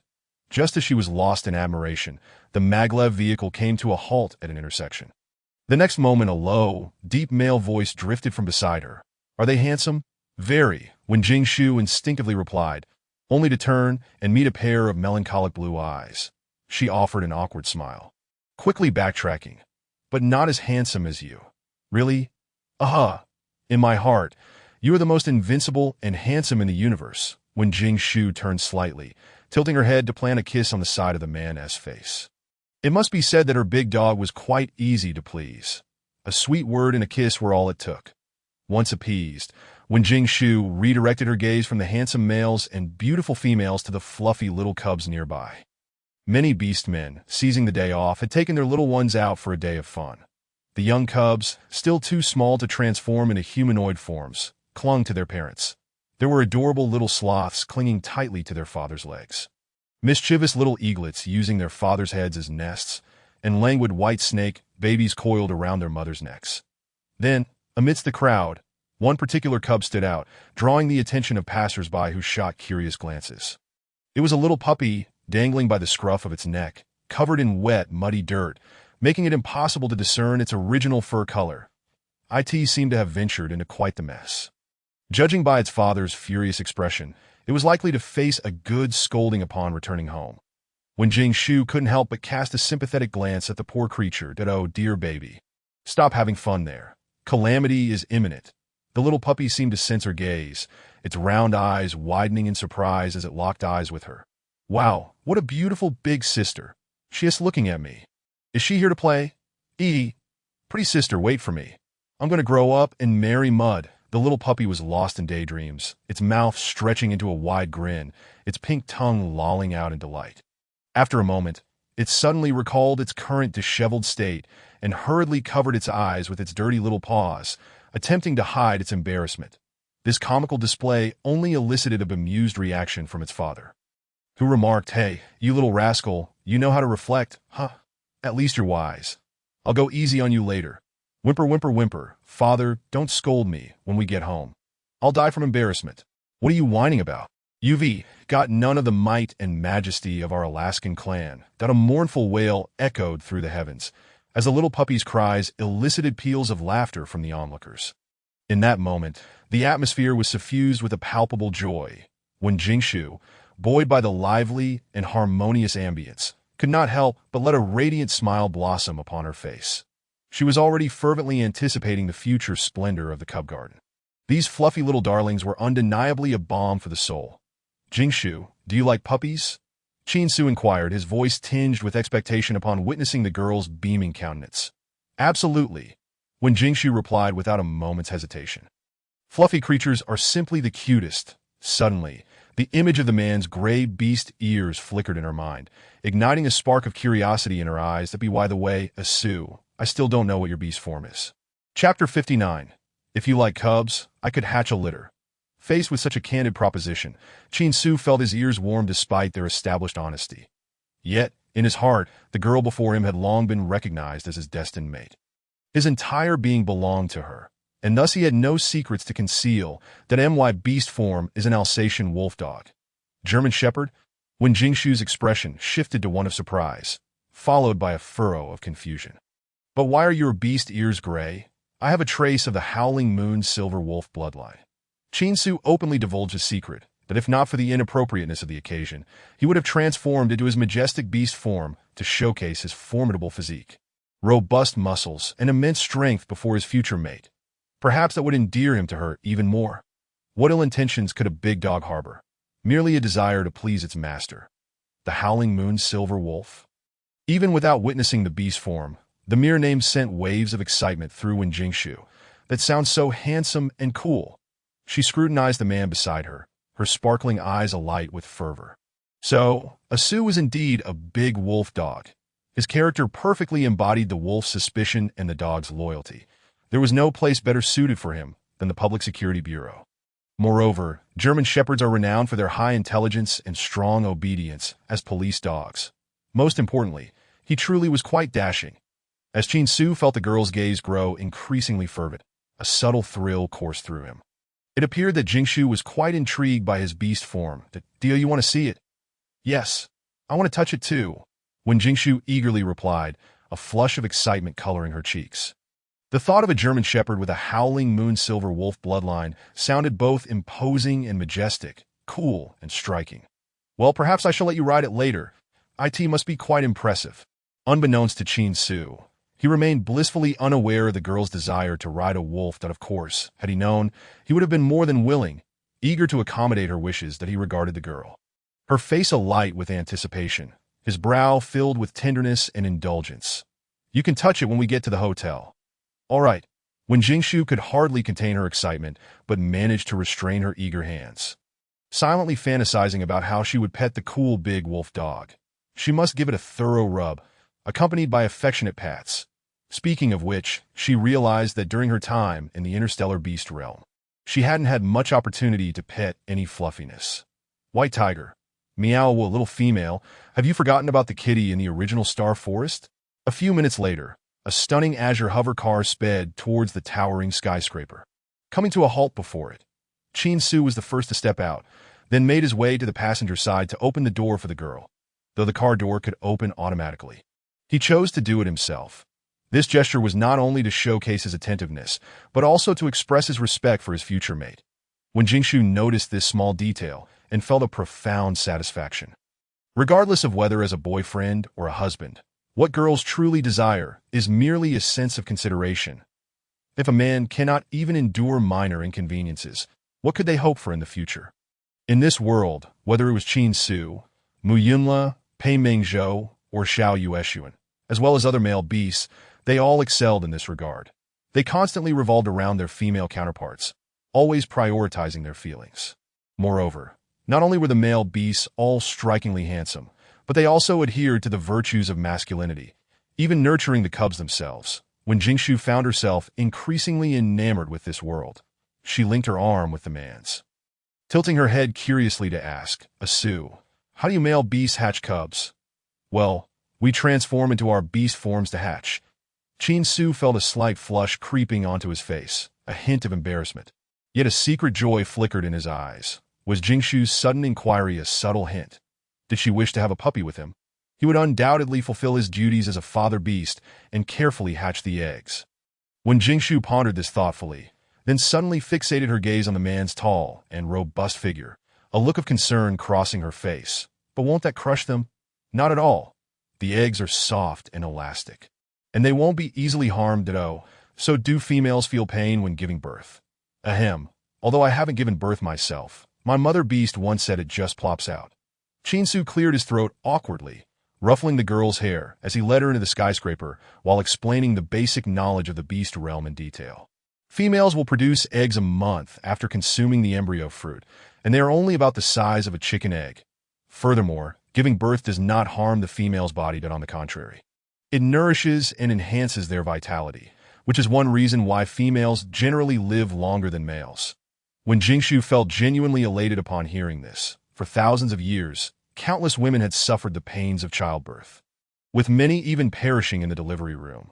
Giving birth was akin to traversing the gates of the underworld. This was not mere hyperbole, but a stark reality paved with the blood and suffering of innumerable women.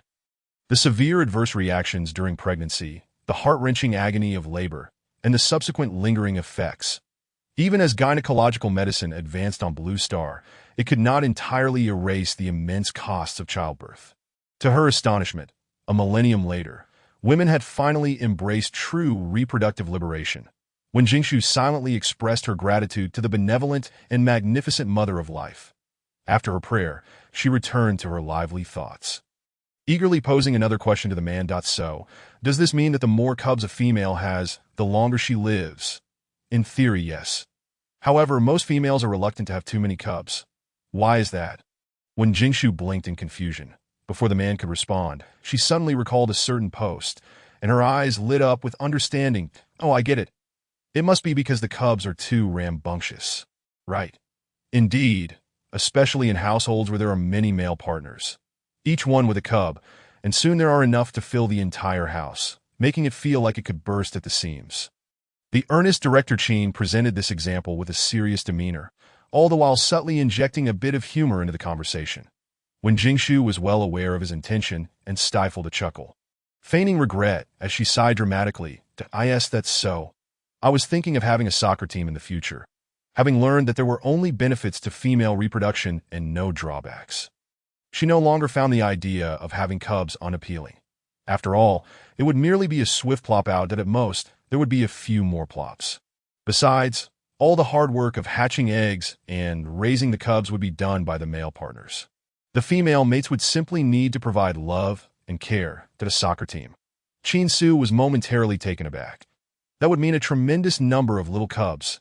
And if each male partner had one, how many would that require? No, no, no. If there are too many male partners, where would that leave me? He abruptly halted, gazing earnestly into the girl's eyes, solemnly and earnestly promising, "Don't worry, if you like cubs, I can hatch a litter." Chapter 60, Marla. The president's home has been robbed. Chuckle, ha. A litter, ha. When Jingshu covered her mouth, laughing so heartily that she nearly lost her composure. Forgive her for having such a low threshold for humor. But the thought of the imposing black-furred wolf dog, squatting in a nest like a doting hen hatching eggs, was simply too delightful to behold. Seeing the little female so utterly enchanted, Chin Su assumed she genuinely adored cubs. "Is one litter not enough?" he hesitantly queried. Then, as if making a determined resolution, a glimmer of fierce resolve crossed his face. Then, "How about 2 litters? 2 nests have already reached the limit of what he can incubate. Day and night, he works in shifts, dozing off briefly while tending to the eggs. Moreover, he has heard that hatching eggs is no simple task, laden with many considerations. Once he returns, he intends to seek advice from his father and elder brother on the intricacies of incubating eggs." The gray-haired man wore a serious expression, as if he had mentally rehearsed the hatching process countless times. Witnessing this, when Jingshu couldn't help but laugh even more heartily, her delicate and graceful face resembling a blooming mountain flower. Bright and lively, with a pair of crescent-shaped peach blossom eyes that were simply sweet to the core. Passers-by, who had been glancing over frequently, were now completely entranced. 2 male beasts, distracted and not watching where they were going, collided into each other, wincing in pain, yet unable to tear their gazes away. Chin Su naturally noticed the fervent stares from the onlookers. He furrowed his brows slightly and subtly positioned himself in front of the young lady, ensuring she felt at ease. After a while, when Jingshu finally stifled her laughter, she grasped the man's arm and playfully shook it, her voice remaining soft and melodious, now tinged with a hint of sweetness as she flirted with her beloved. All right, no need to think about it. You don't have to hatch any eggs right now. That I have no plans for offspring at the moment, that we've only just started dating, and I want to relish the sweetness of love a little longer." Having been single for so long, when Jingshu had no desire to rush into the grave of marriage, she merely wished to savor the joy of dopamine surges and the allure of a man in his prime, with his beauty and muscle on display. Upon hearing this, Chin Su was momentarily taken aback. Observing their intimate posture and the young female's affectionate gestures, he suddenly felt that having a little one might be somewhat superfluous. "You are right, no rush. Forget about the little ones I just mentioned." Between a wife and a child, Chin Su unhesitatingly chose the former. "What child? I'm too busy being close to my fragrant and soft wife. My heart and eyes are filled only with you." Chin Su leaned down and kissed the top of the young lady's head, his stern brows softened with tenderness, when Jingshu was taken aback by the man's endearments, her brows arching in surprise as she playfully poked his solid chest, teasingly remarking, "So the usually stern director can also speak sweet nothings. It's sincere. Your words are quite sweet. Please say more of them. I enjoy listening." "All right," Chin Su replied earnestly, inwardly contemplating learning a few charming phrases from the Star Network upon returning. The Star Network had an abundance of sweet nothings for wooing young females. The former Director Chin had dismissed such things, but the current Director Chin was secretly burning the midnight oil to master them. Ding! Level 106 reached. Enjoy your visit to AS. They stepped out of the floating elevator. They quickly arrived at the hotel lobby. The front desk attendant's eyes lit up upon spotting the familiar figure. Miss Wen, welcome back. When Jingshu smiled faintly and nodded politely, the attendant's eyes sparkled even brighter, eager to engage in conversation. However, in the next moment, a sharp glare shot over, startling him into silence. Following the line of sight, he beheld a tall, imposing man with rugged features, whose icy blue eyes were keenly fixed on him. The authority conveyed by his law enforcement uniform and the imposing aura he exuded made it evident that this man was no ordinary individual. The front desk attendant immediately lowered his head, silencing his curiosity. Such a distinguished figure was not someone he could afford to offend, but he had no idea what the relationship between Miss Wen and this man was, but given their close demeanor, it was likely quite significant. The attendant's inner gossip flames burned brightly. Once the two left, he eagerly opened his communicator, eager to share this sensational scoop in the hotel staff's private group chat. Hot scoop. The president's home has been robbed. What? The president's home is gone. What? Is the company going bankrupt? What do you mean? Clarify. Just now, Miss Wen brought a strange male beast to the hotel, and they were holding hands. I was terrified, thinking the company had collapsed. But wait, isn't Miss Wen our future president's wife? It's only natural for such a beautiful young lady to have multiple suitors that if only Miss Wen would notice me. Someone come and wake up the one upstairs. Alas, poor president, just returned from a business trip only to find his home robbed. How tragic. President, hurry back. Don't let that troublesome matter delay you, if you don't return soon. You might just lose your wife. Just as the hotel staff was engrossed in their heated gossip, a particularly urgent message cut through the chatter. Wang Shu Sunyu. Return immediately. Keep a close watch on that little thief. The front desk attendant's hand trembled upon seeing this message, his face paling in shock. That W8 the president? How is he in this group? He lamented inwardly, fearing he might be dismissed for stepping into the hotel with the left foot first. While the front desk attendant mourned internally, when Jingshu was brimming with excitement, eager to get started. Qin Su, quickly transform into your beast form. I want to touch it, wait a moment. Qin Su, seeing the young lady's eagerness, helplessly ruffled her hair. He then raised his hand, deftly unbuttoning the first button of his uniform. When Jingshu, puzzled by his unusual action, asked, wait, why are you unbuttoning? The beast form is quite large. It would tear the clothes. Upon hearing this, when Jingshu realized she had asked a rather silly question, oh, I see. Should you take them all off? Qin Su did not respond, but a suspicious blush crept onto his bronze face. When Jingshu immediately understood. However, although they had indulged in playful antics the previous day, they had not fully bared their souls to one another. The thought of the man being completely naked made her cheeks flush crimson. Should I step away? No need. I will ensure you are satisfied. The man's deep, resonant voice whispered in her ear, the lowered tone both sultry and enticing. When Jingshu, why does that sound a bit strange? Am I reading too much into this? As the meticulously buttoned dark gold uniform began to loosen, an unspoken intimacy permeated the room. 2 breaths, heated and hurried, intertwined, as if the surrounding temperature had risen.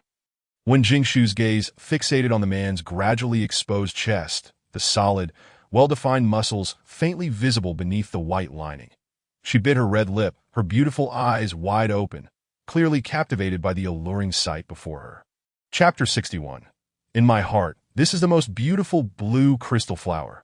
Qin Su noticed the young lady's fervent gaze, a glimmer of amusement dancing in his eyes as he deliberately took his time unbuttoning. Indeed, the flustered Wen Jingshu became impatient. She rose on her toes, reaching out to help the man remove his clothing. Just then, Qin Su's communicator buzzed with an urgent video call on the screen. A platinum-haired man clad in a white lab coat surveyed them with cold, indifferent eyes through his gold-rimmed glasses. What are you two doing? Interrupted by the doctor, when Jingshu found herself neither seeing the chiseled abs nor touching the imposing wolf beast. She could only reluctantly squeeze the muscles through the shirt as a consolation. While fastening the buttons back, she softly reassured him, work is important. You go ahead and handle it. Once you're done, show me your beast form. Qin Su replied, reluctantly, He gazed quietly at the young lady in his arms, his eyes filled with longing and obsession, lingering on her delicate face, tracing every inch, etching it deep into his heart, yet still unable to take in enough. Minutes later, when Jingshu had helped the man tidy his uniform, stepping back to admire his tall and upright figure. "All right, my director truly is handsome." Jingshu, Chin-su softly called her name, his blue eyes brimming with deep affection and reluctance. This case was intricate and involved many as the director of the Central Security Bureau. He had to take full responsibility and uncover the truth. The days ahead would undoubtedly be extremely busy. The next time he would see her was uncertain. Chin-su wrapped his arms around the young lady's slender waist, holding her tightly, wishing he could be with her endlessly. In the realm of tenderness lies the grave of heroes. As parting drew near, emotions were hard to conceal, but he found it increasingly difficult to let go of the soft warmth in his embrace. When Jingshu also returned the embrace, feeling the broad and solid chest radiating warmth, providing an overwhelming sense of security, in her first love, she had yet to fully experience the sweetness and was already tasting the bitterness of separation. The two stood quietly, embracing one another, without uttering a word, silently wishing for time to slow down, to linger in this moment forever. Alas, even in the advanced interstellar era 1,000 years later, a time machine had yet to be invented. Realizing time was running out, when Jingshu hurriedly urged, "All right, let us head back. Don't delay important matters." Chin-su tightened his embrace for a moment before resolutely releasing the young lady's soft form. Before parting, he cradled her face and leaned down to plant a lingering kiss on her brow. "Wait for me to return." "Okay." When Jingshu nodded earnestly, then rose on her toes to plant a kiss on the man's lips, a farewell kiss. "Upon your return, there shall be a reward awaiting you." The young girl playfully winked, instantly lightening the somber atmosphere. Chin-su couldn't help but curve the corners of his mouth, feeling a mix of reluctance and budding anticipation in his heart. "Lately, my official duties have kept me exceedingly busy. You must take good care of yourself. Should anything arise, do not hesitate to seek assistance from Zhang Baiyan. Do not overexert yourself." When Jingshu obediently responded to the man's concern, Chin-su gently caressed her silky hair, gazing deeply in her eyes before turning to leave. That moment, the girl suddenly called out to him from behind, "Wait, I have something to give you." When Jingshu, a bit flustered, slapped her forehead and hurried into the workspace, in less than a minute, she returned, clutching a deep blue velvet box, her steps brisk with urgency. "Here, this is for you, a gift." "Indeed. I made it myself." Chin-su accepted the box, his expression complex, unable to articulate the whirlwind of emotions within him, in the interstellar realm. It was customary for male beasts to present gifts to females, and this was crafted by her own hands.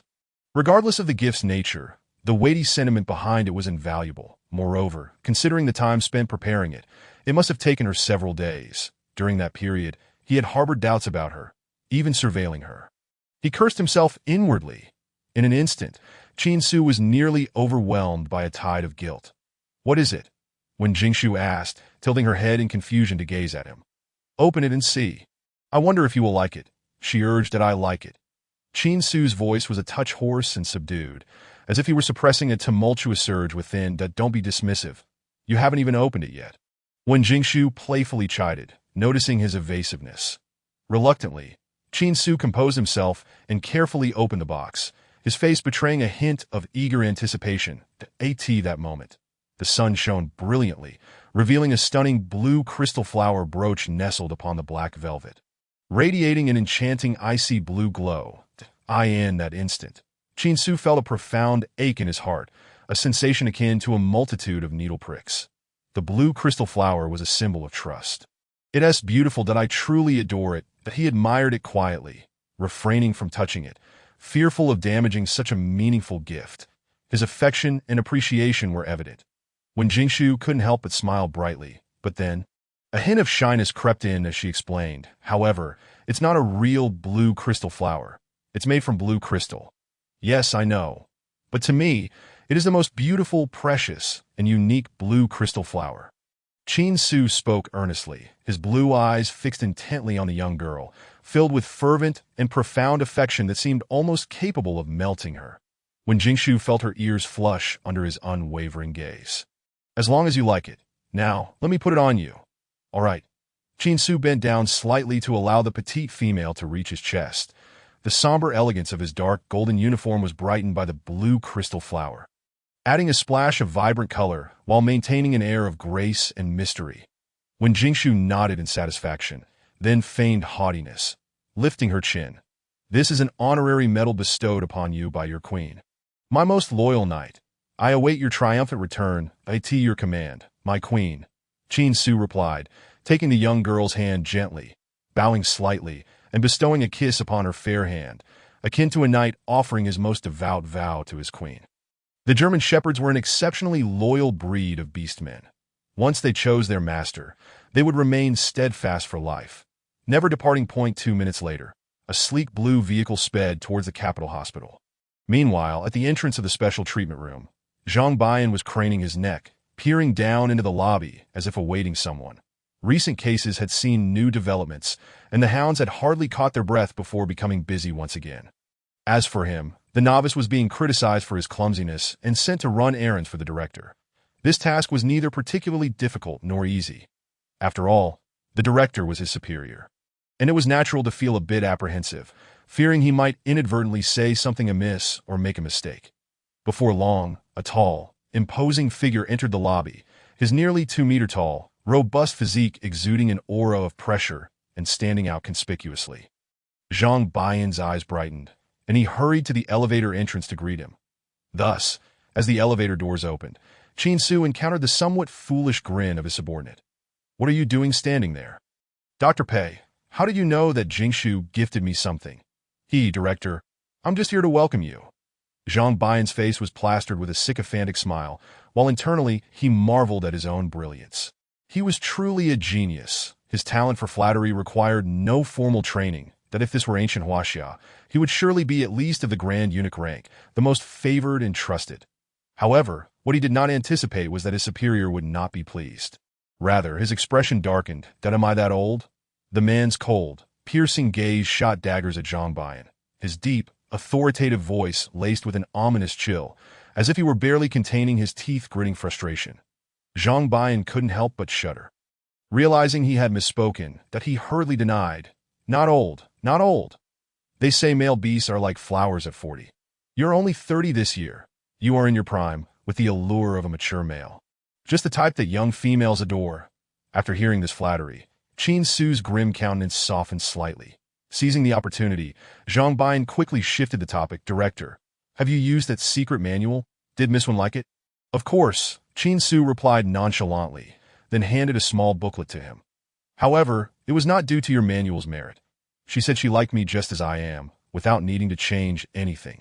Mentioning the beloved young female, the man's stern face softened, and the corners of his mouth lifted into a sweet smile. Zhang Bian clutched the booklet, his expression twitching. Who understands family? The director, a man of iron, has admirers that I'm handsome, charming. So why has no young female taken a liking to me? Zhang Bian sighed internally, though outwardly he continued to flatter. Director, such an outstanding male beast as yourself. Miss One is truly discerning. Chin-Su replied with a restrained nod, that he then subtly puffed out his chest, his bright blue eyes shimmering with anticipation. Do you think I have changed today? Changed? Zhang Bian was at a loss, scratching his head in confusion. Doesn't he, the director, wear a uniform year-round? How could there be any change? He boldly scrutinized his superior from head to toe. Suddenly, a flash of blue caught his eye near the chest area. Zhang Bian's eyes widened in realization.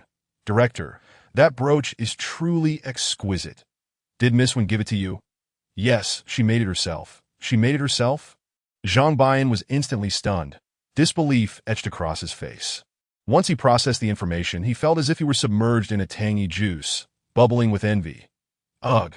Damn it! Why does this iron-willed male get to enjoy such luxuries? At that moment, the heart of a small husky shattered gently.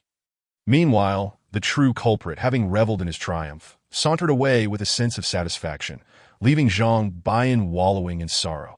Upon entering the treatment room, Chin-Su fortuitously encountered his rival, an opportune moment not to be squandered. He feigned nonchalance, adjusting his attire to allow the blue crystal flower brooch to gleam dazzlingly in the other's line of sight. Pei Mingzhou regarded the man blocking his path with a furrowed brow.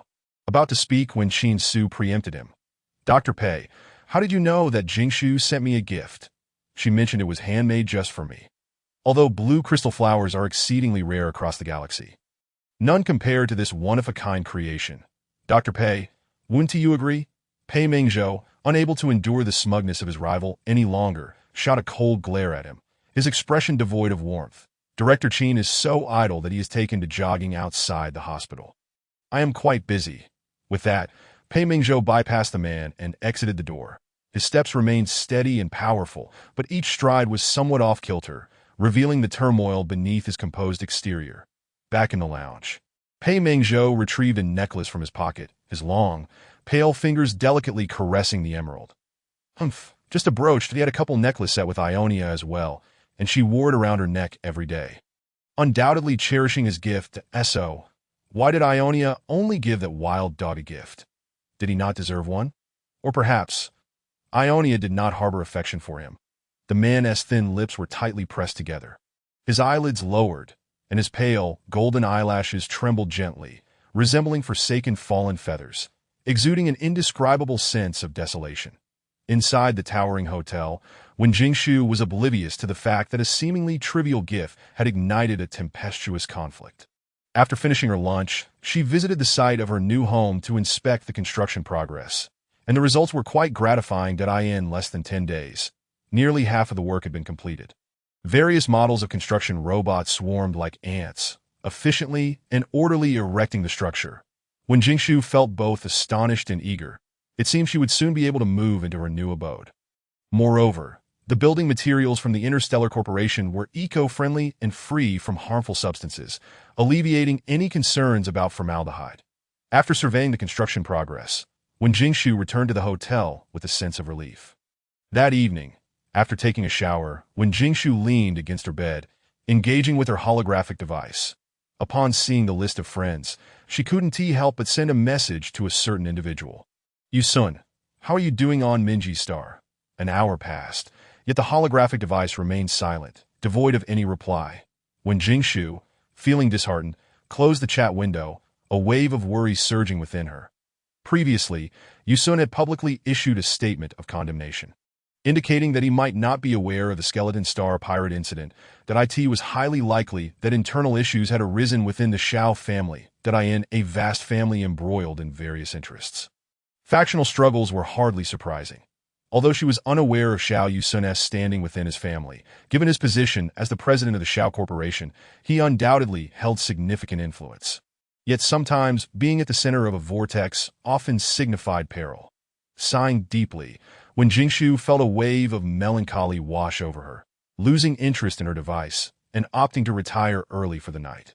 Perhaps due to fatigue from the past few days, combined with her heavy thoughts, she soon fell into a deep slumber. In the warm and cozy room, the girl's breaths were shallow and prolonged, the silvery moonlight cascading over the bed, creating an atmosphere of tranquility and peace. Meanwhile, in the distant Minji Star, a tumultuous undercurrent was brewing. The Yi building, the largest mercenary organization in the entire galaxy, was renowned far and wide, especially within the chaotic realm of Minji Star, where almost everyone recognized its name. To this day, the success rate of tasks undertaken by Yi building remained at a staggering 100, never having failed. Here, one could post any bounty task, even one for assassinating the president of the Federal Council, provided one had sufficient star coins. However, despite its fame, Yi building was exceedingly mysterious, with no one knowing the location of its headquarters. At that moment, in a dimly lit underground base, a voice broke the silence. Boss, boss. We've struck it rich. We've struck it rich. The bounty is a staggering 10 billion star coins for the assassination of a female. Look at you making a little profit. No, this time Yi building is truly raking it in. Someone just posted a bounty on the dark web, offering a full 10 billion star coins. Oh, 10 billion. Yi raised an eyebrow with interest, his slender fingers twirling a dagger like a dancing butterfly, the blade glinting with a chilling light. What's the task? To assassinate a female. That a female? Yi paused, retracting his nonchalant demeanor, his expression growing grave. What's her identity? I'll check right now. No need. I have a rough idea. He pondered for a moment, a glimmer of insight flashing in his eyes. Boss, who is it? A precious female. Someone is willing to pay a hefty price for her life rather than capturing her. Don't you find that odd? He countered with a question that, oh, indeed, that seems rather strange. His subordinate scratched his head, appearing puzzled. So what is her identity, aside from that bait? Who else could it be? Bait? But wasn't she captured by the hounds? Why go through the trouble of assassinating her? He cast a sidelong glance at his burly subordinate, his frustration mounting at the lack of sense. Mobai, you should engage that thick skull of yours more often. What other reason could there be, apart from threatening the interests of those behind the scenes? Mobai remained perplexed, accepting the reprimand without retort. Merely correcting, boss. I'm a bear, not a pig. It doesn't make much difference that Mobai, feeling indignant yet silenced, sulked in the corner, drawing circles that he ignored him, continuing to twirl the dagger in contemplation. However, I'm curious how the Central Star managed to eliminate the dream spore. That bait was ruthless not only to others but also to herself, having consumed a full 10 grams. One tea that cost over 1 million star coins. Mobai exclaimed, eyes wide with shock. Then lamented, if only that money were given to me. At that point, even Zidane snow honey could be used as sustenance. Used as sustenance. He scoffed at his subordinate's lack of ambition. Look at how few good teeth you have left. The legendary Mount of Chi-Yu, and you don't even have a single sharp tooth. Are you not ashamed to disgrace your ancestors? Woo woo woo. Boss, I was wrong. I promise I won't eat honey again. Hearing such an insipid promise, he couldn't help but roll his eyes. All right, let us push this task aside. Boss, aren't you going to reconsider? That has 10 billion star coins. Regardless, that bait is no good female. Precisely for that reason, she should be brought to trial by the federal court to give the victim justice that he stated indifferently. His emerald eyes deep and inscrutable. Mobai, unable to grasp the convoluted reasoning, straightforwardly asked, boss, when did you become so righteous? You silly bear. What do you know? This is called having professional ethics. Oh, all right. You're truly noble. Boss, I'll return the bounty now. Wait. E.S. gaze sharpened, immediately halting his subordinate. Those foolish wealthy patrons. Oh no, the god of wealth. Have they already paid the reward? Yes, that as soon as the words left his mouth.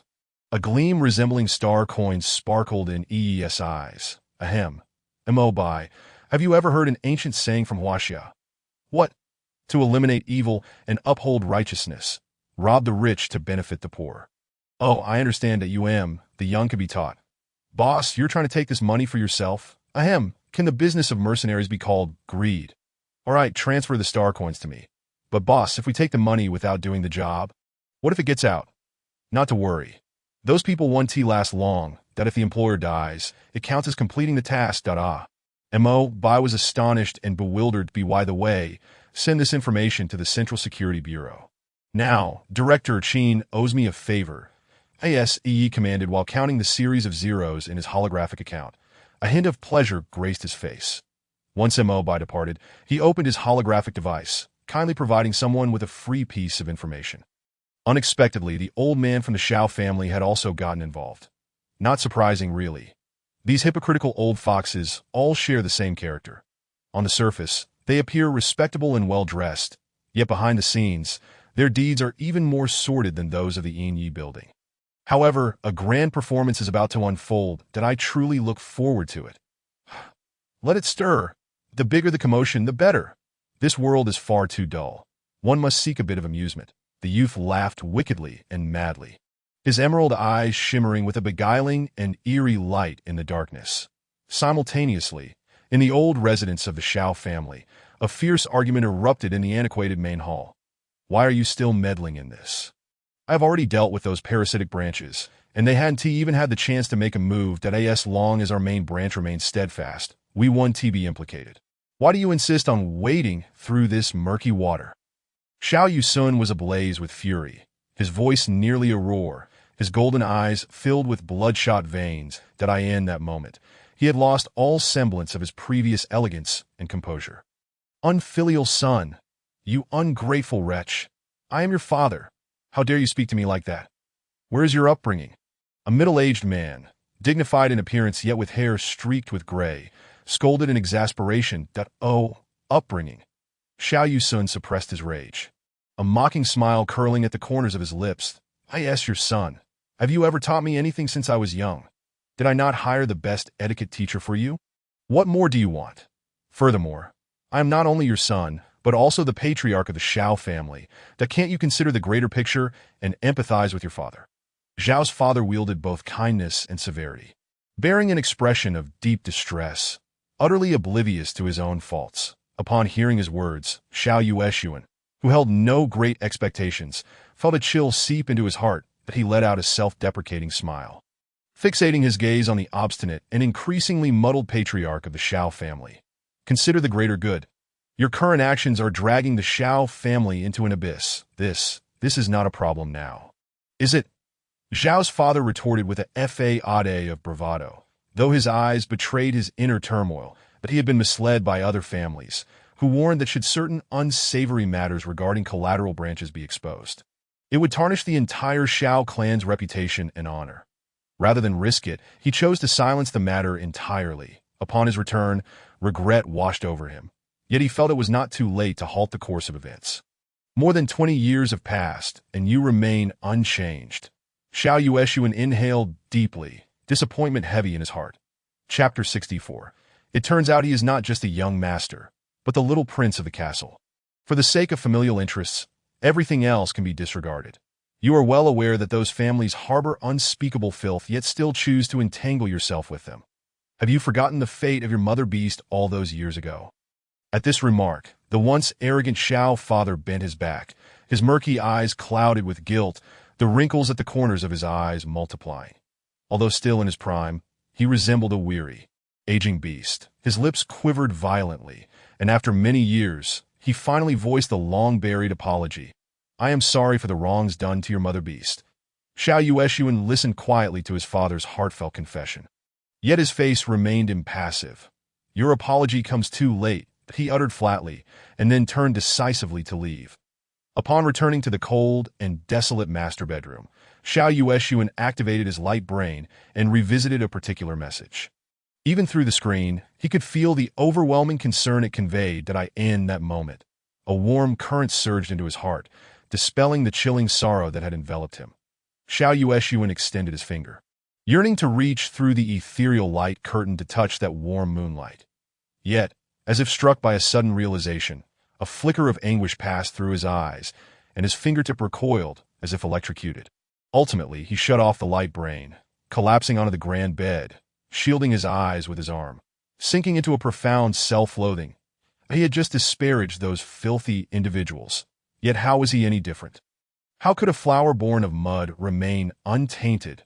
As the heir of the Xiao family, he had long navigated the shadows, his hands stained with blood.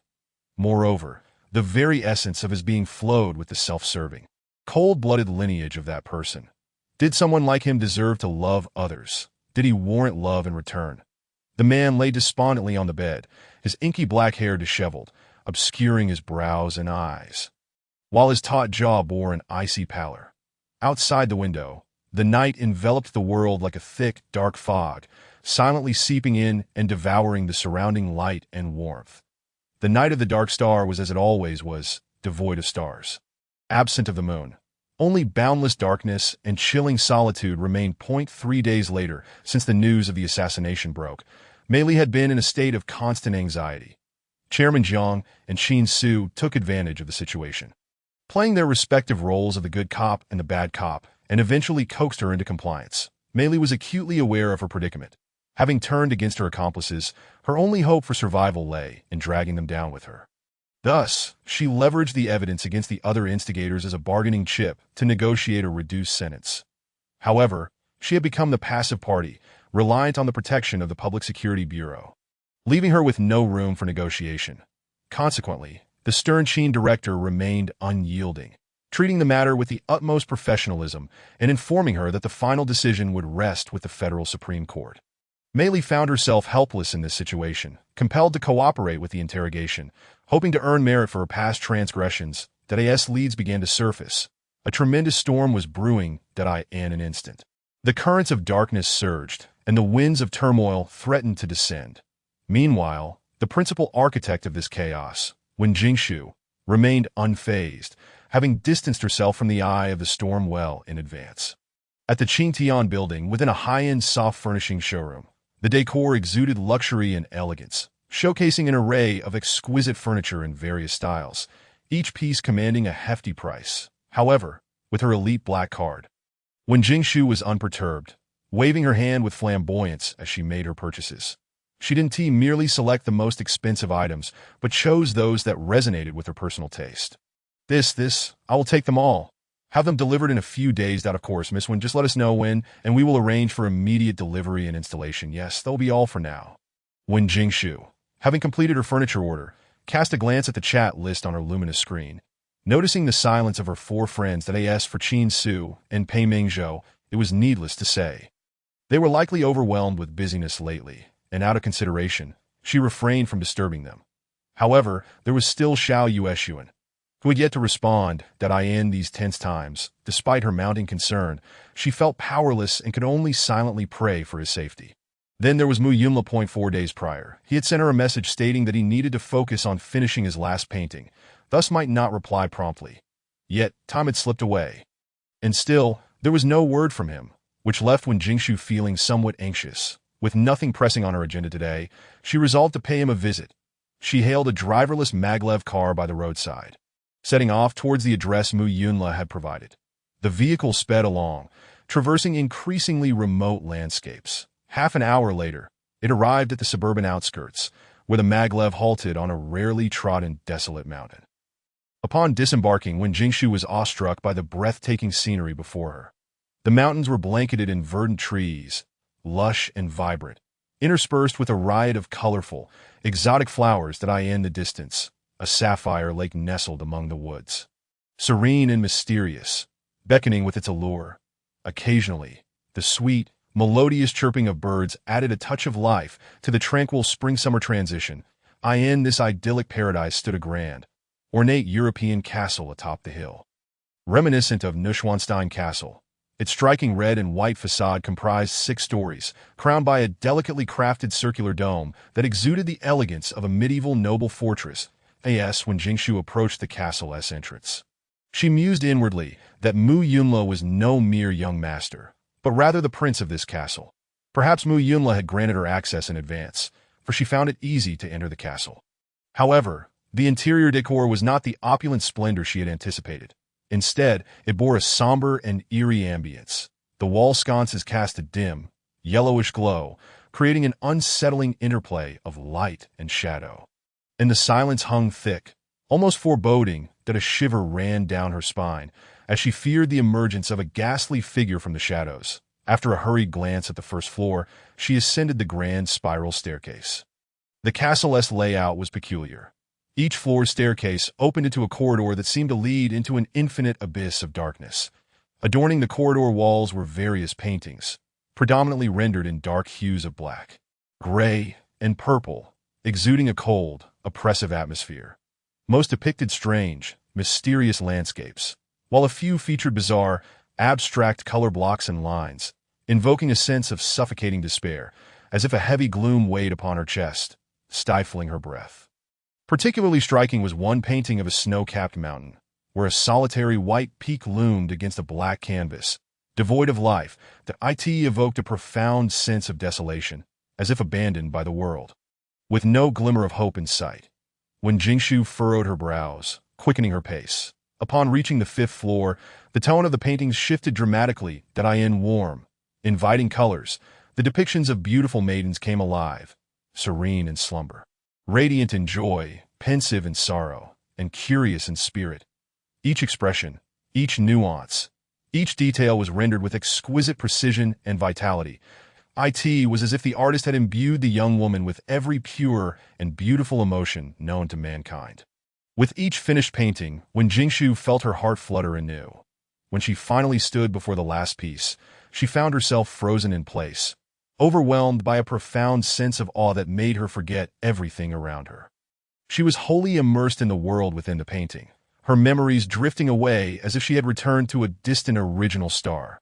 Golden morning light cascaded upon the expansive treetops, the verdant leaves rustling gently in the breeze, undisturbed by the slumbering maiden beneath. Clad in a white gown, she lay peacefully in a cradle of greenery, her ethereal beauty enveloped in a soft glow, akin to a sacred angel untouched by the mundane world. The morning light, the sacred tree, the maiden, together formed a divine and beautiful tableau. Yet, the artist left no signature, instead depicting the title of the work with emerald leaves, The Light of Life. When Jingshu lingered before this masterpiece, her heart racing in the stillness of the corridor, where only the sound of her tumultuous heartbeat echoed in her ears. She had once believed that Mu Yunla's affection for her was mere lust. But now, each painting attested to his sincerity. Words could deceive, expressions and glances could be misleading, but art could not lie. That a painting demanded the artist's genuine emotions. How could such vivid and beautiful strokes emerge without pure, fervent, and sincere love? Realizing this, when Jingshu could not help but acknowledge that she was moved by such unadulterated affection. Yet she felt a twinge of hesitation. In the final painting, that emotion, so utterly pure, resembled a devotee's pious worship of the divine. Devoid of any earthly desires, that it was a contradiction. When Jingshu gazed intently at the sacred angel in the painting, her expression complex. What kind of love did Mu Yunla harbor for her? Was it romantic? Or merely a form of reverence? Regardless, since he had entangled her in his life, he must bear the responsibility. That delicate, fragile young man, as exquisite as snowflakes, was destined to become her loyal subject. That a faint smile played on when Jingshu's lips, her beautiful eyes glinting with an ambition that could not be concealed. She ascended the final stair with regal grace, unhurried, yet full of interest, like a proud queen about to bestow her favor upon her favored consort.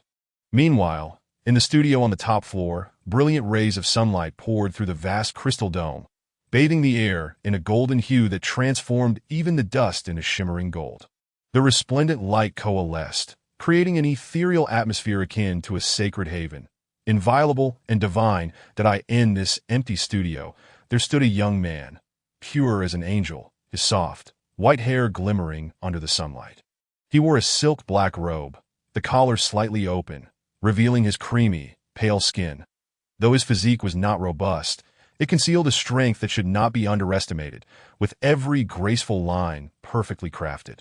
Resembling a masterpiece of art, especially his flawless skin, smooth and delicate like fine porcelain, glowed brilliantly in the radiant golden light. That moment, he stared intently at a painting before him, his gaze burning with a fervent obsession. A beam of pure light illuminated the artwork, which depicted a figure akin to Aphrodite, the goddess of love. She reclined amid a bed of flowers, her curves enchanting and alluring, draped only in a mysterious veil of black. Exuding a captivating sensuality that stirred the soul, her naturally enchanting eyes, filled with emotion, seemed to smile coyly as they locked onto the young man's gaze, brimming with vibrant life and myriad charms. Jingshu, he murmured, entranced by the name of his beloved. That moment, the door creaked open, accompanied by a voice imbued with shock and confusion. Yunla, above. The sunlight from the dome shifted slightly, casting a radiant beam that became a demarcation between the devil and the angel. The young man was swallowed by darkness, succumbing to despair, while the maiden stood illuminated in the light, pure and sacred. The contrast was stark. After a pause, the still air of the studio began to flow once more. Under the serene and quiet dome, when Jingshu stood at the threshold, her beautiful eyes momentarily stunned as she surveyed the peculiar paintings scattered throughout the studio, her heart still reeling from the shock. She had been gravely mistaken. This was not the devotion of a pure, pious follower. It was, in fact, the audacity of a devil attempting to desecrate the divine. Jingshu, the figure in the painting, the muse she had longed for, manifested before her. Yet Mu Yunla was in a state of panic. He dared not meet her gaze, his head bowed in frantic dismay, pleading in a trembling voice, "Please, don't look. I beg you." "Why not?" When Jingshu replied, arching a brow in realization, her eyes sparkling with mischief as she advanced toward the young man, as if stalking a delectable prey. Seeing her approach, Mu Yunla transformed into a frightened rabbit, hastily retreating until he found himself cornered against the wall, shrinking into himself and burying his head deep within his knees, because it's so disgusting, his muffled voice, tinged with a hint of tears. revealed an unmistakable mix of self-loathing and insecurity. With tears in his red eyes, an inexplicable terror engulfed Mu Yunla. What should he do? This repugnant side of him had been witnessed by his sister. Would she no longer like him? Would she cast him aside? At this moment, Mu Yunla felt as though he were plummeting from a precipice, powerless to struggle or call for help, merely awaiting a grim fate of shattering despair. Yet, he had never imagined that the base of the cliff was not composed of cold, unyielding stone, but instead a soft, flower-laden cloud that a gentle hand caressed his head, and a tender, melodious voice danced around his ears like a spring breeze. How could this be nauseating? Yunla was undeniably a delightful strawberry glutinous rice ball, evoking an irresistible urge to take a bite. In that fleeting instant, it seemed that Mu Yunla had finally landed upon the fluffy clouds. Feeling a blissful dizziness envelop him, that he timidly lifted his head, his tear-brimmed red eyes shimmering with anticipation and trepidation, akin to a fortunate little dog chosen by its master. Is it really true? When Jingshu refrained from speaking, instead demonstrating it through action, she cradled the boy's exquisite face in her hands, the warmth beneath her palms igniting a fire within her heart. His lips resembled rose petals, lustrously crimson and perfectly proportioned, akin to soft and juicy strawberry-flavored taffy. Unable to restrain herself, when Jingshu pressed her lips against his, and indeed, the flavor was as delightful as she had imagined. Her beautiful eyes narrowed in pleasure as she deepened the kiss. Chapter 66. Engaging in beloved activities with a cherished person is the most beautiful thing in the world. When Jingshu meticulously traced the contours of the boy's lips, her touch gentle and tender, imbued with a careful affection, as if kissing a fragile snowflake to Mu Yunla, too entranced to rejoice, sank into the warmth of her tenderness. He reached out, half embracing her, his snowy lashes fluttering as he obediently accepted her affection and adoration. Above them, the ancient clock's second hand had turned countless circles. The boy remained motionless, merely tilting his fragile, alabaster neck, allowing the girl to indulge her whims, much like a pure white lamb willing to be sacrificed. Innocent and naive, he appeared entirely different from the bold and forthright individual he had been moments before, yet he radiated a compelling, indescribable charm. Noticing that the budding youth remained oblivious, when Jingshu found it both amusing and exasperating. She paused her actions, their lips parting, that Mu Yunla's cheeks flushed crimson, and his misty red eyes glimmered with shyness. Their foreheads touched, their noses brushing against one another, invisible pink bubbles of intimacy spreading like the sweet aroma of a patisserie. For a moment, silence enveloped them, the closeness causing their heated breaths to intertwine, their heartbeats synchronizing in a rapid, throbbing rhythm. Thump, thump, thump, as if pebbles were cast into the lake of their hearts, sending ripples of long-dormant emotions surging forth. In the exchange of glances, unspoken feelings surged, as if neither knew whose heart had first been set adrift. Sister. Jingshu. Mu Yunla gazed earnestly at the beautiful face, so near to him, whispering softly, the thoughts that had consumed him day and night, haunting and perilous, finally materialized in this singular moment, that he affectionately nudged the tip of her nose, his damp red eyes brimming with anticipation, resembling a spoiled little puppy, when Jingshu chuckled lightly, her enchanting eyes sparkling. A tingling sensation coursed through Mu Yunla's heart, his breath becoming erratic alongside the rapid beating of his heart. His snowy lashes fluttered, shrouded in a misty, delicate moisture that provoked an inexplicable sense of endearment. When Jingshu's gaze shifted slightly, lifting his delicate chin, she leaned in close to his lips, softly coaxing, "Be good," and Mu Yunla obediently tilted his head upward, and in the next moment, the girl kissed him once more. Assertive and commanding, their snowy and raven locks intertwined, their skin brushing together, the familiar scent of orchids enveloping their senses. Outside, the sun blazed brilliantly, the vast crystal dome above them pouring forth warm, radiant sunlight like a cascading waterfall. Golden rays shimmering and coalescing, akin to celestial light bestowed upon the earth.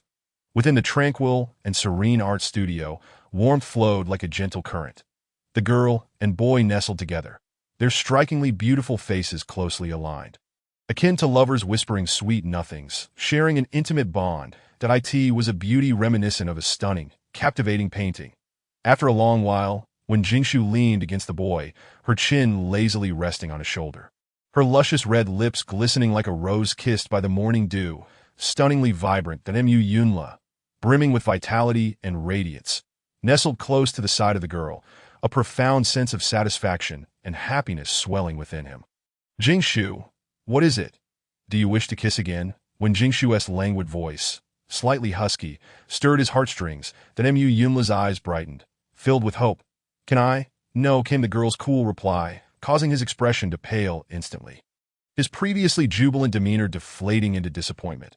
Had he performed poorly just now, leaving Jingshu dissatisfied? Sensing the boy's spiraling thoughts, when Jingshu shot him a playful glare. Let us take a break. I've only just caught my breath. He resembled a puppy who had just tasted meat, unwilling to let go, and his lung capacity was astonishing. She suspected that, had she not intervened, he would have continued kissing her into eternity. My apologies. Mu Yunla's gaze fell upon the girl's swollen lips, an expression of remorse flickering in his eyes. He had indeed kissed her rather forcefully. Next time, I will be gentler. His sincere apology accompanied by his fluffy head nuzzling against her neck. Akin to a petulant child seeking comfort, when Jingshu chuckled softly, affectionately tousling his snowy hair, unbothered by the slight dampness of her hands. The boy's breath was fresh and crisp, reminiscent of the season's first snow. Even with the lingering scent of sweetness, it was not unpleasant, but rather uniquely fragrant. She wondered what kind of shower gel Yunli used. When Jingshu pulled her thoughts back to the present, her gaze focused on the boy as she earnestly inquired. Yunla, do you still find this repulsive? Mu Yunla pursed his lips, falling silent. Shadows flickered in the depths of his eyes, reminiscent of a dense cloud. Throughout his life, the indifference and disdain of his mother, the harsh discipline of his father, and the peculiar glances from the clan had led him to believe that this uncontrollable desire was too ugly, too filthy, too nauseating. After meeting his sister, he had desperately suppressed his bodily instincts, unwilling to tarnish the image of his pure and beautiful muse. Yet, the more he suppressed it, the more it rebounded with ferocity. When Jingshu discerned the pain and struggle etched upon the boy's face, and could not help but sigh softly. Human desires are natural. Desire arises from affection, and affection begets desire. The love between a man and a woman is simply a part of human nature. She cradled the boy's bewildered face in her hands, her bright eyes shimmering with the radiance of a moonlit lake, gentle and clear. Engaging in beloved activities with someone you cherish is the most beautiful thing in the world. Her soft and melodious voice flowed like spring rain, nurturing his parched heart without him realizing, washing away the murky shadows of the past. For the first time, he felt the courage to confront his innermost feelings. His sister was right. Everyone possesses their own desires. He simply had a little more than others. Moreover, regardless of how outsiders perceived him, as long as his sister accepted him, that was enough. That he was no longer the inconsequential little beast that went unnoticed. After coming to this realization, the heavy burden that had weighed upon his heart for so long began to crumble. Years of repressed grievances finally surged forth. Sister, thank you. Mu Yunla embraced the girl at his side, burying his head in her neck, his shoulders trembling uncontrollably. That moment, a familiar and comforting scent enveloped him, akin to a warm and cozy harbor, sheltering the young beast that had once been abandoned in a frigid world. Nearly 2 decades of self-denial, self-loathing, and self-torment had led Mu Yunla to exile himself into the desolate loneliness of his heart. Sealing himself away, he despised this world, loathed everything, including himself. Yet, unexpectedly, one day, fate smiled upon him. Mu Yunla held the girl tightly, his nose tingling, tears beginning to well in his eyes, that he had finally encountered the light that belonged to him. Chapter 67. I like you, Yunla. Plop, plop. Hot tears rolled down the corners of the boy's eyes, trailing along his chin and landing in the girl's neck. Instantly, when Jingshu's eyes brimmed with compassion, she gently stroked the trembling spine of the boy, soothingly whispering, "It's all right. It's all in the past." When Jingshu did not inquire further into his past, nor did she offer excessive consolation. Some pain must be slowly digested on one's own. Others cannot truly empathize, rather than reopening the wounds of his past. It is better to quietly accompany him through this arduous journey. After a moment, Mu Yunla finally managed to regain his composure. He shyly lifted his head, his nose tinged with red, and his eyes also glistening with tears.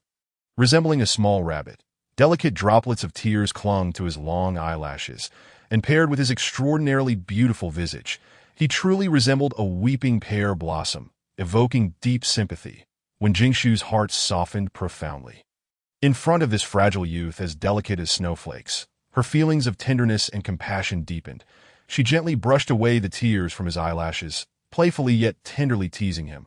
"So, Yunla is quite the little crybaby. Huh." Her voice brimmed with unmasked affection, revealing her clear preference for the bee. Oh, why.mu Yunla gazed at the small puddle nestled in the elegant collarbone of the girl before him, a flush of embarrassment creeping onto his face. He hastily wiped it away with his robe, apologizing. "Sister, I'm sorry that it's all right. No need to keep apologizing," she replied with a hint of helplessness. "There is no need for such formality between us," when Jingshu found it somewhat amusing. She noticed that the men in her life all had a penchant for apologizing, particularly Yunla, who always appeared cautious, fearful of displeasing her. Yet, the more he acted this way, the more her heart went out to him. How could one not feel pity for such a vulnerable soul, lacking in security, when Jingshu did not conceal her feelings? Her autumn-like eyes sparkled with tender affection, brimming with sweetness, leaving no one oblivious to her sentiments. Mu Yunla, perceptive as he was, quickly sensed it in an instant. It felt as if he had been struck by a celestial pastry, his mind blank, and he was enveloped in a dizzying haze. "Sister, did you just say you liked me? Is it true?" "Yes, I like you, Yunla," when Jingshu replied earnestly, her tone resolute and solemn that a faint blush of shyness tinged her delicate features. Upon hearing the unexpected confession, Mu Yunla stood frozen, his red eyes filled only with the captivating image of her. At that moment, it felt as if countless brilliant fireworks had erupted in his mind. After years of emptiness in his heart, it seemed to be filled in an instant, swollen, warm, and sweet as honey. Regaining his senses, Mu Yunla, filled with excitement, hurriedly confessed to the girl he adored, I like you too, sister. I like you so much, so much, so much." The boy transformed into an exuberant puppy, enthusiastically tackling the girl to the ground, nuzzling his head against her neck. When Jingshu felt a tickling sensation from his hair, she flipped over, pinning the boy beneath her, her red lips drawing near to his left earlobe, whispering in a siren-like manner, "How much do you like me? How much?" Mu Yunla blinked in a dazed manner, seemingly pondering how to prove his affection. Upon noticing his confusion, when Jingshu smiled sweetly, snuggling into his sturdy chest point, one must admit. The boy's physique was indeed slim in clothes, muscular when undressed. His smooth, delicate skin was taut and resilient, providing a delightful tactile sensation, yet beneath the pronounced musculature lay undeniable strength, an embodiment of youthful vitality. Mu Yunla's heart raced fervently. The ruby earrings dangling from his left ear swayed gently, reflecting an alluring hue. Sensing the moment, when Jingshu could not resist leaning down to kiss him. Moments later, she admired the crimson blush on the boy's ear, thoroughly pleased with her handiwork. "This earring suits you perfectly." She playfully fiddled with the earring, feigning ignorance. "What about the other one?" Mu Yunla lowered his snow-white eyelashes, his cheeks blooming like peach blossoms, leaning closer to the girl's ear, whispering shyly, his voice barely above a murmur. The ruby-like glimmer in his eyes sparkled with anxiety, bashfulness, and anticipation, as if he were unwrapping a unique gift meant for his beloved goddess. However, that gift was none other than himself. Just then, the ancient clock atop the dome struck 3 times, signaling noon, the perfect time to indulge in a sumptuous feast. Above the circular dome, the azure sky was as clear as a polished gem, merging seamlessly with the crystalline glass. The entire studio felt as if it were exposed to the elements, truly embodying the phrase of being covered by the heavens and seated upon the earth, or rather, seated upon the canvas. The masterpieces, valued at millions of star coins, seemed like mere scraps of paper, serving as cushions beneath them, as they reveled in their blissful moment, oblivious to the world around them. Beneath the sacred dome, the atmosphere transformed into a paradise of ecstasy, where golden light appeared to be tinged with a sweet, rosy hue. Time slipped away, and outside the window, a ray of golden light broke through the gray, misty horizon. The gray-blue clouds morphed into a kaleidoscope of colors, golden yellow, soft pink, and deep violet, creating a breathtaking spectacle. At the foot of the mountain, A sapphire-like lake shimmered with glistening ripples that a gentle breeze swept across the surface, creating delicate waves. The ambience was tranquil and harmonious, as the classic, grand castle was bathed in a sense of peacefulness. The gentle waves of the lake embraced the rising dawn, creating a tender and lingering embrace that I in the woods. Lush trees stretched comfortably, basking in the warm morning sun that a gentle breeze rustled through the forest, accompanied by the cheerful chirping of birds, composing a joyous symphony heralding the arrival of spring and summer. However, the sorrow of humans and birds remained disconnected, when Jingshu found the birds' songs rather bothersome. Outside the window, the golden dawn cast its glow across the land, the brilliant light shimmering like stars, illuminating a pair of intertwined mandarin ducks, enhancing their affectionate allure. Two shadows nestled together, seemingly destined to accompany one another until the end of time, never to part. Upon awakening, it was deep into the night. The inky darkness sparkled with countless stars, while two moons nestled behind the clouds, peacefully drifting into slumber. The hazy moonlight enveloped the ancient castle, adding a touch of mystery to its allure. This moment, in the master bedroom on the top floor, when Jingshu lay lazily on her soft cloud-like bed, half-closed eyes revealing a sense of weariness. Not even inclined to lift a finger. Fortunately, she had consumed several vials of nutrient solution earlier. Otherwise, she would have been too famished to function. Yet she still felt a bit fatigued. This moment, when Jingshu was immensely grateful for her healing powers. Otherwise, she would truly struggle to rise from bed. She yawned lazily, closing her eyes to rest. Just then, a certain culprit snuggled up from behind. Nian Nian. Mu Yunla held her tightly, relishing in her warmth and fragrance, feeling an overwhelming sense of contentment. Chapter 68. Mu Yunla's bond marked. He gazed tenderly at the girl's delicate face, his eyes sparkling with affection, the love and deep feelings in his heart nearly overflowing. Nian Nian, the youthful boy, newly acquainted with love, held his beloved close, his chin resting on her neck, joyfully calling her by her pet name. When Jingshu allowed his affection, lazily responding with a soft, Nian Nian. Nian Nian. When Jingshu found the clingy little husband's call somewhat overwhelming, she turned to him, pinching his cheeks and pulling them apart, effectively silencing him. Mu Yunla whimpered, his snow-white hair falling across his forehead. His cheeks slightly puffed, looking adorably helpless. His wet, puppy-like eyes blinked, as if accusing the girl of her coldness. When Jingshu smiled back, her tone firm, "Do you have something to say? If not, then please be quiet." Mu Yunla pondered for a moment, then suddenly seemed to remember something important, nodding excitedly. His bright, starry eyes sparkled as if he indeed had something very significant to share. Upon noticing his enthusiasm, when Jingshu raised an eyebrow, intrigued at "Oh, what is it?" She released her grip, kissing the boy's flushed cheek as a gesture of encouragement. Mu Yunla grinned, narrowing his eyes in delight, leaning in closer to her, their cheeks touching affectionately. "Nian Nian, do you want to see the bond mark?"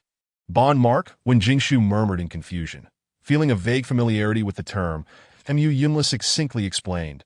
After beast men form their first bond, the male's moon guardian sand transforms into the female's beast form mark. Moon guardian sand? That red birthmark? When Jingshu's mind sparked with realization. Just moments before, when they had been candid with one another, she had noticed a bright red circular birthmark on the boy's abdomen. She had initially thought it was merely a mark of birth, but it turned out to be the moon guardian sand that Pei Mingzhou had mentioned, symbolizing male purity. No wonder it was considered private.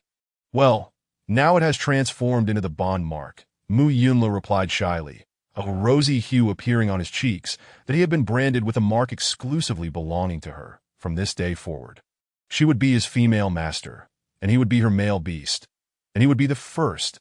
Mu Yunla nestled into the delicate nape of the girl beside him, unable to suppress the upward curve of his lips. No matter what trivial matters may abound outside, in his heart, she would forever remain the most extraordinary. When Jingshu, oblivious to the boy's expression, had no inkling that this snow-white, glutinous rice ball was, in fact, filled with sesame paste. "What does the seal look like?" she asked eagerly, her curiosity bubbling over as she eagerly lifted the covers. "Baby, show me." The endearing term baby left Mu Yunla momentarily dazed, for he had never been addressed in such a tender and indulgent manner, infused with so much affection that in an instant, A void deep within his heart felt as though it had been filled. He lifted his head, his cheeks flushed, gazing at the girl with a gaze brimming with unspoken words. Bathed in the warm, soft glow of the bedside lamp, the upper half of the boy appeared exquisitely beautiful. As if sculpted by divine hands, when Jingshu admired her handiwork, nodding in satisfaction. Yet, what captivated her most was undoubtedly the seal adorning his abdomen. Logically speaking, as a human, she should not possess a beast seal. However, after merging with the heart of life, her body had essentially been remade into that of a sacred tree. Therefore, upon seeing the heart-shaped mark on the boy's abdomen, she was not particularly surprised. But why was it red? As she scrutinized the peculiar seal, her expression gradually morphed into one of intrigue. There, on the boy's fair and supple abs, were intricate, vine-like crimson patterns swirling around his navel, intertwining to form a heart. Beside her, Mu Yunla stared intently at the girl, his expectant eyes resembling those of a puppy yearning for praise. "Nian Nian, does it look good?" "Yes, it does, though it appears rather improper," when Jingshu remarked with curiosity. Gently prodding the seal, finding its surface smooth and seemingly fused with the skin, the Mu Yunla's ears flushed, and he grasped the girl's wrist. "Nian Nian, do not touch dough, so this is your weakness, my dear baby." When Jingshu teased, her eyes sparkling mischievously. Upon hearing this, Mu Yunla's embarrassment deepened, turning his entire being a deeper shade of crimson. When Jingshu gazed at the exquisite ruby earrings and the heart-shaped seal, her lips curving into a delightful smile, that he was hers. Moments later, the once embarrassed little white rabbit finally retaliated.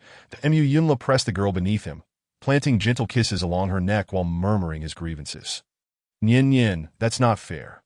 "All right, I won't tease you any longer," when Jingshu laughed lightly, affectionately ruffling his hair. After a playful bout, the pair, bound by mutual feelings, embraced tightly. Such was the bliss of young love, even in silence. Simply holding each other, feeling their breaths and heartbeats, and the warmth of their skin pressed together, was ample. Mu Yunla held the girl firmly, one arm wrapped around her slender waist while the other served as her pillow. His chin resting atop her head as he contentedly inhaled her uniquely enchanting fragrance. When Jingshu found herself enveloped by the boy's tall frame, feeling somewhat stifled as her face was pressed into his neck. And she couldn't help but feel a touch of exasperation. "Isn't it hot being held so tightly?" "Not at all. Not hot in the slightest," Mu Yunla retorted stubbornly, though beads of sweat began to form on his forehead. Yet he still couldn't bear to release his fragrant, soft companion. Moments later, the boy felt as though his head might burst into flames. His beastly form was inherently sensitive to heat. After a brief moment of hesitation, Mu Yunla stealthily activated his light brain, quietly lowering the room's temperature. The temperature regulation system of the interstellar era was remarkably advanced, lacking the long, initial cool-down of air conditioners. Within seconds, the stifling heat dissipated, replaced by a refreshing breeze. When Jingshu immediately noticed the change in temperature, she playfully pinched the boy's supple waist, chuckling as she teased. "And you said it wasn't hot?" Mu Yunla, flustered, bit his lip and leaned down to press his lips against her forehead. "Nian Nian, do you feel cold?" When Jingshu thought he was expressing concern for her and was about to respond when, in the next moment, he drew closer, tightening his embrace around her waist. "That if you're cold, you can come a bit closer. My body is warm." When Jingshu, the thought of beads of sweat nearly bouncing off her face crossed her mind. Was this truly her innocent snowball? She glanced up, meeting his clear, bright red eyes, which now gazed at her innocently. Perhaps I was overthinking it. Yet in the next instant, the alluring voice of the boy whispered in her ear, "Nian Nian, would you like a kiss?" "A kiss will make it warmer." His exquisite, radiant face leaned closer to Wen Jingshu, his eyes sparkling with the eagerness of a puppy that had spotted a bone and no need. "I'm not cold." She rubbed her sore waist and expressionlessly rejected him. Chapter 69. Baby, you are an adorable snow ferret. After being callously rebuffed by the female protagonist, Mu Yunla remained undeterred. He tightened his embrace around her delicate waist, playfully nuzzling his nose and lips against her cheek. Nian Nian, when Jingshu, unable to withstand the boy's pitiful display, found herself at a loss to that moment. She wished to exclaim, "You little tease," with a soft sigh. She cupped the face of her clingy little puppy, directing him towards his rosy lips, and gave him a perfunctory peck. "All right there, I've kissed you. Nyen Nyen, it's wonderful. Mu Yunla's face lit up with joy as he embraced the warm, soft figure in his arms, reveling in their closeness. However, at a height of 6 feet, despite appearing slender, his muscles were solid and powerful, making his embrace somewhat suffocating. When Jingshu playfully nibbled at his exquisite collarbone and exasperatedly exclaimed, "Dante, hold me so tightly. I can't breathe." All right. Reluctantly, Mu Yunla loosened his grip just a fraction. Yet, as he separated from the warmth of her skin, a wave of emptiness washed over him. He felt as though he were suffering from a condition of skin hunger, longing to be pressed against Nyen Nyen, to fill the void within him. However, he didn't want to make her uncomfortable. Conflicting thoughts tugged at his mind, causing him to furrow his brow in distress. Minutes later, a spark of inspiration illuminated his crimson eyes as he conceived a perfect solution. "Nyen Nyen, may I transform into my beast form?" Beast form?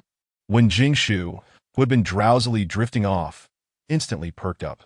Fluffy, soft, adorable fluffiness. She eagerly flipped over, positioning herself atop the boy, her bright, shining eyes sparkling like stars, and she excitedly gazed at him. Yes, I haven't seen your beast form yet."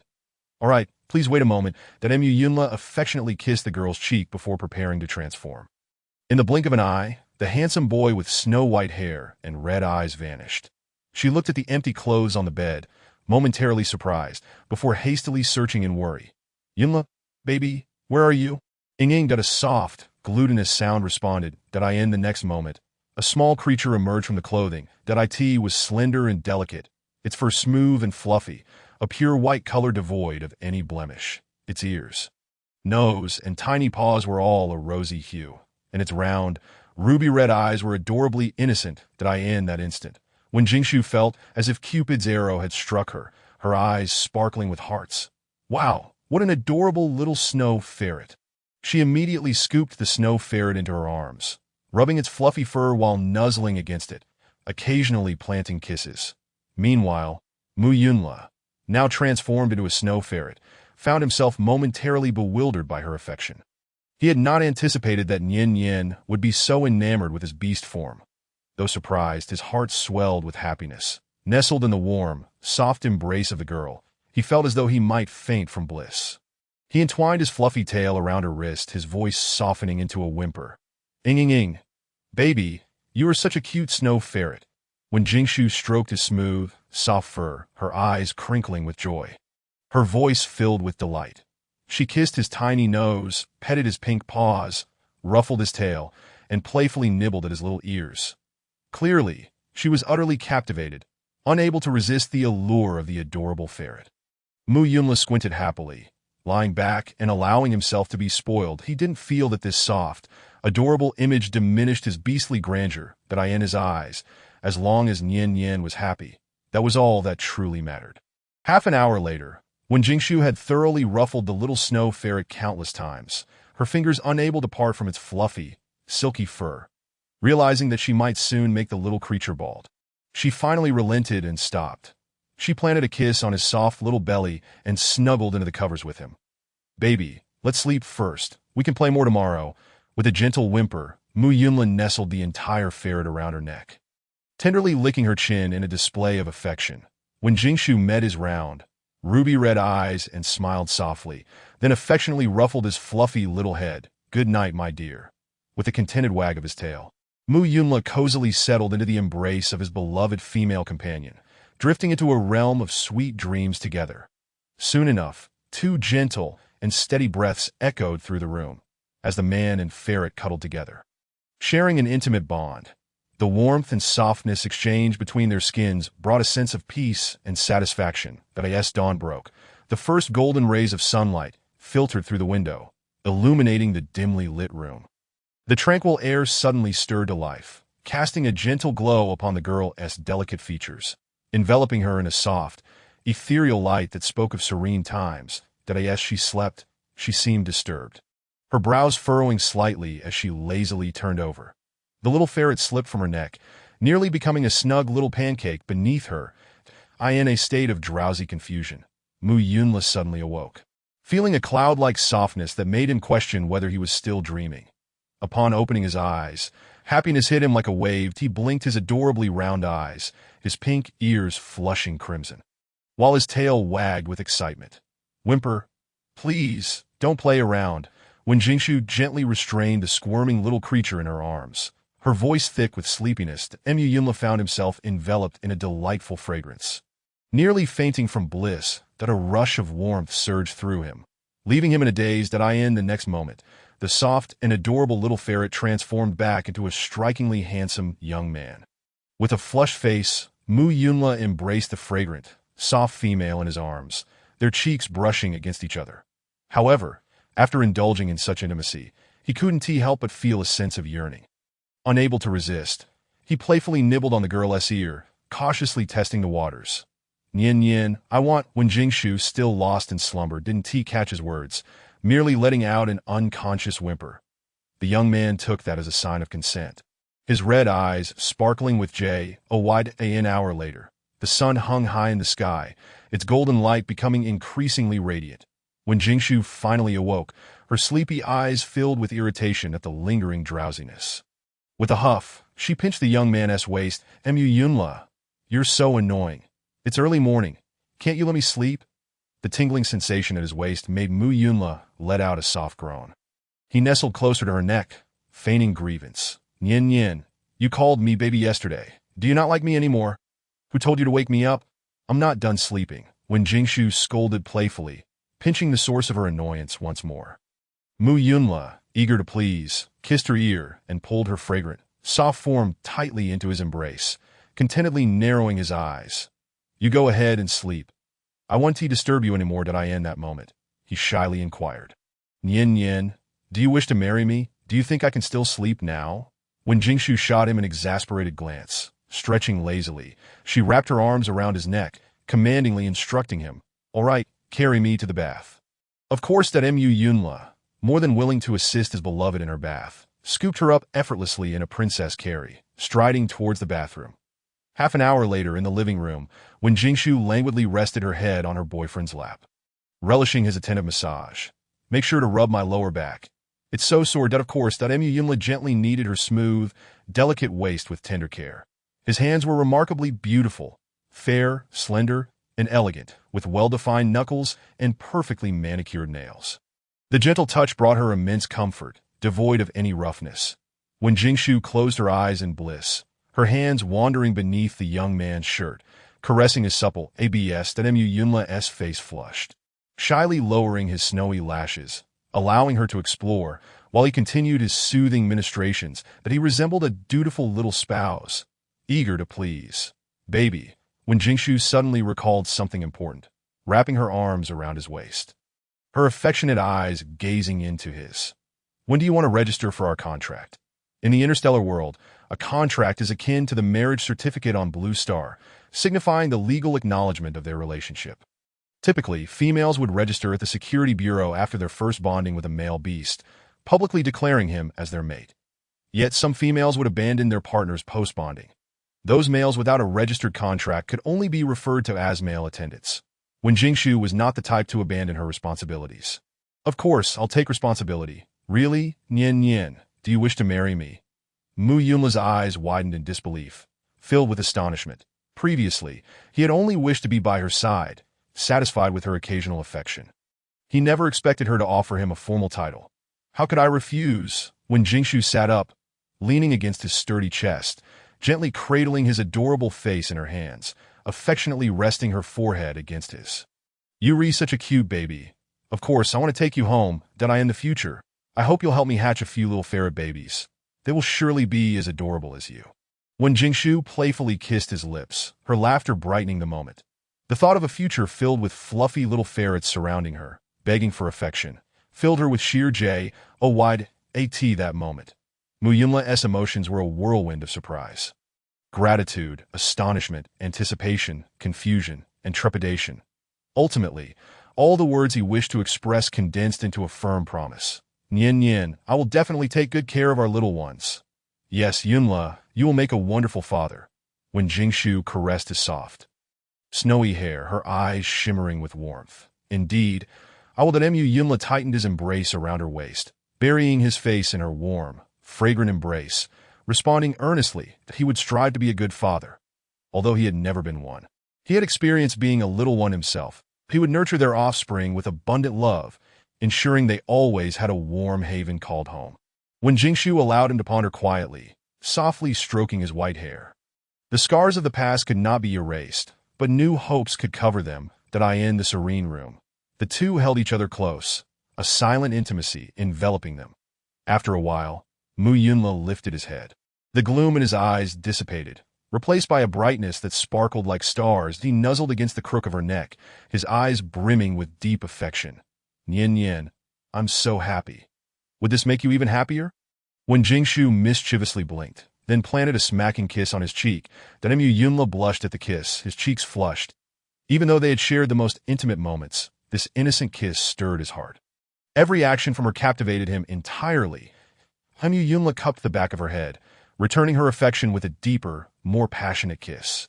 His experience had significantly enhanced his kissing skills, making him adept at navigating this realm of intimacy. When Jingshu clutched his collar, her body softening under the fervent kiss, her eyes glistening with warmth. Minutes later, Mu Yunla tenderly kissed away the tears from the corners of her eyes, his hand gently caressing her quivering spine, soothing her emotional tide. Nian Nian, are you feeling better? I like some water. When Jingshu rested her head on his shoulder, lazily indulging in her desire, resembling a proud, regal ragdoll cat, Mu Yunla delighted in her dependence. Feeling a profound sense of fulfillment that he happily fetched a glass of water, carefully feeding it to her. After she finished, he gently patted her stomach, inquiring with concern, Nian Nian, are you hungry? I can make you breakfast. No need. I'm not hungry yet. When Jingshu shook her head. Having consumed several nutrient packs the previous day, she still hadn't digested them fully. Although the nutrient packs were not particularly flavorful, they were indeed very filling, and no wonder they were essential for travel. Hearing this, Mu Yunla felt relieved. After a brief hesitation, he nervously proposed, Nian Nian, can we register first and hold the wedding later? He wished to plan a grand wedding. His beloved Nian Nian deserved the best. In truth, there was no rush for the wedding. She wanted to savor more precious moments of sweetness with her baby. When Jingshu sat upon the young man's lap, intimately wrapping her arms around his neck, her languid voice imbued with a delicate sweetness. The reason she broached the subject of their bond so soon was to provide Mu Yunla with a sense of security. His sensitive and insecure nature often left him in a state of anxiety. Rather than offering him ethereal promises, it was far better to grant him a formal title, thus allowing him to feel more at ease. Thank you for your understanding. Nian, Mu Yunla smiled broadly, the trepidation in his eyes dissipating entirely. His beloved Nian Nian was truly the finest female leader in the entire starry realm, silly baby. There's no need for gratitude. When Jingshu playfully pinched his fair and exquisite face, smiling indulgently, Mu Yunla, feeling bashful, pursed his lips. Then I shall prepare my dowry properly. Moreover, I must complete my credits promptly and graduate from the academy. Wait a moment, when Jingshu exclaimed, her eyes widening in astonishment. You haven't graduated yet? Yes, I am currently a sophomore at the first academy. Upon hearing this, when Jingshu gazed at the pure and innocent young man, feeling a surge of emotion. Baby, it turns out you are still a naive young man. Chapter 71. Your waist is so slender, you'll look even better in it. Once the new semester begins next month, I will be a junior. Graduation is not far off. Soon, I shall become a mature beast, Mu Yunla earnestly explained, fearful that his beloved leader might perceive him as too young and immature. However, when Jingshu's focus lay elsewhere. You start school in June? Yes, the Federation Academy typically begins in summer and autumn, with breaks in spring and winter. Then you must have half the year off. That's the norm. Mu Yunla nodded, his tone indifferent. As if accustomed to IT that moment, when Jingshu felt as though she had consumed countless sour fruits, her heart aching for the children of Wagwa who spend their lives counting down the days until vacation. Half a year off was a dream they dared not entertain. Seeing the girl's envious expression, Mu Yunla hurriedly reassured her. Although the holidays are long, students usually travel with the elders of their clan to various places for experience and training. It's quite beneficial. Reading thousands of books cannot compare to traveling thousands of miles. When Jingshu, wiping away her envious tears, sincerely exclaimed, Some invaluable insights and experiences are difficult to acquire from books. Only by witnessing the vastness of the world firsthand can one truly grasp the essence of life and the significance of existence. Upon hearing this philosophical statement, Mu Yunla immediately showered her with praise. Nian Yin speaks so eloquently. That is not my own wisdom, but the enduring maxim of our ancient Huaxia ancestors. When Jingshu smiled gently, then curiously inquired of the young man, "So your last visit to the original star was also for exploration?" "Yes, I have been at odds with my clan and have always traveled alone." Mu Yunla slightly lowered his head, his snow-white hair cascading down, unable to conceal the melancholy in his brows and eyes. When Jingshu, feeling a pang of sympathy, embraced her young boyfriend tenderly, gently kissing his eyelashes. "My dear baby, I will accompany you from now on." "All right, thank you." Nian Mu Yunla tightly embraced the one in his arms, a warm current flowing from his skin to his heart.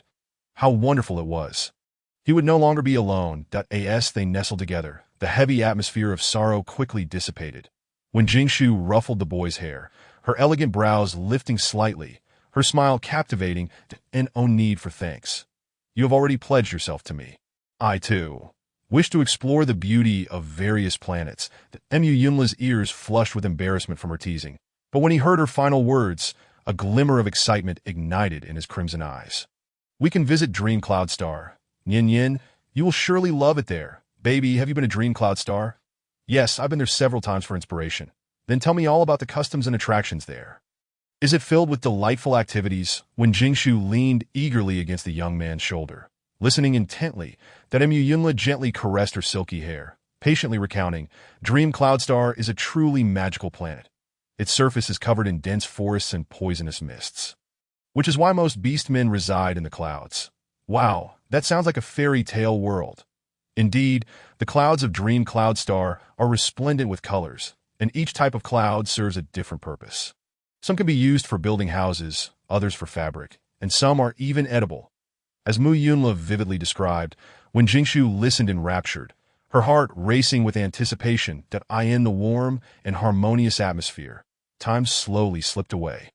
Sunlight streamed in through the window, casting a bright and radiant glow upon the two, enveloping them in a golden veil.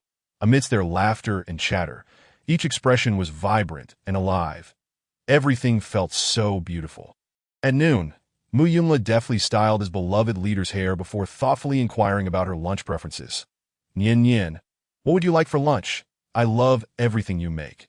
When Jingshu wrapped her arms around her young boyfriend's neck, bestowing a rewarding kiss, a perfect little husband who excels in both the parlor and the kitchen.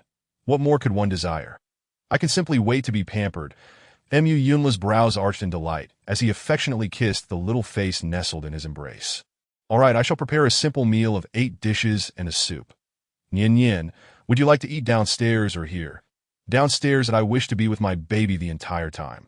When Jingshu purred playfully, her beautiful eyes sparkling with mischief, to heal her sensitive and love-starved little Martin, the best remedy was to provide him with ample security. Setting aside other matters, sweet nothings must flow freely in matters of affection. Silence is the greatest taboo. Indeed, upon hearing such endearing words, the love-struck young man felt immensely gratified. "I also wish to be with Nian always." Perhaps it was the leader's affection that emboldened Mu Yunla, for he no longer hesitated to express his heartfelt emotions. Before long, the two had tidied their appearances and made their way downstairs. As they boarded the levitating lift to the ground floor, when Jingshu cast a wistful glance at the young man, "Oh, your home has a levitating lift. Had I known, I wouldn't have had to climb all those stairs. I apologize. It was my oversight." Mu Yunla wrapped his arm around the girl's shoulders, affectionately kissing her ear. He had not anticipated that Nian would come to visit him. Otherwise, he would have gone to the hotel to receive her. When Jingshu covered the mouth of her clingy little Martin, not bothering to hold it against him, "It's fine, as long as I know now. Next time I come to visit, I won't have to climb stairs." Nian misspoke. "This is not my home, but our home." Mu Yunla grasped the girl's wrist, leaning against her neck with a pout. "Now that we are bonded, what is there to distinguish between yours and mine? What is mine is also Nian's." When Jingshu chuckled at his words, helplessly ruffling the fluffy head nestled against her neck. All right, I misspoke. Our home, a few minutes later in the kitchen on the first floor. The spacious and bright area was immaculate, with all manner of kitchen utensils and machines neatly arranged and fully equipped, in truth, with the level of technology in the starry realm. Chef robots had long been developed. However, Mu Yunla preferred to do things personally. For the beloved female in his life, he wished to demonstrate his sincerity and respect through his own efforts, if he could not even take care of his beloved, how could he dare to consider himself worthy of being Nian Yin's mate? Mu Yunla first brought over a plate of freshly cut fruits and placed it before the girl. Nian Yin, please enjoy some fruit first, and I will have the meal ready shortly. Just a moment. When Jingshu picked up a fruit resembling a strawberry and popped it in her mouth. So sweet. You should try it too. Mu Yunla leaned down to accept her offering, the sweet flavor bursting on his palate, warming his heart. Nian Yin, this is the Red Queen's pearl berry, that if you like it, I will buy more in the future. Sounds good. Let us eat together, when Jingshu said with a beaming smile. Eagerly, she pulled the young man into the kitchen. Let us get cooking. I'll tie an apron on you. Moments later, when Jingshu admired the freshly bought pink strawberry apron, grinning mischievously at her bashful little husband. Baby, how does it look? Everything Nian Yin picks is beautiful. With your slender waist, you'll look even better in it. Chapter 72. The Charm of the Young Boy. Come, baby, lower your head. When Jingshu held up the apron, smiling enticingly at the young Mu Yunla's face flushed as he obediently bowed his head. All right, you can lift your head now. When Jingshu secured the apron around him, then wrapped her arms around his waist, her fingers dancing like butterflies. Before long, a lovely pink bow was neatly tied. When Jingshu stepped back to admire her handiwork, the tall young man with snow-white hair and crimson eyes stood like a slender poplar. Strikingly handsome, the apron accentuated his narrow waist, making it appear even more delicate. Though only she knew how strong and flexible he truly was, the adorable pink strawberry apron looked charming and on him. It felt entirely at home, adding a touch of refreshing sunshine to his youthful demeanor. Baby truly looks good in anything. When Jingshu embraced the slender waist of the young man, rising on her toes to plant a gentle kiss on his Adam's apple, Mu Yunla felt the warmth of her touch, his throat rolling involuntarily as a flicker of fervent light danced in his crimson eyes. In the throes of youthful passion, he found it increasingly difficult to withstand such teasing, especially given the irresistible allure of the petite female before him. Suppressing the tumultuous stirrings within, Mu Yunla swiftly lifted the mischievous girl and placed her on the living room sofa. Nian Nian, be good. The kitchen smoke can harm your skin. Will you wait for me here? All right. When Jingshu blinked innocently, refraining from further teasing her easily embarrassed young boyfriend. Once he entered the kitchen, she languidly reclined on the sofa, leisurely munching on fruit while observing the pleasing motions of the young in the starry realm. Specialized machines for washing and cutting vegetables rendered meal preparation swift and convenient. That moment. In the kitchen, the handsome youth donned in an apron busily cooked, his movements fluid and unhurried, reminiscent of a beautiful piano piece being played. The sunlight illuminated his fair, exquisite profile, and through the hazy ambience of earthly life, he exuded an indescribable charm.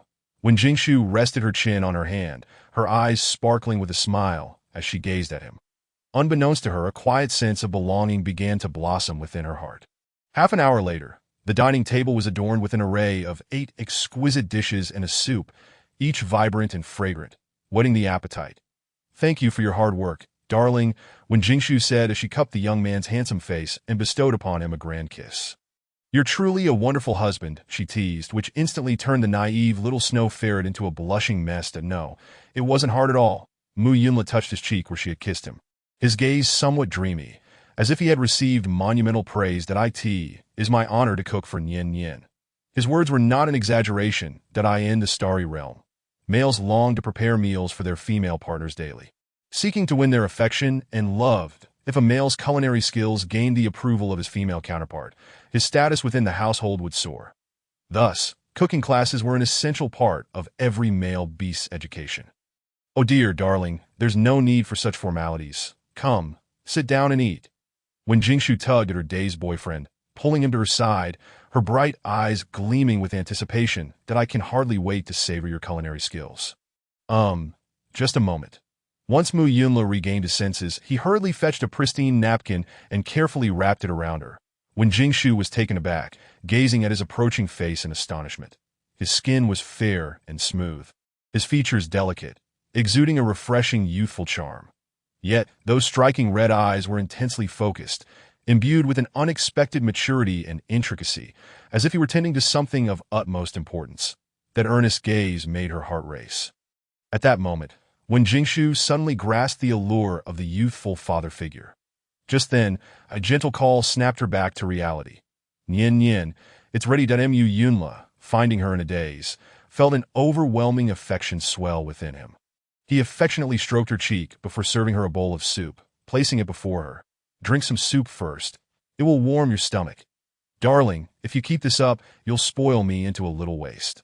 Wen Jingshu couldn't help but pout playfully. However, upon hearing this, Mu Yunla furrowed his brow in disapproval. Nian Nian is not a little waste. Nian Nian is also my darling that I wish to spoil Nian Nian forever. As long as Nian Nian is happy. When Jingshu met his sincere gaze, and her heart swelled with warmth, he truly prioritized her feelings above all else. Even a mere joke, he treated with utmost seriousness. How could she not adore such a devoted young man? With a soft sigh, she leaned her forehead against his, her enchanting peach blossom eyes shimmering with affection, captivating her heart. Darling, you always tease me. What should I do? It seems I like you a bit more. Mu Yunla's cheeks flushed crimson, nearly drowning in the whirlpool of tender emotions that as if bewitched, he leaned closer to the young woman's delicate pink lips. Cautiously yet filled with yearning, he implored, "May I have just a little more?" Their warm breaths intertwined, gradually merging into one another. Of course. When Jingshu gently pecked the youth's lips, her tone proud, revealing no intention of concealing her fondness and indulgence. "You are my first male partner. That I permit you to be a bit greedier." Mu Yunla's expression froze for a moment. Then he eagerly reciprocated her kiss, filled with passion and longing, desperately seeking more affection. A minute later, when Jingshu gently pushed away the clingy little snow ferret, her lips flushed and enticingly red, she shot him a light, reproachful glance that "Let's eat first. If we delay, the food will cool." "Okay, Nian Nian, try this. You eat too." In a harmonious atmosphere, the two enjoyed their lunch. Mu Yunla's culinary skills were quite impressive, and when Jingshu soon found herself pleasantly full, she lay nestled in the young man's embrace. Allowing him to rub her stomach, her posture relaxed and leisurely. "Darling, shall we head to the security department to register later? It will also help with digestion." "All right, I'll follow Nian Nian's lead." Mu Yunla was eager to become Nian Nian's legally recognized partner, readily agreeing. After about 10 minutes, they quickly tidied up and prepared to head out. Upon reaching the entrance of the ancient castle, Mu Yunla drove up a sleek, magnetic levitation vehicle from the garage, executing a stylish drift before stopping right in front of Wen Jingshu. "Nian Nian, this is my new car. Isn't it handsome?" Quite beautiful." Wen Jingshu surveyed the bright red hue, feeling a bit reluctant to look directly. The color was rather ostentatious. Was Yunla aiming to be the most eye-catching figure on the street? Unaware of his female partner's disdain, Mu Yunla cheerfully drove them down the mountain. After more than half an hour, they arrived at the security department's entrance. After days apart, the two found themselves back in this familiar place, feeling as if they were in a dream. Nevertheless, the joy in their hearts ultimately overshadowed everything else. Hand in hand, they walked into the hall, their faces beaming with uncontainable sweetness and happiness. Zhang Baiyan, idly passing time, glanced up and was instantly taken aback, his pupils widening in shock. "Good heavens, Director, your house has been robbed." Upon seeing a familiar face, Wen Jingshu approached with a smile. "Officer Zhang, good afternoon." Zhang Baiyan appeared dazed, evidently still in shock. He opened his mouth, struggling to respond. "Oh, it's Miss Wen. I ate." "Did you eat?" Wen Jingshu. Mu Yunla. "So silly." Other officers. "Did this kid eat mushrooms from Dream Cloud Star for lunch?" In the midst of an ear-splitting silence, the air suddenly grew quiet. Eventually, it was Wen Jingshu who broke the awkwardness. "Officer Zhang, are you all right?" Hearing the concerned tone in her voice, Zhang Baiyan finally snapped back to reality. Reminded of his earlier blunder, he sheepishly scratched his head. "My apologies, Miss Wen. I was lost in thought." "No worries." Wen Jingshu waved her hand dismissively and continued with the matter at hand. "Could you please assist us in obtaining a contract certification?" "Contract certification for this gentleman?" As soon as the words left his lips, Everyone present turned their gaze toward Zhang Baiyan, some rolling their eyes in exasperation. The young couple stood right in front of him, and this question, wasn't it akin to taking off one as pants to fart? Mu Yunla's expression darkened, his piercing red gaze fixating on the man before him. Yin Yin and I are already bonded. Issue the certification that a S&S class beast man. His senses were remarkably sharp. He readily detected the man's reluctance. All right, Zhang Baiyan, overwhelmed by the palpable pressure, forced a smile and abandoned his futile resistance. Sigh, Director, I tried my best. It seems you were destined to play the subordinate role. Seeing the atmosphere grow tense, when Jingshu stepped in to ease the situation. Officer Zhang, please don't worry. Yunla and Su have accompanied me throughout my journey. Our bond is profound, and I will treat each of them with care. Her words were skillfully crafted, promising not to let down their director, while subtly supporting Mu Yunla, indicating that she would be fair to everyone in the future. Upon hearing this, the onlookers couldn't help but display envious expressions. What beastman wouldn't desire such a gentle, beautiful, and understanding female partner? Setting aside other considerations, at least upon entering, they wouldn't be neglected. Yin Yin. Mu Yunla tightened his grip on the girl's hand. Their fingers interlocked, a secret thrill bubbling within him. He knew all along he held a special place in Yin Yin's heart. When Jingshu playfully winked at him, her eyes brimming with warmth and affection.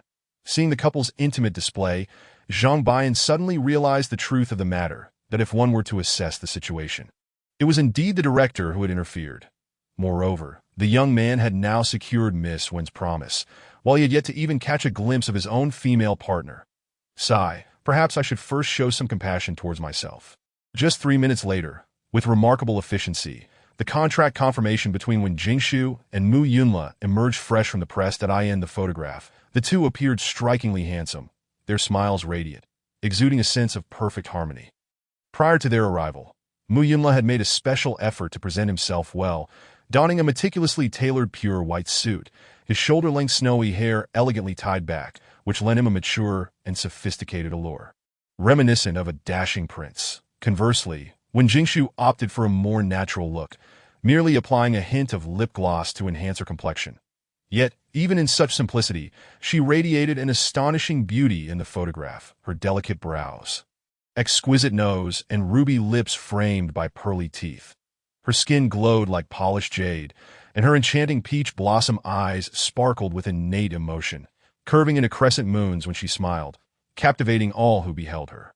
Nian Yin, you are truly beautiful, Mu Yunla exclaimed, unabashedly wrapping his arms around his female partner's waist and leaning in to whisper sweet nothings into her ear, when Jingshu playfully tousled the boy's adorable little curls and returned the compliment. Baby, you look quite handsome as well. Their tender whispers did not escape the notice of those around them. The keen hearing of canine beastmen, especially those trained as hunting dogs, caught every syllable, with the endearing term baby uttered. An immediate wave of envy surged through the entire public security hall, the atmosphere thick with sourness. Nearby, a fruit vendor nearly saw his sour delicacies go unsold. Zhang Baiyan gazed forlornly skyward at a 45-degree angle, desperately trying to stave off tears. That moment, a vibrant red candy was presented before him. Here, Officer Zhang, please enjoy some wedding candy. Baby, please distribute some to the other officers as well, so everyone can share in the joy. All right, the behest of his female partner. Mu Yunla readily complied, carrying the bag and distributing the treats one by one. The officers, upon witnessing this, displayed expressions of surprise. In the interstellar realm, it was uncommon to distribute wedding candy upon contract confirmation. However, the chance to bask in the celebratory aura was welcomed, for who knew when a young female might take an interest in them. Thus, the officers cheerfully offered their blessings, and Mu Yunla gradually found himself lost amidst the chorus of "May you have 100 years of harmony. May you bear precious offspring soon, and may you grow old together." Before long, the entire bag of wedding candy was exhausted, and the public security hall was filled with a festive atmosphere, the air sweetened by the scent of confections. Baby, come here, when Jingshu beckoned her newly minted husband, who promptly rushed back with a gleeful demeanor. She plucked a piece of peeled candy and placed it in his mouth. It's sweet? Sweet, Mu Yunla mumbled with his mouth full, the sugary flavor enveloping his taste buds and filling his heart with warmth. Nian Yin should have some too. When Jingshu nodded with a smile, indulging in her own piece of wedding candy. Indeed, it is quite sweet, sweet to the core. Leaning against the boy's shoulder, she playfully teased him, her voice laced with sweetness as she whispered into his ear, "Should I start calling you husband? For an email." The impact of those two words was formidable, that in an instant, the boy's fair face turned crimson, his earlobes blushing as if they might bleed, nearly steaming from embarrassment. "Nyen nyen, let's save that for home." Mu Yunla murmured, burying his head into her neck, his voice barely audible as he pleaded that moment. The endearing nickname echoed in his mind like an enchanting spell, igniting flames of warmth throughout his being. When Jingshu, noticing the boy's heated earlobes, realized she may have pushed the teasing a tad too far, she cleared her throat lightly and swiftly redirected the conversation. "All right, we'll save that for home." Meanwhile, the others remained engrossed in their wedding candy, oblivious to the affectionate display nearby. Otherwise, it's likely that some might feel envious enough to challenge the fortunate youth. After all, they were all males. Why should he be so fortunate as to find such an admirable female partner right after reaching adulthood? They lamented their own status as older, unclaimed males, enduring loneliness day after day. After distributing the wedding candy, the newlywed couple prepared to leave. However, before departing, when Jingshu casually inquired, "Officer Zhang, is your chief still quite busy these days?" "Well, it does seem that way," Zhang Bian replied, swallowing the candy in his mouth, his gaze evasive, stammering slightly. When Jingshu sensed his unease and furrowed her brow, an ominous premonition creeping into her heart. Surely, he hasn't been dispatched on another mission. Has he? Chapter 74. Are you saying that the holy healing power can extend life? Zhang Bian, meeting the sharp gaze of the young female, felt a jolt of realization that he had let something slip. After a brief hesitation between concealment and deception, he ultimately chose to betray his superior. "Miss Wen, the chief is concerned about your worries and has instructed me not to disclose anything upon hearing this." When Jingshu exhibited an unexpectedly calm reaction, "That it's all right. Go ahead, that I will explain things to him later and ensure you do not bear the brunt of any blame." Hearing her words, Zhang Bian finally relaxed. Realizing that appeasing the superior was nothing compared to appeasing the superior's female partner. She was the true power player. "Miss Wen, I don't know much. Just 3 days ago, the chief hurriedly summoned the hunting dogs to depart. Other details are classified, so I'm not privy to them." "Thank you, Officer Zhang." When Jingshu nodded thoughtfully. Counting the days, it was the day before she sought Yunla, the day they had interrogated Mary for clues. Thus, upon receiving news, he had immediately set out on a mission. Clearly, the situation was dire. Yet, could it be so urgent that he had no time to send her a message? Furthermore, he had yet to fully recover from his injuries. Did he truly disregard his own well-being? As these thoughts crossed her mind, when Jingshu's delicate face hardened, her gentle eyes now glimmering with an undercurrent of fury, Zhang Bian trembled at the sight. Miss Wen's anger was truly fearsome, reminiscent of the expression a mother beast might wear when punishing a father beast. He silently swallowed his words of defense. "Chief, you had best pray for your own safety." Meanwhile, Mu Yunla, sensing his female partner's agitation and concern, felt a pang of sympathy and quickly comforted her, gently stroking her back. "Nyen Nyen, Chief Qin is extraordinarily capable. He will be fine," although he despised this rival. He did not wish for him to perish outside. Otherwise, Nyen Nyen would inevitably be heartbroken. With Mu Yunla's soothing words, when Jingshu gradually calmed her tumultuous emotions, taking a deep breath, she temporarily suppressed her rising anger and anxiety. "Officer Zhang, I apologize for my outburst. It's quite all right, Miss Wen. You are understandably worried about the chief. Did he mention when he would return?" "No," Zhang Bian replied, shaking his head that as a novice. How could he possibly know such details? Even if he did, such confidential information could not be disclosed recklessly. When Jingshu recognized that further inquiries would yield no fruitful information, so she decided not to press him any further. "Officer Zhang, if your chief returns, please inform me." "Certainly, Miss Wen. You need not worry." Zhang Bian readily agreed. After all, Miss Wen was practically part of the public security family. They couldn't let her remain anxious. Moments later, when Jingshu and Mu Yunla exited the public security office.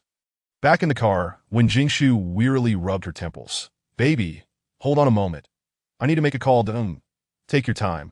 Nyen Nyen, Mu Yunla replied understandingly, thoughtfully activating the privacy shield within the vehicle to protect their conversation. when Jingshu opened her holographic communicator to send a video call request to Jiang Xinlian. The call was quickly answered. The woman with blue hair and violet eyes gazed at her with maternal warmth. Though weariness was evident in her features, Jingshu, have you finally thought of your Aunt Jiang? Aunt Jiang, you appear to have lost quite a bit of weight. When Jingshu spoke with concern, her sense of unease intensifying. Has something significant happened recently? Sigh, I knew I couldn't keep this from you. Jiang Xinlian sighed, shedding her facade of strength. Come to my place. We need to discuss this in detail. Half an hour later.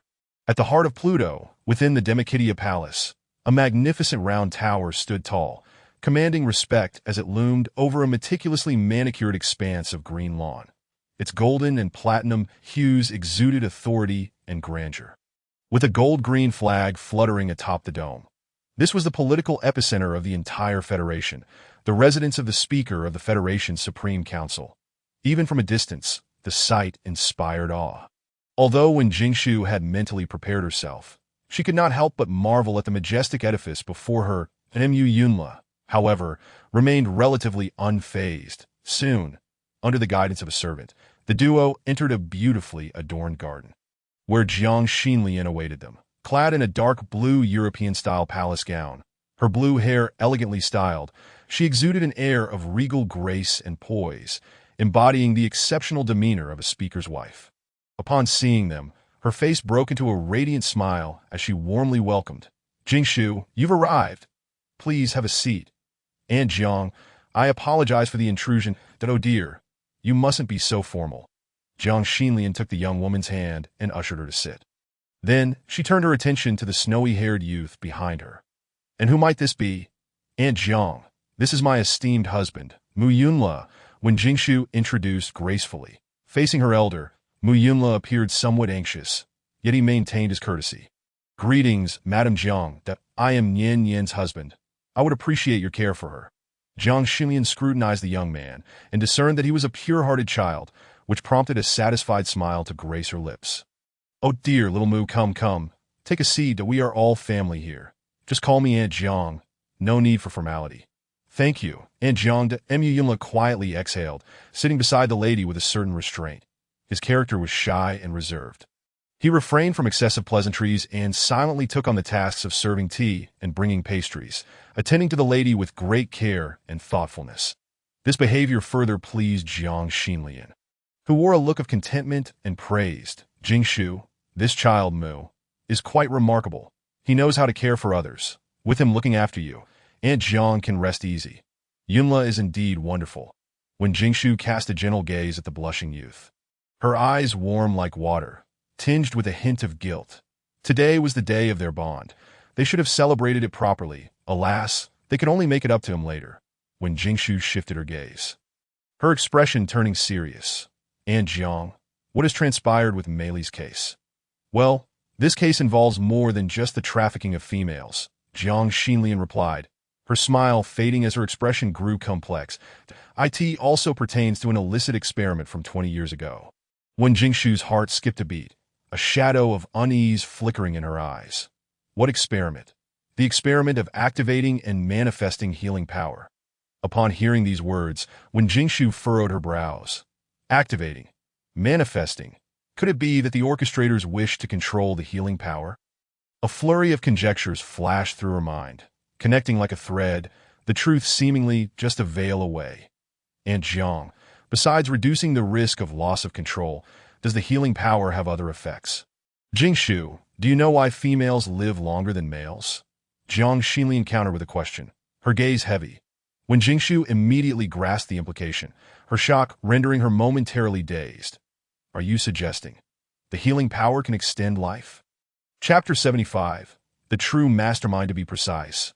It nurtures vitality, eradicates ailments, and brings the body to a state of perfection. However, this is enough to drive certain old codgers mad. That a sardonic smirk curved Jiang Xinlian's lips. Her violet eyes filled with disdain and fury. Living for hundreds of years is not enough. They only grow more fearful of death with age. When Jingshu fell silent. Beastmen have exceptionally long lifespans, averaging over 200 years, with some tortoise-like beastmen living even longer. Yet human greed knows no bounds. Living 200 years leads to a desire for 500, and 500 years leads to a yearning for immortality.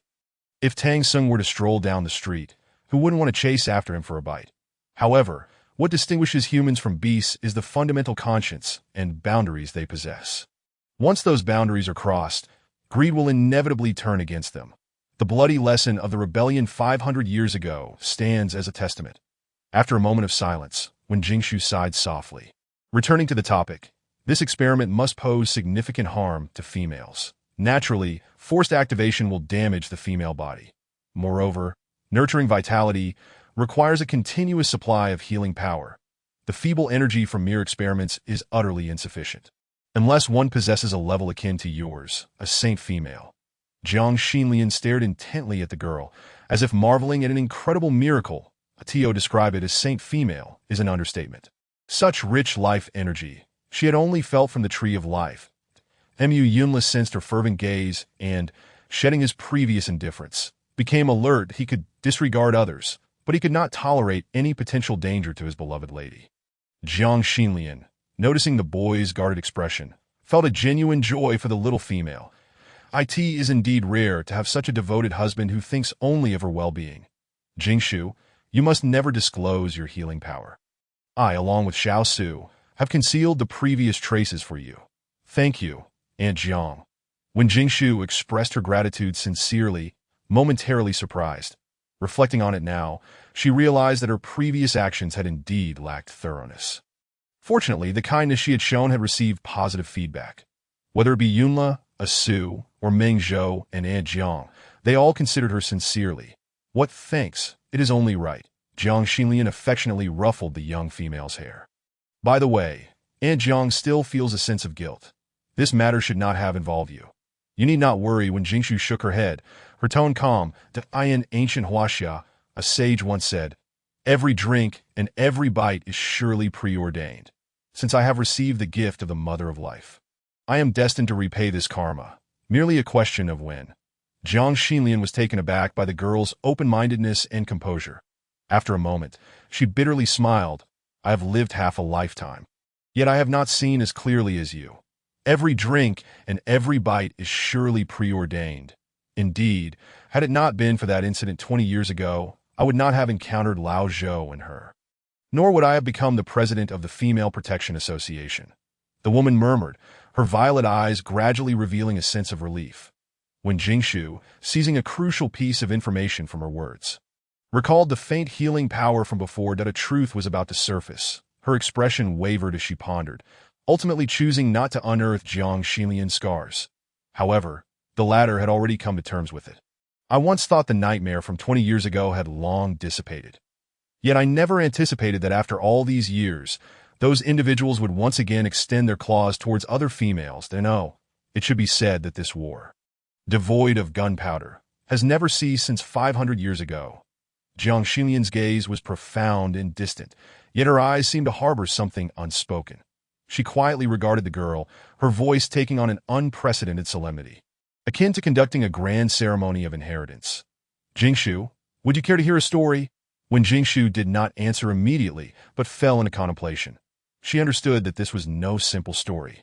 It likely pertained to the trajectory of their future destinies. Beside her, Mu Yunla silently grasped her hand, offering a measure of unwavering strength. Regardless of Nian's choice, he would eternally and unconditionally support her. After a long while, when Jingshu still appeared somewhat indecisive, she was not a selfless saint, but an ordinary person, possessing selfish desires and a fear of trouble. Yet upon witnessing the fervent fire in those violet eyes, her heart was suddenly ignited with warmth. When Jingshu's expression gradually solidified with determination as she solemnly nodded, I am willing. Upon hearing this response, Jiang Xinlian broke into a smile, as if freed from a burden. This story continues from the last one, that after the Blood Moon Festival, the healing power vanished, yet remnants of the Minji Star's forces remained undeterred. They established an organization named Changxing. This organization is dedicated to extending the lifespan of beastmen, conducting all sorts of insane experiments. In addition to the healing power activation experiments, there are various animal gene fusion experiments and human-beast hybrid experiments. When Jingshu and Mu Yunla frowned at the revelations, appalled by the organization's malevolence and the Federation's allowance of their existence for so long. Jiang Xinlian seemed to notice their confusion and continued to elaborate.